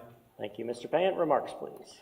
The town meeting previously approved funding for a water line project along Route 9. These easements are necessary, some of them are permanent, but most of them are related to temporary easements where we need to put a water line laid on the surface to bypass the pipe so we can do the work on the pipe. It's pretty standard procedure for a water line project, and so this article allows the select board to approve those easements once they're obtained. Thank you. Any discussion about these particular easements? Yes, ma'am. Name, address, and your remarks, please. Hi, Donna Peronese, 35 Water Street. Just a basic question. Do you have a photo of a map that shows these parcels? Like the last two questions were a spot, so I could look them up on my phone, but this is multiple places. So I'm just trying to picture what we're talking about. Thank you.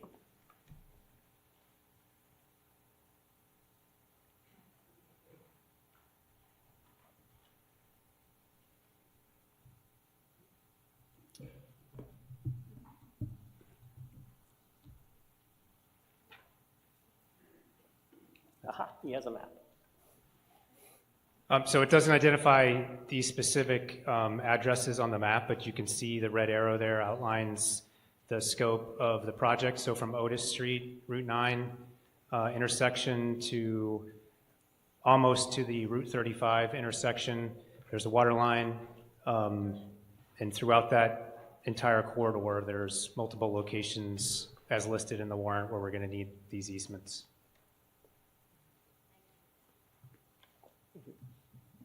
Mr. Buffo, are you coming to ask a question? Okay, in that case, I'll hold up. Mr. Buffo. Yeah, David Buffo, 5216 Union Street.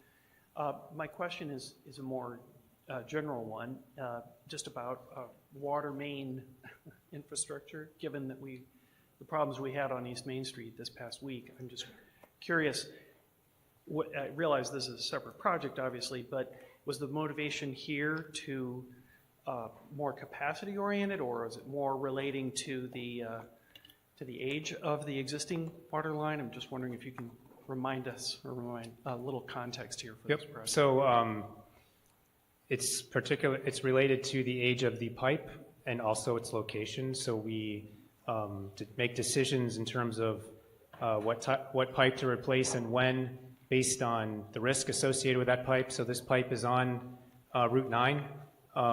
It's an old pipe, and we have similar pipe throughout the town, but as you saw on East Main Street, a water main break can have pretty significant damage to a roadway, and Route 9 is a pretty significant corridor for the region, not just Westborough, and so this location was prioritized because we want to avoid anything happening like what happened in East Main Street. Great, thank you. Thank you. Seeing no motion, and by people moving, it's just how I detect if someone wants to talk. We will now act on Mr. Payant's actual procedural motion to essentially accept Article 25 as printed in the warrant. And again, even though it says eminent domain, since there's no money, that would just be a possible future item. When the light goes on, pressing 1 means a vote in favor of Mr. Payant's motion. Pressing 2 is a vote opposed. Voting has begun.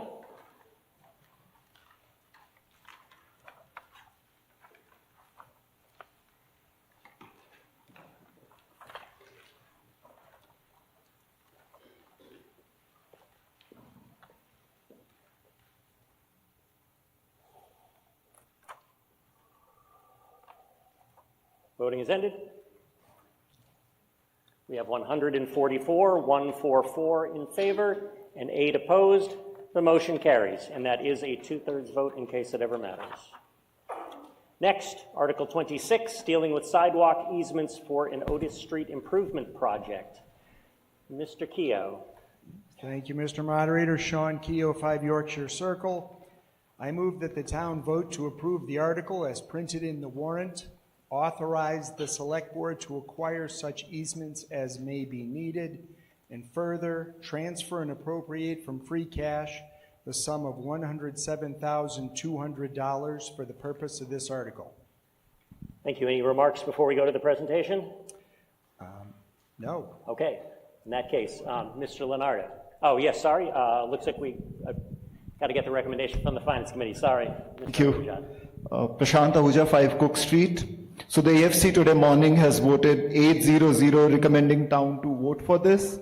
The reason is because it's important for the town for this project to move forward, and that's why we have recommended yes for the town. Thank you. Thank you, Mr. Ahuja. And just so you know, I've missed Mr. McMahon making the same thing a number of years, so don't take it personally. I forget to look over there.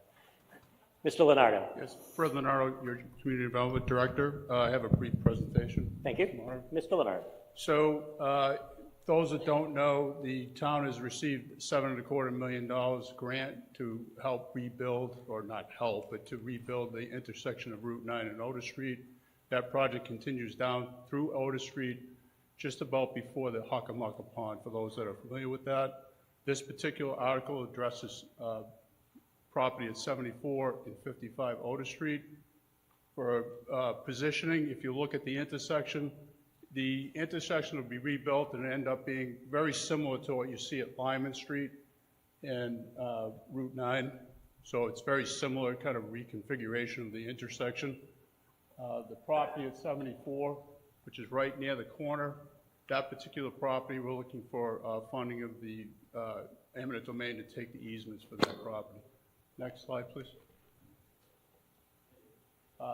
This is overhead view of 74 Otis Street. The continuation of the widening of the road, shared use path is needed on those 2 easements. Next. The green area shows the actual permanent easement needed to continue with this project. The blue area shows a temporary easement for construction. This is 55 Otis Street. The same property owner owns both addresses.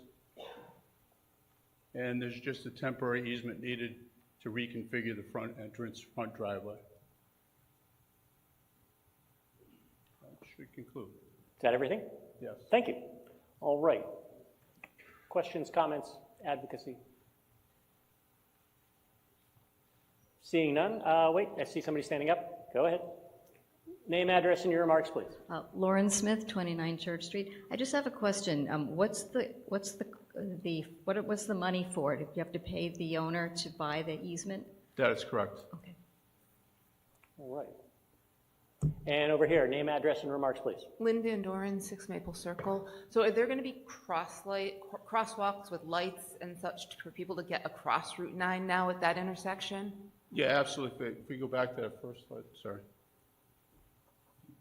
That's one of the main impetuses of renewing this. If you'll notice, there is crosswalks and pedestrian sidewalks going through there. So these are the crosswalks. So they'll be very similar to what's on Lyman Street now. You'll be able to hit a pedestrian walk, signalized walk, and actually, as the planning director likes to say, you won't have to do Frogger to get across Route 9 anymore. So here and here, you get to an island. So it is to expedite pedestrian walkway through there. Okay, thank you.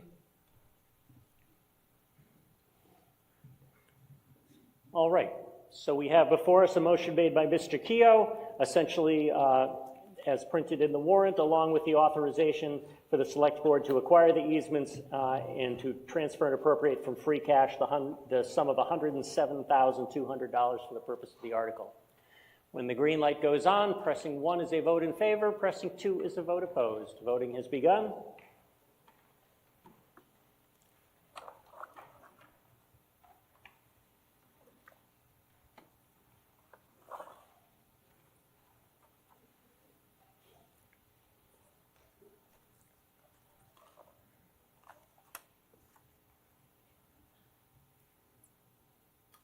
Voting is ended.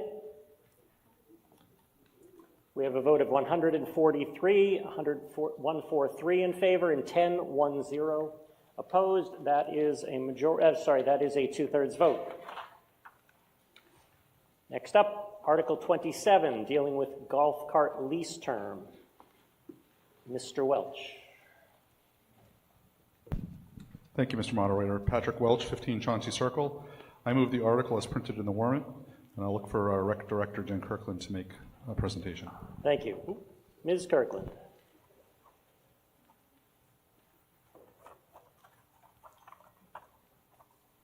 Hi, Jen Kirkland, Recreation Director. Approval of this article would allow us to enter into a 5-year lease for our golf carts. As you're aware, we have golf carts at the golf course for people to rent to use while they're golfing. We have a fleet of 32 golf carts. They're electric, and the cost savings that we would have going into a 5-year lease versus a 3-year lease is about $5,000 a month. And I should note that this is what we entered into a 5-year lease in 2020, and that lease will be up after this season. And just so people know, if you follow it along the meetings, the reason why this is coming before us is that state law says that any contract term beyond 3 years needs a town meeting approval, so that's why it's coming up here. I see no questions. Our action comes on Mr. Welch's motion. As always, when the light turns green, voting begins. Pressing 1 is a vote in favor. Pressing 2 is a vote in opposition. Voting has begun.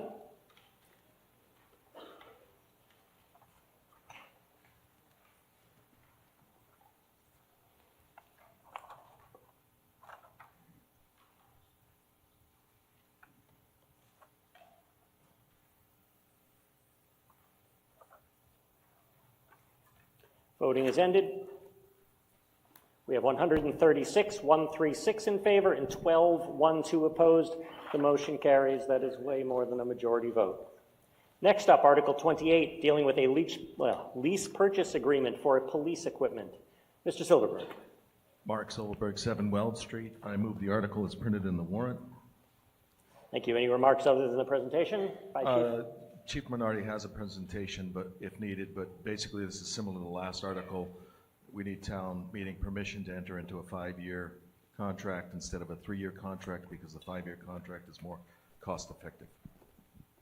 Okay, so that's the quick summary. If someone makes a move for a microphone, I can ask the chief to give his presentation, but if we're happy with the explanation, we can move on. Seeing none, we can take a vote on Mr. Silverberg's motion to approve the article as printed in the warrant. When the green light goes on, pressing 1 is a vote in favor, pressing 2 is a vote opposed. Voting has begun.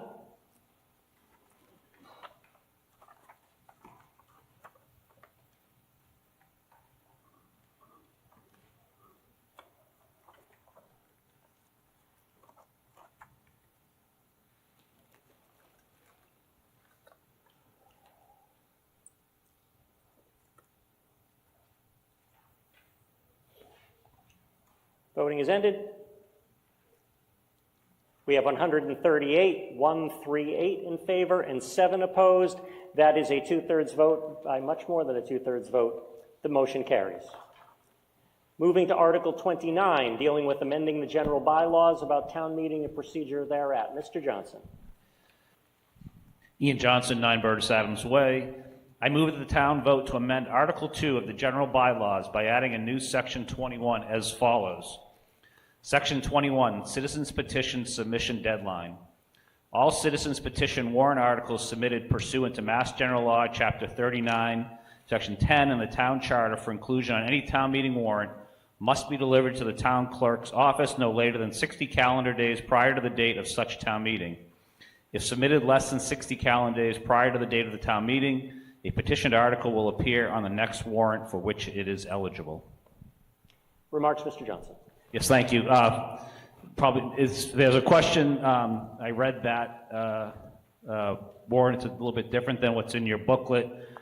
We just wanted to make the motion more succinct, but basically it doesn't change what is in there. So basically what this article does is set a deadline of 60 days before any town meeting for citizens to submit a petition for a warrant article. Currently, we have no clear deadline, with the only requirement being citizens' petitions must be submitted prior to the warrant closing. So having a deadline will provide clarity to petitioners. As we looked at this, and this came up from many public comments, as folks know, from citizen petitions in last town meetings, and really the ability for various finance committees, select board, others to meet with petitioners, understand the article before coming, and for you as the general population to really understand what was being asked in these prior to coming to town meeting. So when we picked the 60 calendar days, we reviewed deadlines for other towns that had similar bylaws, and that's how we came up with the recommendation for 60 days prior to town meeting. As I said, this will give staff the time to complete their work prior to the warrant being posted, and will also give the advisory finance and select board time to understand the request in order to make their recommendations to all of you here at town meeting. Thank you, Mr. Johnson. Questions, comments, deliberation? Yes. Just introduce yourself when you get to the microphone and your remarks, please.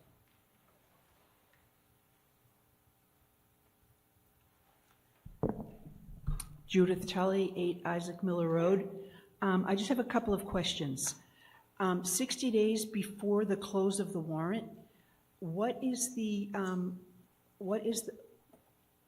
time frame required to close the warrant before the actual meeting date? Do you have a Ms. Williams? So it's posted for 7 days prior to an annual town meeting and 14 days for special. But this actually, so right now I think that's some confusion because folks who might be planning to submit a petition don't always know the date that the select board will close the warrant. They actually try to close it earlier so that it's finalized for the public to review.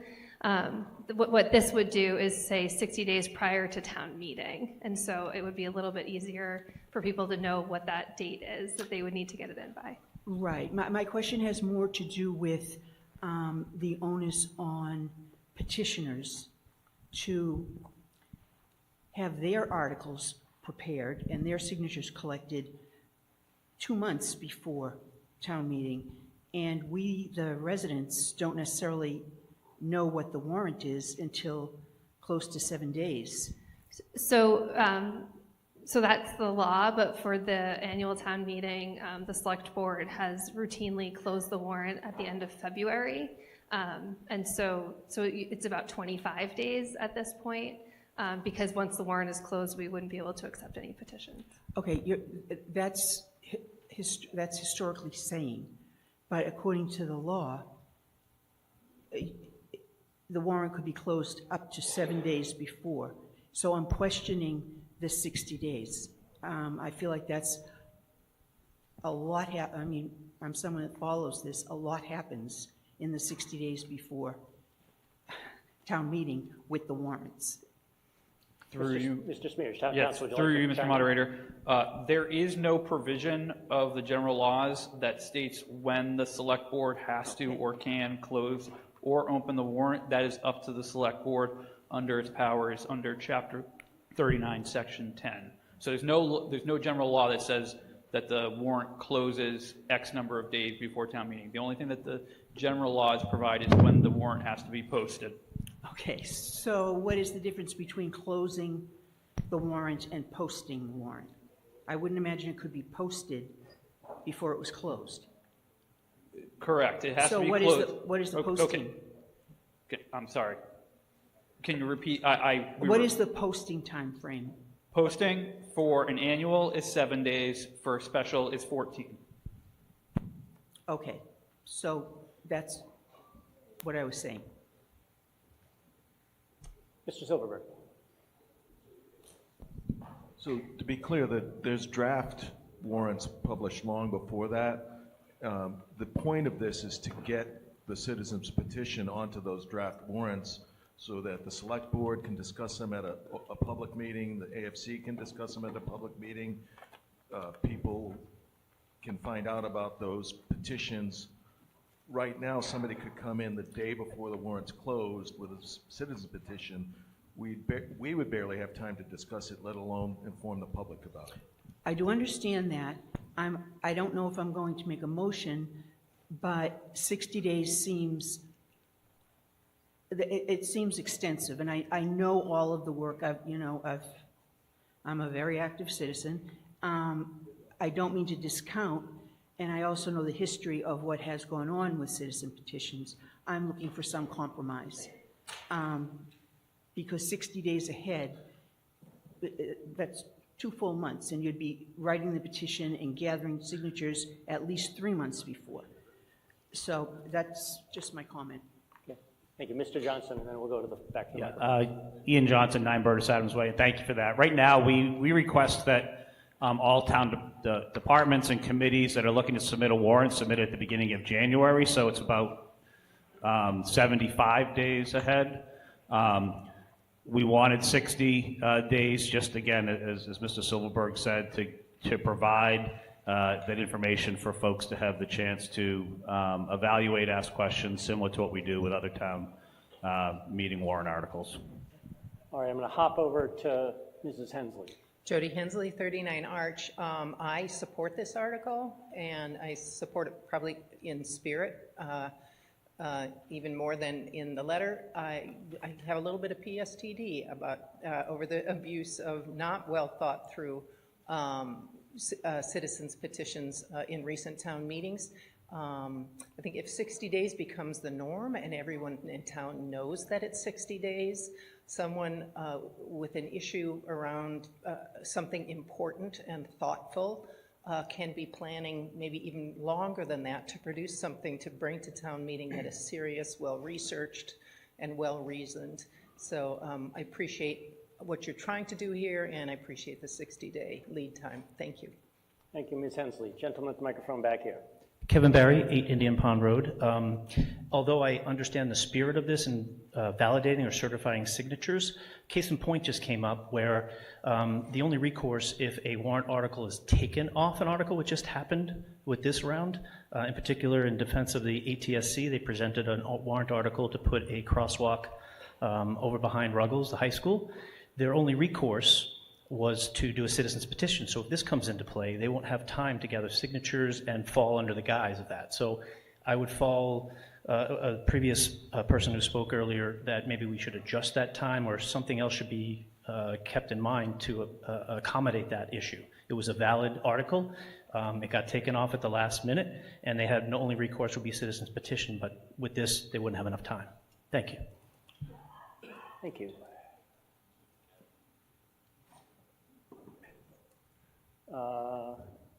Mr. Matthew? Mike Matthew, 20 Andrews Road.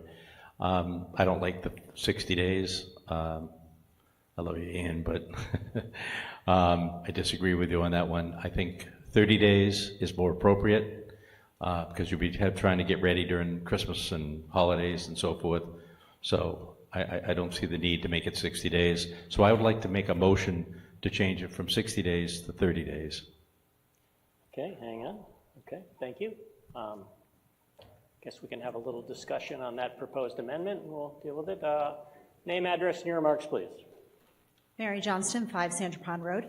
I support the article as written as 60 days. I can appreciate the thought behind shortening it to 30 days, but I think that discounts the amount of work that our town clerk needs to do to get things ready. It's not just looking at how much work needs to be done for the citizens petition, but it's for every single article in our warrant. So it takes a lot of time to get these books prepared. And I think 60 days is a reasonable time for a citizen's petition, which is non-binding. If it doesn't meet, if you don't get it in that time frame, there's always the next town meeting. Thank you. Thank you. Yes, Mr. Rappaport. Jonathan Rappaport, 7 Brady Road. I fully support the 60 days. We've had many instances in the past few years at town meetings of really horrible warrant articles being proposed, and I don't think the various agencies in our town government had time to really react and respond and to vote their recommendations about some of those articles. Some of them even, to me, were illegal, and I don't think the town council had time to even look them over. So I think in order to be thoughtful and not waste our time at these town meetings, I think it's really important that we have the 60 days. Thank you. Thank you. Mr. Bain. Yes, I have a problem with the 60 days. And the reason is, I believe Mr. Savoy did a citizens petition at the last fall town meeting. And he worked extensively with you, Mr. Moderator, and others in town manager's time, et cetera. So sometimes it takes a while to craft what's legally possible on more complex, if you will, articles or petitions. And 60 days is a lot of time, lead time. I don't think you need that much. I think a 45-day lead time would sort of split the difference between the current amendment or the latest amendment and the original proposal. And therefore, I'd like to move that we make it 45 days. Thank you. Okay, so Mr. Gay? John? Yeah, just a second. Ms. Marshall? Yeah, Shelby Marshall, 7 Charles Street. Oh, Yes, he proposed an amendment, yep. I'll summarize in a moment. Okay. Mr. Bain, you made a motion to make it, asking for 45, correct? Yeah. Okay, thank you. okay, so before the board's going to take a vote on that. Yeah, that's fine. I'll let the Finance Committee discuss as well. So while you decide that, I'll get back to you in a second, Mr. I actually just wanted to point something out. Oh, make okay, a sure. comment. Yeah, Mhm. sorry. Yep. So just from a 60-day perspective, so we closed the warrant on the 24th of February. 30 days before this meeting would have been February 21st. So if it were 30 days, something could have come in on that and we would have closed the warrant 3 days later. And we meet on a Tuesday, which would have meant it would have really closed on a Saturday. I got my days right. So just, that's why 30 days we feel is problematic. And just for context, we also had the discussion around 60 versus 45, but we understood through preparation of this meeting that we couldn't go higher than 60. That, kind of in the context of the moderator's feeling on this. Scope, yeah. And so that's why we started with 60, understanding that there may be some discussion. Thank you. Okay, all right, yeah, so before we get to Mr. Matthew, I see you back there. I want, first of all, Ms. Marshall highlighted the point that the wording of this is before town meeting, not before the select board typically closes the warrant. So that was the comment, that if the select board typically closes the warrant, 20, 21 days, the 30 days isn't much more time. Getting back to I just want a few things while the select board and the finance committee if they want to discuss. In terms of the reason I was asked about is not that I don't have a preference, and as always, I don't take a public position. I was asked whether, if the article was written as 45, would a change to 60 be in scope? And I said, well, the town right now has been warned at 60 days, which is the higher number. And I said that procedurally, my preference would be to allow amendments to a lower number, because essentially it is okay to say that the number is lower. The town's been warned that it's 60 and it might change, so we'll do that. So while we were discussing, I also conferred with our bylaw, and our bylaw says, the same bylaw that says that with higher numbers, we start with the higher number first. It says if the only change is the duration of time, we start with the higher number as well. So if we if and when we get to a vote, we'll start at the higher number and work our way down. But we're still deliberating. So first of all, let me get to Mr. Matthew and then to you, Mr. Johnson. Mr. Matthew. Mike Matthew, 20 Andrews Road. So I would like I don't know what the proper procedure is, Mr. Moderator, but I would like to amend my 30 days to 45 days in agreement with Mr. Bain as a compromise. Okay.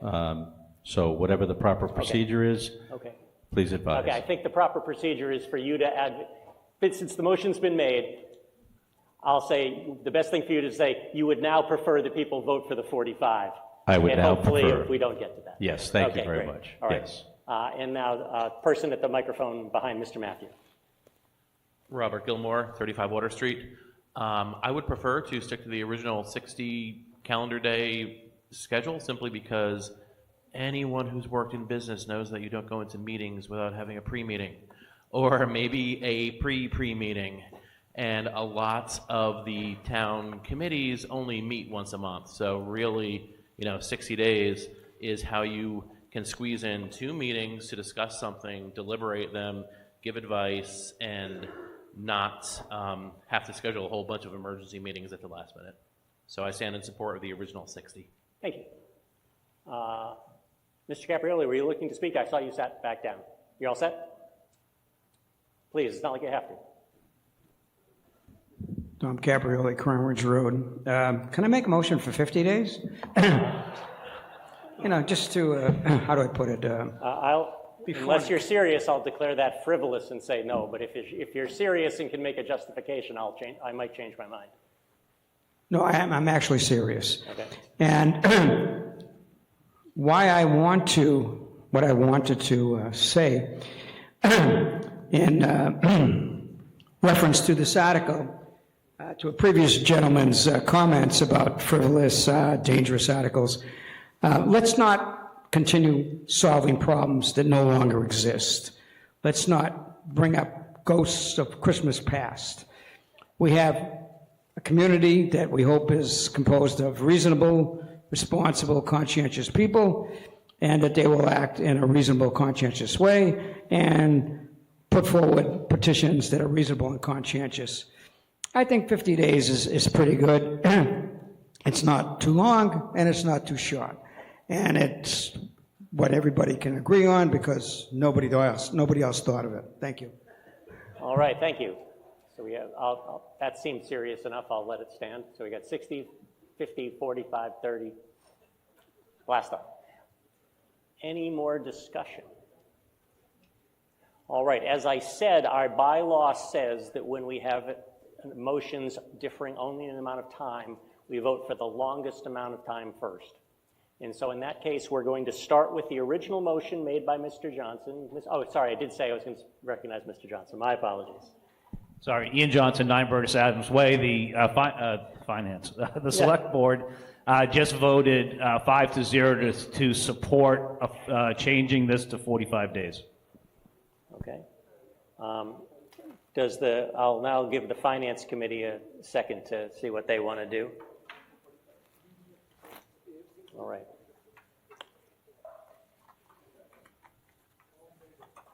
Just let's give them a second.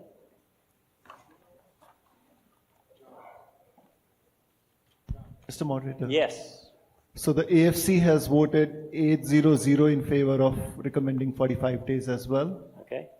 Thank you. That was a quicker vote. Thought I was going to have more time. Good thing I didn't go to the bathroom like I did during the previous presentation. All right. So now I'll continue our way. So now we have 60, we have 50, we have 45, and we have 30. We're going to start at the larger number, and then if the larger number gets defeated, we go to the next one down. So think about what number you really want, and then decide whether you'd rather hedge your bets and say, okay, well, that one's okay. So if 60 gets defeated, we'll vote on 50. If 50 gets defeated, we'll vote on 45. If 45 gets defeated, we'll vote on 30. If 30 gets defeated, then I'm going to assume that the article itself is defeated and no action is taken. Yes, so we got somebody. Well, unfortunately, in town meeting parlance, a person making a motion can't actually rescind it because by default we assume it's been seconded. So more inside baseball for town meeting. If you want to read about it, talk to me later.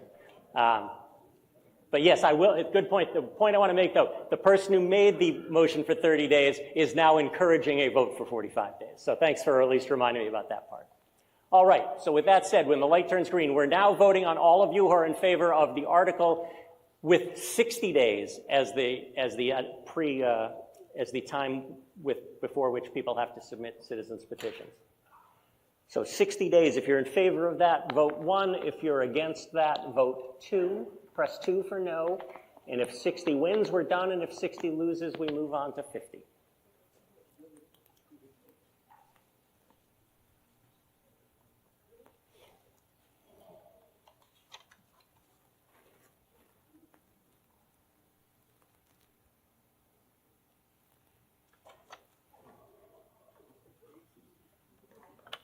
Voting is ended on the vote for 60.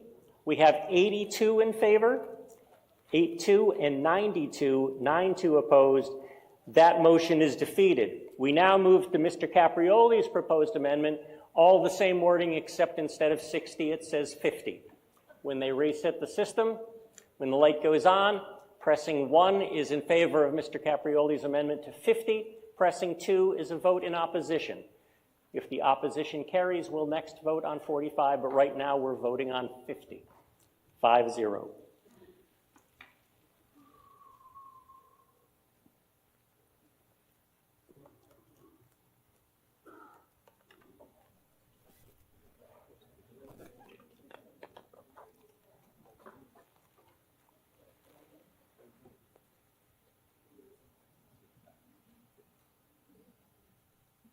Voting is ended. We have 50-5-0 in favor, seems appropriate, and we have 128 opposed. That amendment is defeated. Our action now comes on Mr. Bain's proposed amendment, which is to replace the 60 days, calendar days in the article with 45. So when the green light goes on, pressing 1 is a vote in favor of Mr. Bain's 45-day amendment. Pressing 2 is a vote opposed. Again, if the motion wins, we stop. If it fails, we go to the vote on 30.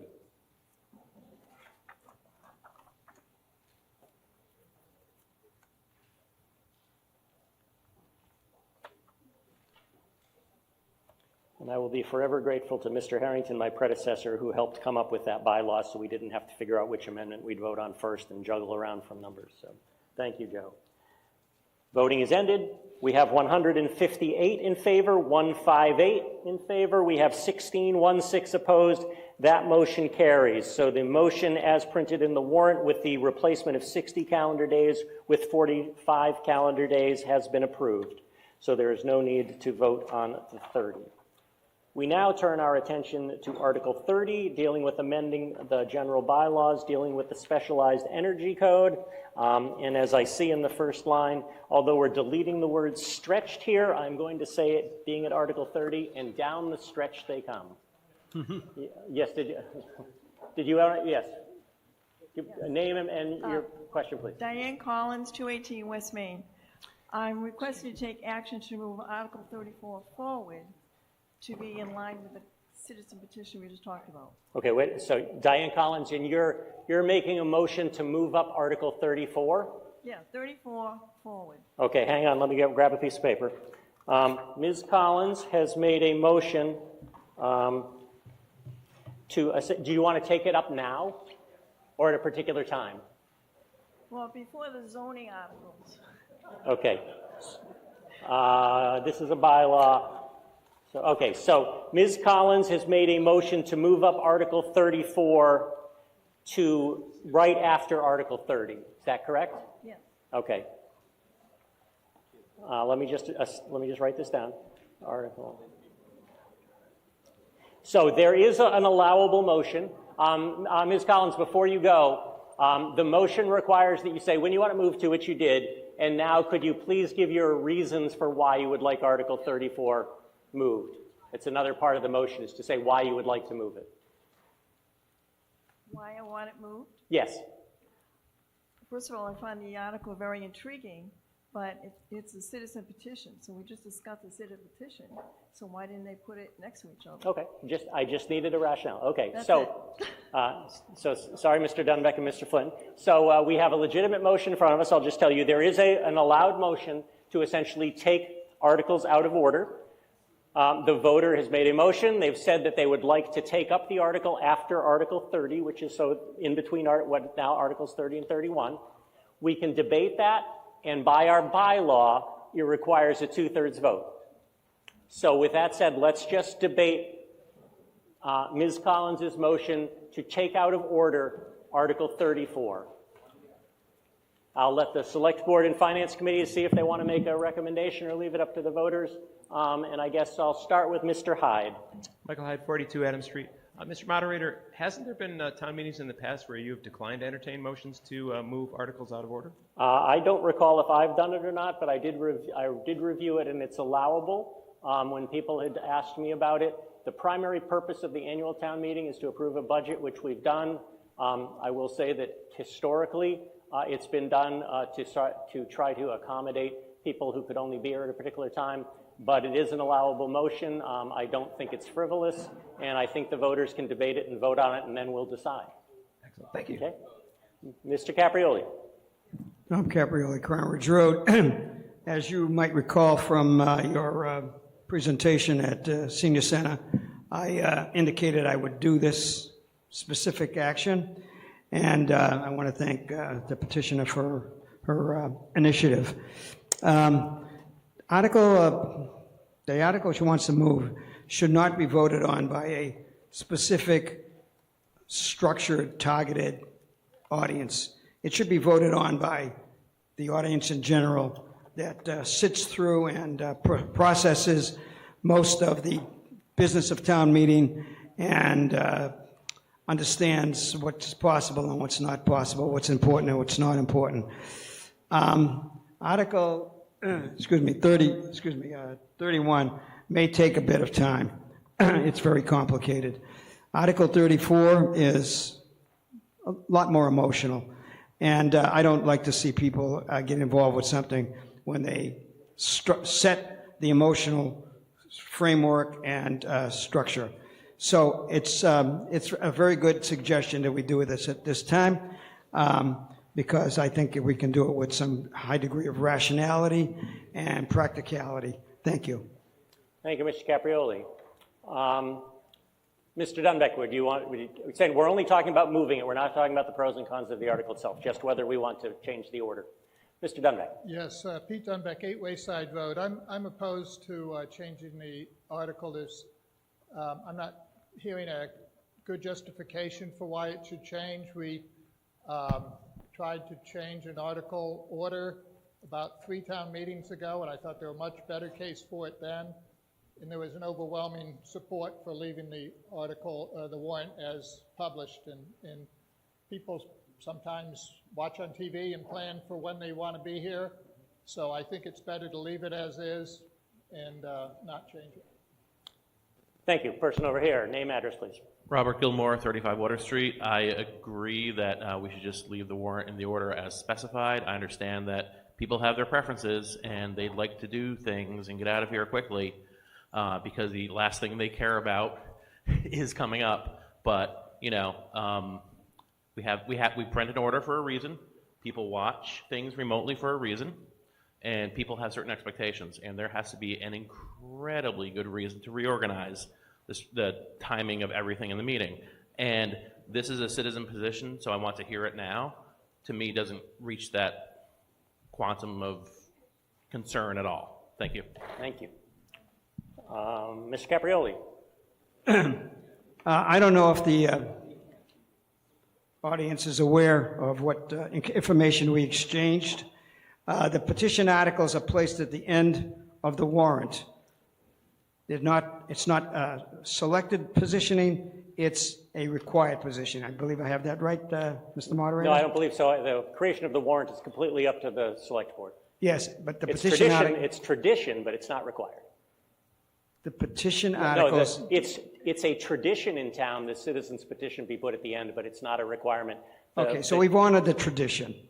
Just, so be it. You asked me if it was required, and it is not. Okay, so it's a tradition that we honor, respect, and impose unequivocally, petition probably. For the previous speaker said, people plan their attendance at town meeting. Well, I plan my attendance at town meeting. I get here when it's open, when it starts, and I leave when it ends. That's called planning. It's committed to what occurs here. If you're just going to show up, if a body of voters is just going to show up for a specific article, they're not participating in a town meeting, in my opinion. They're advocating for their own self-interest. That is not what town meeting generally benefits from.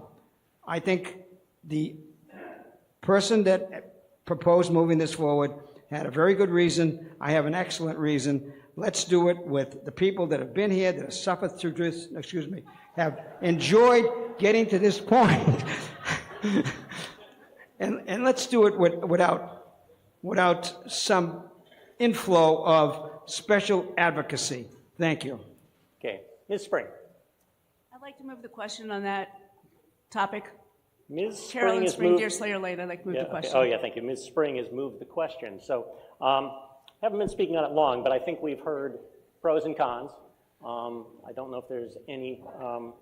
John, point of order. Right. I'm going to allow the two, hold that, although it's not debatable, I did indicate that the Select Board of Finance Committee could report out their preferences. So so we're not going to debate it. We're just going to hear no explanation, just the vote. Sure. Okay? Ian Johnson, 9 Burgess Adams Way. The Select Board voted 5-0 to not support the motion to move the article. Thank you. Mr. Ahuja. Thank you. So AFC has also voted not to recommend moving the sequence of the article 800. Thank you. All right. So we did get the reports out. So now Ms. Spring has moved the question. We've heard pros and cons about moving the order. Again, this vote is just on terminating debate. If we want to keep talking about whether we should or shouldn't move the order, you can vote against the motion, but a vote of one, a vote in favor is to terminate debate, and we'll immediately go to a vote on whether we should change the order. So this is just on terminating debate. When the light goes on, pressing 1 means you've heard enough debate. Pressing 2 means you'd like to hear more.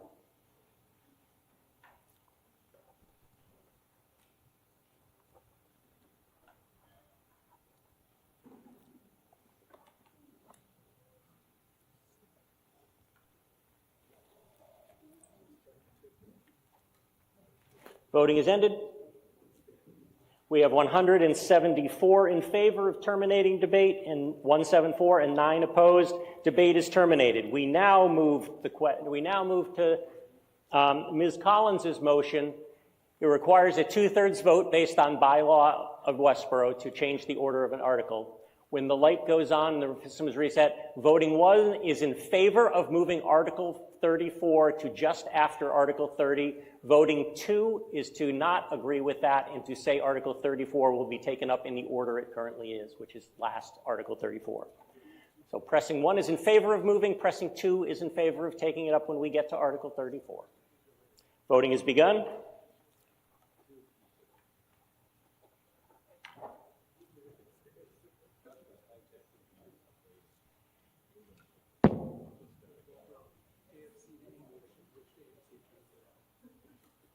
Voting is ended. We have a vote of 53, 5-3 in favor, and a vote of 130, 130 opposed. The motion is defeated. With that said, we now turn our attention to Article 30, and now I can retell my down the stretch they come joke, and we can begin, we can get back to Mr. Dunbeck and Mr. Flynn. Mr. Flynn. Peter Flynn, 3 Crown Ridge Road. I move the article as printed in the warrant. Thank you, Mr. Flynn. I gather you and Mr. Dunbeck would like to make a presentation to explain it since it's a relatively lengthy number of pages. Yes, please, Mr. Moderator. Go ahead. I am Peter Flynn. I'm Chair of Sustainable Westborough. With me this afternoon is Pete Dunbeck, a member of Sustainable Westborough. Sustainable Westborough is a committee of town government. Our role is to provide advice to town government on matters related to the town's climate action plan. And we are the sponsor of warrant Article 30, which, if approved by town meeting, would change Westborough's bylaws to incorporate what's known as the Specialized Energy Code. So what's an energy code? The energy code is the provision of state law that governs the efficiency of buildings. And 3 years ago, when the state last amended the energy code, it created a new option for municipalities to choose. And that choice is the Specialized Energy Code, the purpose of which is to reduce the greenhouse gas emissions associated with new buildings, and to do so in 2 ways. The first is to encourage the electrification of buildings rather than the use of fossil fuels, and the second is to enhance the energy efficiency of buildings. If approved by town meeting, the proposal is that this change would take effect on January 1st of next year. And the reason for the delay is to allow a transition period for new buildings that may be in the pipeline. And I mentioned new buildings. And therefore, How does this affect 99+% of the people in this room? Well, the impact is that it will provide an improved environment by reducing the greenhouse gas emissions of new buildings, but there's no direct financial impact. We're not seeking an appropriation of any money from the town. There is the potential for some tax and utility bill savings over time, and I'll address those in a moment. But I've said this applies only to new buildings, and what do I mean by new buildings? Well, I mean truly new buildings.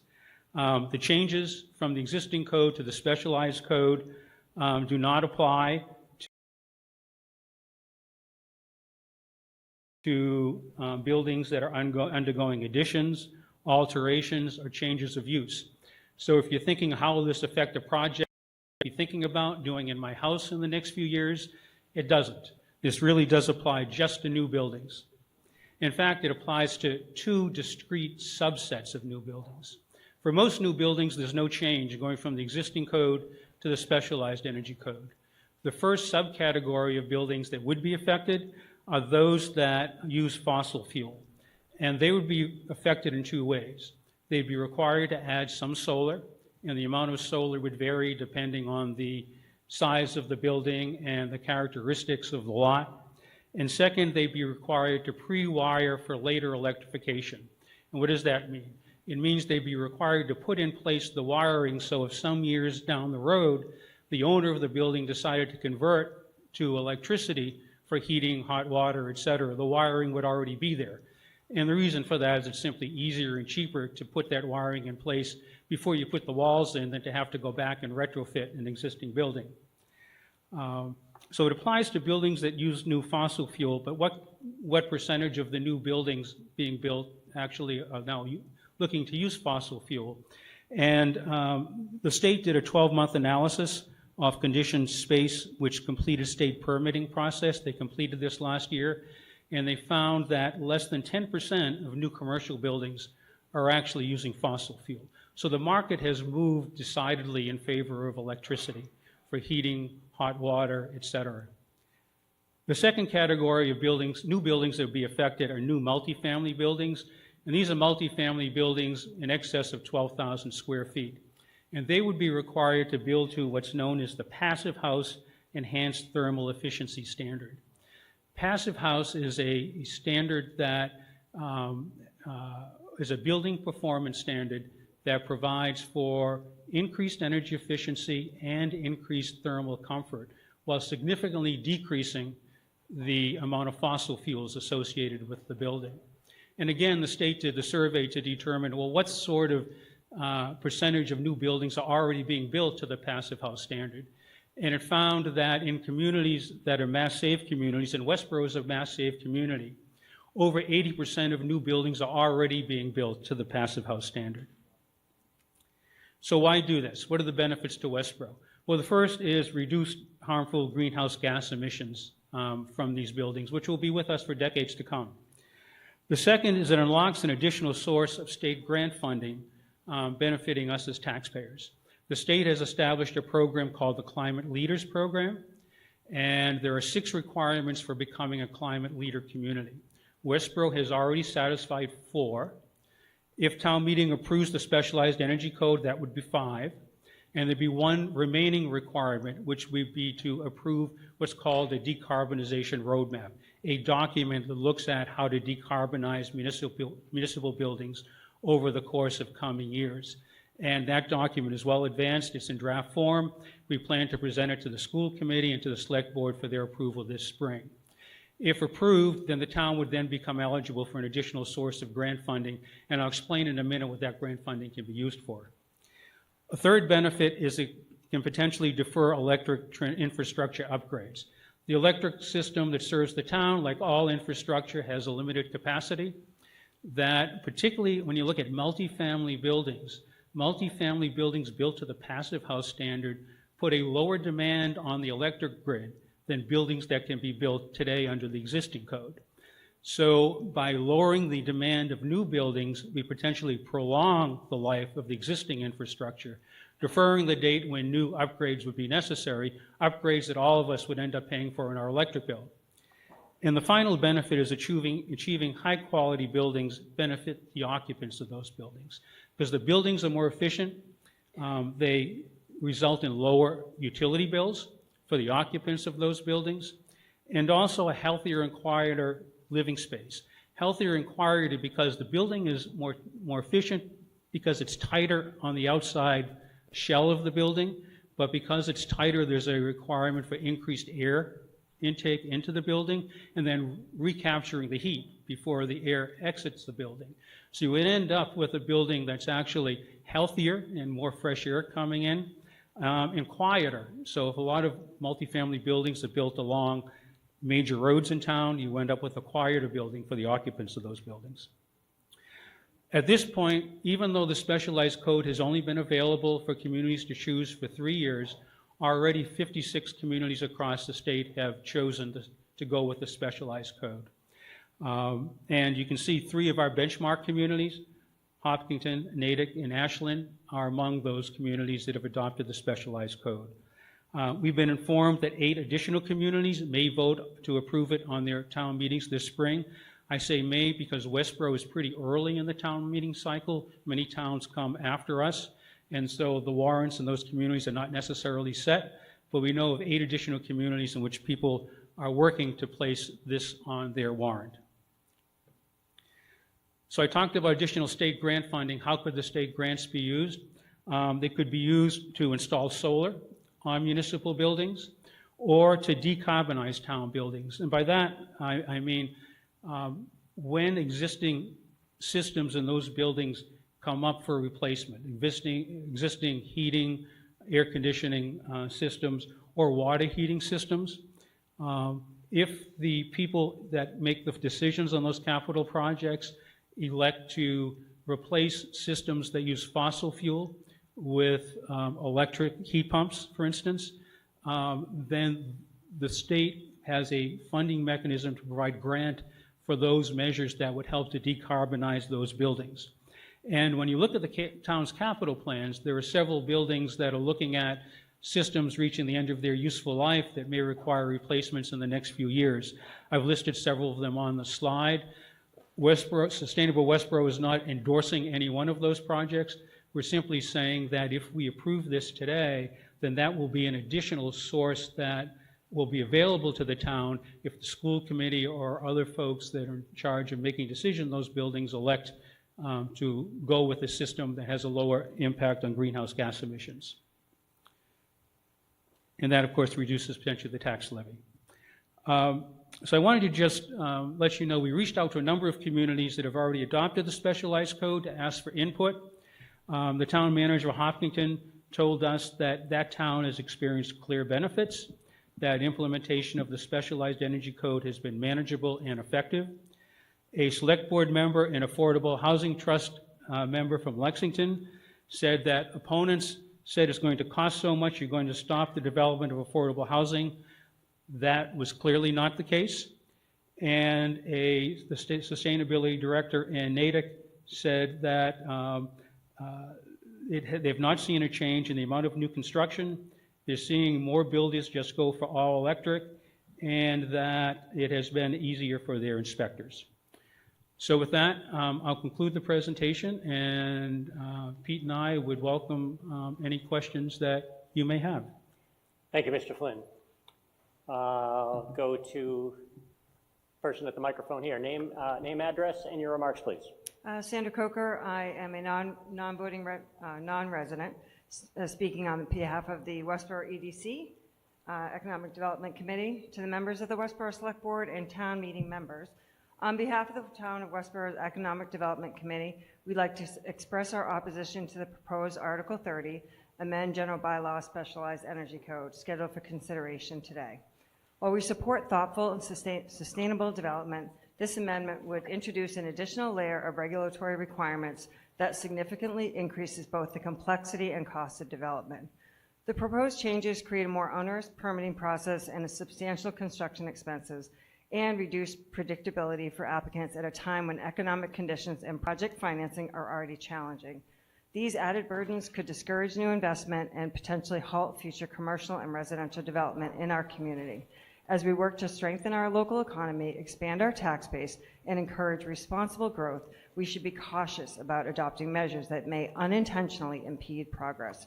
For these reasons, we respectfully urge the voters to oppose Article 30 at this town meeting. Thank you. Mr. Shafford. Yes, Rod Shafford, 8 Parkman Street, and I have to say I feel even more strongly about this than I do free cash. One community we haven't asked is Worcester, and the headlines in the Telegram this week were on March 17th that why Worcester pressure pause on energy stretch code, and their city council basically have asked the city manager to go back and study this further with the idea that they'll have at least a 12-month pause on their existing conditions for the stretch code. And the reasons for this is all good intentions, but it's not the right timing. The infrastructure within the grid is not there right now. Having worked as a design builder in commercial construction, we've had projects delayed because there wasn't the electrical available in the street to support the projects. We've seen significant cost breaks, cost conditions to the projects. As quoted in the article in the Worcester Telegram, Roberta Bryan, who I contacted, she said I could quote her, it's been a major problem for them in Worcester in getting projects through. They recently had a project, they competed against Marlborough. Because they had this super stretch energy code, their project would have cost $4 million more than the Marlborough's facility. So I really urge a lot of caution. This is a great idea. Time is not ready yet. Thank you.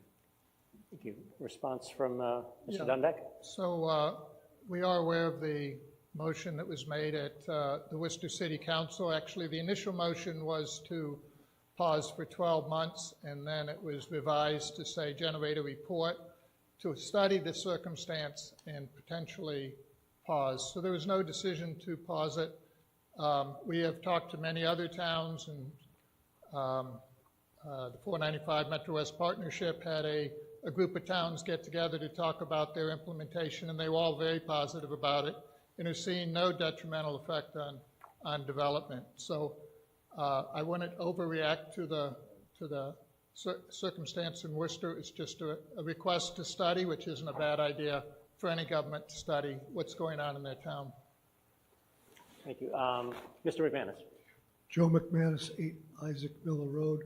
I appreciate the presentation and the goal of what we're trying to do here. I also am trying to balance that with my concern for the affordability of housing in Massachusetts.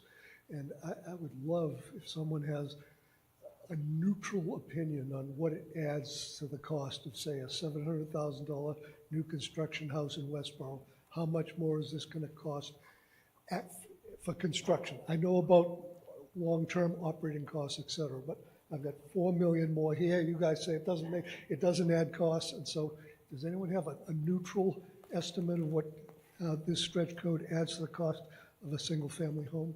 So on a single-family home, if you're building to all electric, it doesn't add any cost at all because there's no new requirements. Because the only new requirements are if you're using fossil fuels.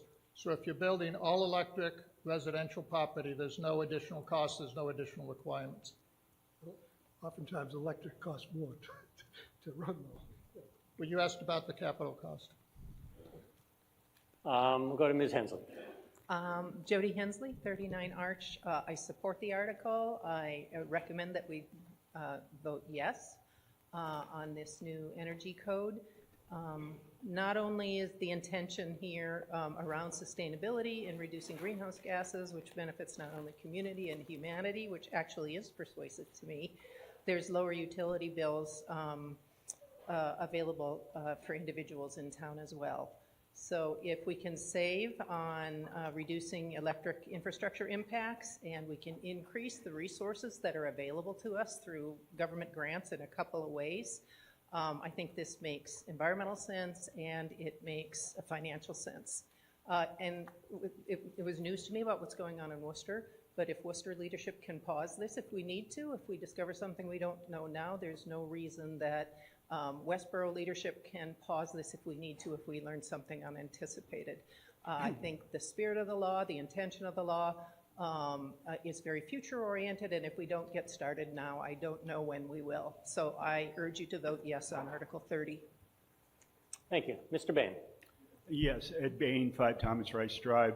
The Affordable Housing Trust voted to support this.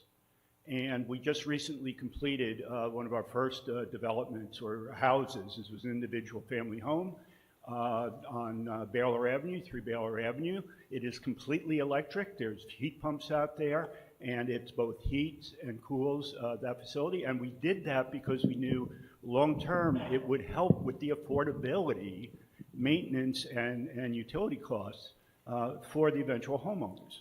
So I would support this very, very strongly. Thank you. Thank you, Mr. Bain. We'll jump, is that Mr. Hensley? Lester Hensley, 39 Arch Street. I'm inclined to support this article. I just wanted to maybe ask a clarifying question and perhaps get the opinion of our Community Development Director, whose department will be responsible for enforcing this. But in your pamphlet that you produced, you said the specialized code is required by statute in Massachusetts to help achieve greenhouse gas emissions. So if I understand that correctly, the specialized building code is required at the state level. So we are going to be adopting it regardless. And is that correct? Am I understanding that correctly, or can you explain that further? That's not correct. I think there may have been a misunderstanding with the Finance Committee. The specialized code is an option for communities, so it's not required. I think what the Finance Committee was probably referring to is that the state has set a requirement for reducing greenhouse gas emissions. And it set a required goal in law in which we have to reduce greenhouse gas emissions statewide by 2030 and then achieve net zero by 2050. So that's the requirement. The specialized code is designed to help communities get to that level, but the specialized code at this point is an option to help get to the required reduction in greenhouse gas emissions. Okay, thank you for that clarification. Can we get perhaps an opinion from our Community Development Director on what the trend in construction is as it relates to the Specialized Energy Code? My understanding was that builders are building towards this code as a trend anyway, and what impact it has on his enforcement of the requirement. Okay, give Mr. Leonardo a chance to get to the microphone, see if he can address your question. Thank you. Mr. Leonardo, whenever you're ready. Fred Leonardo, Community Development Director. The code is actually enforced by the Building Commissioner, Mr. Heslett, but if you ask me the question as far as the opt-in code, I would not be in support of it at this point. I would be at some time, but not now. The lack of support through the state is my consideration here, is that the rollout is actually by one faction of the state, Department of Energy Resources. The enforcement of the code is actually through a different faction of the state, Building Board of Regulations and Standards, and those two really haven't synced up, especially when it comes to training. Having talked to the Building Commissioner in Worcester, he points out that same fact, that they've had some problems implementing the code specifically geared around the training that's involved in that. Okay, thank you. Thank you. Mr. Matthew. Mike Matthew, 20 Andrews Road. Couple questions. One, could I do a lot of residential sales in Westborough, and I see a lot of demand for gas stoves and gas fireplaces in single-family new homes. So will a builder still be able to put in gas, natural gas, which comes from the ground? You know, it's natural. I don't like the word fossil fuels, I'm sorry, but it's natural. So can they still do that? Because the demand for that is very high. The answer is yes. This Okay. does not outlaw putting in natural gas. Okay. Natural gas would still be allowed. If it was a completely new house, then under the specialized code, they would also be required to put in some solar and to pre-wire for electrification down the road, but they could still build with natural gas. Okay, so my experience in dealing with some new construction right now is that it does increase the cost of construction, just so everybody knows. I'm not trying to be confrontational, I'm just telling you what I experience on a day-to-day basis. So I will agree with Mr. Leonardo, our building commissioner. I do not support this for a few of those reasons, because I'm in the trenches. So, sorry, Peter. Mr. Caprioli. I'm Caprioli, 9 Colonel Ridge Road. I support this article wholeheartedly. I was involved with the design and construction of my residence on a personal basis, on a day-to-day basis. Any additional cost that I may have occurred was to improve the quality of the construction, the quality of the insulation, the viability of the structure itself. These costs produce a better product.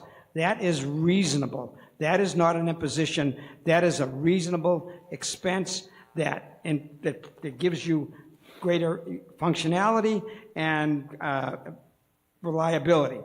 Now, I had an interesting experience recently with, I have oil heat, by the way. I have an interesting experience getting an oil delivery from a major oil company in the adverse weather conditions we had.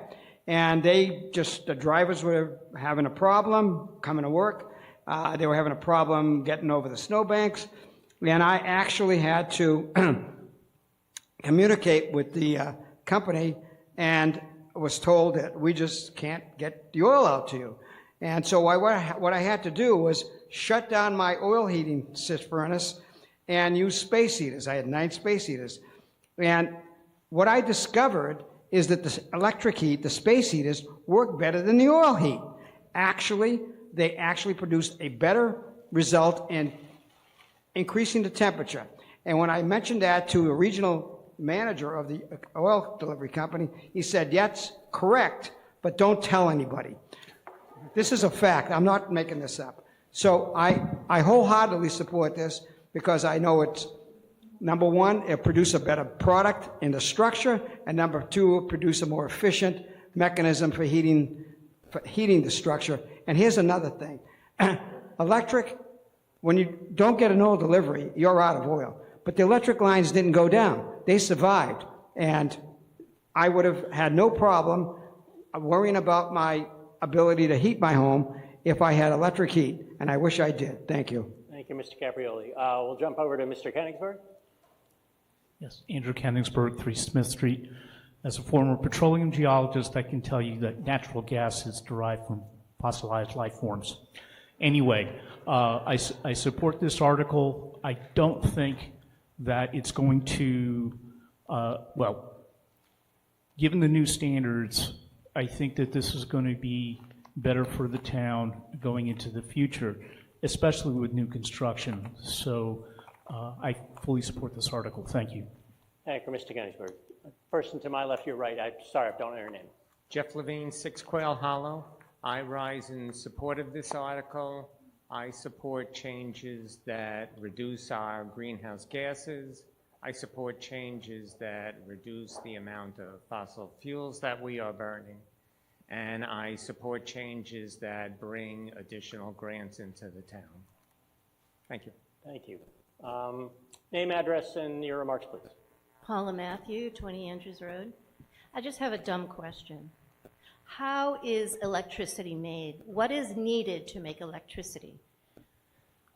Well, for 31 years, I worked for National Grid, so you've asked me a question that I could probably talk about for hours, but I'll give you the 30-second version. Electricity in our region is made from a number of sources. About roughly half of it today is produced by natural gas, burning in power plants. The balance comes from a mix of resources that includes wind, solar, nuclear, and hydroelectric. And I'll show you an interesting slide that when you burn natural gas in your house, you can look at the emissions to provide 1 MMBTU of heat to space associated with the natural gas. When you have an electric heat pump, you can see the emissions are about 53% lower today. And if you look at the state's plan to move gradually away from natural gas, more and more towards wind and solar over the course of the next couple of decades. By 2050, the emissions associated with electricity are expected to be 96% lower than natural gas. So the greenhouse gas emissions profile of electricity is very favorable to natural gas today, but it will become more favorable over time. Thank you. May I ask another Yes, question? Sure. So how sustainable is solar and wind? Well, as long as you have wind and as long as you have solar, it's very sustainable. And I think the studies that have been done by the regional grid operator, ISO New England, anticipate that we're going to be becoming more and more reliant on solar and wind going forward, and that can maintain reliability. There may still be some gas that's needed on the margin, at times when demand is very high and the wind and solar are not available. But the forecast for the region is that reliability of the grid can be maintained with using wind, solar, hydroelectric, and nuclear, with natural gas being used only in those times that are on the margin. Thank you. Yeah. I feel like we're putting all our eggs in one basket. Maybe I'm looking at it wrong, but I don't think I can support this at this time. Thank you. In regard to the adoption of new technology, there is a massive increase in the amount of battery and energy storage. And if you look at a state of Texas and what they've done over the last couple of years, it's a tremendous amount. The vast majority, like 80 to 90% of their new construction and new generation is renewables, mostly solar, some wind, with batteries. And they have... He's responding to the question and the comments made by the previous speaker. I believe he was still addressing the previous questions she had asked and following on. So just try to conclude your remarks quickly, Mr. Dunbar. Okay. I think with Peter's answer was excellent. I would like to add to it the notion of battery technology is dropping in price and is already cost effective, as demonstrated in Texas and other places. Thank you. The gentleman here, yes, sir. Thank you, moderator. My name is Nigel Danielson Ewing again, 56 Ruggles Street. My question is regards to the burden on whether on either commercial and also residents. Did you guys discuss that, and how is that going to, how does it differ between the two types of residences, please? Just make sure I got all your words. Impact on commercial and residential? Yes, I thought you guys separated the two, meaning the burden of responsibility to adopt or utilize these codes as you're building. So could you go over that again, please? There are different rules depending on the building type, and there are different rules in regard to the different types of commercial buildings. So we tried to tease that apart without getting into all the weeds. The summary for residential, meaning low-rise, single-family, duplex, so forth, is if you go all electric, there's no change. If you use gas, you need to put in solar in pre-wire for anything that you're using gas for. The answer for commercial, it's exactly the same answer as I just gave for low-rise residential, except for multifamily. And then on multifamily, you have this passive house requirement, which is a high efficiency standard, lowers the overall burden on the electric grid because it's more efficient, and so forth. So all of the office building and retail, if it's all electric, there's no change because the thermal code doesn't change with commercial except for multifamily, large multifamily. Yes, gentleman back here. Hi, Christian Hedrick, 38 Glen Street. People were asking about a kind of a more fair, impartial analysis on this, and the folks over at the Department of Urban Studies and Planning at MIT Last year, maybe you've seen this and have prepared a response to it, but they did a study called Understanding Housing Market Responses to Stringent Energy Codes. They published it in the Journal of Real Estate Economics last March, and they show that stricter standards generally raise construction costs by 2 to 4%. That money, they argue, gets passed straight to buyers typically. So, they also concluded that it makes home ownership within the Commonwealth unaffordable for 15 to 33,000 households. So this was there. This is on the on MIT's Sustainable Urbanization Lab website. So I just thought I'd contribute that. Thank you. We'll go to the Mr. Shafford spoke, and I'll go to somebody who hasn't spoken on this article. You haven't spoken on this article yet, correct? Oh, that's correct. Okay. Robert Gilmore, 35 Water Street. Mr. Moderator, I just wanted to sort of reply to something that one of the other residents mentioned, that they didn't feel comfortable with this proposal because it's really encouraging us to put all of our eggs in one basket. Mm-hmm. I think it's the exact opposite. Because right now, if you have a house that is powered on natural gas, then you have one egg in natural gas. If you're oil heat, you can only use oil heat. If you're electric, then your power is ultimately being generated by natural gas, oil, wind, geothermal, all these different data sources that is managed by, a company that can adapt to changing technology and market situations. As solar power gets better, they'll start drawing more of the power from solar. So as situations change, electric energy can inherently adapt, while natural gas, if your house is powered by natural gas, that's all you've got. So I think that moving to electricity actually helps you diversify exactly what type of energy source you're using, and can help balance things out at economies of scale that are simply not going to be met by me having a natural gas burner in my house. I have both, by the way. I have electric heat, and I have natural gas as a backup. Oh, and solar panels. So I've already covered all my bases, but I feel that the using electric lets you draw from many different sources. So thank you. Thank you. Mr. Shafford. Yes, I'm looking for a real-life example, and my memory says that we had a recent project before the planning board that was multifamily, and they basically said that if they couldn't, if they had to meet the super stretch energy code, they couldn't afford to build this project in Westborough. I'm wondering if the planning board has an opinion on this matter, and whether I have the correct assumption for the multifamily housing project on Milk Street. I will let the planning board decide if they want to respond. Any knowledge? While we wait to see if you just let me know. Give me a second. Ms. Nurse, hang on, Ms. Nurse. Scout, could we get a microphone down here for Ms. Nurse, please? Right in the middle, right in the middle here by the projector.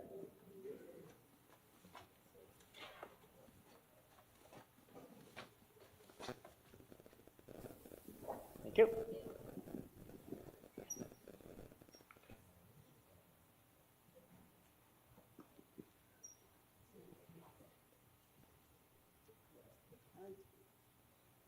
I don't think we even discussed, I'm sorry, I can't really answer the question on this because I don't understand it. I will say that we did vote we voted 3-2 to support this.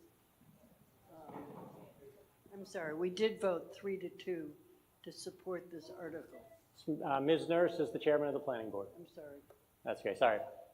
Thank you.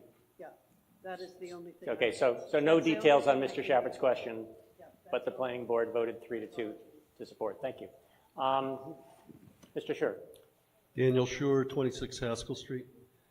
Just, talking about putting all our eggs in one basket. Right now, 39% of our electricity is coming from natural gas and 31% from nuclear. We don't have any nuclear power plants, so we're buying it off the grid.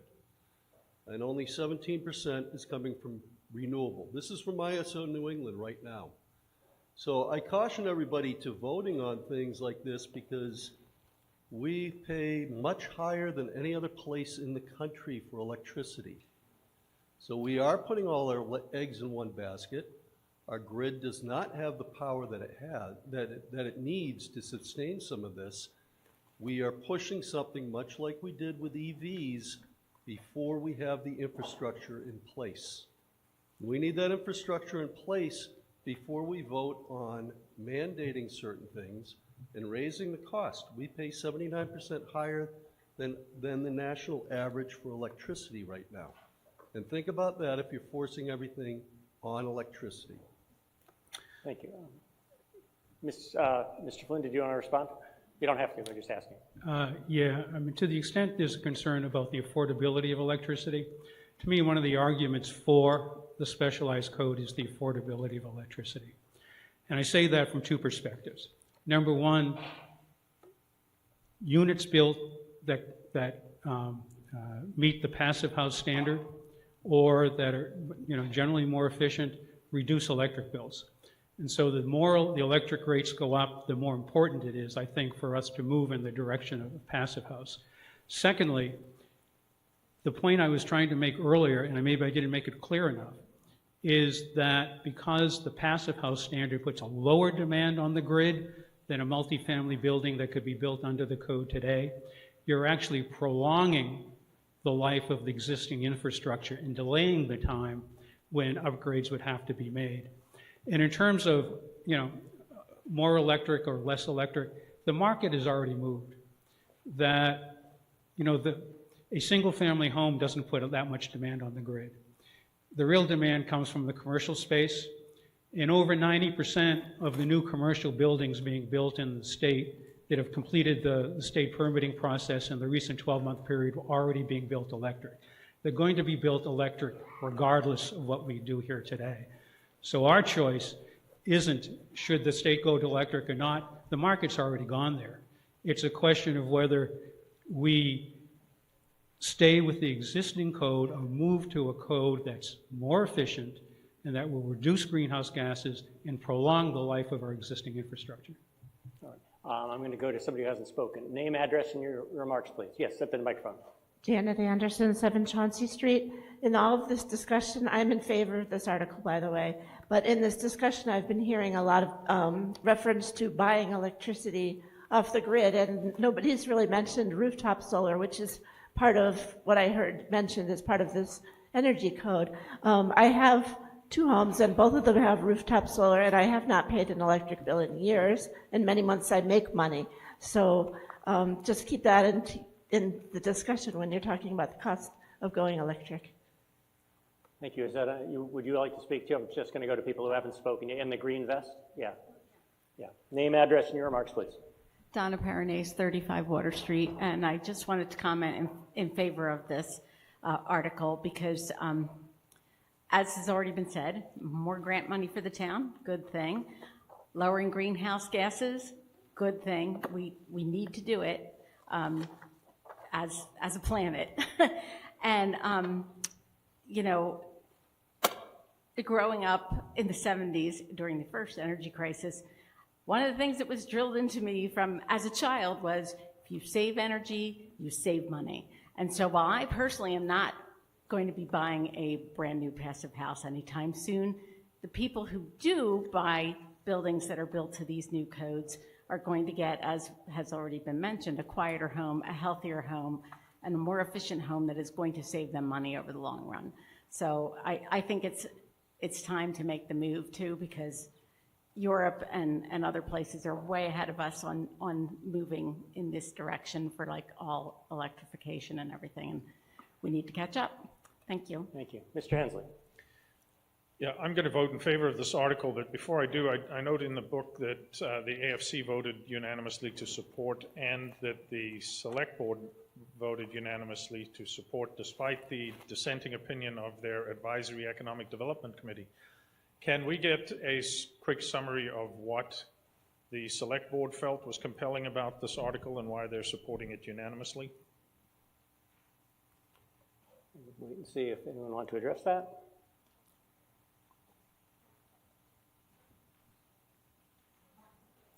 Give him a second.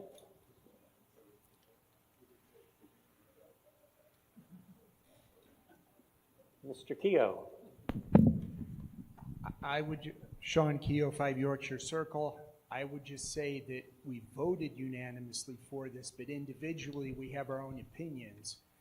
And it wouldn't be fair for one of us to stand up here to try and represent the board as to why we think this is the right thing to do. Okay. Mr. Bain. I move the question. Mr. Bain has moved the question, the purpose of which is to terminate debate. It's not debatable. We've talked about this for quite a while, almost 45, 50 minutes.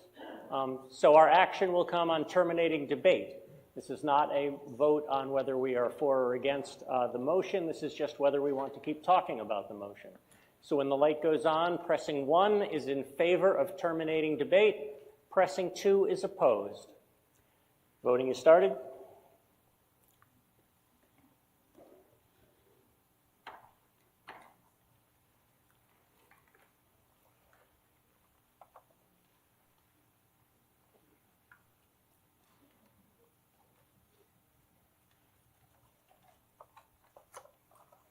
Voting is ended. We have 180 in favor of terminating debate and 12 opposed. 180 to 180 to 12. Debate is terminated. That means we now go to Mr. Flynn's original motion, which was to approve the article as printed in the warrant. So when they've cleared out the voting system, now we are voting in regard to Mr. Flynn's motion. Pressing 1 is a vote in favor of Mr. Flynn's motion to approve these changes in the bylaw. Voting 2 is a vote in opposition. Voting has begun.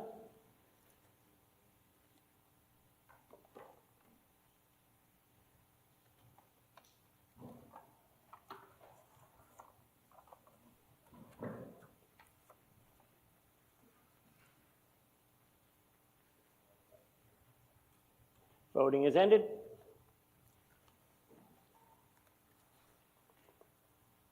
We have 120 in favor, and 72 opposed. The motion carries. Next up, we have Article 31, an article dealing with amending a zoning bylaw regarding the downtown business district. Whenever you're ready, Mr. Gelchich. John Gelsich, 50 Church Street, Vice Chair of the Planning Board. And I move the article as printed in the warrant. Thank you. Is there a report of a hearing that you need to read? Yeah, Planning Board voted 5-0 to recommend approval of this article.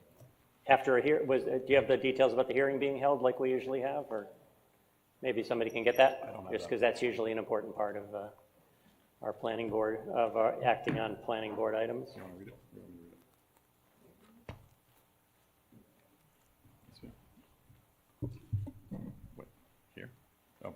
On Tuesday, March 3rd, 2026, after a public hearing, the Planning Board unanimously voted 5 in favor and none opposed to recommend that the town meeting approve Article 31 to amend the Westborough zoning bylaw as shown in the article entitled Amend Zoning Bylaw Downtown Business BB Zoning District. Thank you. With that said, presentation by Ms. Gingras.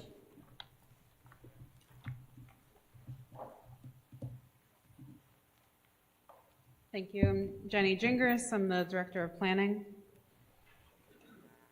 So for Article 31, this article is really about simplifying the downtown zoning, aligning it with the existing conditions, and making it easier for property owners and small businesses to reinvest, all while keeping the scale and character of downtown the same.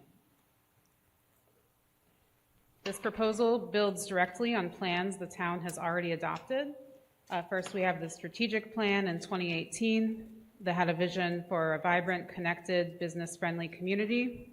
The master plan in 2021, which called for revitalizing downtown and encouraging walkable development. And then in 2024, we completed our downtown plan, which also had a community vision for a vibrant downtown with local businesses and gathering spaces. This has been a thorough and public process over the last approximately 2 years. As outlined here, like I mentioned, we did the downtown plan in 2024.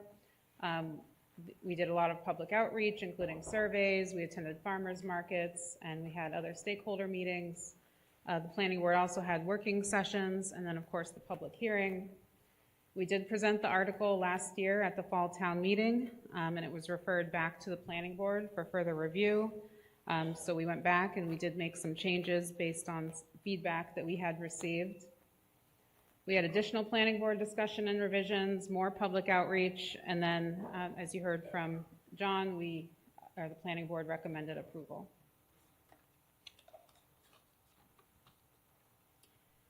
So this slide captures the core of the proposal.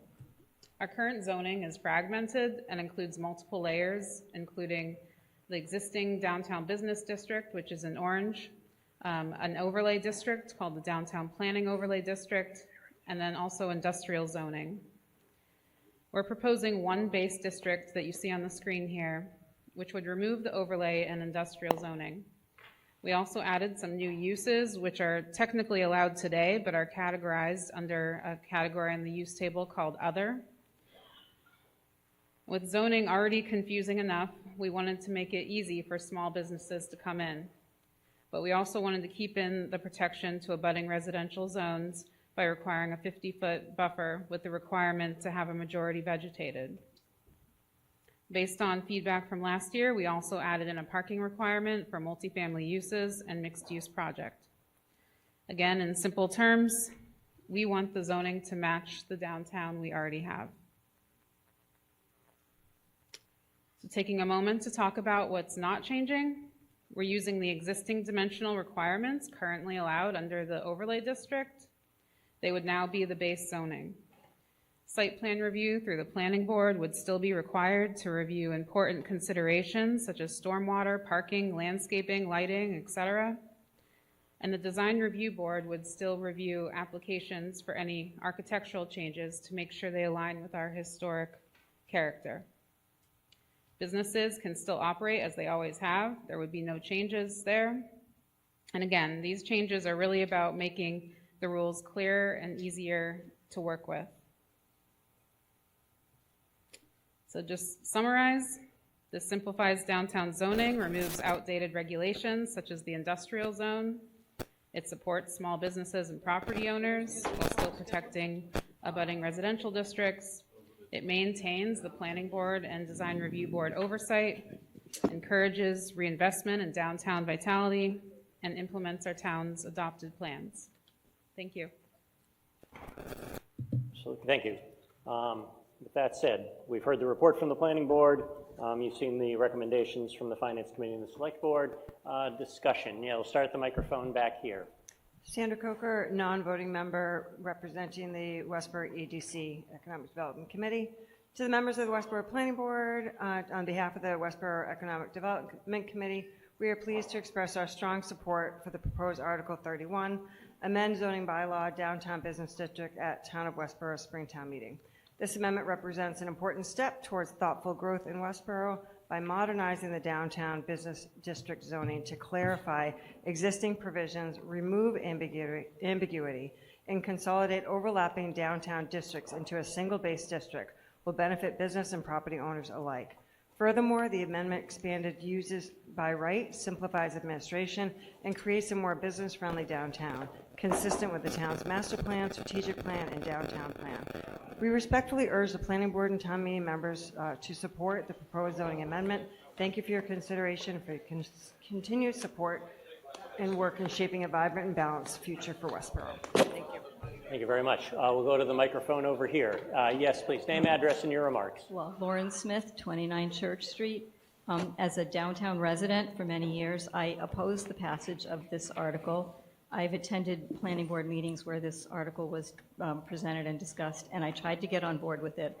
And while I believe the intention is good, the result will be detrimental to the downtown residents. It will rezone a number of currently residential properties. There are about 25 or so that are currently residential that will be rezoned to downtown business. And in a downtown business district, a building can be 4 stories tall and have 0 setback. So all of those 25 or so properties will be rezoned under this article. I've observed in the last 30 or so years more families with children moving to the downtown neighborhoods, and to rezone the downtown is counter to that trend. It's not what's happening in town. It'll result in a less family-friendly downtown, and we don't need more business. Rezoning would do that. I urge you to vote against it. And this article is substantially the same article that was presented in October, and people were against it. Thank you. We'll jump back to this microphone. Name, address, and your remarks, please. Lynn Van Doren, 6 Maple Circle. Although you said that the zoning wouldn't change for businesses downtown, one of the things under commercial uses that animal kennel or hospital is no longer allowed under the business zoning. And yet I've lived in town for 30 years, and the vet that I took my dog to is downtown.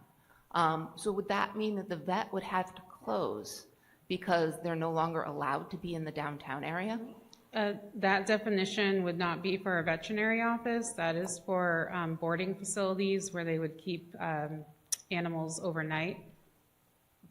Okay, but veterinarians often, like my vet has ability to keep I believe it has a overnight, trigger especially. of 5 or more animals. So the intent of it is to not allow an animal hospital, which would keep multiple animals. I believe the trigger is over 5. So veterinary offices would still be allowed. All right, we'll go over here, this microphone. Oh, sorry, Mr. Gilch just wants to Just respond. to add on to that, the current vet would also be allowed, because that would be a non-conform, even if it were to not be allowed, which Jenny explained it is, it would be a non-conforming use. So as long as it doesn't change the structure or the use, it would continue operating, just like any other business downtown would continue to operate as they are, even if they weren't allowed in the zoning, because they would be considered a non-conforming use, which is allowed.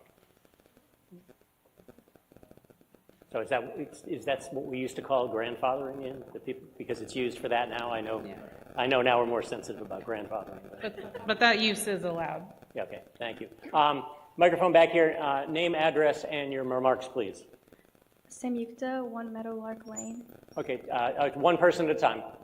Are you doing a joint speech? Yes. Can you keep it under 2.5 minutes? Yes. Okay, and I could just speak very clearly and loudly so we can hear, and then both of you give your name and address, and then you may give your remarks. Shreya Prabhakar, 21 Corning Fairbanks Way. We are the co-founders and presidents of the WHS Westborough Forward Club. We're a student-led initiative focused on the future of our downtown, and we are collaborating with the Downtown Improvement Project. Over the past few months, we surveyed over 160 students and adults from our school about our downtown. Today, we're here to share what our results tell us. Westborough's downtown isn't failing, but it's plateauing. People appreciate its walkability, safety, and convenience. But those same people also told us something important. There isn't enough to walk to. Right now, our downtown functions as a pass-through, not a destination, and that has consequences.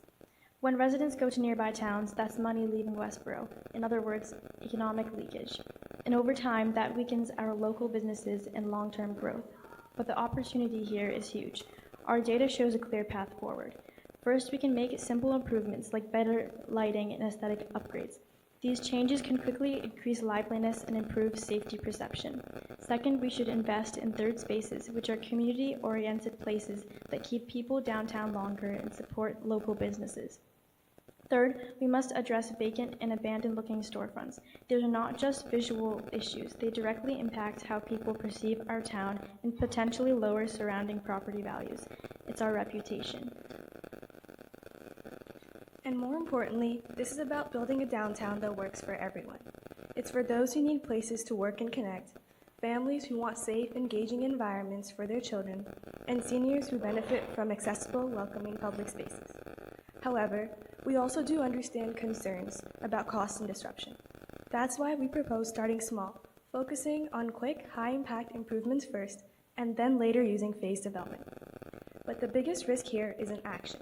The biggest risk is doing nothing, while other towns continue to invest, attract visitors, and grow stronger. That is why we strongly support Article 31. A common business zoning district gives Westborough the flexibility to diversify itself, making our downtown into a true destination. This is not just about making downtown more fun. It is about economic resilience, retaining the next generation, and ensuring a vibrant and competitive future for our town. Let's not settle for a downtown that people pass through. Let's build one that people come to. Thank you. Thank you. What was the name of the club? Westborough Forward. Westborough Forward Club? All right, thank you very much. We'll go to the remarks over. Is that Ms. Anderson? Janet Anderson, 7 Chauncey Street. I was at a planning board meeting where this was presented recently, and can you go back to the map, actually, on the slides? There were people there who were objecting to this because it includes a good deal of Church Street, and these people were residents of Church Street, and they did not want their neighbors turning their homes into businesses. And I believe at the last town meeting where this was defeated, there were also people, I believe it was on Central Street, that had that same concern. They said it's a residential neighborhood, we don't want it converted to businesses. I may have the street wrong, but it was somewhere on that side of West Main. And I don't see that those concerns have been addressed here. It seems that their concerns fell on deaf ears, and I'm disappointed that this map was not modified to accommodate the very strong feelings of those people I heard at the planning board meeting. So I would urge everyone to vote against it. Those people, those residents feel like they're being bullied into something that they are opposed to. Thank you. If I may English, would you like to respond? Yeah, if I can respond. So we definitely took those concerns into consideration. We've definitely listened to both sides of it. There were property owners in that area that approached us in favor of it. More specifically, the churches down on West Main Street, right about here. They're currently zoned single-family residential, which really reduces the financial viability for the nonprofits. As a church in a single-family residential zone, they're really only limited to either be a church or a single-family residence. We want to protect them for the future. One reason is if they're considered part of this zone, then the design review board would be able to look at any application that comes in, and they would be able to review the architecture and approve or deny any changes. That does not currently exist now. The uses that exist in those areas are also mostly existing businesses or the churches, like I mentioned, or multifamilies. And so right now, they're non-conforming uses. So with this change, they would become conforming uses. Sorry, maybe you misheard me. I didn't ask about churches. I was talking about Church Street. There are residences on Church Street. That's what I was referring to. There's a church at the corner of Church Street, right here. And then there's also office uses and multifamily uses, which are currently non-conforming in the existing zone. And just to reiterate, so any changes that would happen in the zoning district would still need to go through a rigorous review with the planning board. Site plan review would still apply. There are other factors that are taken into consideration aside from zoning. Zoning is just the parameter of the rules. Stormwater regulations still apply. Conservation regulations still apply. Things like that. So there's definitely more than just the zoning here. Thank you. Ms. Lindsay. Allison Lindsay Giamarco, 14 West End Avenue. Here is a member of the Design Review Board, and I'm going to just read a letter of support of Article 31. On behalf of the Westwood Design Review Board, we would like to extend our support for Article 31 to amend the zoning bylaws proposed by Town Planner Jenny Gringus. The bylaws have shown to be cumbersome for business owners, downtown landlords, and prospective new tenants alike. A more simplified bylaw to clarify the process of permitting is paramount to a successful downtown. She has been a very outstanding leader and counsel to our Design Review Board. We believe this article, if passed, will bring simplicity and clarity to the permitting process that will foster a vibrant, well-managed future for the downtown business district and beyond. Thank you. Thank you. Mr. Matthew. Mike Matthew, 20 Andrews Road. I know our planning board, select board, finance committee have good intentions. I know many of the people on those boards, but I have to speak my mind on this. As a real estate professional in Westborough, I'm very sensitive to what goes on in neighborhoods, and I highly disagree with what's going on with the zoning board. If you want to clarify things, clarify the overlay district. Don't, involve 25 single-family properties to hurt people like Lauren Smith, who spoke a few minutes ago, with, businesses can go next door. People come to town in Westborough. We have some very unique things here.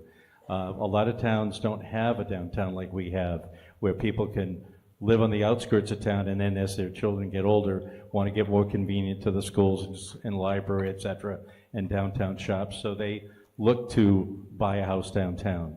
And we have lots of streets and lots of areas where they can do that. So why expand the business zone? Just fix the overlay district. And you're going to be affecting 25 houses, but those 25 houses are going to affect abutting houses.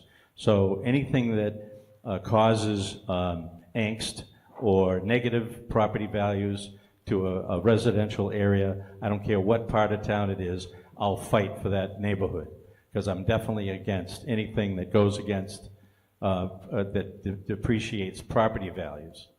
You didn't show the 25 houses because it's all in those reds and oranges up there, but maybe you should show the people which houses it could affect.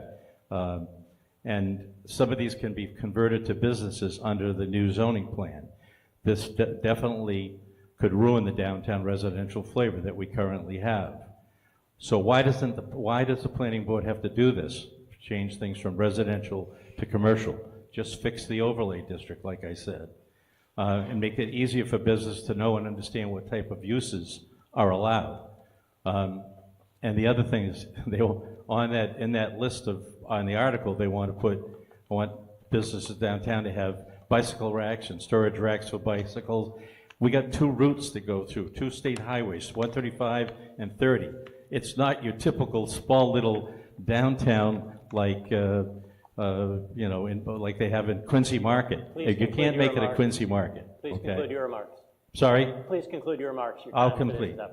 So it expands the new zoning article expands the authority of the planning board. It's vague, therefore, in my mind, dangerous. So whether any development, as quoted in their article, whether any development contributes to the harmonious development of the downtown business area, and if it's consistent with the character of the neighborhood. Okay. Who decides this? So I do not support this article. Thank you. All right. We're going to... Can I make one clarification? Yes. Yep. So there's not 24 single-family residences being rezoned. In the area on West Main Street, there's 16 parcels, but a majority of those are already an existing business use. So there's offices, or they're a church use, so a religious use. There's also multifamily uses. So there's only, I think, 2 single-family residences that would be changed there. And there's nothing changing that. They could still exist. They're allowed in the downtown business district right now, and they could still stay. So we're not changing anything in that regard. Thank you. Name, address, and your remarks, please, if I can come back here. Anouk Van Opstel, 11 Central Street. I'm strongly against this article presented as is today. Do not get me wrong. I'm absolutely in agreement to homogenizing things, especially the overlay and the industrial zone. I believe this is like a big package to do a lot at the same time, and that is the issue. I think it should start smaller and see how that goes and progress. And I will explain clearly why. You just threw out the 24 residential homes. You're only counting what is in the red, but you forget there are neighbors to those too, with the risk of things changing across from them or around them. There's a lot of side streets, Central Streets, Grove Street, Phillip Street, and Cottage Street, and those are mainly residential. Right now, if you want to build a house or change, you need 50 feet in the front. This will reduce it to 0 and maximum 10 feet. And this, more importantly, allows for row houses and townhouses, meaning that suddenly on a small side street, you can have a row house that can go five high, right abutting to the sidewalk, and maximum 10 feet away. So that is really small in small streets. This is the reason why I think it should be smaller scaled first and then extended to see how it goes. Thank you. Thank you, Can I Ms. Coker. respond? Can I respond? to that? Yeah, quickly. So the existing downtown planning overlay district allows for that, and townhomes and row houses are can be considered another type of multifamily, which is allowed under the downtown planning overlay district. So those would be the same dimensional controls that would just be applied here for the base zoning. Thank you. Ms. Coker? A quick follow-up, yeah, sure.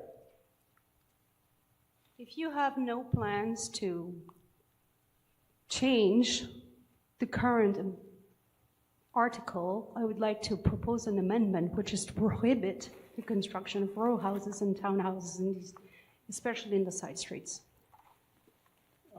Let's see. I think Ms. Gingras said that that was already permitted. Row houses are permitted. So we separated it out as a separate use, but that was more so because the feedback we heard from residents through the public feedback was that that was the type of multifamily housing that we wanted to see. So it's more of a marketing approach, I guess you could say, so that someone coming in could see that we do allow that type of housing to be there. And I just want to add one more thing about the review. So the Downtown Planning Overlay District currently goes through the planning board for a special permit, and the zoning, how that is written, is definitely a little vague. It's open for a lot of interpretation. We clarified a lot of that. We added findings that need to be made. Aside from the zoning, we also have our planning board rules and regulations, which list out all of the requirements that are needed when someone submits a plan.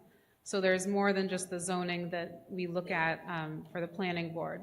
We look at stormwater, we look at the vegetation, the lighting, so it goes through a pretty rigorous process. I just want you to clarify one thing. A multifamily house is owned by one person. A row houses and townhouses can be owned by multiple owners. You can condoize a multifamily and have the units owned by separate people. And that changes things. I've been looking through, I understand your intention is to want to disallow row houses. This is a complicated article, and right now the warrant says it wants to delete the stuff in bold italics with a strikeout and add things in bold italics. And I don't have the expertise to know how one would make that amendment. So if you can put a specific amendment in writing, I can talk about it, and we can see if it's in scope of whether the town's been warned about that or not. And if you're unable to do that, then I think your best course of action would be to encourage people to vote against this. But I don't know how to make that amendment, but it's all right. Are you Ms. Coker? Did I get it right? Yes, Ms. Coker. So, Christina Kelleher, and I am a member, 33 Overlook Drive, and I'm a member of the planning board. Couple of things. The core of this article, as Jenny has said, is really to simplify. There are homes right now in the downtown area where half their property is zoned for residential and half of their residential property is zoned for business. It's very difficult for those property owners to do anything with their property because of the zoning. We heard from one of the churches, I believe it was the Unitarian Church, they own right now a 4-apartment building behind them. They don't want to be landlords anymore, but because of how it's zoned, they're kind of stuck. They have to continue to be landlords because it's so complicated to try and peel that off and sell it separately. I think the other thing that's really important when thinking about a building that's within the downtown district, that will help preserve our historic downtown. If a building is over 50 years old in the downtown district, it's considered historic, and there are a number of more bylaws and regulations that preserve it versus if it's zoned for a single-family house. Jenny actually gave an example from her hometown when we were talking about this.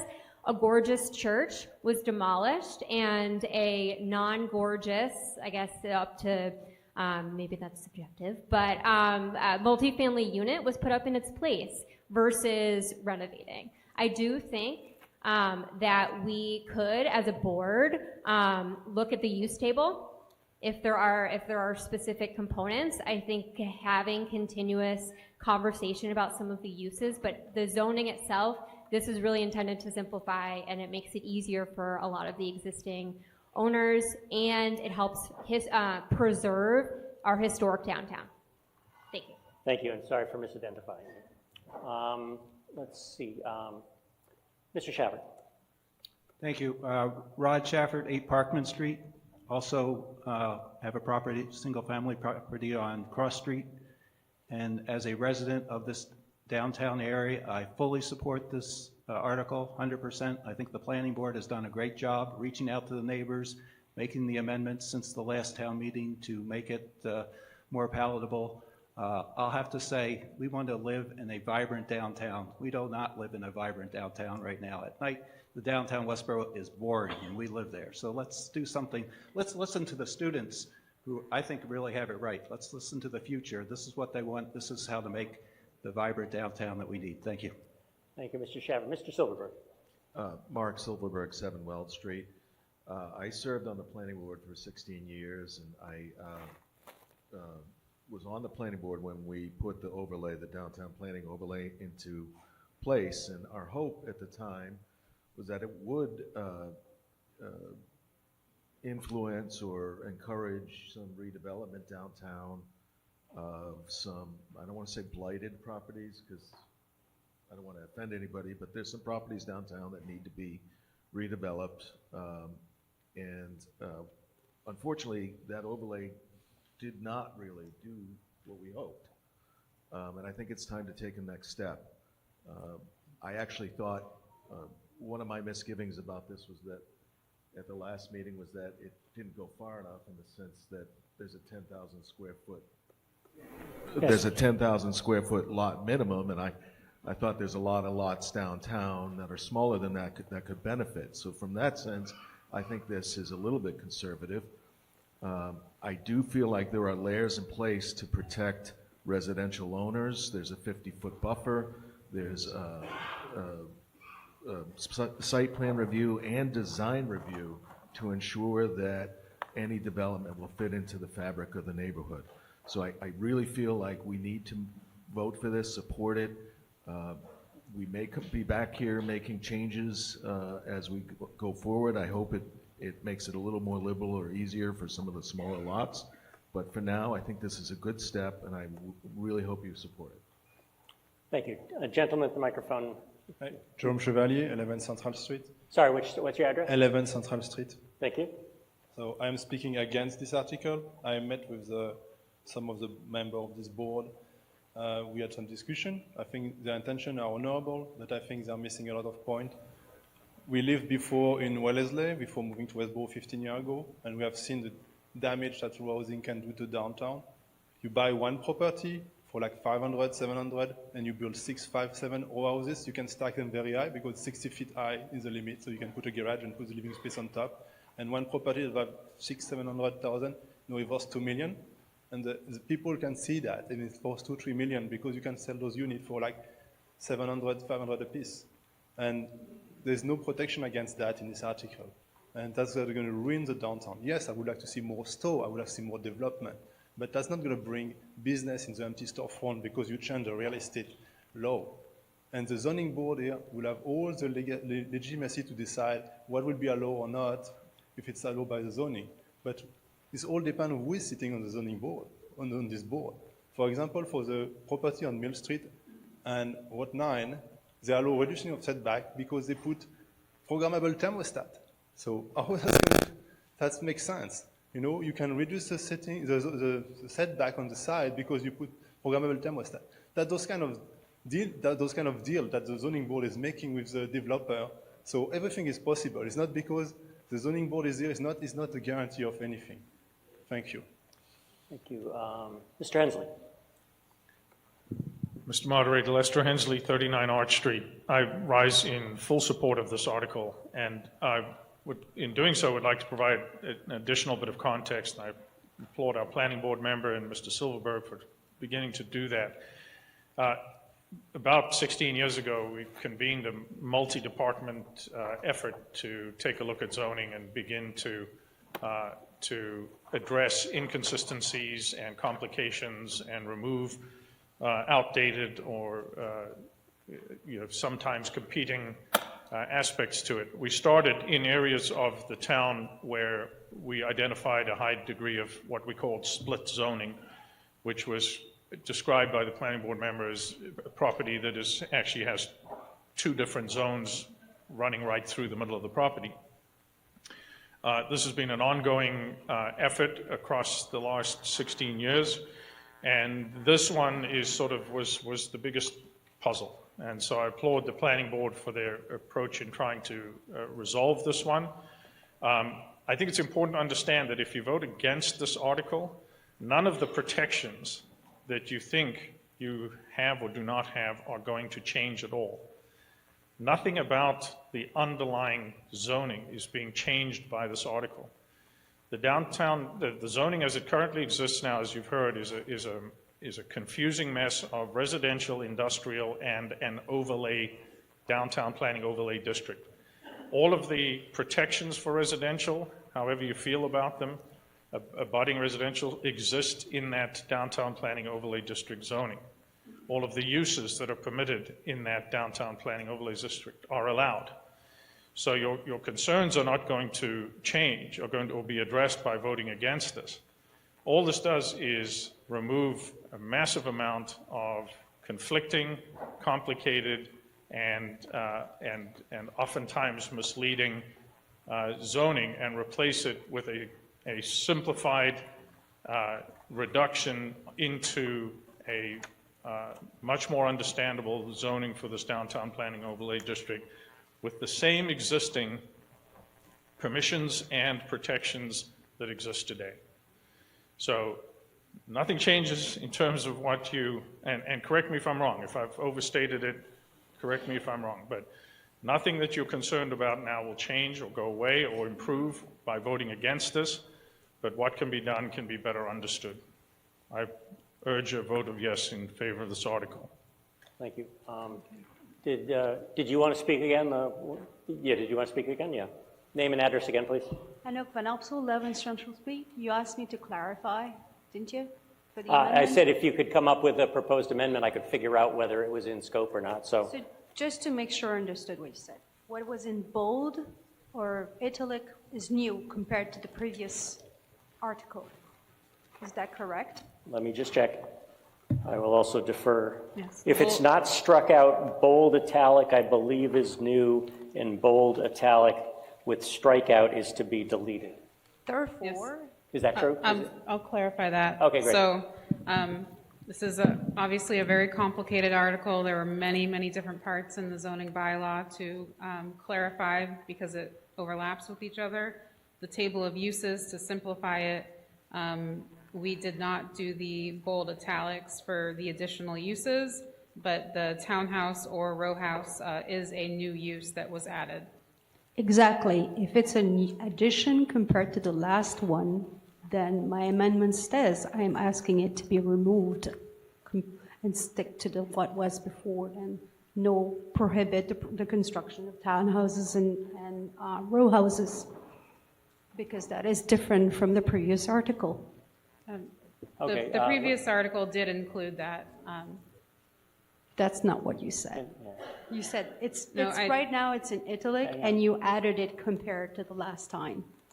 I'm saying And that you just said also that it's a special usage. The use table to. Does that answer your question? Does that clarify for you, moderator? I'm just trying to. Because obviously she's going to be against that. I got to talk to. The question is for you. So just hang on. Yeah, I got to try to. So You're talking about again, this is page 52 of the booklet, where there's If you a look row page that says- 62, it's at the section that says townhouse and row house, an attached single household residential building that may be located on individual or common lots. So common lots, so you could actually buy two properties.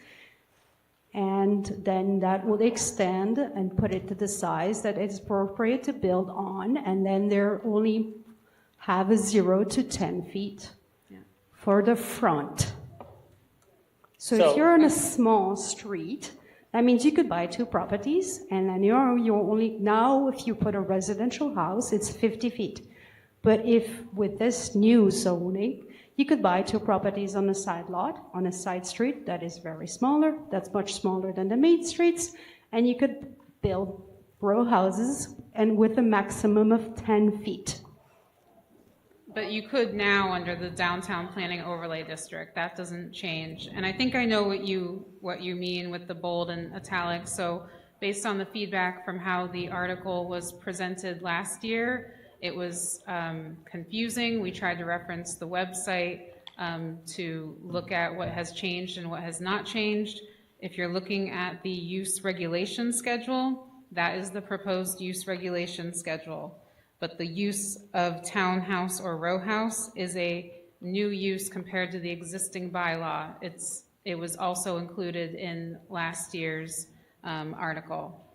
But we did include a new definition. So it sounds like you're asking to remove that from the use table as a potential use. Exactly. That row houses be prohibited. Okay, so let me just say, so I just want to confirm. So you're saying that this row is new? Yes. Even though it's not bolded, that's fine. So her amendment would be to remove this row and then to remove the definition? Yes. Here, okay, so, all right, thank you. I think we now understand. So let me go back. So for those of you following along on the Finance Committee booklet, on page 52, in the residential uses, there is a line a little over halfway down in residential uses that says townhouse or row house. And I won't pretend to be an expert on what all the N's and SPs are. But the woman from 11 Central Street, I'm sorry, I forgot your name, is suggesting that that row, she's proposing an amendment that row be completely deleted. So essentially there would be, the article would have no reference to a use of townhouse or row house. And then just to have things make sense, on page 62, there's the definition of town or row house. And so her amendment would be to strike the line on page 52 and then to strike the paragraph about townhouse or row house. Is that what you were asking? Okay. Since that is new, and since that was the town was warned about that, we can vote on that as an amendment. So I think you've made your case for why you would like to support that. So why don't we continue our discussion about the article in general, and if anyone also wants to chime in about that particular amendment, they can. Hang on. Yes. Point of order, your name and address and your point, please. I would just like to clarify the intent of that amendment. I'm sorry, Jonathan Rappaport, 7 Brady Road. Does that mean the person who's proposing that amendment, that townhouses and row houses would be excluded throughout the entire town, or is this only for the downtown region? Hang on, well, I'll let the planning director answer that. If the amendment is passed, what is the impact? If we remove it completely from the use regulation schedule, then it would not be allowed in any district. Is that the intent of the person proposing the amendment? That's my question. Okay.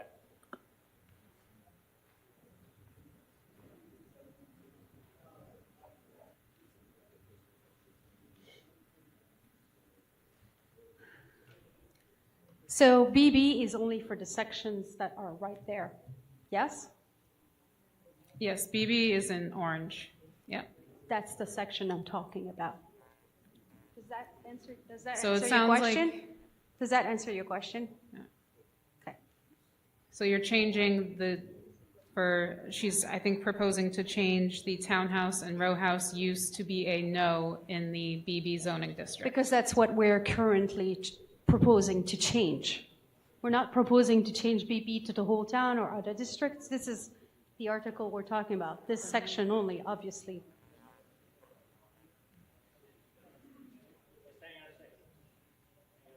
Getting this. So here's, we're resolving a few things now.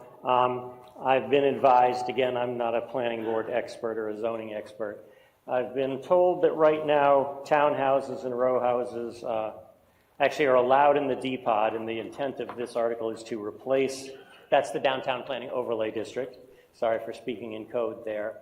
And so the public has not been warned that might get removed completely. But then I heard that perhaps we want to change it and there's just a specific column in the residential uses that would change. And I'm gathering that right now we're talking about BB, is that correct? Is that right? So hang on, so it would be, so yeah, hang on. So it sounds like the real addition here is row house. Currently, BB. row houses are only allowed in a BB zone. Please, hang on. No, just clarify. No. Yes, they're only allowed in a BB zone. Row houses and townhouses are only allowed Yeah, in a BB zone. excuse me. Could you want to come down here so we can work through this, please? Thank you.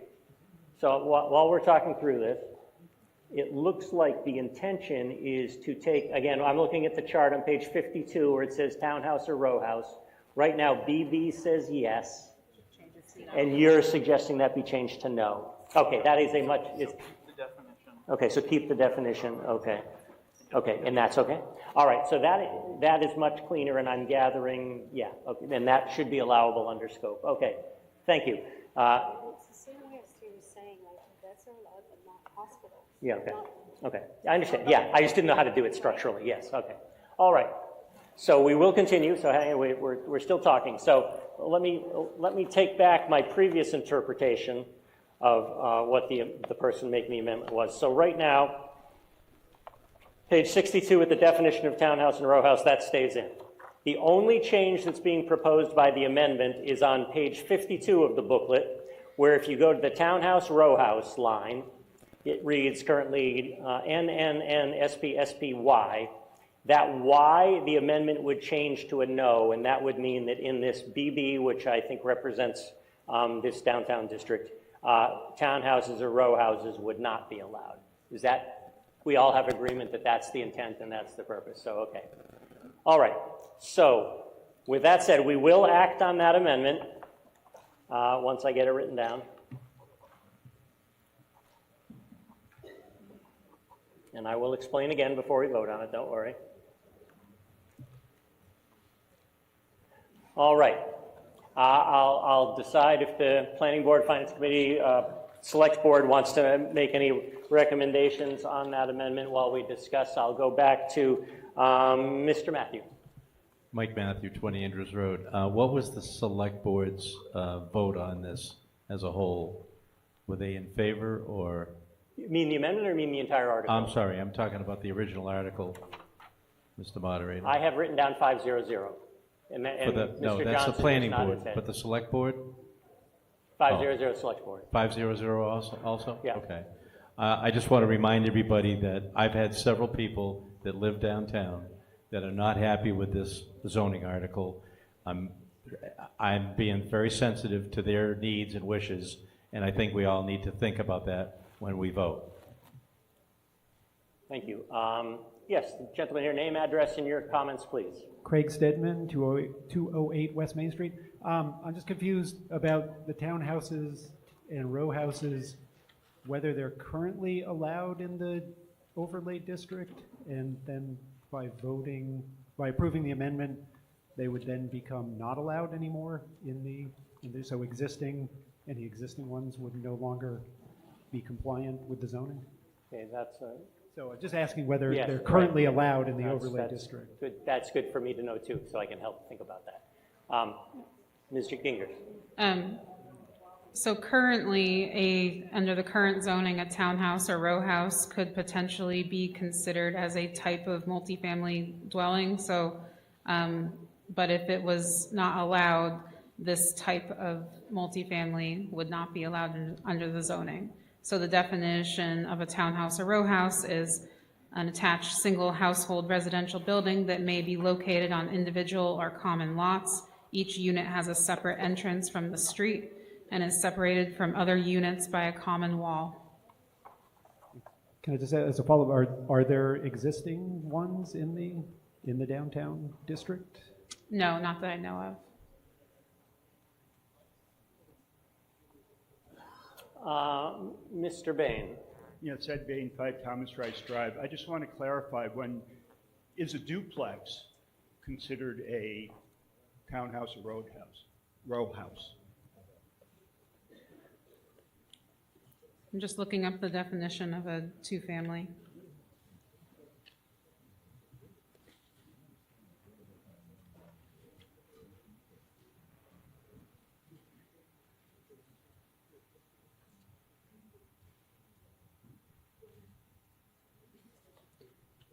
We do not have a definition of a two-family in here, but I would say, I mean, it would be up to the zoning enforcement officer to make that a formal interpretation, but based on how I'm reading this, it would not be considered a townhouse or row house under the definition. So a duplex would be allowed. Would be even with allowed. this amendment, if this amendment passes. Mhm. And the reason I'm asking is, from the Affordable Housing Trust, we have a couple of properties that we're looking to develop, and we're looking at putting in duplexes. And they're small, like 2-bedroom duplexes, starter homes. And if those weren't allowed, then the financial. Yeah, they would still be allowed. They would still be allowed. Yeah, All right, two thank you. families would still be allowed. Thank you. And just to clarify one thing on the map too, if I can.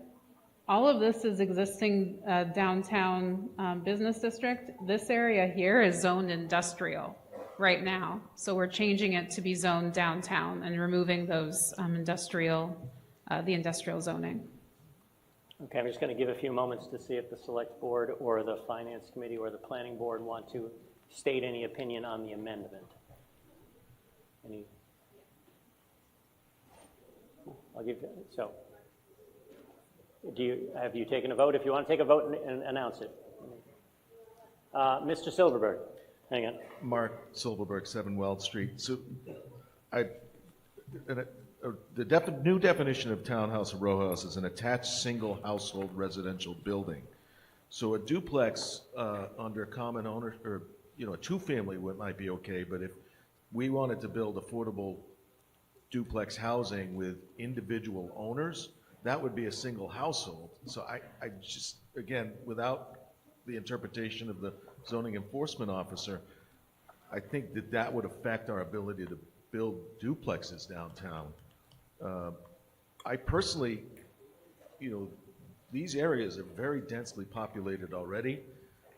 When I think of attached row houses that go through design review with, brick exteriors and, separate entrances, I'm not sure that doesn't fit downtown.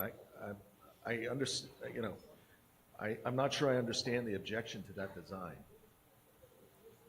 Thank you. Before, I just want to say, does the planning board want to state an opinion on the proposed amendment? Ms. Nurse, you want to just go to the microphone here, please?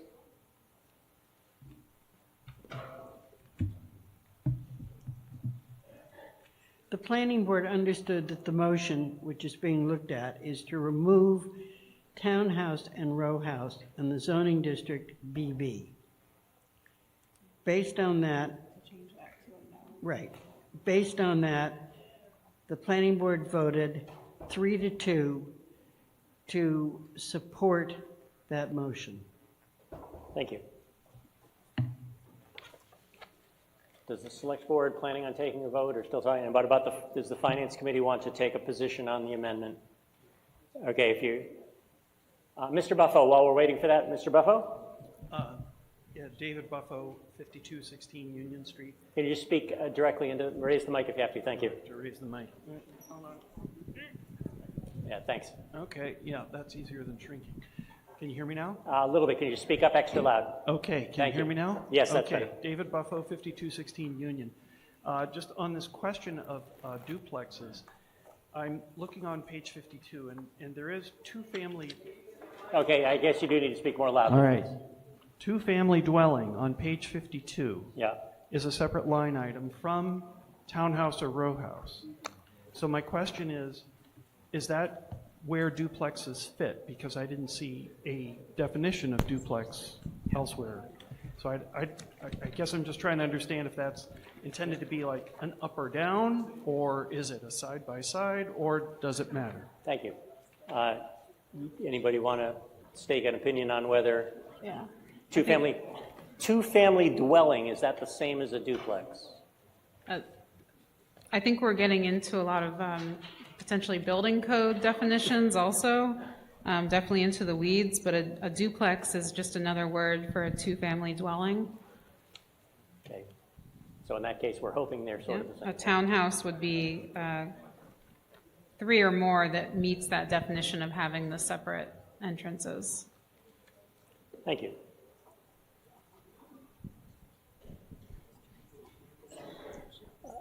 They're still discussing at the various committees.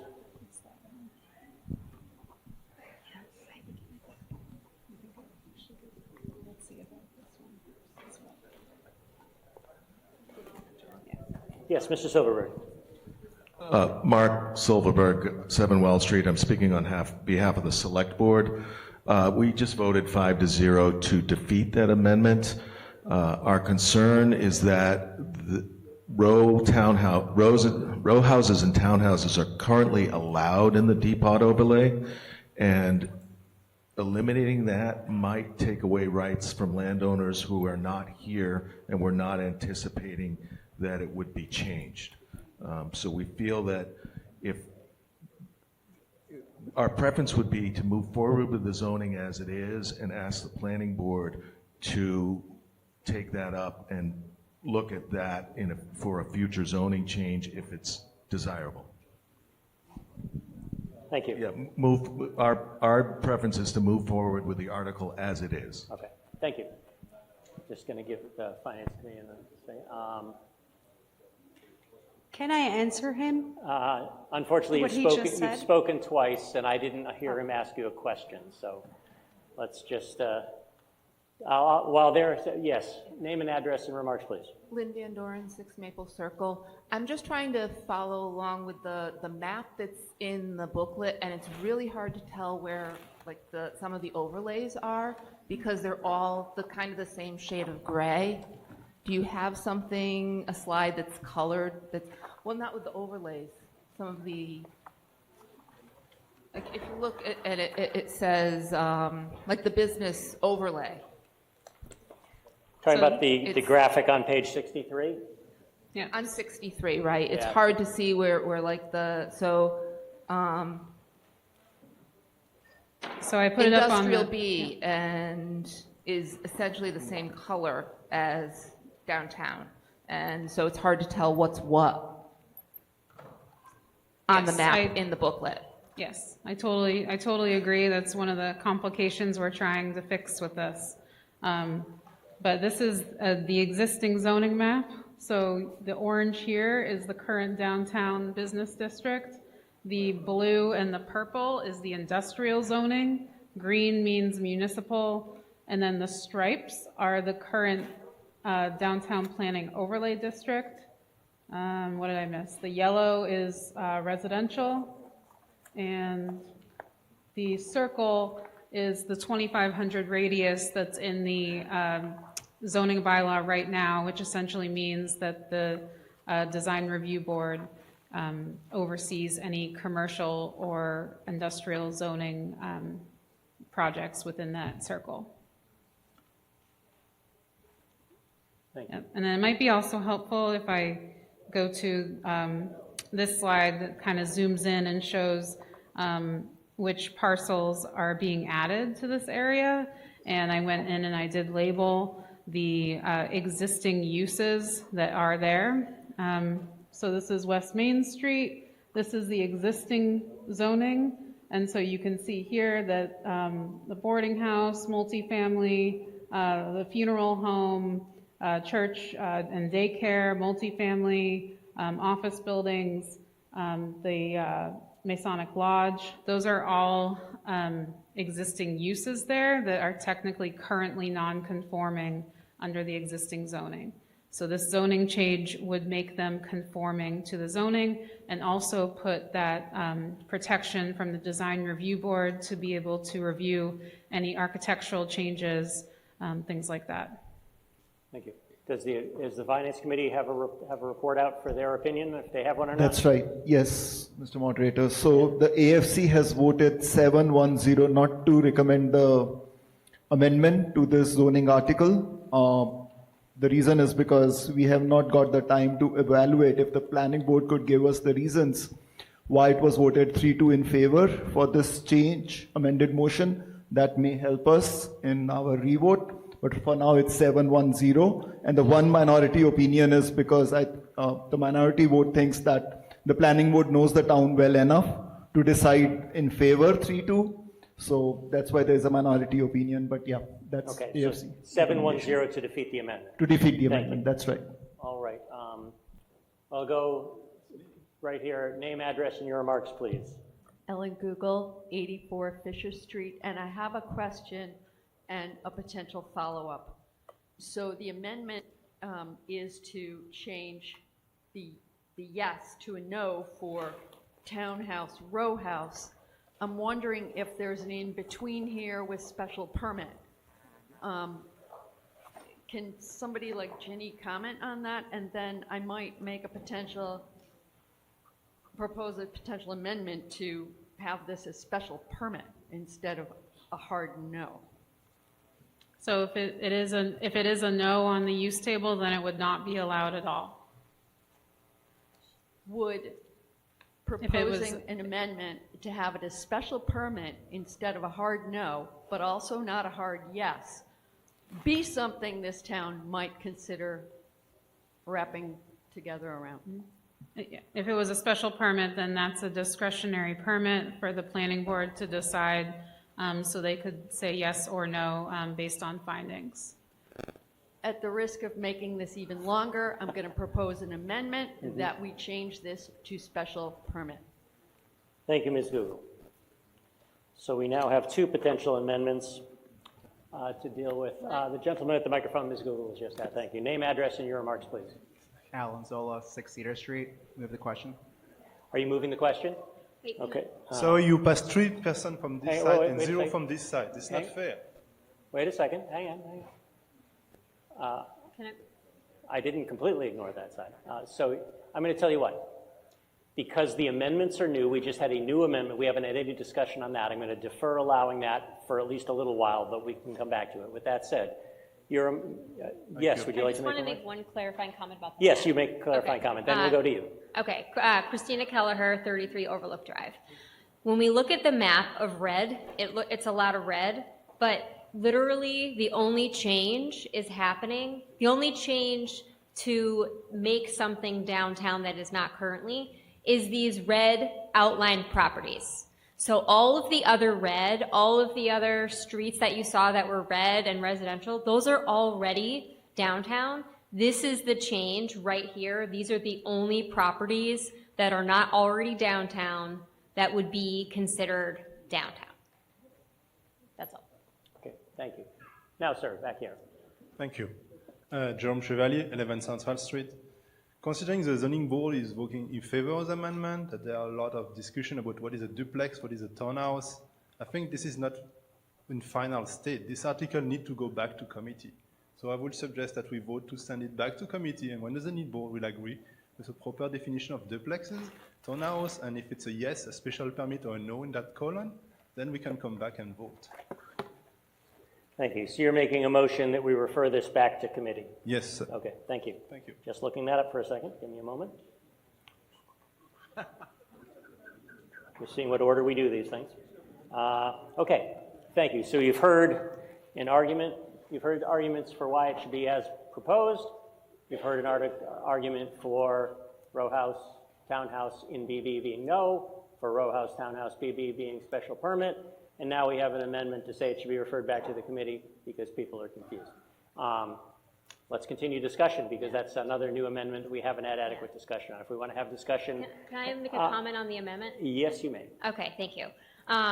So we have worked, this has been 2 years of progress, multiple public meetings. Many of you have attended, and we appreciate that, but there are, we have offered probably close to a dozen opportunities to come and share thoughts and to iterate, and so to keep sending it back to committee once we're at town meeting isn't going to help the existing properties that are currently in split zoning, and it doesn't protect these within the downtown historic look and feel right now without being turned into the downtown district.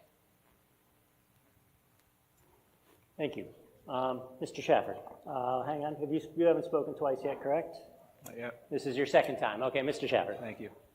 So as, again, a downtown resident, I fully support the idea that we should go with the zoning as proposed. If we want to make changes, I fully support having townhouses downtown. If we want to make the changes later, not to remove them, that should be at a subsequent meeting, not delay this whole work that's been done for 2 years. Let's get on board and get this done. Thank you, Mr. Shafford. Ms. Anderson, I believe this is your second time, correct? It is, but this is Janet Anderson, 7 Chauncey Street. I'm back up again because I don't think this map that you're being shown here is accurate. I didn't want to make this go on longer than necessary, but I just don't think this is accurate. If you compare this to the map that was up when I was speaking earlier, on Church Street, the other map showed a lot of houses on the north side of Church Street and none on the south side in orange. And this map is showing a small number on each side. I don't think that they're the same. I assure you that this is Can you show definitely us? accurate. Okay, I'm seeing it now. Okay, I stand corrected. It's both sides. Okay. Thank you. Hang on. Mr. Caprioli? Yes, Dom Caprioli, 9 Crown Ridge Road. There was a slide,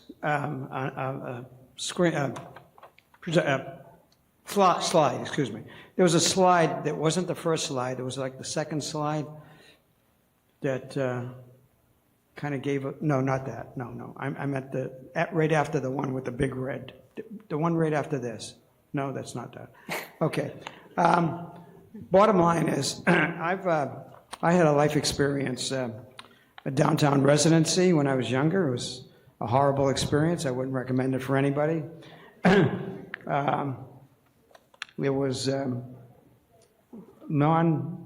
it was kind of violent, to say the least.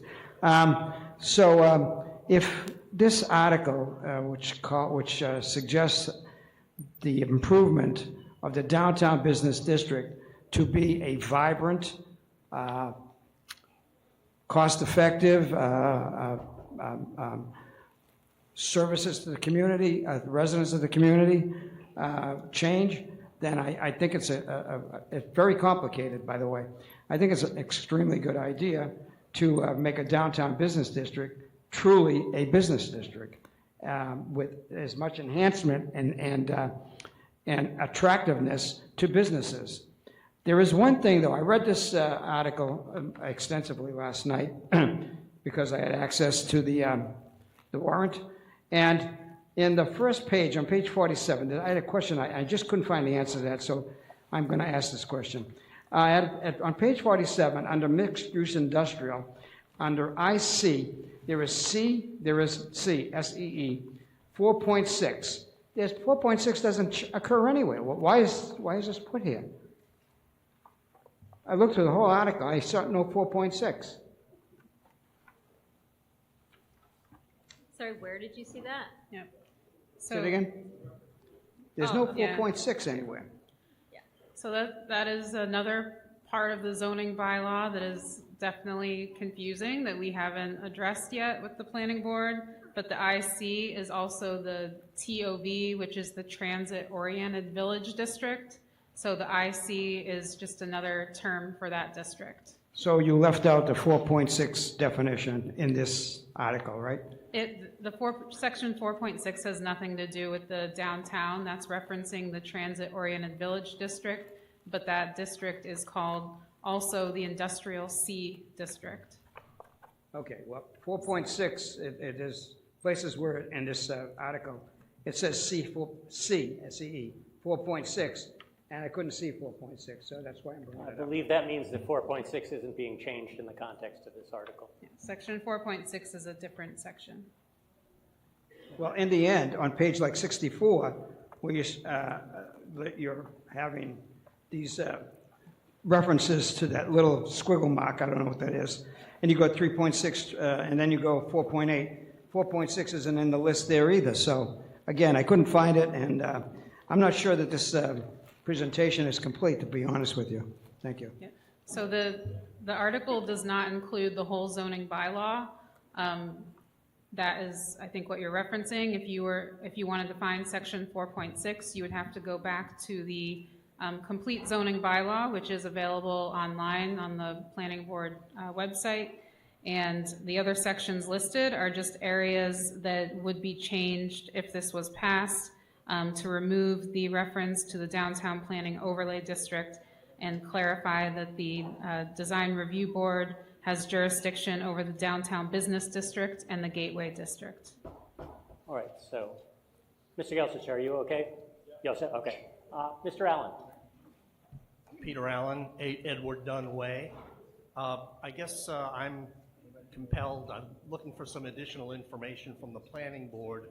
How would you vote as far as the amendment to change to SP as opposed to N? I am influenced by the planning board having voted 3-2 in favor of changing it to N, but I wonder whether you would be even happier if it became SP. Thank you. So, I know they're talking. So a voter has asked if the planning board has a position on the amendment to change to SP rather than N.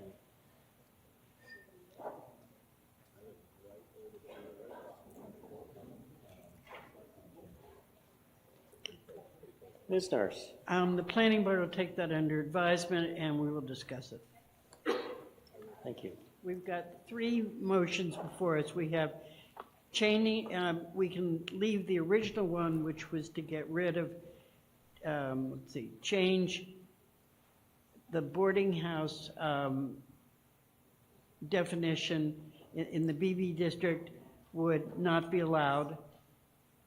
Secondly, it could be allowed by special permit was the second one, and I think those were the 2 options were up at the moment. Yes, and then there was an amendment to refer to committee, but that's just to Right, essentially not act and at the all. amendment to confer to committee. Yeah. Those So- are the 3 options Right, we have yeah. at the moment. The planning board will take a moment and discuss that. Yeah, so.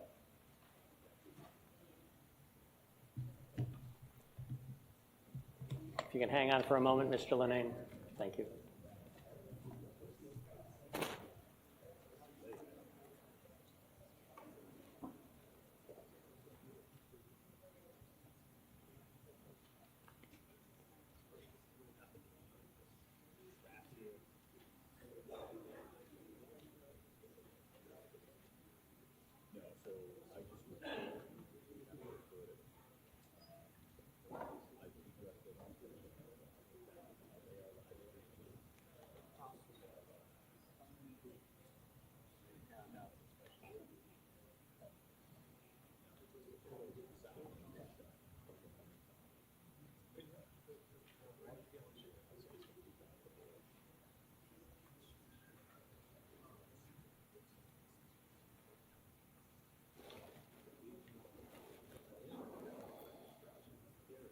So while they're talking, I'll just explain that the meeting here is going to have, right now, we have 4 options in front of us. We have the refer to committee, which is to take no action on this and to have the planning board talk about it some more and come back at a future meeting if they so wish.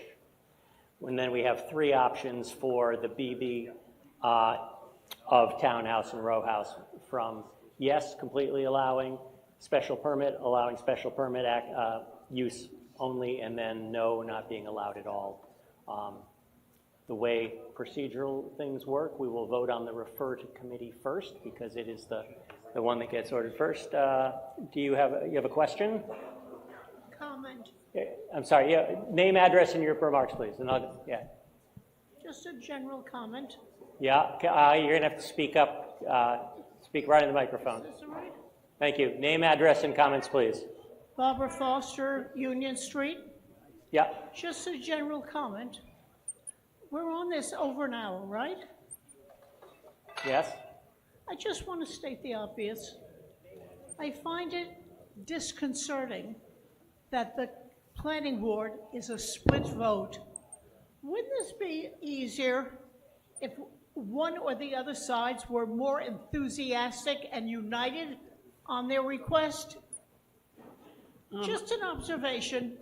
Thank you. All right, if I could answer that. The planning board, we've just had a discussion and we are voting to support the zoning change as it appears in the warrant. I mean, voting to support it as is. Which is with the N, Yeah. BVN, okay. Right, no changes. Okay. Thank you. You're saying? Thank As you. it was originally written in the warrant. One of the reasons is we've sat here and listened to all the discussion going on. Therefore, we've made our decision accordingly. Thank you. Excuse me, Mr. Mr. Moderator, Lane. point of order. Yes, Mr. Buffo. David Buffo, 5216 Union. I think a gentleman called the question about a half hour ago. Can we move on this, please? Are you moving the question? I am observing that someone else moved No, I know. the question. Well, yeah, but because a I half hour disallowed ago. that motion, someone Okay, else has to make it. so- Are you making it? Yes, I Okay. moved the question. Okay, thank you. Yes, name, address, and what's your point? Hang on. Hang on. One at a time. One at a time. Okay, name and address, please. Name and address? Bill Linnane. No, the woman who called the point of order. I just want to. Oh. All right. All right, thank you. All right, so I've been reminded that I had recognized Mr. Linnane, and then I will go to Mr. Buffo, and then. But first of all, there was a point of order here. Yes, what was your point? Mr. Moderator, Emily Anzola, 6 Cedar Street. I'd like you to clarify because you said that the planning board was voting for N in townhouse, row house, but I believe they are voting for the Y to remain. Can we get clarification on that? Thank you for pointing that out. Now let me see if I've lost track too. You are right. Thank you. I lost track of what the original motion was, so thank you for pointing that out. So yes, I'll reiterate, Ms. Nurse's 5-0 vote was as printed in the warrant, which is to have the row house, townhouse, yes for BB. With that said, Mr. Linnane. Bill Linnane, 21 Deerfield. I did speak in against sending this back to committee. It's been, too much has been accomplished. A lot of what's been discussed is clarification. And we need to move forward with what we've done and not wait yet another year. Thank you, Mr. Linnane. Now, Mr. Buffo, I temporarily postponed him. Mr. Buffo. Mr. Buffo is now moving the question. So thank you for your patience, Mr. Buffo. It's been a complicated hour and a bit, and I lost track of who I had recognized and when. So Mr. Buffo has moved the question, the purpose of which is to terminate debate. My notes say we've been talking about this for about an hour and 15 minutes, so that's adequate time. I know there have also been many amendments, but I think we've heard from sides on that. So our vote will come on terminating debate, and then I will re-explain. If that passes, I will re-explain how we're going to vote in terms of process. So when the light goes on, pressing 1 is a vote in favor of terminating debate. Pressing 2 means that you would like debate to continue.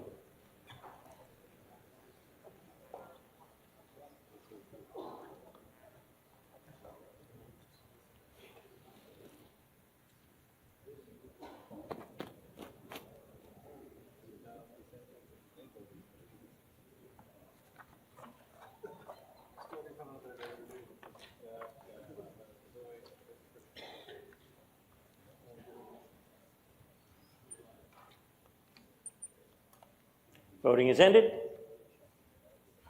We have 168 in favor, 168, and 11 opposed.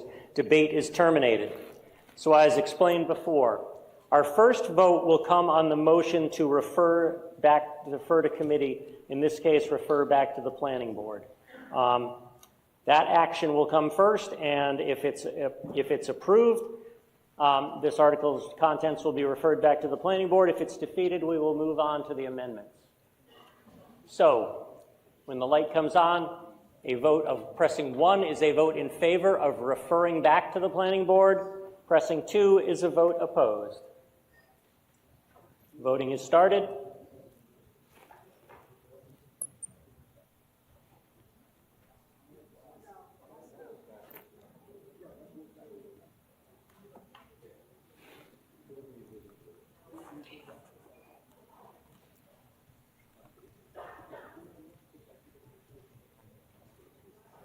Voting is ended.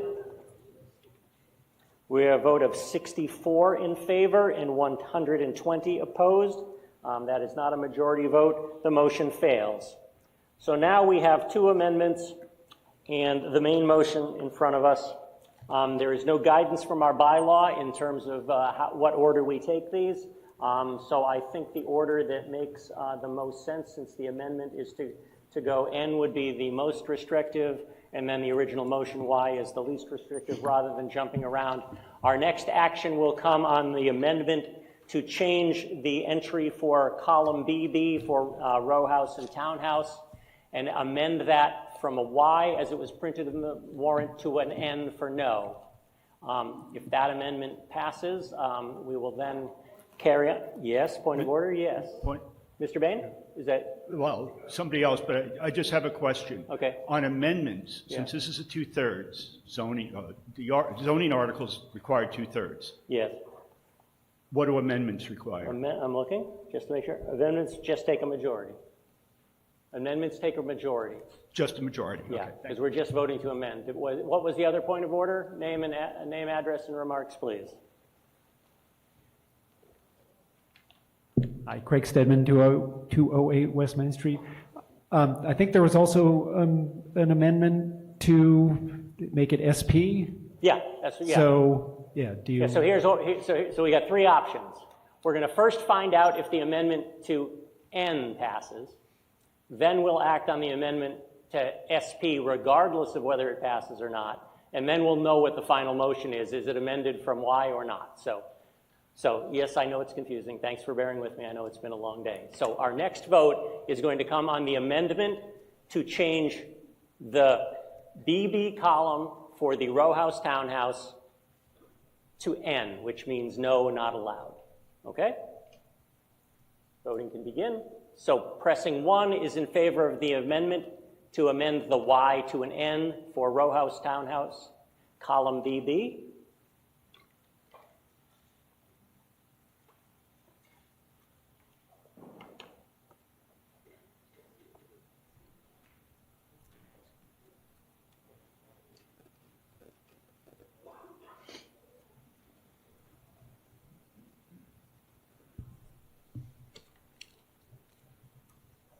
Voting is ended.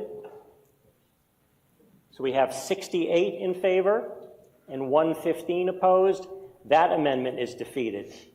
So our next action comes on the other amendment, which is to modify the motion to have the BB column for townhouse, row house changed from Y to SP, which means it would require a special permit. So when the voting system is cleared, we're now voting on whether you would like the main motion to change the BB column for row house, townhouse to special permit. Voting has begun.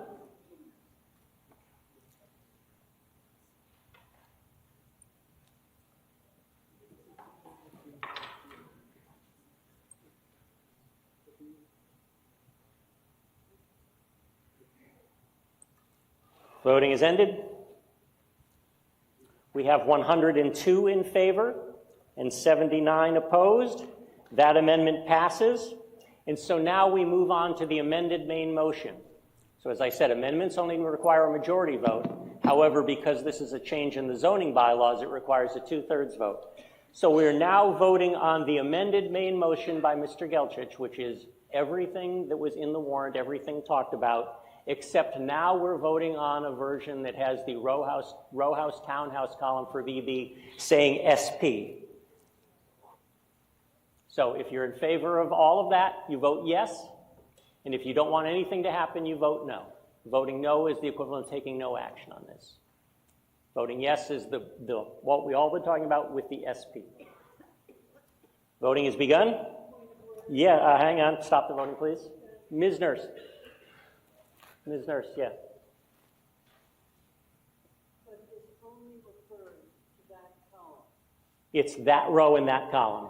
That column. It does not refer to the entire change. No. It's exactly as presented, except the way it's printed replaces the Y with an SP for the BB column and the row townhouse row. Right, but that is only for the column, or are we voting on the entire? We're now voting on all the rest of the changes, including that change. So imagine that you have your booklet, you've crossed out the Y and replaced it with SP, and you're voting on everything else with that change. Okay, thanks. Yeah. I realize this has probably been the most complicated one we've done recently. So now we're voting on the whole thing as printed, except we're replacing the Y with the SP. Now we can resume voting. Voting has begun. Pressing 1 is in favor of the amended main motion. Pressing 2 is a vote in opposition. Voting has begun.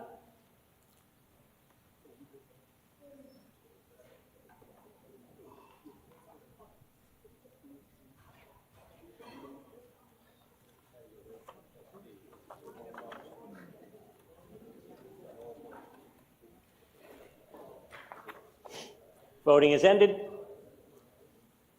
We have 136 in favor and 49 opposed. That is more than a 2/3 vote. The motion carried. The amended motion, main motion carried. That means we are done with Article 31, and we would now move to Article 32, dealing with amending zoning bylaws related to off-premise digital billboards. Ms. Nurse. So you just have to. Okay.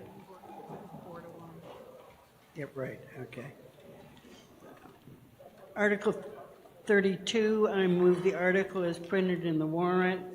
On Tuesday, March 3rd, 2026, after a public hearing, the planning board voted 4-1 in favor and voted 4 in favor and 1 opposed to recommend that the town meeting approve Article 32 to amend the zoning bylaw as shown in the article entitled Amend Zoning Bylaw, Section 8.2, Subsection F, Off-Premises Digital Billboards.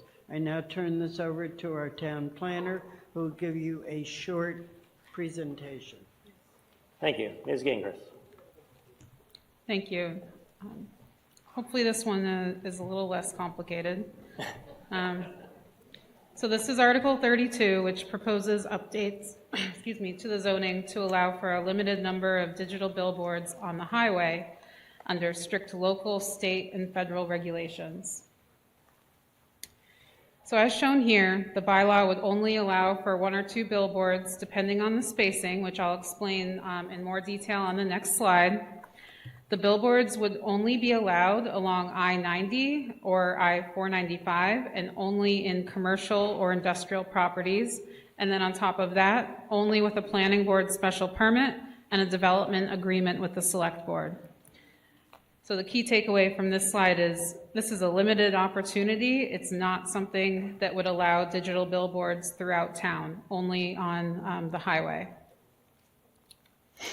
Based on the constraints for state and federal regulations and what is in the bylaw, there are only limited areas for a digital billboard to go. If a billboard is placed in a specific area, it can block out other areas. So for example, for I-495, if a billboard went into this location right here, it would block out the other areas in red, because you cannot have billboards within 1,000 feet in both directions on both sides. There are also restrictions from being near a ramp. So this is the new ramp getting onto the Mass Pike. And then there's also restrictions on how close it can be to residential uses as well. So if a billboard was placed here, there are only a couple other of conforming locations, but depending on where they would be, it could block out the other ones. On I-90, there is an existing billboard that was placed there prior to zoning, so it's pre-existing. But because of the location of that billboard, it blocks out the opportunity for any other billboard to be along the Mass Pike in the Westborough area.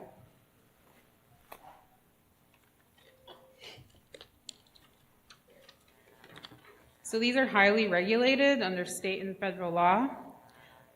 They must comply with MassDOT regulations. They can't be near residential uses. They have to be at least 1,000 feet apart. They can't flash or animate. And they must meet, again, the strict highway safety standards. So even before local review, there are significant constraints.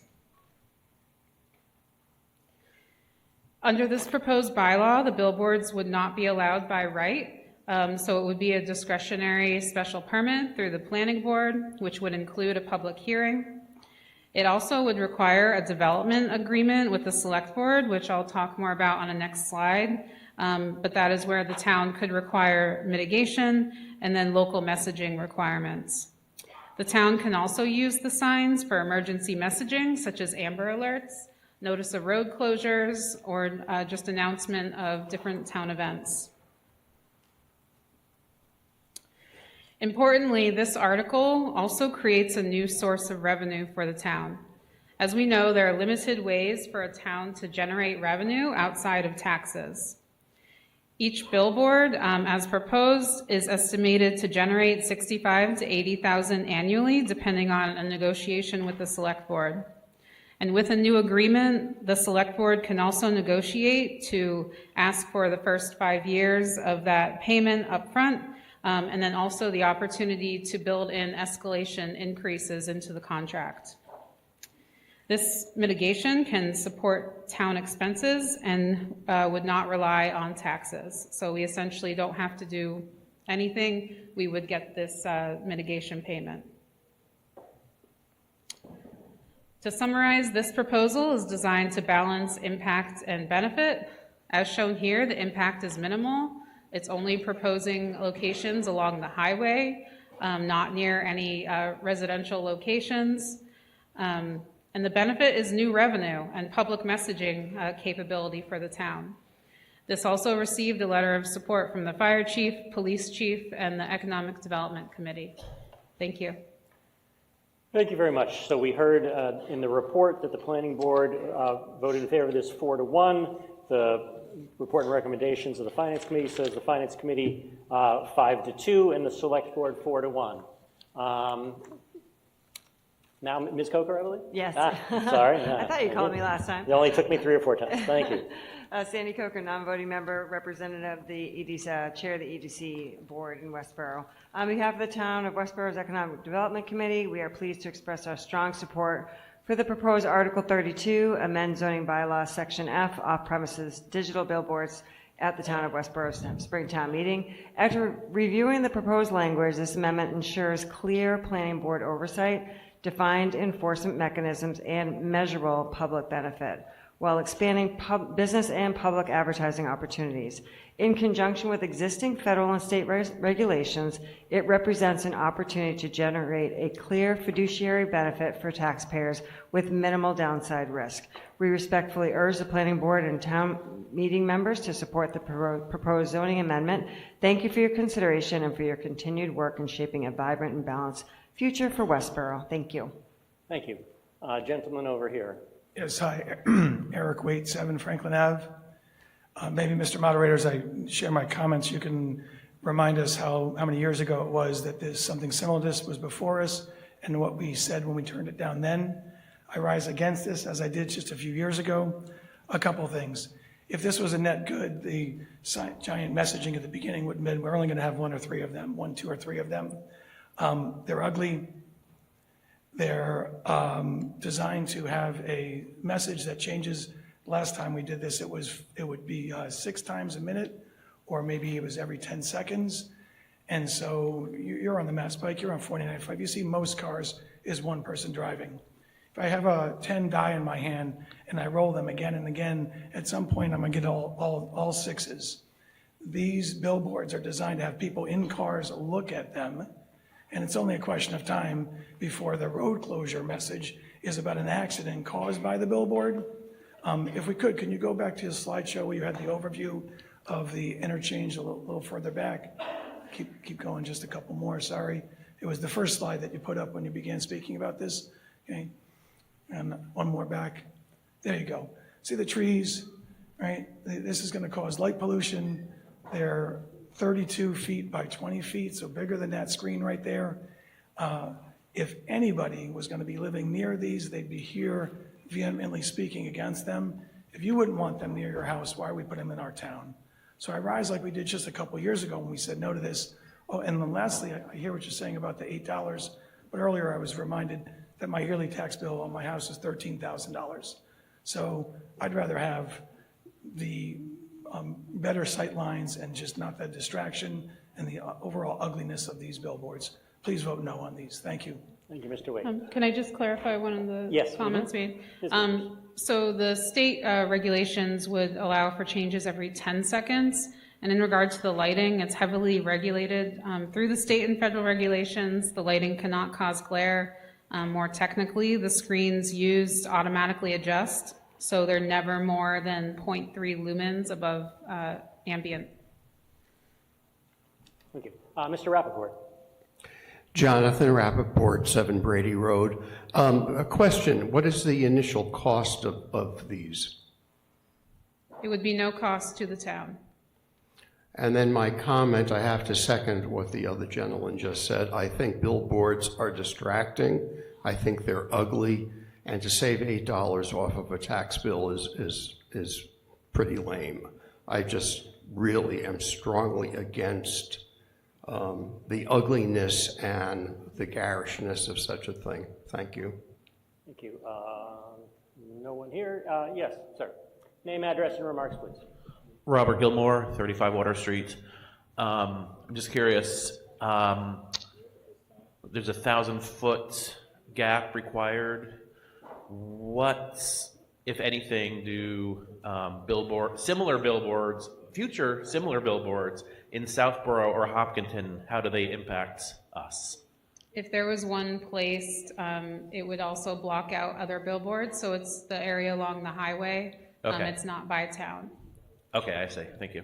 Sorry, one other thing. Well, I mean, when you say $8, I just want to point out that I mean, I know some people are poo-pooing the amount that was only $8 off, but it's $80,000. That's that's a tiny little chunk. But that $8, is that per billboard, or if we manage to put up all three? That's per billboard. Thank you. All right. Over here. Yes. Christina Kelleher, 33 Overlook Drive, member of the planning board. When this first came to the board, my gut reaction was, ugh, I don't want a billboard in our town.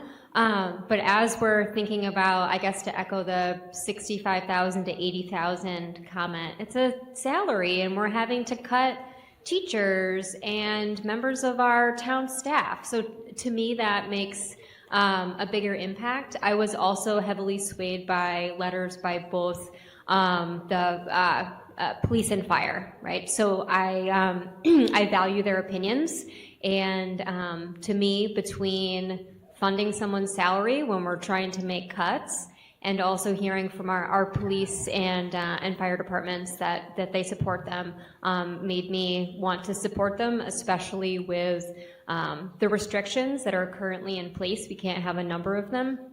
It's very regulated, and it is on the highway. It's not in a residential area. Thank you. We'll go to the microphone back here.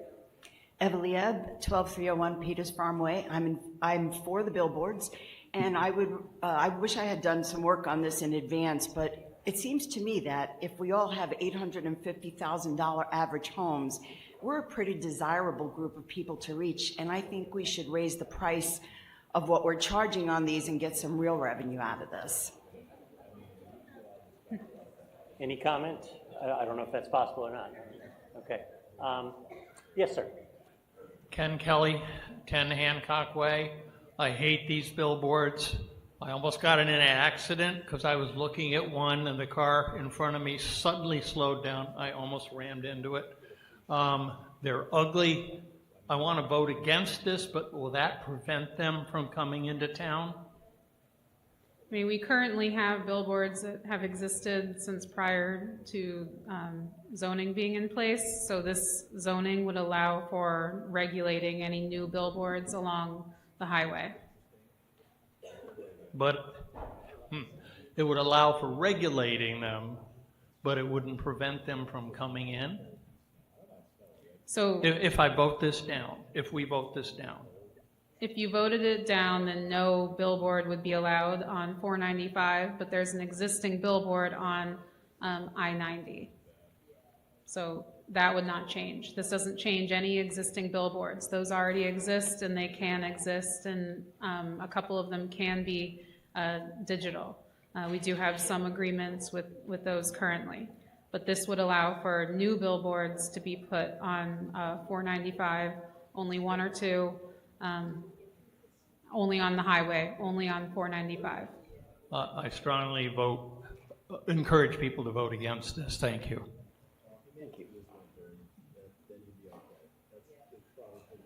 Okay, looks like we're ready to vote. Your action comes on Ms. Nurse's motion, which is to essentially amend the zoning bylaws related to 8.2F off-premise digital billboard. Since it is a zoning change, it requires a 2/3 vote. When the light goes on, voting will begin. Pressing 1 is a vote in favor of Ms. Nurse's motion. Pressing 2 is a vote in opposition. Voting has begun.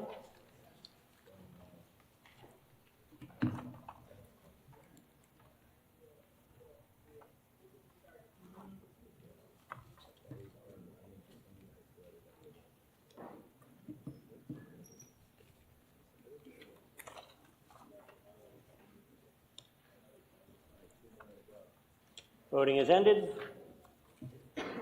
We have 84 in favor, 8-4, and 78 opposed, 7-8. That is not a 2/3 vote. The motion is defeated. We now move to the second to last article, Article 33, an article to amend the zoning map related to, parcels on Research Drive. Ms. Nurse. All right, I move the article as printed in the warrant. On Tuesday, March 3rd, 2026, after a public hearing, the planning board unanimously voted 5-0 in favor and none opposed to recommend that the town meeting approve Article 33 to amend the Westborough zoning bylaw and to amend the zoning map referenced in section 4.2 to change the zoning of the following parcels from Industrial B, subsection IB, zoning district, and Industrial D, subsection ID, overlay district, to Highway Business, subsection BA, zoning district, BA. Mr. Ferris is going to make a presentation on this, so I will turn the meeting over to Sorry, him. Ms. Nurse, I didn't catch. What was the planning board vote? Oh, 5-0. 5-0, okay. Thank you, Jason. So with that said, Ms. Nurse has turned the platform over, so we have a 10-minute presentation by Mr. Ferris. Mr. Gold, I'm just going to step out for a bit. You don't have to come up here unless he finishes his presentation, and then I'll be back. So, Mr. Ferris, welcome to Westborough, and when you're ready, timers can begin. Thank you. Thank you very much for welcoming me to speak before you tonight. I've been here since this morning on and off, listening to some really thoughtful and civil debate over these expenditures, and it was really refreshing and reminded me why 12 years ago my investors and I invested $50 million into this community. We believed in it then, and we still believe in it now. Back in 2014, we invested in what I would loosely call the Technology Drive and Research Drive corridor. We purchased 4 Technology Drive and 8 Technology Drive. Then we purchased 1 Research Drive out of a failed pension fund that lost it. They paid about $57 million. We purchased it for about $21 million, which ironically was about the price that it was built for back in 1985, 86. We came out of the gate very successful and strong at Research Drive, and we're able to put in a lot of capital and really dress it up, and welcomed in a very strong new tenant called Genzyme Corporation that took the majority of the building. The building's assessed value jumped very nicely as a result of that, and we were able to hold on to them for a few years. Unfortunately, there was a merger with Sanofi, and they moved on and consolidated their operations. While we were working on Research Drive, we were also working on 4 and 8 Tech Drive, which, as a result of COVID, lost its major anchor tenant, Hewlett-Packard. We were very fortunate and able to work with Amazon Robotics, one of our tenants in that building, and transition them over to a new campus and keep them in Westborough by giving them plenty of time within their lease. What we did in return is we were able to sign Marvell for almost 10 years of term in 8 Technology Drive. What that did is, again, dramatically lifted the building's value. And in each of those cases, 8 Technology Drive, we basically brought the assessed value from $9 to $19 million. And in 4 Technology Drive, we were able to lease a very small amount of space to Eversource that over the years, they continued to grow. We continued to say yes. We worked very constructively with them. To this day, we still manage that site for them. My employees manage that entire Technology Drive corridor, also for one of your large taxpayers, Estellas, who was our neighbor at the time. That assessed value went from about $7.5 million to $20 million. The reason I'm here before you tonight is we're asking for your partnership and help with the opposite side of the street. We were, I think, extremely successful on the Technology Drive side, and now on Research Drive, we've stumbled a bit with our occupancy at Research Drive. And this conversation this evening really started about a year ago. We were approached by a local church, Connected Church, and several other churches due to the prominent location of Research Drive to locate a church in the back parking lot in the very, very large fields. We didn't see that as helpful to our business community tenants that currently occupy Research. So what we did is we put the offer on hold, and we reached out, and thankfully we were able to have some really good dialogue early on with both Ian and Hazel, who were extremely constructive and welcoming to us and collaborative. What we ultimately decided was Westborough didn't really need another church in Dover use amendment with no tax revenue, and it wasn't going to help the systemic problems on that side of the street. If you'd bear with me for a minute, I'd just remind the group that directly next to this site is the old BJ's campus, which was National Grid before that. That's been empty for about 4 or 5 years. You had a very strong, excellent planning board that really created Westborough as what I would consider a golden goose. When that project comes out of the ground, your tax picture changes radically. That project is 700 some odd thousand square feet. It'll cost $1,000 to $1,500 a foot. It's a $700 to $1 billion project that sits in about 25 acres directly next to us. The market, unfortunately, for lab right now in biotech is very weak. The market has spoken and decided that's not a location that people are willing to invest in at this time. In large part, we believe the reason people are not investing in that corridor, and if you look directly, their next tenant is eClinical's vacant building, a beautiful brick building that's been empty and assessed at about $11 million. Ironically, we were able to work with Cruth Capital when they were proposing Olympus and help them get that through the finish line, and that led to a very strong tax value in the Olympus site, which was $20 million. Ironically, a smaller building than the empty one across the street. Vacancy hurts tax revenue. Why we're here tonight is to ask for your strong endorsement to make a narrow change in the corridor that we think not only benefits Research Drive's depleted occupancy, but really activates the corridor. So what we did is worked with the planning board and the select board to talk about how we could come up with a plan that isn't just a developer's grab where we're putting housing and we get X and it's all about us. We looked at a very narrow area, which was our 2 lots, one of which is the retention basin, one of which is Research Drive. We are using the back parking field now for truck storage, which is de minimis income. You can see it there in the photo. And what we really proposed was a mixed-use project to activate the corridor. I think that when you look at how these activations occur, where across the street, for example, Eversource made that their national command headquarters, the replication effect in what it did for the DoubleTree's occupancy. Now, whenever there's a major storm, if you drive by the DoubleTree, you'll see tons of trucks there. All those hotel rooms took that asset out of bankruptcy due to the revenue that they get from those hotel rooms.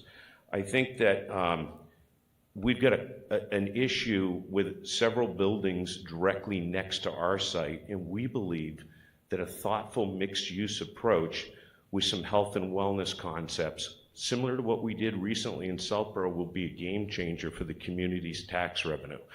Sitting here today, what I really heard was $10 to $15 million of special costs that will be picked up by the taxpayers. And unfortunately, in today's day and age, nothing's ever getting cheaper.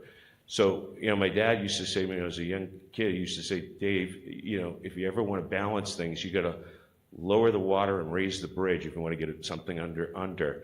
And lower the water would really refer to lower your expenses. Raise the bridge would be increase your income. I think this proposal, if you look at your top 10 taxpayers, stands to potentially put this narrow location on the outskirts of your community to end up positioned as the highest taxpayer in your community. The highest right now is Amazon. And ironically, if you look at your top 10 taxpayers, they're somewhere between 80 to 170 million in valuation. We're proposing activating that rear parking area with about $150 million of investment by myself and my partners, because we believe in Westborough. We think that corridor really needs some retail and some level of investment that makes it more about a live, work, play alignment with your master plan. Right now, it's an extremely competitive market when competing with towns like Marlborough, where we just worked with them successfully on a rezoning of a vacant office building to housing. It didn't lend itself to this opportunity in the Route 9 corridor. I think when you think about this vote tonight, what I would really encourage you to think about is Route 9 is your economic engine. It's where you get your tax dollars. This is taking an area of Route 9 and activating it and creating potentially 2 to 3 million of taxable revenue. So what's the catch and what could go wrong? I think it all comes down to what are the costs of the services the community would bear to take on a project in a zoning like this. I think that our studies and working with the planning board, we see it as sub $400,000, and here's how we get to that. We've met with the police chief, we've met with the fire chief, we've looked at the average calls that would come from a project of this size, and cumulatively both the fire department and the police department, it's sub $100,000 in total. It's like 22 and 66,000. What that really means is the swing decision for this group today is how many students would potentially enroll in the school system and burden the community with added expense. Two very important points. Number one, you have a declining school system population right now, so the likelihood that it's actually going to cost money is, I think, low. Number two, the actual student cost is about $20,000. What that really means is it's probably sub $300,000. This is probably the highest returning investment that the town could get from a tax perspective, and it's a very narrow surgical approach to a larger problem in the community without a big giveaway. When I say big giveaway, I mean a broad overall zoning change to that whole area. This is focusing on a problem with a narrow solution and an opportunity to increase revenue. If you could just go, yep, okay, great. Yeah, if you could just go. And then if there's, after we hear what some of the questions are, I'll retarget on those. So we did propose a mitigation payment, and I think the important component of that is we estimated it to be about $1 million, which would be about double what we did for Marlborough.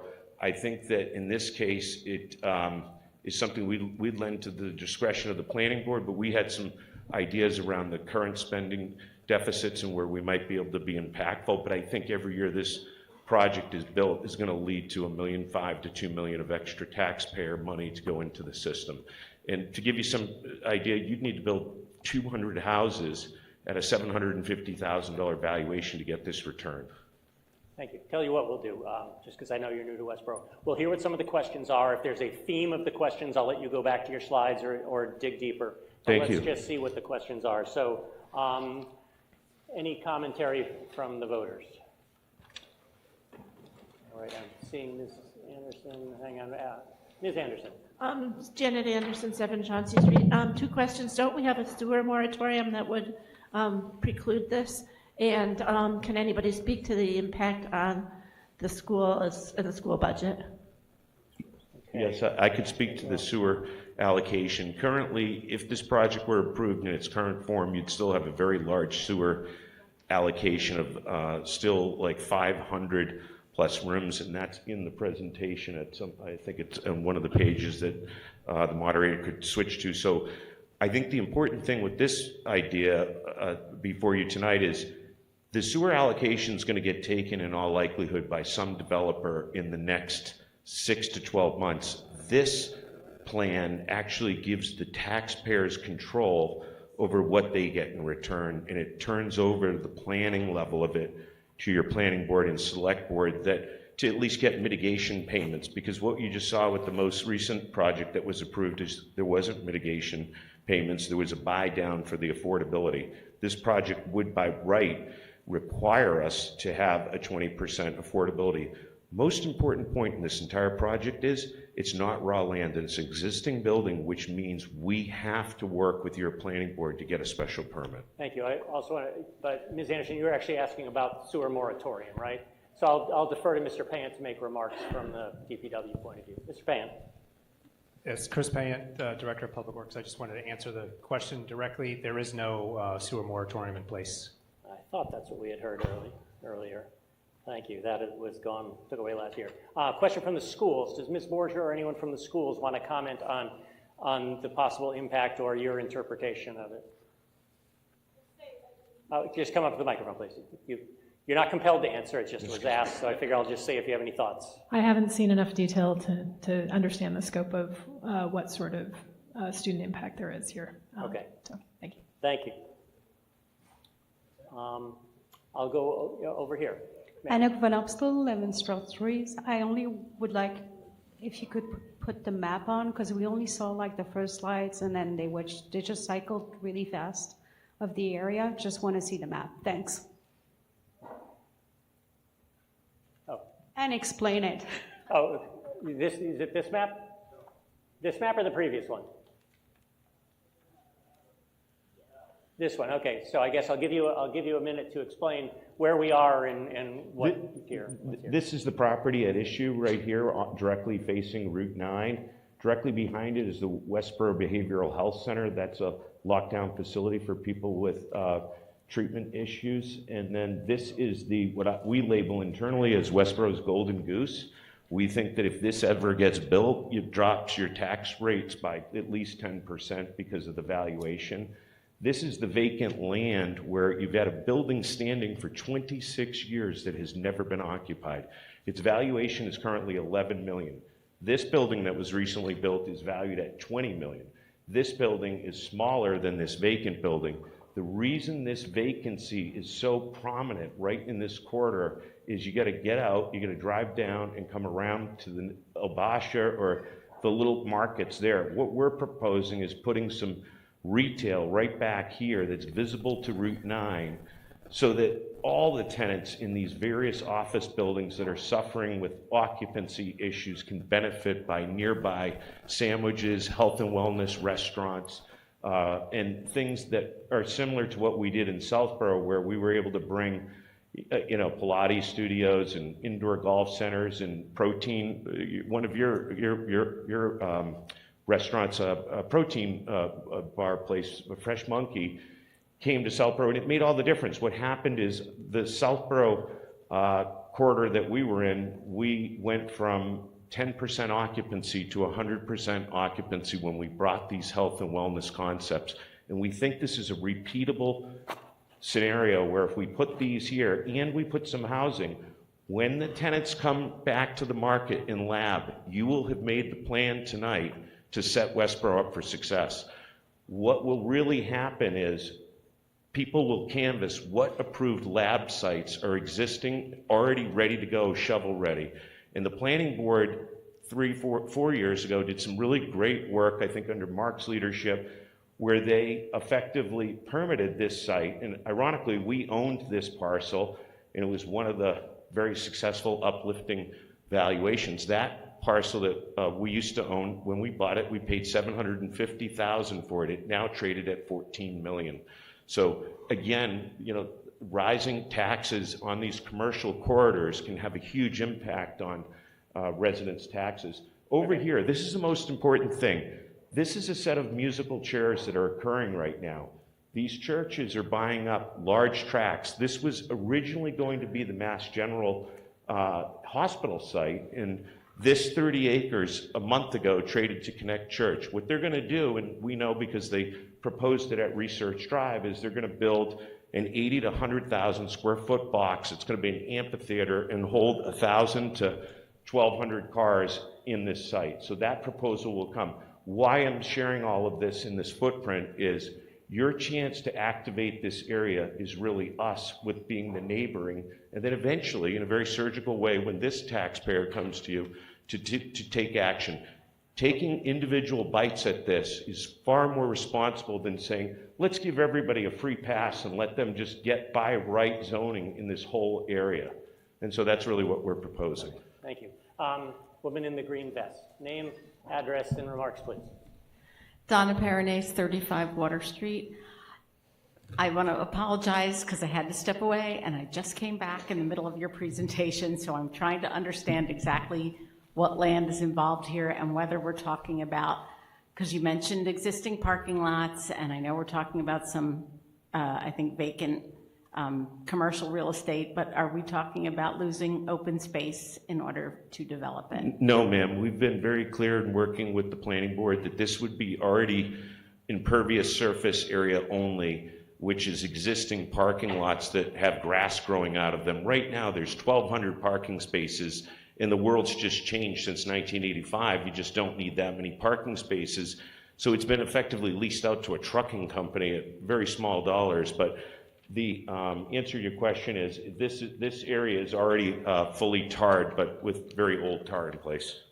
Thank you. Thank you. Thank you for catching me up. Yeah, Thank you. Sure. If you want to put the picture back up, just because I think most people would recognize the building too. While we're doing that, the picture of the building I think was on one of the first slides. Just because that people who came in late will know what building we're talking about. It's the Park Place Technologies label, I think. Mr. Hensley. Yeah. Mr. Moderator, Lester Hensley, 39 Arch Street. I listened to the entire presentation. I'm still not entirely clear which parcels we are being asked to rezone. 35-167-0 and 167A-0. Is there a planning board presentation for this, or is it just the developer presentation? Where are those parcels in relation to that area? It's the Well, hang on just a second. Does the planning board want to explain where this is, or do you think the map is self-explanatory? It's up to you. Okay. Planning board says that the map is self-explanatory. So now, Mr. Ferris, so just why don't you explain where these parcels are and what they are now? When you're driving down Route 9 and you see that big silver building, it's effectively the land in front of the silver building and then that swampy area where the road cuts through. But it's that entire green shaded area. And if the best way to recognize where it is that little indent is your water tower that you're going to make some big CapEx repairs to in the next couple of years. And frankly, the taxes that come from this probably could offset a lot of that annually. Okay, so, okay, I understand where the parcels are, and these are two parcels currently owned by you and your investors, correct? Yes, sir. And so I'm inspired by the notion of activating the parcel to generate and, you know, the future in that area of town and serve the adjacent development that might occur. My concern is a little bit with the mechanism by which we are being asked to consider that. So you're asking us to change the zoning from industrial to highway business, which opens up those parcels to a very, very long list of possible uses. But you seem to be talking about a specific development. Has that, as a development, being presented to the community? Yes, it has. It's been presented to the planning board in concept phase to be ironed out with the planning board. But a very important note, if you look just to the left of where that green is, that zone is 2 parcels away that you'd be changing. So what's very important to understand is right about where Owen O'Leary's is now is the zone that we're asking for. So we're only 2 parcels away from already being included in the zone that we're asking for tonight. But the most important devil in the details in all of this is your current parking regulations require us to maintain a certain parking ratio with this existing office building. We have tenants that go out 5 to 8 years that are in that building. We have to maintain a parking ratio that's acceptable to the town of Westborough. And why that's important is we have to be held to the special permit rigor of the planning board and the financial concessions that they determine adequate, or nothing gets done. And is this a change that can be made in defense of the spot zoning Yes, limitations? we've spoken both with the state level, and your town council has issued an opinion, and I'll let them speak to that. Okay, thanks. And last question, does this mean you would replace one research drive with a new development, or just the parking areas behind it? Just the parking areas behind it. We do have a successful tenancy, and millions of dollars of revenue come in from our existing leases. Thank you. Thank you. Hang on, just catching up here. Mr. Koenigsberg. Andrew Koenigsberg, 3 Smith Street.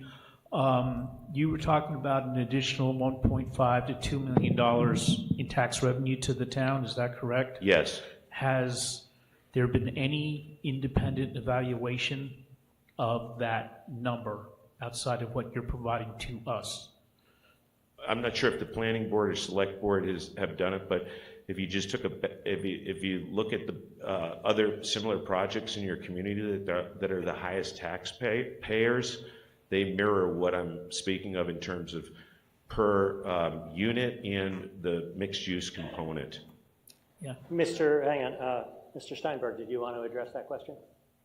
John Steinberg, Finance Director, former Chief Assessor. I took a look at the numbers based upon the 252 units I think that I read in the paper today, and the answer is between the 1.5 and 2 is a reasonable number.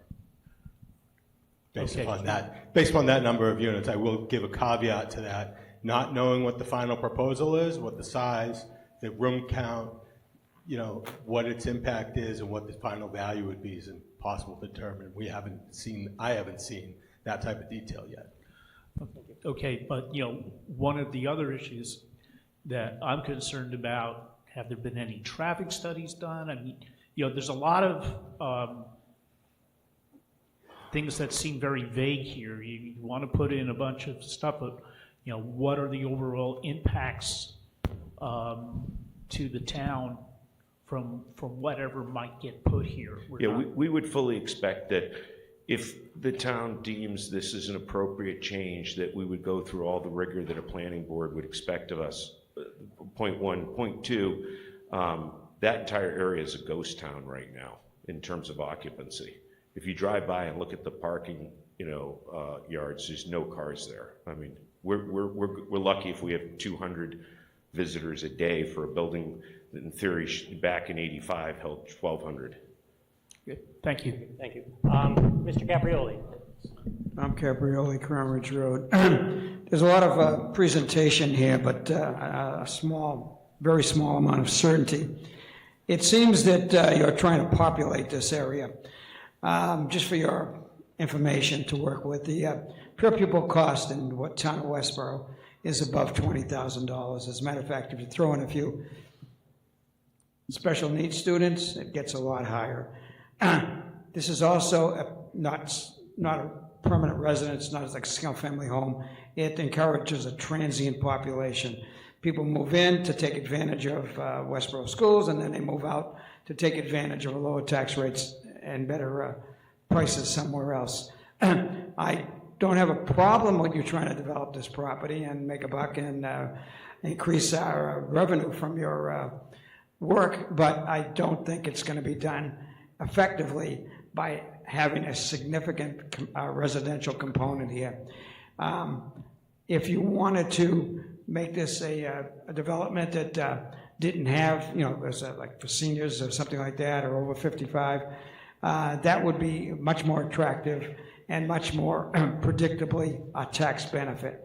But if you're going to populate this with children, it's going to be a tax loss, I assure you of that. You've raised the number one discussion point that the planning board spent months working with us on, and they really felt strongly that this should only consist of rental units that would be 1 and 2 bedroom to really foster a place where you're really attracting the workforce for these office buildings. And to your point about special needs, as a guy who grew up with dyslexia for 12 years in Southborough school system, I'm so grateful for my special needs when I had it. But public speaking is still not easy, and I would say that I think you have a very, very big margin of safety. If we build anything close to what we're talking about tonight, the town's going to end up with a couple $1 million in its pocket over its expenses each year.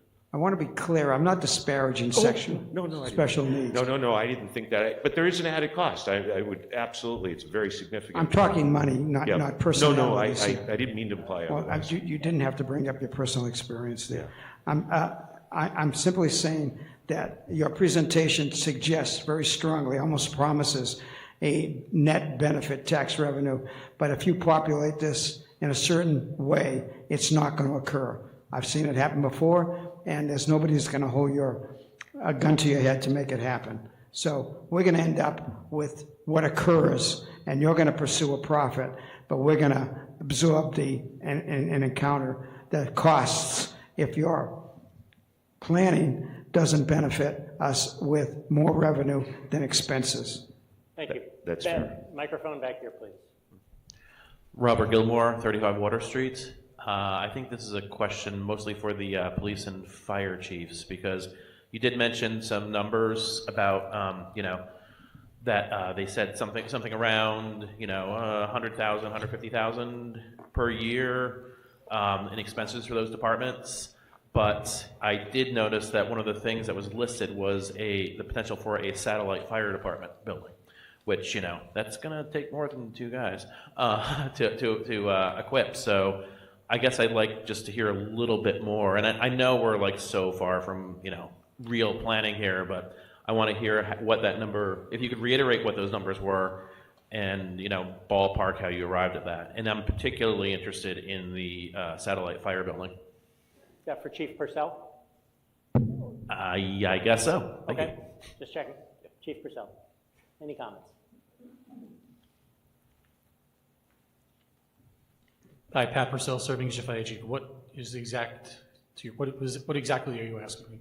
I'm asking for clarification on how much I know it's ballpark, but just ballpark how much you think that the emergency services will cost for the town, including, and I'm thinking recurring costs, so especially like, firefighter and police, additional firefighters and police officers, especially given in light of the fact that I'm seeing rumors of a new fire building, what you think the annual increase in costs will be. So I'm not ready for that question, but I can, let me back up a little bit. Fair enough. Let's start with the first thing. Yep. It's not a rumor. Okay. It's a fact. Okay. So we have been looking, there has been a need for a satellite fire station on the east side of Westborough since the master plan that was done before I ever worked here. When I first became the fire chief, I was spoken to by the planning board who pointed that out. It is now again in the second master plan. It is on the fire department's organizational assessment that was done in 2018, calling for a satellite fire station on the east side of town. It was a select board priority that when we did a strategic plan, I don't know, 8 years ago, 7 years ago, that was one of the top priorities. I had met with the select board. I have been working diligently over the last 8 years to try to do much of this work without impacting the taxpayers. Where we are at today is We've had a feasibility or a spatial needs analysis done by a vendor, an architect, and that was paid for through mitigation by another company, Amazon. The town manager and I have been working hard to negotiate with the state to get land for Westborough, which we're close. And there's been another recent project that was approved that gave us mitigation funds to go towards architect, engineering, construction, whatever we need. So we've been working on this for a really long time, trying to keep costs down. As far as the future, I can't tell you exactly what that's going to cost today. I don't know. I can tell you this. We don't need to buy any fire apparatus. We are already outgrowing the station on Milk Street. So apparatus that is there that can be relocated. Some of the personnel that are in that station can be relocated on that side of town. What we're really trying to accomplish is achieve an ISO 1, which is the Insurance Services Office ISO 1 rating, which is beneficial to everyone in this room and their overall insurance premiums. We're at 2 right now. We're like this close to a 1. This gets us there. That reduces our response time. So right now out of Milk Street, if someone stops breathing on the east side of town, we can't be there in under 5 minutes. It's not going to happen. So really, structure fires, we can't get up there in a fast amount of time.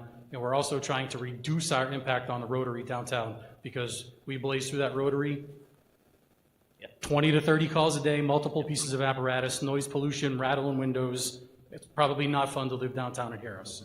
So overall cost, I don't know what that is, but I don't know. Okay. So, but in a nutshell, what I'm hearing is that the new fire station is not being motivated by this development. No. In fact, this development is going to help us pay for it. No, Mr. Ferris actually learned about this. He actually wanted to donate a piece of land. We Okay. found one that we have been interested in for a longer period of time that's more suitable for us, and then wanted to divert funds towards the project voluntarily. We didn't ask. Okay, thank you very much. Thank you. Yes, ma'am. Anna Panopsel, 11 Central Street. Could you please show the mitigation fund slide? Yes, this mitigation. I didn't ask my question. Yeah, hang on. Yep. I don't know who can answer this. I just want to try and understand how mitigation funds are determined, and that's not necessarily a developer's question, but might be committee question, just trying to figure out how. Okay, you want to understand mitigation plans? Yes, how they're estimated. Yeah, Mr. Steinberg or Mr. Silverberg, would you like to have a shot at that? No. Who? Planning board. Okay, planning board want to explain mitigation plans? Ms. Gingras or Mr. Gelchich or Ms. Nurse?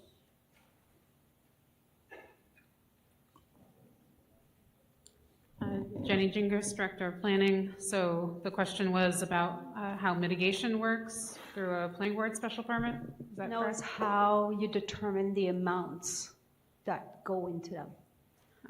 There are a lot of factors that go into that amount. We work with many different departments, and depending on what it is, we look at the cost of what it would be to actually make the improvements.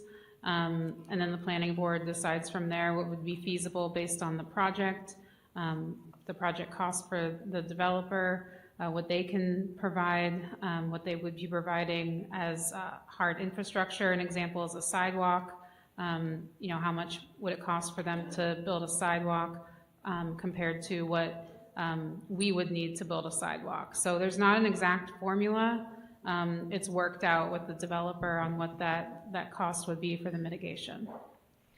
I do not see a line about schooling, which was a question previously asked, so I don't see any money put there for schooling. If we're doing 2 or 3 bedrooms, there will be students added.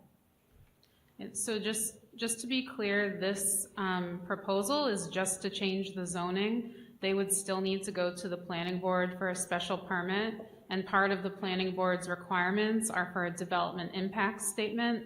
So we would require them to say the estimated number of school children, the traffic generated, the impact to public services for fire. So we ask for all of that information, and then that also goes into consideration when we're talking about mitigation. Thank you. Mr. Welch. Thank you, Mr. Moderator. Patrick Welch, 15 Chauncey Circle. If you could put up the slide that has the whole map of the whole area again. Yeah, that one will do. So speaking on behalf of myself, I applaud the applicant's past efforts to bring businesses to our town and appreciate their contributions to our levy. Additionally, I thank the applicant for their willingness to speak about mitigations early in the process.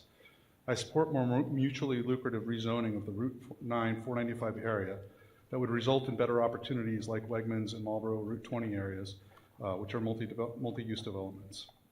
That said, I am a no on this targeted zoning article for 3 reasons. First, the legal ramifications.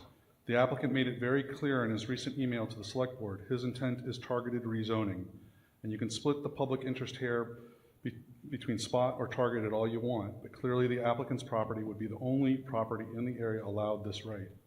This will create a domino effect of significant potential future legal challenges by other property owners in the area that elsewhere who will likely want to rezone similarly and will likely win given little concern for the residents of Westborough.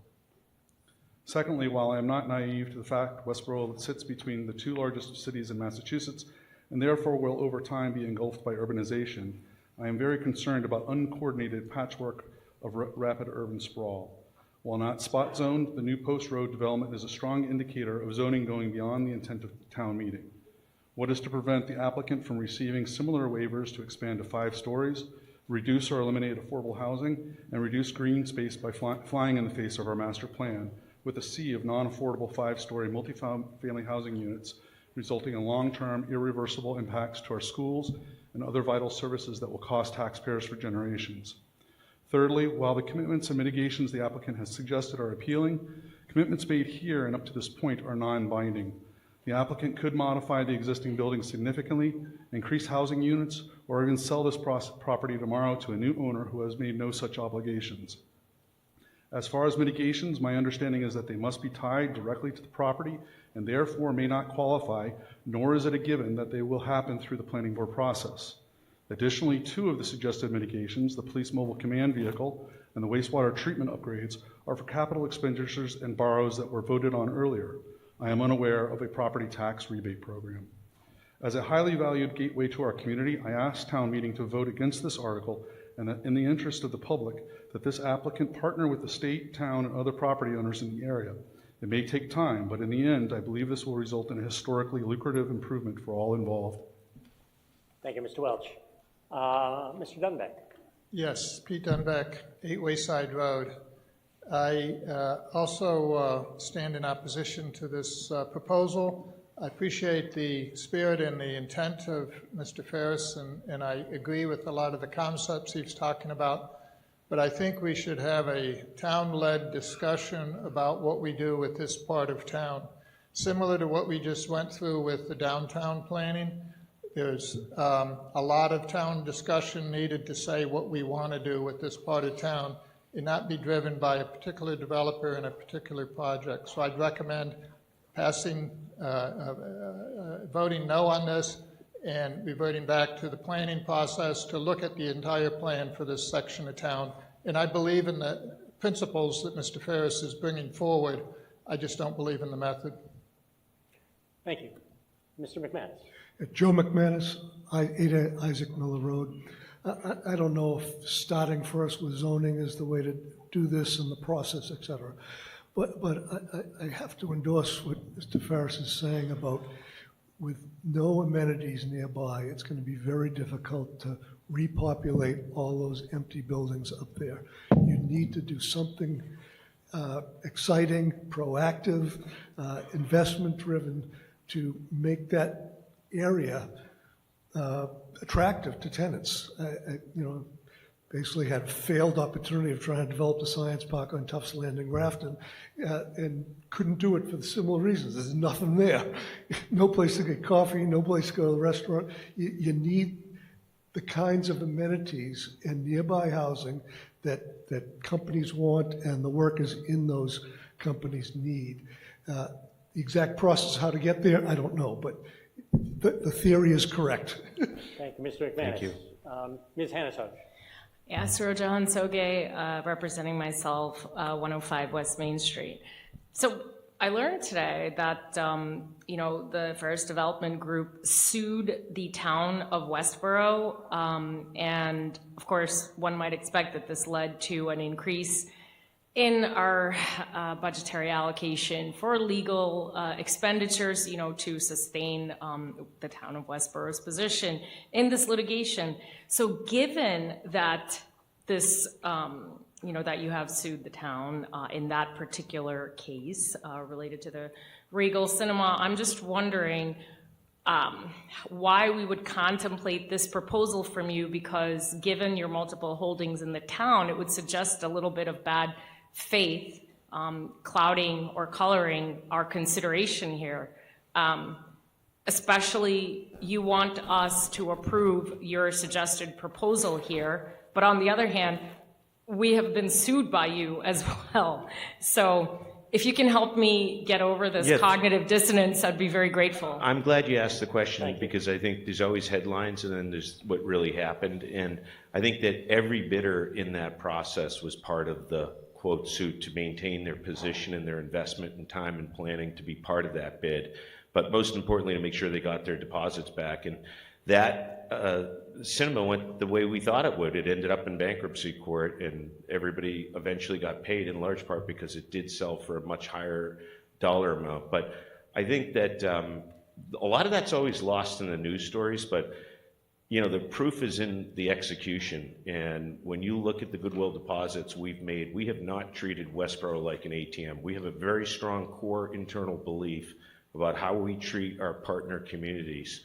And every community will tell you we have delivered on far exceeding what we've promised. And I think we've been in your community for 12 years, and we've never raised our hand and said, look at what we did with Eversource, look at what we did with Marvell, look at what we did with Santa Fe or Genzyme or KPM or Accenture or the dozens of businesses we've brought. They've benefited every person in this room in their property tax bill.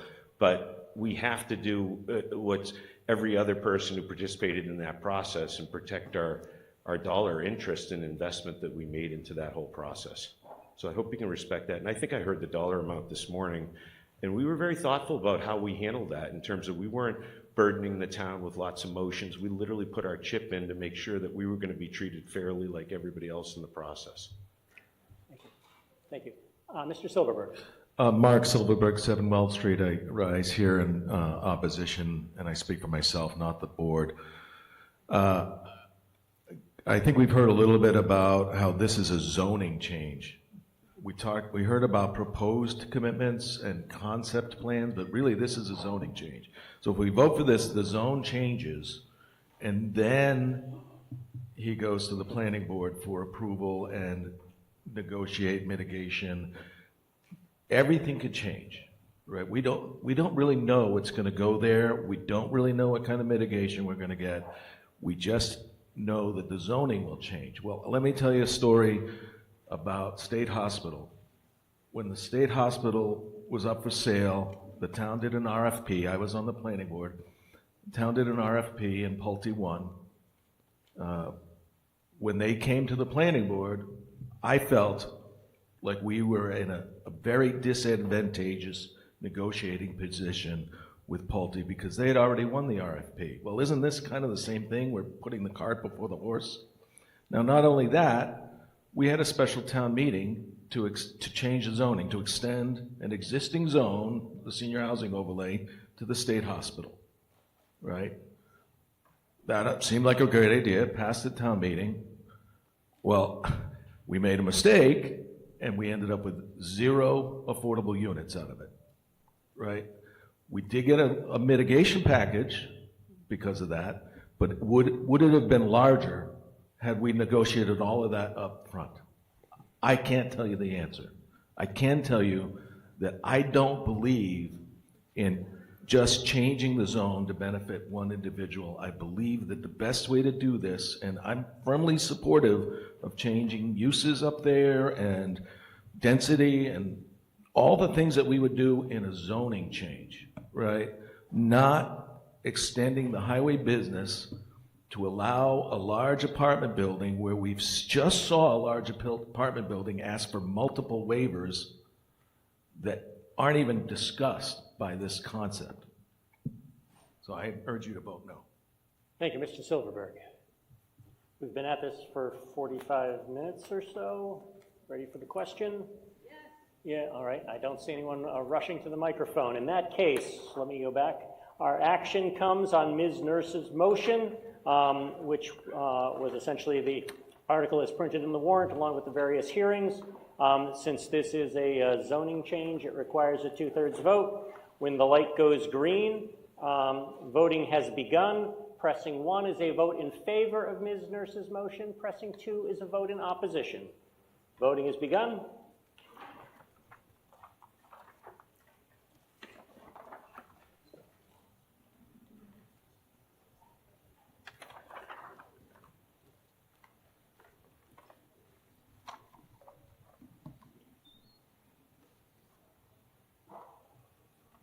Voting is ended.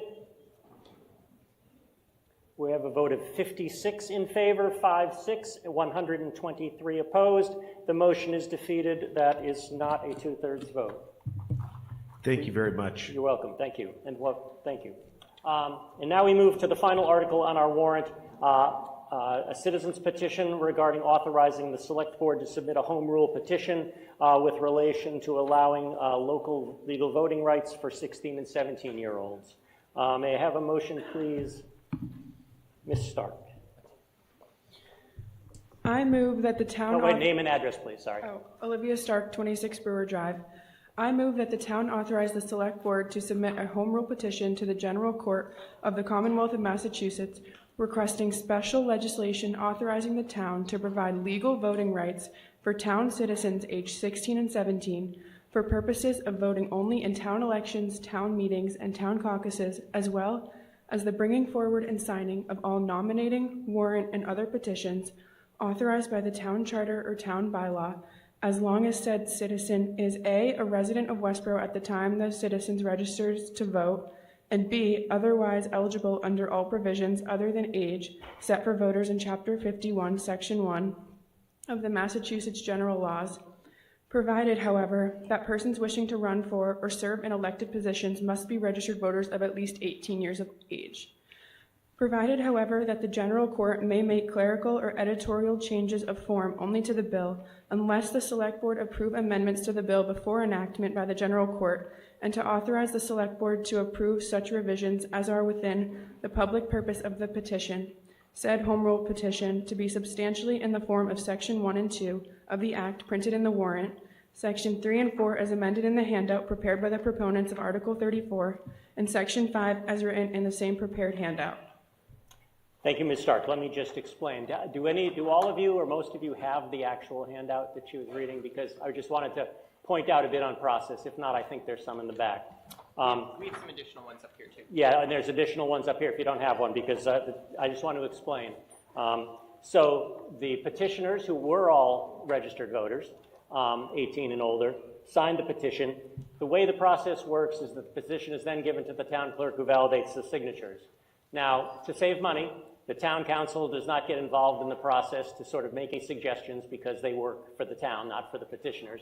And so after the petition was provided, to help us get through this as quickly and as efficiently and clearly as possible, the town council made a few suggestions. And those suggestions that are in the changes here were made by town council to essentially address some things that he thought would be better for the structure of the article and of the proposed act. So I just want to make it clear that I've ruled that these changes are in scope, and I also want to make it clear that none of these changes affect the intent of the petitioner's original signatures, which is to have a discussion and a vote about whether the town would like to have the select board ask the legislature to allow 16 and 17-year-olds to vote. So my understanding is that the way Ms. Stark read the motion reflects the suggestions of town council, and they have agreed to those suggestions. And I will just explain. She read the first part. The changes in the actual act that's printed in your booklet, in case you don't have the handout, is in Section 3, the word ordinances is deleted, because Westborough doesn't have ordinances, we just have bylaws.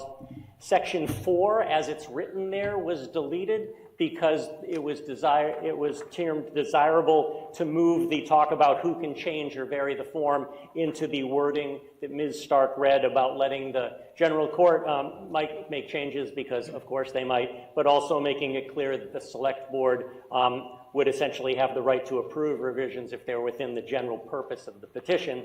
So that was just clarifying that the select board could play a role. And then the old section 5 became the new section 4, and then the last words of the sentence about or act on anything in relation thereto, because it was determined that that's really just the or takes other such action thereon. And it was a suggested addition, section 5, that if this act were ever passed, to make it clear that it would take effect upon passage. So I think the motion is clear. It's within the intent of the petitioners.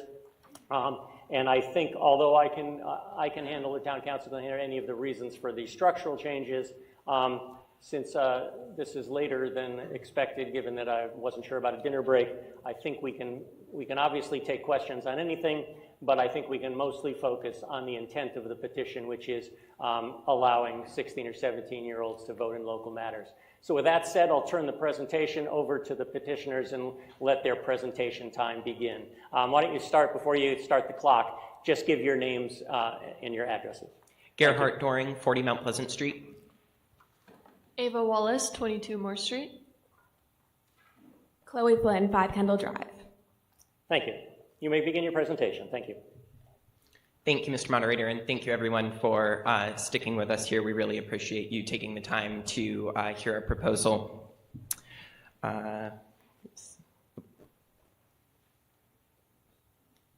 This one? Cool, thank you. As a reminder, we are presenting warrant article number 34. This warrant article requests state approval in order to grant local voting rights to 16 and 17-year-old Westborough citizens. These citizens need to meet all other voting requirements aside from age, so that includes residency in the town and citizenship. And it does not change who can run for office within the town, nor does it impact state or federal elections.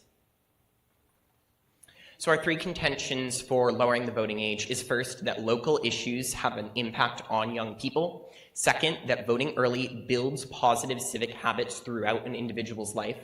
And third, that 16 and 17-year-olds are mature and ready enough to take on the responsibility that voting is.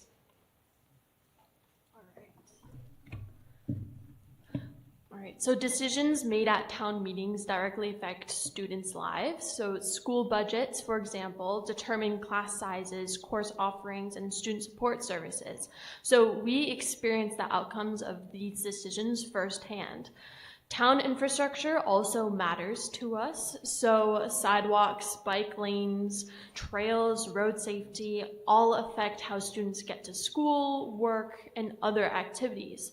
Young people are also frequent users of town resources like the library, recreation programs, and the community center. So because we actively use these spaces, we can bring a unique and valuable perspective. Finally, many public health and safety initiatives already consider students and have students in mind, and they design their plans with considering mental health, substance abuse, and driving safety. So including 16 and 17-year-olds in local voting helps ensure that these decisions stay relevant to the people that they impact. So interestingly, 63.6% of Westborough High School students feel that local government decisions affect their daily life, but only 31% feel that their views and perspectives are adequately represented in local government.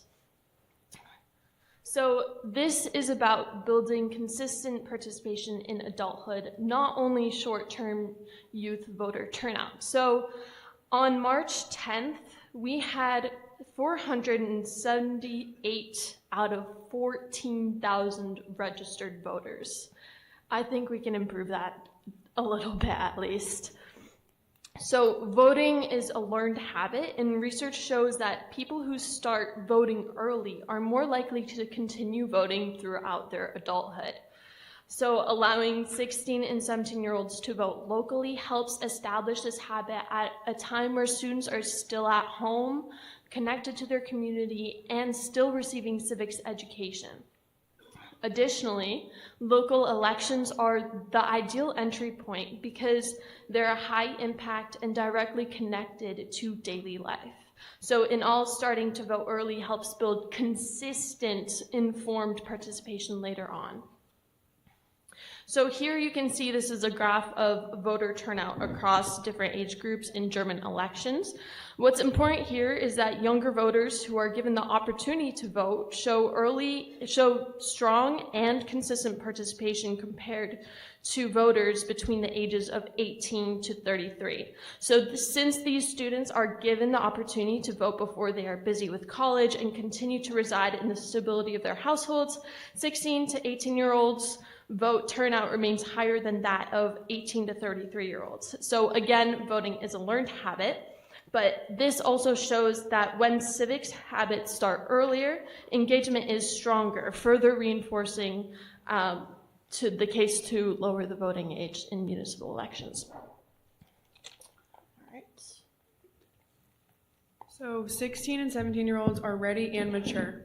So many 16 and 17-year-olds, especially in the town of Westborough, already have several adult-level responsibilities, and this includes working, paying taxes, driving, volunteering. They can additionally be tried as an adult for serious crimes.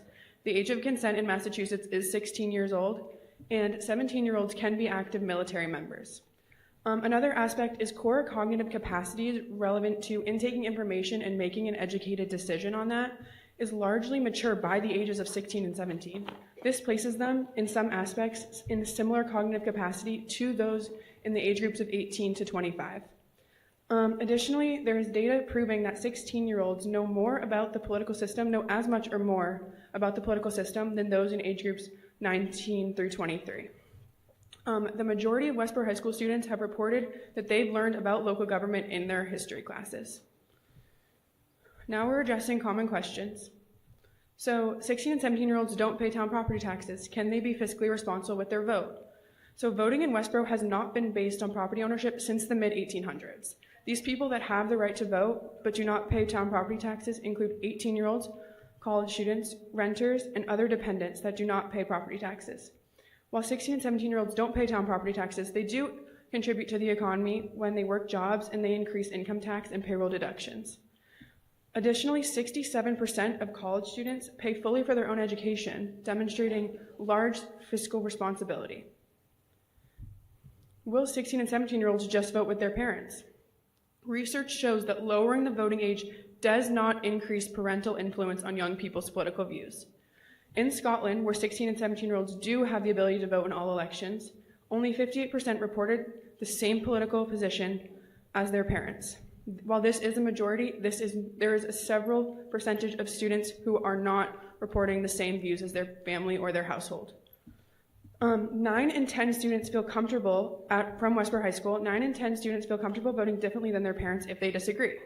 A similar percentage believe they research local issues and vote according to their own values. 81% feel that they are able to recognize influence from peers, media, and adults when forming their own views on local issues. And a last question is, will 16 and 17-year-olds take voting seriously? So I'll start with a statistic that shows that when the first time an individual votes is at the ages of 16 and 17, they actually vote, they actually have turnout that is within the margin of error of average turnout throughout a population. We're using a study from Vienna, but there is widespread evidence to support this claim. And you notice on the graph that at 18, and it only continues to decline down to 25, at that age, students who are voting for the first time have a far lower turnout, and that's partially attributed to being at college, so maybe not living in the town that they would be able to vote in during a town meeting or election or just 9 months out of the year. And studies also show that in general, 16 and 17-year-olds are able to take voting seriously and that there is strong student engagement. And we are absolutely not alone in this effort. At least 12 municipalities right here in Massachusetts have already passed the similar measures on the town level and are waiting for approval in the state legislature. And then among them are Acton, Boston, Brookline, Cambridge, Concord, Lexington, and Southborough. And in 2023, Southborough passed a measure like this nearly unanimously. On a national level, counties in California, Vermont, Maryland, and New Jersey have passed and implemented similar measures. And municipalities in Maryland, specifically, sent out data showing the effects of this measure, and it showed that it increased voter turnout, increased civic engagement among teens, and increased conversations within the classroom about civics. And then on a worldwide perspective, countries all over the world have passed measures like this. They recognize 16 or 17-year-old as the national voting age. Specifically, Scotland has passed this and they passed it in 2014, and they have showed positive data since then. And the UK has passed this on a national level as well, and will implement this by 2029. Thank you so much for listening. We are happy to answer any questions you may have. Thank you very much. Thank you. We'll start with the gentleman back here. Good evening, Dan Klein, 177 Ruggles Street. You guys did an awesome job. This is really impressive how you put this together. However, I want to start by saying and share that I've been part of Westborough for a long time, and I've been a part of the Westborough ASP program for anybody that's aware of it. So I've been a group leader going on trips down to Appalachia with youth. This is going to be my 7th year going with 73 teens, okay? So I want to share a couple things. I love them. I listen to them. I learn from them. I empower them.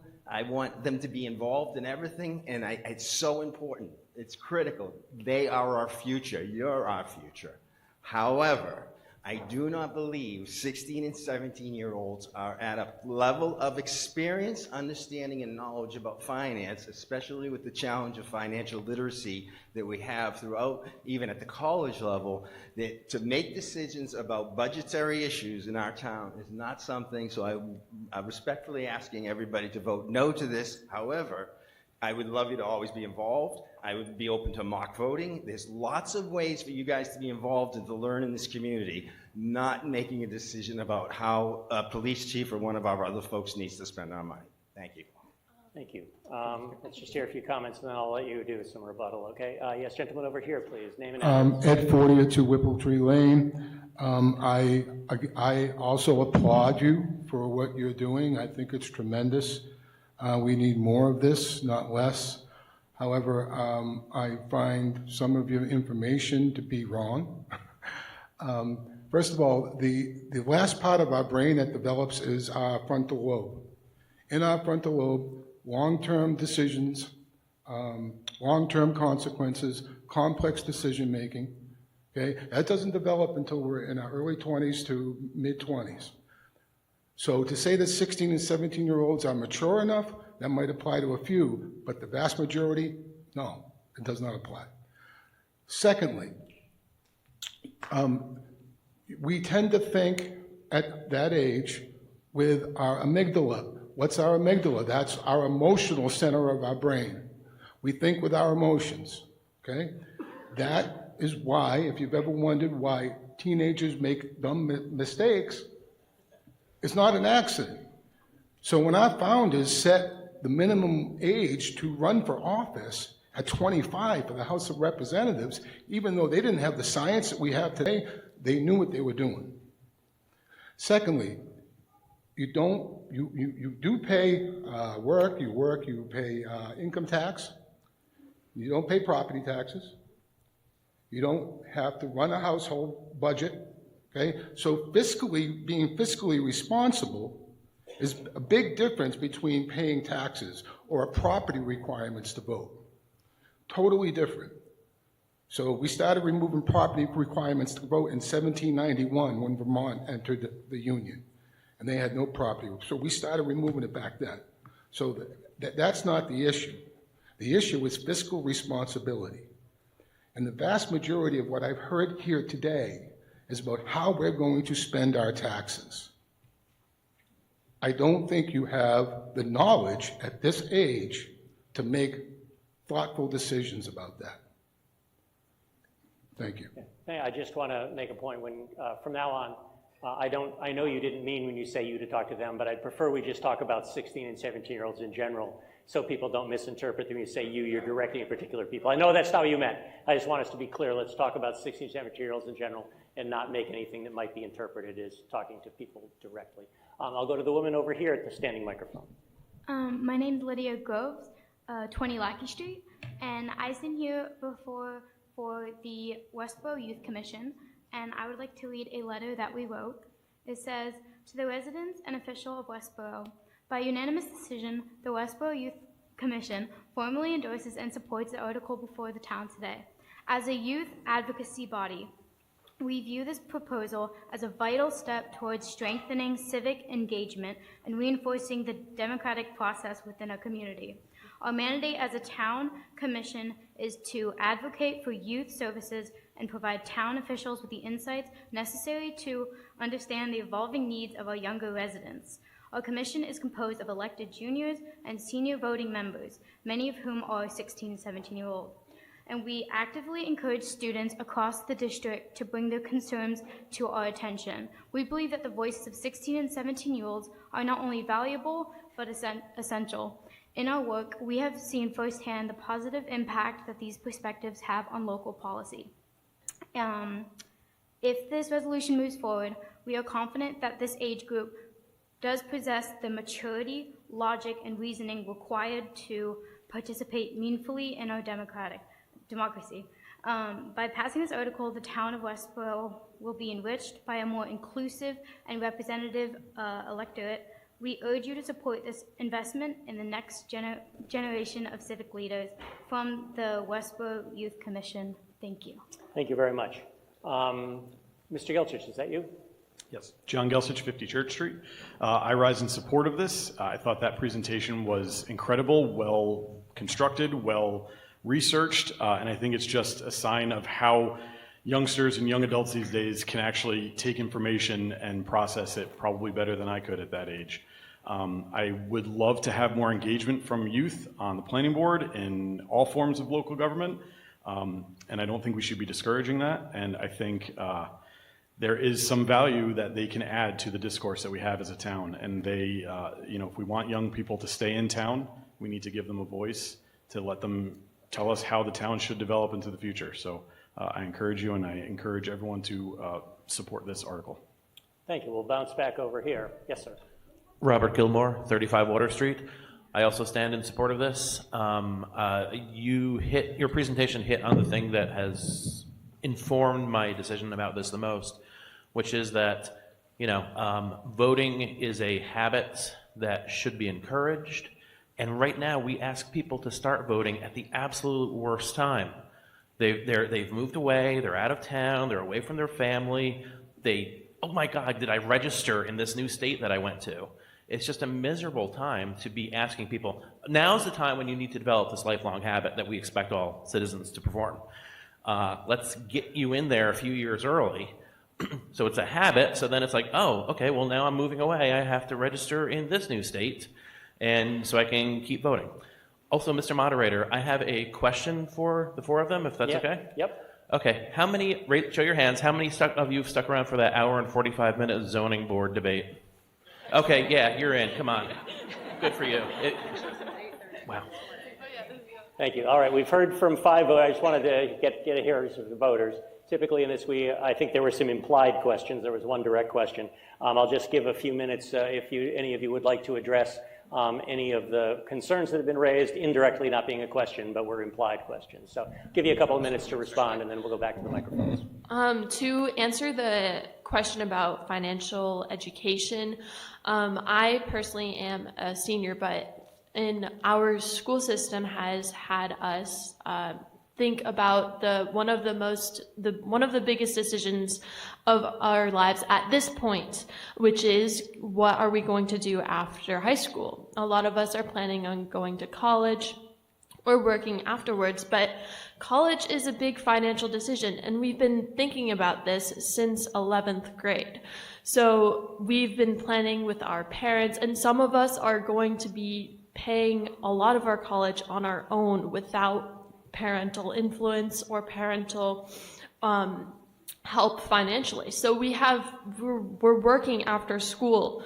We know, okay, I have to save up for this. This is going to be a lot. I'm going to be in debt. We know, and we're making plans with our family, and we've been looking forward to this for many years. So, yes. Also adding into the discussion about financial responsibility and general financial knowledge, I would add that something we mentioned at the beginning, which was the consistent civics education that's provided in Westborough High School. Freshmen through juniors are required to take a history course, and every single history course has civics as a component of that. I remember in 9th grade, when I was learning about town meeting truly for the first time, we were looking at the article, we were looking at budget line items within class because teachers do prioritize being able to make those financial decisions and be able to really interpret some of the dense data that is presented within a town meeting and make decisions based on it. I would also add that a large proportion of students at Westborough High take a business class, which starts with things like Intro to Accounting and other just in general financial classes. And then just quickly addressing the questions about brain development, it's absolutely true that psychosocial maturity continues to advance well into adulthood. In fact, depending on who you ask, 25 to 28 is when an individual's brain, in terms of that, is fully developed. However, when you look at what most experts agree is the primary aspect skill that is involved in voting, it's cold cognition. And you can see that it actually levels off at the 16 to 17 age group. And I'll also just emphasize that we allow 18-year-olds to vote. We allow peers who are taking the same classes as us to vote based on the age of 18. Absolutely, we're still learning as we will through college or through our early career. But we still can take, 18-year-olds can still take advantage of this right. And I would just reemphasize our points about building these habits early and the benefits that exist from it. Thank you. Thanks. We'll bounce back. Is that you, Ms. Spring, at the front of the line? I have a procedural question before I make... Okay, can you speak in the microphone? I know, I had to lower it. Everyone's thank taller you. than Ms. me. Spring, yes, name and address, please, and then your procedural. Sure, Carolyn Spring, 12 Deerslayer Lane. Okay. My procedural question is this. So if someone makes an amendment to the article, and there's no money involved, so do we vote on the amendment first, and then we would vote on the main motion as amended if the amendment is passed? Is that how it works? If the amendment was within scope, yes. So you vote on the amendment first? Yes. And then if the amendment is approved, then you vote on the main motion as amended? Yes, and if it's defeated, Okay. you vote on the main motion with no amendments. Yes. Great. So if I have an amendment to make, should I do that and then speak about the amendment itself? Yes, why don't you do that? Okay. So in section 2 of the article, because I have the handout here, I would like to, after the word town elections, I would like to strike the words town meetings. So it would read town elections and town caucuses. In that way, it's just applying to voting for office and nothing to do with town meeting. Okay. Is that what that means by doing that? Yes, so essentially Ms. Spring is proposing an amendment that would essentially say that 16 and 17-year-olds would be given the right to vote in town elections and town caucuses without town meetings. That's what you're asking for, Yes, right? yes. All right, if you'd like to make some remarks in support of your reasoning for that, please do. First, I want to say to I'm sorry, your kids to me. Yeah. You did an awesome job. That's all, okay? Thank you. I wanted to just say that to you before I start. Everywhere that you are mentioning for the municipalities, and those that have already passed, there's an article from the Cape Cod Times that says that there are 15 municipalities across the country, including ones in Maryland, California, Vermont, and New Jersey, that have extended the voting rights to 16 and 17-year-olds, but it's for voting at elections, not for town meetings.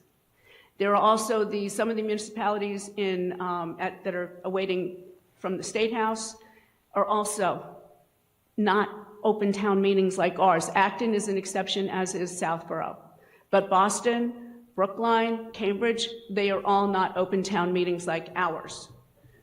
the countries that you mentioned are not for town meeting. They're not for budgeting. They're strictly for voting for office, for municipal elections, for local government. That's it. And that is why I'm making the amendment. And in support of it, the gentleman with the brain development is absolutely correct. I've got studies here. I've got a folder. Harvard Medical School, University of Rochester Medical School, NIH, and also a study out of Britain that the 16 and 17-year-old brains, they have not have the prefrontal cortex is not fully developed yet, really not until age 25. And that governs reasoning, decision-making, things of that nature. You're also, that age, these 16 and 17-year-olds are very susceptible to, they have problems with impulse control. They're susceptible to peer pressure, pressures from authorities such as students and teachers. But all that being said, I'm making the amendment because the town meeting is what I have a lot of issues with because, again, you guys, a lot of them pay taxes, they have jobs and all that, but the taxes go to the state and fed, they don't go to the town. Okay. I'm speaking. The red light means 30 seconds. Yeah. Oh, I did not know about the light. You have time. I just, mentioning one other thing, if I might. There are two bills, and there's one bill in the House, one bill in the Senate, which are both covering this very issue about 16 and 17-year-olds being allowed to vote. And also, you always, so not just you, but they always, students 16 and 17 always have the opportunity to speak with permission from the town moderator. A few years ago, a young woman spoke beautifully, made a presentation. Thank you. Now your time's up. Thank you. Okay. All right. Would the proponents like to speak with regard to the amendment? Yes, please. Okay, so just a couple notes with that. First, the reason that California, Maryland, and New Jersey don't allow town meeting voting is because those states don't have town meeting as a system. Same exists for Boston, Cambridge, don't quote me on definitely Boston, any cities, because cities in Massachusetts don't use the town meeting legislative system that towns in Massachusetts do. So that's why it's excluded from those specific bills. I'll mention other towns in Massachusetts have put town meeting on there because it is within scope in that case. Just to address a couple things real quick, I mentioned cities. Just talking about speaking at town meeting, just want to add, while it does, you do need to speak with the moderator, it also does require a majority vote, or it may be a 2/3 vote of town meeting at the beginning of it, which is why we're able to speak with you today, and we're very grateful for that, so thank you. But just to add a little bit of context there, in the end, we've discussed the possibility of this as an initiative, and we don't support limiting it just to town elections. We feel that town meetings are both where civics education can be the most dominant. The amount that I and my peers have learned in just preparing for both this article and to be here looking at the 33 other articles that were in front of us today, that civics education is something that is motivating us to bring this forward. So town meeting is a really important part of our proposal. And yeah, and you mentioned Acton, which we had written down again. I think some of my peers also have something. Yeah, I'd like to add or address the point about peer pressure. 16 and 17-year-olds are not the only ones susceptible to peer pressure. There are adults that can also be susceptible to those around them, to the family that they're connected to, and et cetera. So that's just a point that I would like to make. Thank you. We'll bounce back. Oh, yes, Ms. Stark. I just wanted to say that giving people the opportunity to only vote for elected positions, but not like the policy itself that will eventually affect everyone, I think is something to think about, that you also want the opportunity to vote on policy specifically. Thank you. Is that you, Ms. Google, next in line over here? Ellen Google, 84 Fisher Street. I want to thank Carolyn Spring because you basically, that satisfies my concern, because I was really excited about this article when I first read it. Get kids voting young, they'll get in this habit, they'll get civically engaged, but then I talk to people and I'm like, what about town meeting? And I think if we had a different form of government, either elected town meeting or a town council, I'd be in favor of that. But I think that if this amendment passes, that it's restricted only to elections, then I would be able to vote for this motion. A little background here. A lot of us have been around for these town meetings for decades. A lot of them happened before you all were born, but there was a time in this town where the school committee and the schools would tear us apart. FinCom would recommend one thing for the school budget. They'd go in the schools and bring out the parents and override what the FinCom had wanted, that had agreed was reasonable as an increase. It was not a good time. It tore us apart. It happened for every year. It was almost back in the 90s and early 2000s, and I'm just afraid with 16 and 17-year-olds coming to town meeting, their self-interest is getting more money for the schools with no real investment in terms of having to pay the money for it. So for the amendment, please vote for the amendment, and if it passes, then vote for the motion. Thank you. Yes, woman back there. Name and address, please. Yes, Janet Flieger. I'm 14 Powder Hill Way. Well, I enthusiastically want to congratulate the students, these students who brought this forward, and the other students who also have been very interested in this and have been working on this for over a year. I think they've covered some of the concerns that people have brought up. Not every 16 and 17-year-old has as highly developed cognition as these young people potentially, and not every adult in this community does either. So I think they were willing to sit through the zoning situation. I think they've probably got a good concept of the variations of things that come to effect. For the last 35 years, I had lived in a community that had representative town meeting, which means most people weren't talking. You went through a representative, and I understand the caution that some people are bringing up here, but I don't agree with it. I think if people are going to invest in learning the system and coming and participating and figuring out the issues, they have a right to be part of town meeting as well. Thank you for your efforts. Thank you. Mr. Hyde. Hi, Michael Hyde, 42 Adams Street.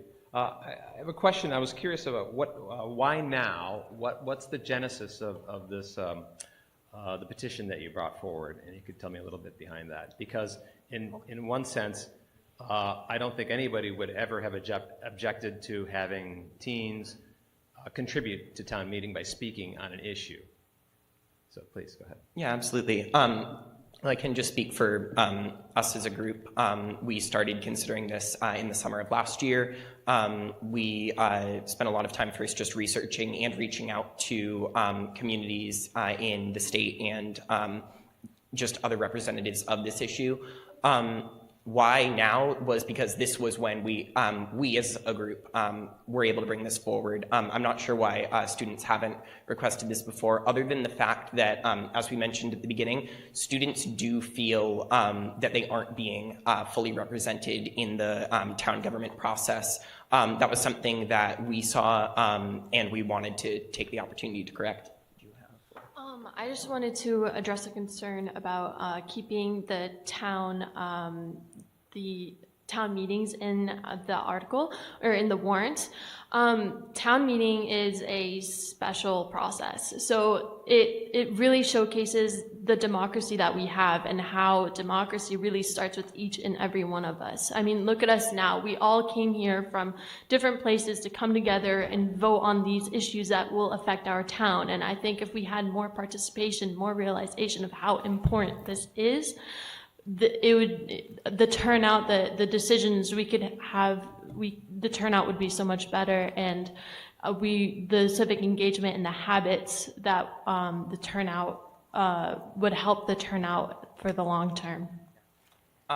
Just to address two other things briefly, speaking about attendance of students at town meeting, I think it is worth bringing up the fact that I believe the article that received the highest amount of votes at this meeting had less than 250 people voting for it total. And while this article absolutely exists to increase participation in students, and we feel that many students would like to get involved, as I think a few citizens have mentioned, it is a long process, and I wouldn't expect every single student to want to sit through an entire town meeting and be part of it all. So I think it's important to remember that while you're opening it up to what would ideally be another 600 voters in the town, you're not going to see 600 immediately at town meeting. And then just a brief question about, what was my time up? No. I'll give you like a couple seconds. Just a brief question about procedure.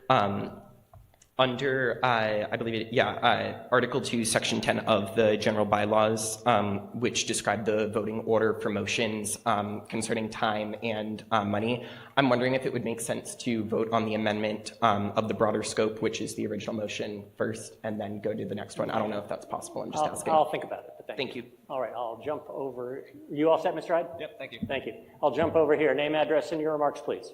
Sophia Kogan, 26 Church Street. So I'm very much in support of this. I think they did a fantastic job with the presentation. It was thoughtful, it was well researched. Democracy works when people participate in it, and I think encouraging young people to participate is good for democracy. I think I hear the point that was brought up that 16 and 17-year-olds do not pay property taxes, but I would argue they have more skin in the game than people who are older. They're going to be alive longer, and they really are affected by the decisions that are made here and in other spaces. I agree that a lot of 16 and 17-year-olds maybe don't have the maturity to participate in these, but I would argue that someone willing to engage with a town meeting at the age of 16 probably does. And finally, I just want to say I'm a psychiatrist, and so I think about insight and judgment and cognition a lot. And so it's true, the brain, the frontal lobe finishes developing someone's mid-20s, but there's nothing magical that happens between the ages of 17 and 18. And so there's not a meaningful difference between your average 17-year-old and 18-year-old. And so I think that if there are 16 and 17-year-olds who want to participate in our democracy, I'm very much in favor, and I think we should encourage them. Thank you. We'll Thank jump you. over here. Mr. Rappaport. Jonathan Rappaport, 7 Brady Road. The whole frontal lobe of the brain, again, because that doesn't develop until 25 or 28 to its maximum capacity, yet we allow 18 to 25-year-olds to vote. So to me, that argument is kind of silly. And in terms of impulse control, let's just look at what's going on nationally and look at some of the leaders we have and their lack of impulse control. So, you see this amongst people of every age. I'm 78, and I'm looking at the future of our country. Support them, please. Thank you. Yes, sir, over here. Steve Teal, 20 Nash Street, here in strong support of this amendment. I think it's a dangerous precedent to set the sort of brain function of our voting class based on the ages, right? No one's bringing studies about how mental decline after the age of 75, because that would be undemocratic. And so we shouldn't portray that on our younger residents either. We talk about financial literacy, but we don't examine people's bankruptcy histories or decision-making, DUIs, whether you've foreclosed on a home or not, right? The whole point is to get as many people willing to participate in this process to participate in this process. And based on the fact that our current democratic system of a town meeting has 400 to 500 people voting on behalf of 16,000, 17,000 residents, I think more is a good thing. So I commend you for trying to vote. Thank you. Gentleman over here, name, address, and remarks, please. Alan Zola, 6 Cedar Street. For a million reasons, I support this. We're making decisions at town meetings that affect Westborough residents of all ages, not just 70 and up. And I think this whole argument about brain development is just complete nonsense to me, because you hear your remarks and you look at this presentation. This was one of the better presentations that I've seen today. There were scatter plots. There were graphs. There was a study from Vienna. So if you guys can come out and prepare a presentation like this and present it the way that you did, then I would be fortunate to live in a town getting your vote. So I support this. Thank you. Ms. Hensley. Jody Hensley, 39 Arch, and I just want to say I'm in. I didn't know if I was in before I got here, but because of what you presented and how you presented it, I believe in it. I'm going to vote for your article. You have showed that a 16 and 17-year-old can participate in town meeting by showing up at 9 o'clock, getting through the entire day, and probably being here till 9 o'clock tonight. And you're learning, I know you learn fiscal literacy in school now.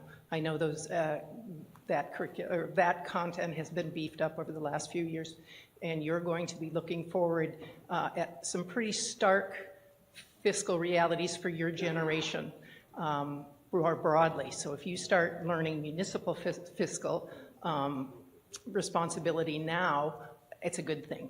And this is probably one of the best places you're going to learn it. This next thing is that I'm excited for you to go to the State House and see how a bill becomes a law, and see if this bill could become a law. So I'm in. I'm going to support you. I'll vote yes.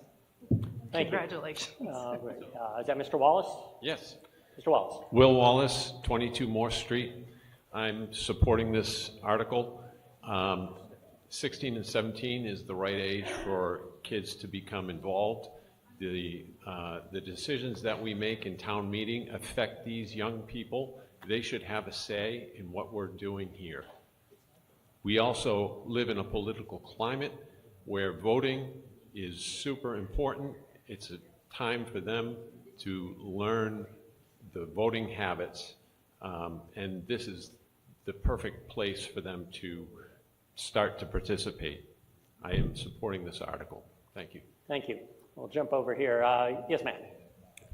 Anouk Van Opstel, 11 Central Street. First of all, I'd like to congratulate you for your civic duty and being interested in that. It takes a lot to come and talk to everybody like this. I'd like to bring a different perspective to you guys.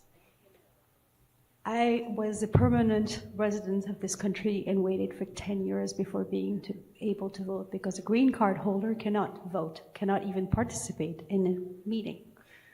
And I was an owner, so paid taxes and had no representation. In Europe, they have lowered the ages.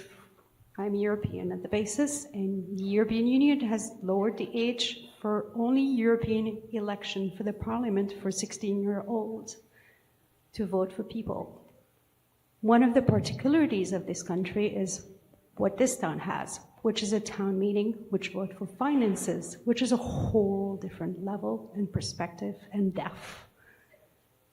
I'm very curious because you don't have those numbers, is you go off to college, what's the percentage that actually return and live in Westborough? You want to make decisions here, but you will not necessarily live through the impact of those decisions in the long term. And that is the biggest question mark and issue I have with this proposal. I appreciate the amendment and will vote for the amendment, which is only for you to participate to election, because that's the first step you should participate in. Thank you. Thank you. Do you have an answer to the question about, any insight into the question about how many Westborough students go off to college and come back to town? I don't believe we have any direct data besides the people in this room, many of whom are second or third generation members of Westborough. I don't know if I can ask people to raise their hand for that, if that's allowed, but I'll let you do that. Sure. All right, I'm curious if anyone is returning from Westborough either after going to high school here or being born here. I mean, that's pretty amazing to see in a community like ours, to see that returning impact. And I think it's important to mention that even if students don't come back here, they're going to go to whatever community that they do decide to work or live in with a deeper understanding of civics, which is something that I would believe only could be encouraged. Thank you. I just want to add on. Oh, yep, go ahead. Because I've been told this multiple times and I've heard it tonight. You are also welcome to participate to the committees and make them listen to your opinions at the different committees this town offers. Thank you. Mr. Silverberg. Mark Silverberg, 7 Weld Street. I'm a little torn here, not by the question, but whether I should move the question. But I'm not going to move the question because I really have a couple of points that haven't been made. First of all, on the amendment, I don't really want to take away their 16 and 17-year-olds' ability to contribute at town meetings. I don't think that's appropriate. They could vote on ballot questions that would directly affect financial issues. A Prop 2.5 override would be a ballot question, I think. I'm not mistaken by that. So the idea that that would solve everything, I don't think is true. But more importantly, I support this motion, and I would like everyone to recall, is it like 100 some odd years ago, women were not able to vote in this country, and some of the reasons people opposed that were they weren't emotionally capable, they had no input in financial decisions in the household, they would only vote the way their husbands would vote. Well, if you know my children, they won't vote. They don't do anything I tell them, so they certainly won't vote the way I'll vote. So I really think that the idea that a bunch of 16 and 17-year-olds are going to come in here and flood town meeting with special interests ignores the fact that these kids, many of these 16 and 17-year-olds are doing something else on a Saturday, and they're not going to spend all day in here like we did, but there are going to be some, and they're going to be valuable contributors to town meeting, and actually those extra votes would make it more difficult for another special interest to come in and do what we're afraid of, I guess. So please vote to support this. Thank you. Ms. Hannah Soja. Saroja Hansoge, 105 West Main Street. So first, I would like to say that my family is not convinced that my prefrontal cortex is developed. And secondly, if you saw what I did in college, I'm pretty sure you also would be convinced that my prefrontal cortex is perhaps lacking. Now, with that said, I want to address a couple of points that were made that may otherwise unduly influence the audience here. I heard self-interest. Somebody commented that if we provide the ability for our esteemed colleagues here, our 16 and 17-year-olds, that they may, in a burst of self-interest, vote for, various elements related to the school, various articles related to the school. So I say this, can any one of us say that we're not voting with self-interest? And speaking about the school, I have 4 kids in the school district. I'm absolutely voting with self-interest every time there's an article related to the school. And did we not just have a 1.45-hour discussion, zoning discussion? Can anyone tell me that self-interest wasn't involved? Oh, and by the way, how about the library-related discussions that happened in prior town meetings? Self-interest? So why are we unfairly holding up 16 and 17-year-olds to a higher expectation of an absence of self-interest when everyone in this room is full of self-interest? Isn't that why we're at the town meeting? All right, second point. So somebody else came up and made an incomplete presentation of facts, which would, again, improperly sway the attendees here. They said, New Jersey and, some other states, they did not provide the ability to vote and participate in town meetings, and such a country did this and that. Well, guess what? I'm from New Jersey originally. We did not have town meetings. Nobody even knew what the hell the mayor of the town was voting on, or we didn't even know what governing structure there was. When I was in high school, I didn't care. I never went, and my parents certainly didn't go, and our neighbors didn't go because there was no town meeting. So holding up a state, and I'm just using New Jersey for the reason that I mentioned that I grew up there, as an example of a state in which townships voted to provide only the ability to elect officers is highly irrelevant because they don't have an equivalent governing structure at the municipal level. So let's not use that as a point, and let's not have that motivate a time-consuming amendment that is based on improperly presented facts. Next. Okay, please, your time's up if you want to get back. Sorry, I want to make, forgive me, give me 30 seconds. No. Your time's up, so hang on. It's completely There's plenty of up? people waiting. Okay, then I'll go back to the line. Sir, name, Yes, address, hi. and your remarks, please. Yes, Tom Hubbard, 237 West Main Street. One point, I'll look at town leadership and the old timers to correct me on this. Massachusetts voted out school committee autonomy 40 years ago or so. So I think not allowing 16 and 17-year-olds to vote in town meeting, but allowing them to vote in town offices is sort of a distinction without a difference. I mean, the typical situation in town meeting, as we know, we saw it this morning, is the budget is negotiated amongst the school committee and the selectmen and other town boards, and it's sort of in a fiscal straitjacket by the time it gets here, unless town meeting decides it's going to go for more money and go to an override. So I rise in opposition to the amendment because, as I say, I think it's a little bit of a distinction without a difference.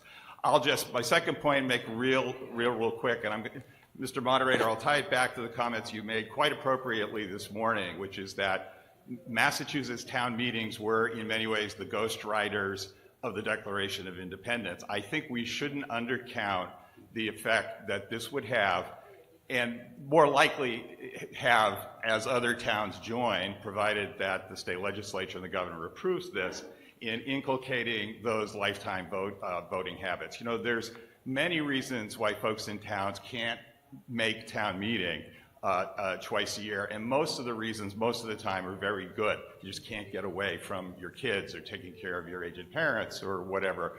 But one of those reasons is they don't have that lifelong habit of coming out to vote. You know, by my count, we had at peak maybe 210 voting town members here today. At the recent election, I believe the turnout was 400, maybe a little over 400, and registered voters in the state, or excuse me, in the town are? About 14,000 as of 2024. So, you know, how much better off would we be locally, statewide, and even nationally if we were inculcating these lifetime habits of voting? So I urge passage of the original warrant article. Thank you very much. Mr. Bain. Ed Bain, 5 Thomas Rice Drive. I'm going to reflect a little bit back on prior speaker, which is, as I've looked at, my sons and their friends that have gone through the schools here and got a wonderful education, they're no longer in Westborough. They're to the far ends of the earth, literally. I believe that, at least in Westborough, we have a very educated community. Our children go on to higher degrees, to college and other places, and they don't tend to come back. I've been in Scouts for many, many years. It's hard for me to count more than 3 or 4 students who graduated from the high school that I know that have come back to Westborough. So we make long-term decisions here at town meeting. We vote borrowings that go 20 years out. We will do zoning that has long-term effects. And so we do vote in self-interest, but sometimes those interests we're not around for, or many of the people, if they're 16 or 17, will not be around for when they come due, when those changes have a real effect. So I'm sort of leaning a little bit towards the amendment, but definitely not, I'm against doing a full town meeting. Thank you. Thank you. Over here, name, address, and remarks, please. Hi, Sarah Danielson Ewing, 56 Ruggles Street. First, I want to say amazing presentation. You guys did a wonderful job researching everything and presenting your argument. I also want to say, in direct response to the comment that was just made, that argument hinges on this idea that any of us will be around for 30 plus years. And at the end of the day, I am somebody that was born and raised in Massachusetts, in Wrentham. At 16 and 17-year-old, at 16 and 17, I cared more about what happened to that town than I did for any of the 20 years prior in any of the towns I lived in. It is only now, at 37 years old, that I am returning to a town hall to actually become involved in the community I am in. And if I had had that precedent set early, I bet I would have been involved in all of those other towns to make them better places to live. Thank you. Mr. Caprioli. I'm Caprioli, Crown Ridge Road. I'd like to question just a little bit here. This sheet that's prepared by the proponents, excuse me, in section 5 it says this act shall take effect upon its passage. You mean passage in the state legislature, right? Yes, I mean signed by the governor. That's correct. That's what we were advised by. Okay, thank you. Yep. I want more than an implication. I wanted facts. Now, the state has not approved any community's submission for voting and participation of any community, correct? Correct, good, wonderful. So why should you be first? Why should Westborough set the pace, break through the barrier for every another community in Massachusetts? What makes you think you're going to succeed when no one else has in the past? So it's first important to acknowledge those 12 plus municipalities that we mentioned. Right. None of them have received a no vote in the general court legislature of You Massachusetts. mean none of them has received a yes vote? One person at a time, please. Let him finish the statement. Then you Make it right. I just want to note that in general, with every sort of thing that we see that is a new idea or something that doesn't have a precedent yet, they always start with more and more people, like something small, like say one town does it, and then more and more, and it starts with interest building up, and that's how I think we've seen many different things happen on every level, local, state, and federal, is it's more and more people coming together and kind of working in a united way to get something. So I don't think it's necessarily like us thinking it should. Let me help you. Wait for her to be done. Were you done? You know, if there are 4 people speaking. Well, yeah, but they're addressing your question from a different point of view. So just hang on. Just hang on. Okay, go ahead. Sorry, just to be brief. Yes, so those 12 municipalities have not, the state legislature has not voted against any of them either. They're currently in different committee hearings, different stages of the process, in the legislative process in the state. One thing that we have heard speaking with legislators, is that this is something that's going to take several towns to get behind. We don't plan to stop here regardless of what the results are today. We want to talk on the state level about getting this to municipal elections. But Westborough wouldn't be the first. Westborough would be along with many other municipalities in Mass, and they would be following in the footsteps of places in Maryland, New Jersey, California that have been doing this for 10 plus years. Now, Mr. Gabrielli. The more lemmings that jump off a cliff doesn't make the drop any safer. Now, when I was your age, believe you me, I could make a decision as well as any of you can. Talk about 16 and 17-year-olds in general, not about them specifically, please. Okay, fine. I can make a decision with great ability. What I didn't know, and what you don't know, is the consequences of those decision makings. You'll have the most significant consequences do not occur immediately. They occur over time, and you don't have the time to have experienced the means by which to evaluate by which consequences occur. So you are going to make decisions, and you are going to think that they are effective and the consequences are in the immediate time frame. But the consequences take time to really come into play and to act out, to come out. So although you can make decisions, and I agree that I could at that time, the consequences of those decisions, the significant consequences of those decisions only came to me over time. And there's no way for you to beat that burden because no one can tell the future under any circumstances. Thank you. Thank you, Mr. Caprelli. Name, address, and remarks, please. Sorry, what? Yeah, what's your point of order?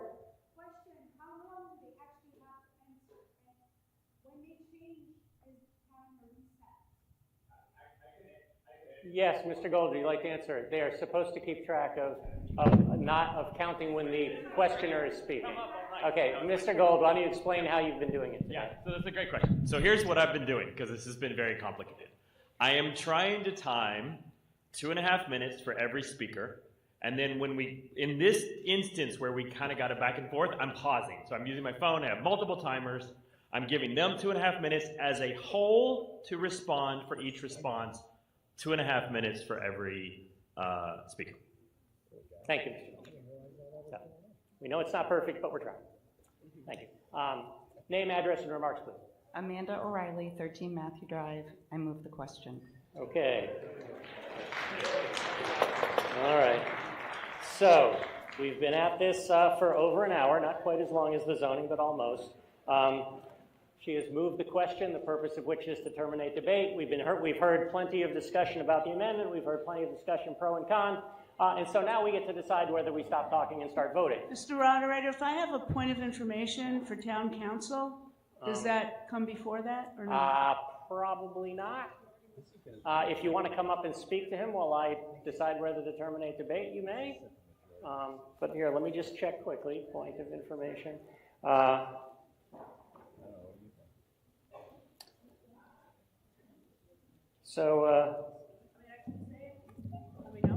Yeah, go ahead. Just ask first of all. So You're not talking about pros or cons. No. It's procedural.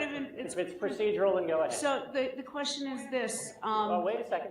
She's got the floor now. Then we'll talk to you. I have the question. The question is this: where some of you know I'm an attorney, so you have to be 18 to enter into legally binding contracts. My question is this: if town meeting, say they get to vote, say the 16 and 17-year-olds get the vote. If the town enters into a contract, or if the town in return at town meeting turns down something that a developer or someone else wants, can that developer, because we're having people under the age of 18 who don't have the legal capacity to enter into legal contracts, making decisions, does that have any impact on the town and the town being sued? Is that procedural? It's information. I'll tell you what. Okay. It's a point of information which does take precedence and it can interrupt the motion or the discussion. I'll ask the town council whether he wants to address it or not, because it's up to him. And then I will say whether a town meeting does things that are legal or not is really up to the law afterwards. We're just voting what we think. But if Mr. Smeagol would like to make any comments, please do. Through you, Mr. Moderator, Yes. Roger Smerge, KP Law Town Council. Town meeting is limited to taking legislative action. The execution of contracts is an executive function performed either by the select board or by the town manager, depending on how those responsibilities are allocated by the town charter. So that's the best I can do in answering that question. Thank you. Thank you. All right. So is the other point of order related to why she was allowed to talk? I'm assuming that was the case. It's because point of order, point of information can interrupt or whatever. Unfortunately, what was your point of order? Did you have a point of order? Yes. Okay, point of order, yes, name, address, and tell me your point. Olivia Stark, 26 Brewer Drive. We are asking if we are able to vote on the warrant article as a whole before the amendments, or if that's even possible? Actually, I looked at, given Gary's remarks, I looked over the bylaw. The bylaw is very specific about amount of money or time. And so since it's not revolved there, we're going to follow the usual procedure for amendments, which is we vote on the amendment first. Then from that, we determine what the main motion is, and we'll do that. So that's the way it's going to go. So thank you. So now we're back to our motion to terminate debate. So remember, we're not voting about the topic yet. We're just deciding whether we want to keep yakking. When the light goes on, pressing 1 terminates debate. Pressing 2 means we continue. And while we talk, I will certainly say I know that the people who, those of us amongst us who decided not to break for dinner at 5 o'clock did not think we would still be here at 8:30. So my apologies for that. Nobody ever made a motion to adjourn. And just interestingly enough, when somebody asked me how long I thought we'd go, I said 10:30, but I was assuming about a 1.5 hour and a half, 2 hour break for dinner. So it's going to be about right if you don't affect for dinner. So we have 179 in favor and 11 opposed. Debate is now terminated. So we now vote on Ms. Spring's amendment, which is the motion as it was read and explained by Ms. Stark and myself. So we're now talking about going to section 2 of the proposed act and striking the comma, town meetings, comma, so it just reads town elections and town caucuses. So we're now voting on if we want to strike the phrase town meetings from what the act would be asking to do. Mr. Moderator, I think this might be a point of information. Okay, go ahead. The words town meetings is also mentioned in the preamble, I guess. Does it need to be struck from there as well? Hang on. Let me look. The article itself. That would probably be cleaner. I don't think it's necessary because it doesn't have the act, but I assume that Ms. Spring probably intended to make that. So thank you for pointing that out. Just to be cleaner in terms of the amendment would strike the town meetings from the preamble. It says, I move the town authorized select board, and to remove it from section 2. Thank you for pointing that out. All those in favor of this amendment, striking town meetings. Once the light goes green, pressing 1 is a vote in favor of the amendment, which is to strike town meetings. Pressing 2 is a vote in opposition.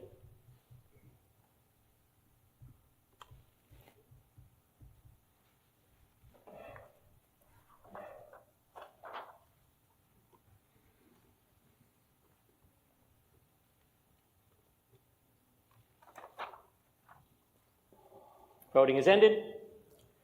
The vote on the amendment is, we have 72 in favor, 72 and 118 opposed. The amendment is defeated. So our next vote comes on the motion made by Ms. Stark at the beginning, with the town meeting included in both places, and so it's exactly as presented in red and on the sheet here. So when the system's been reset, once the voting has begun, pressing 1 is a vote in favor of the main motion, which is to authorize the select board to file this act. Pressing 2 is a vote in opposition. Voting has begun. And I will say while we wait for the results, I know you're all going to bolt for the door as soon as I announce them, but there is going to be a motion to dissolve, so hang on a little bit. But I also want to say, I know there have been rough spots today. I think we've proved that at least I don't do my best work between 4 and 5 when I've been standing up here for the whole day. But I will thank you, A, for being here, and then thank you for your patience, and thank you for participating in town meeting. With that said, the vote is 95 in favor and 98 opposed. The motion is defeated. Mr. Johnson. Motion to close the meeting. Mr. Johnson. Yes, Ian Johnson, 9 Burtis Adams Way. Thank everyone for being here. I move that we dissolve the March 21st, 2026 annual town meeting. As you're leaving, pressing 1 is a vote in favor. Pressing 2 will make us all stay here all night. Again, thank you for being here. I think we've all learned something. Have a good evening. You want to take a vote? Can you take a vote? I know it's... Once the green light goes on, please press, if you want to dissolve the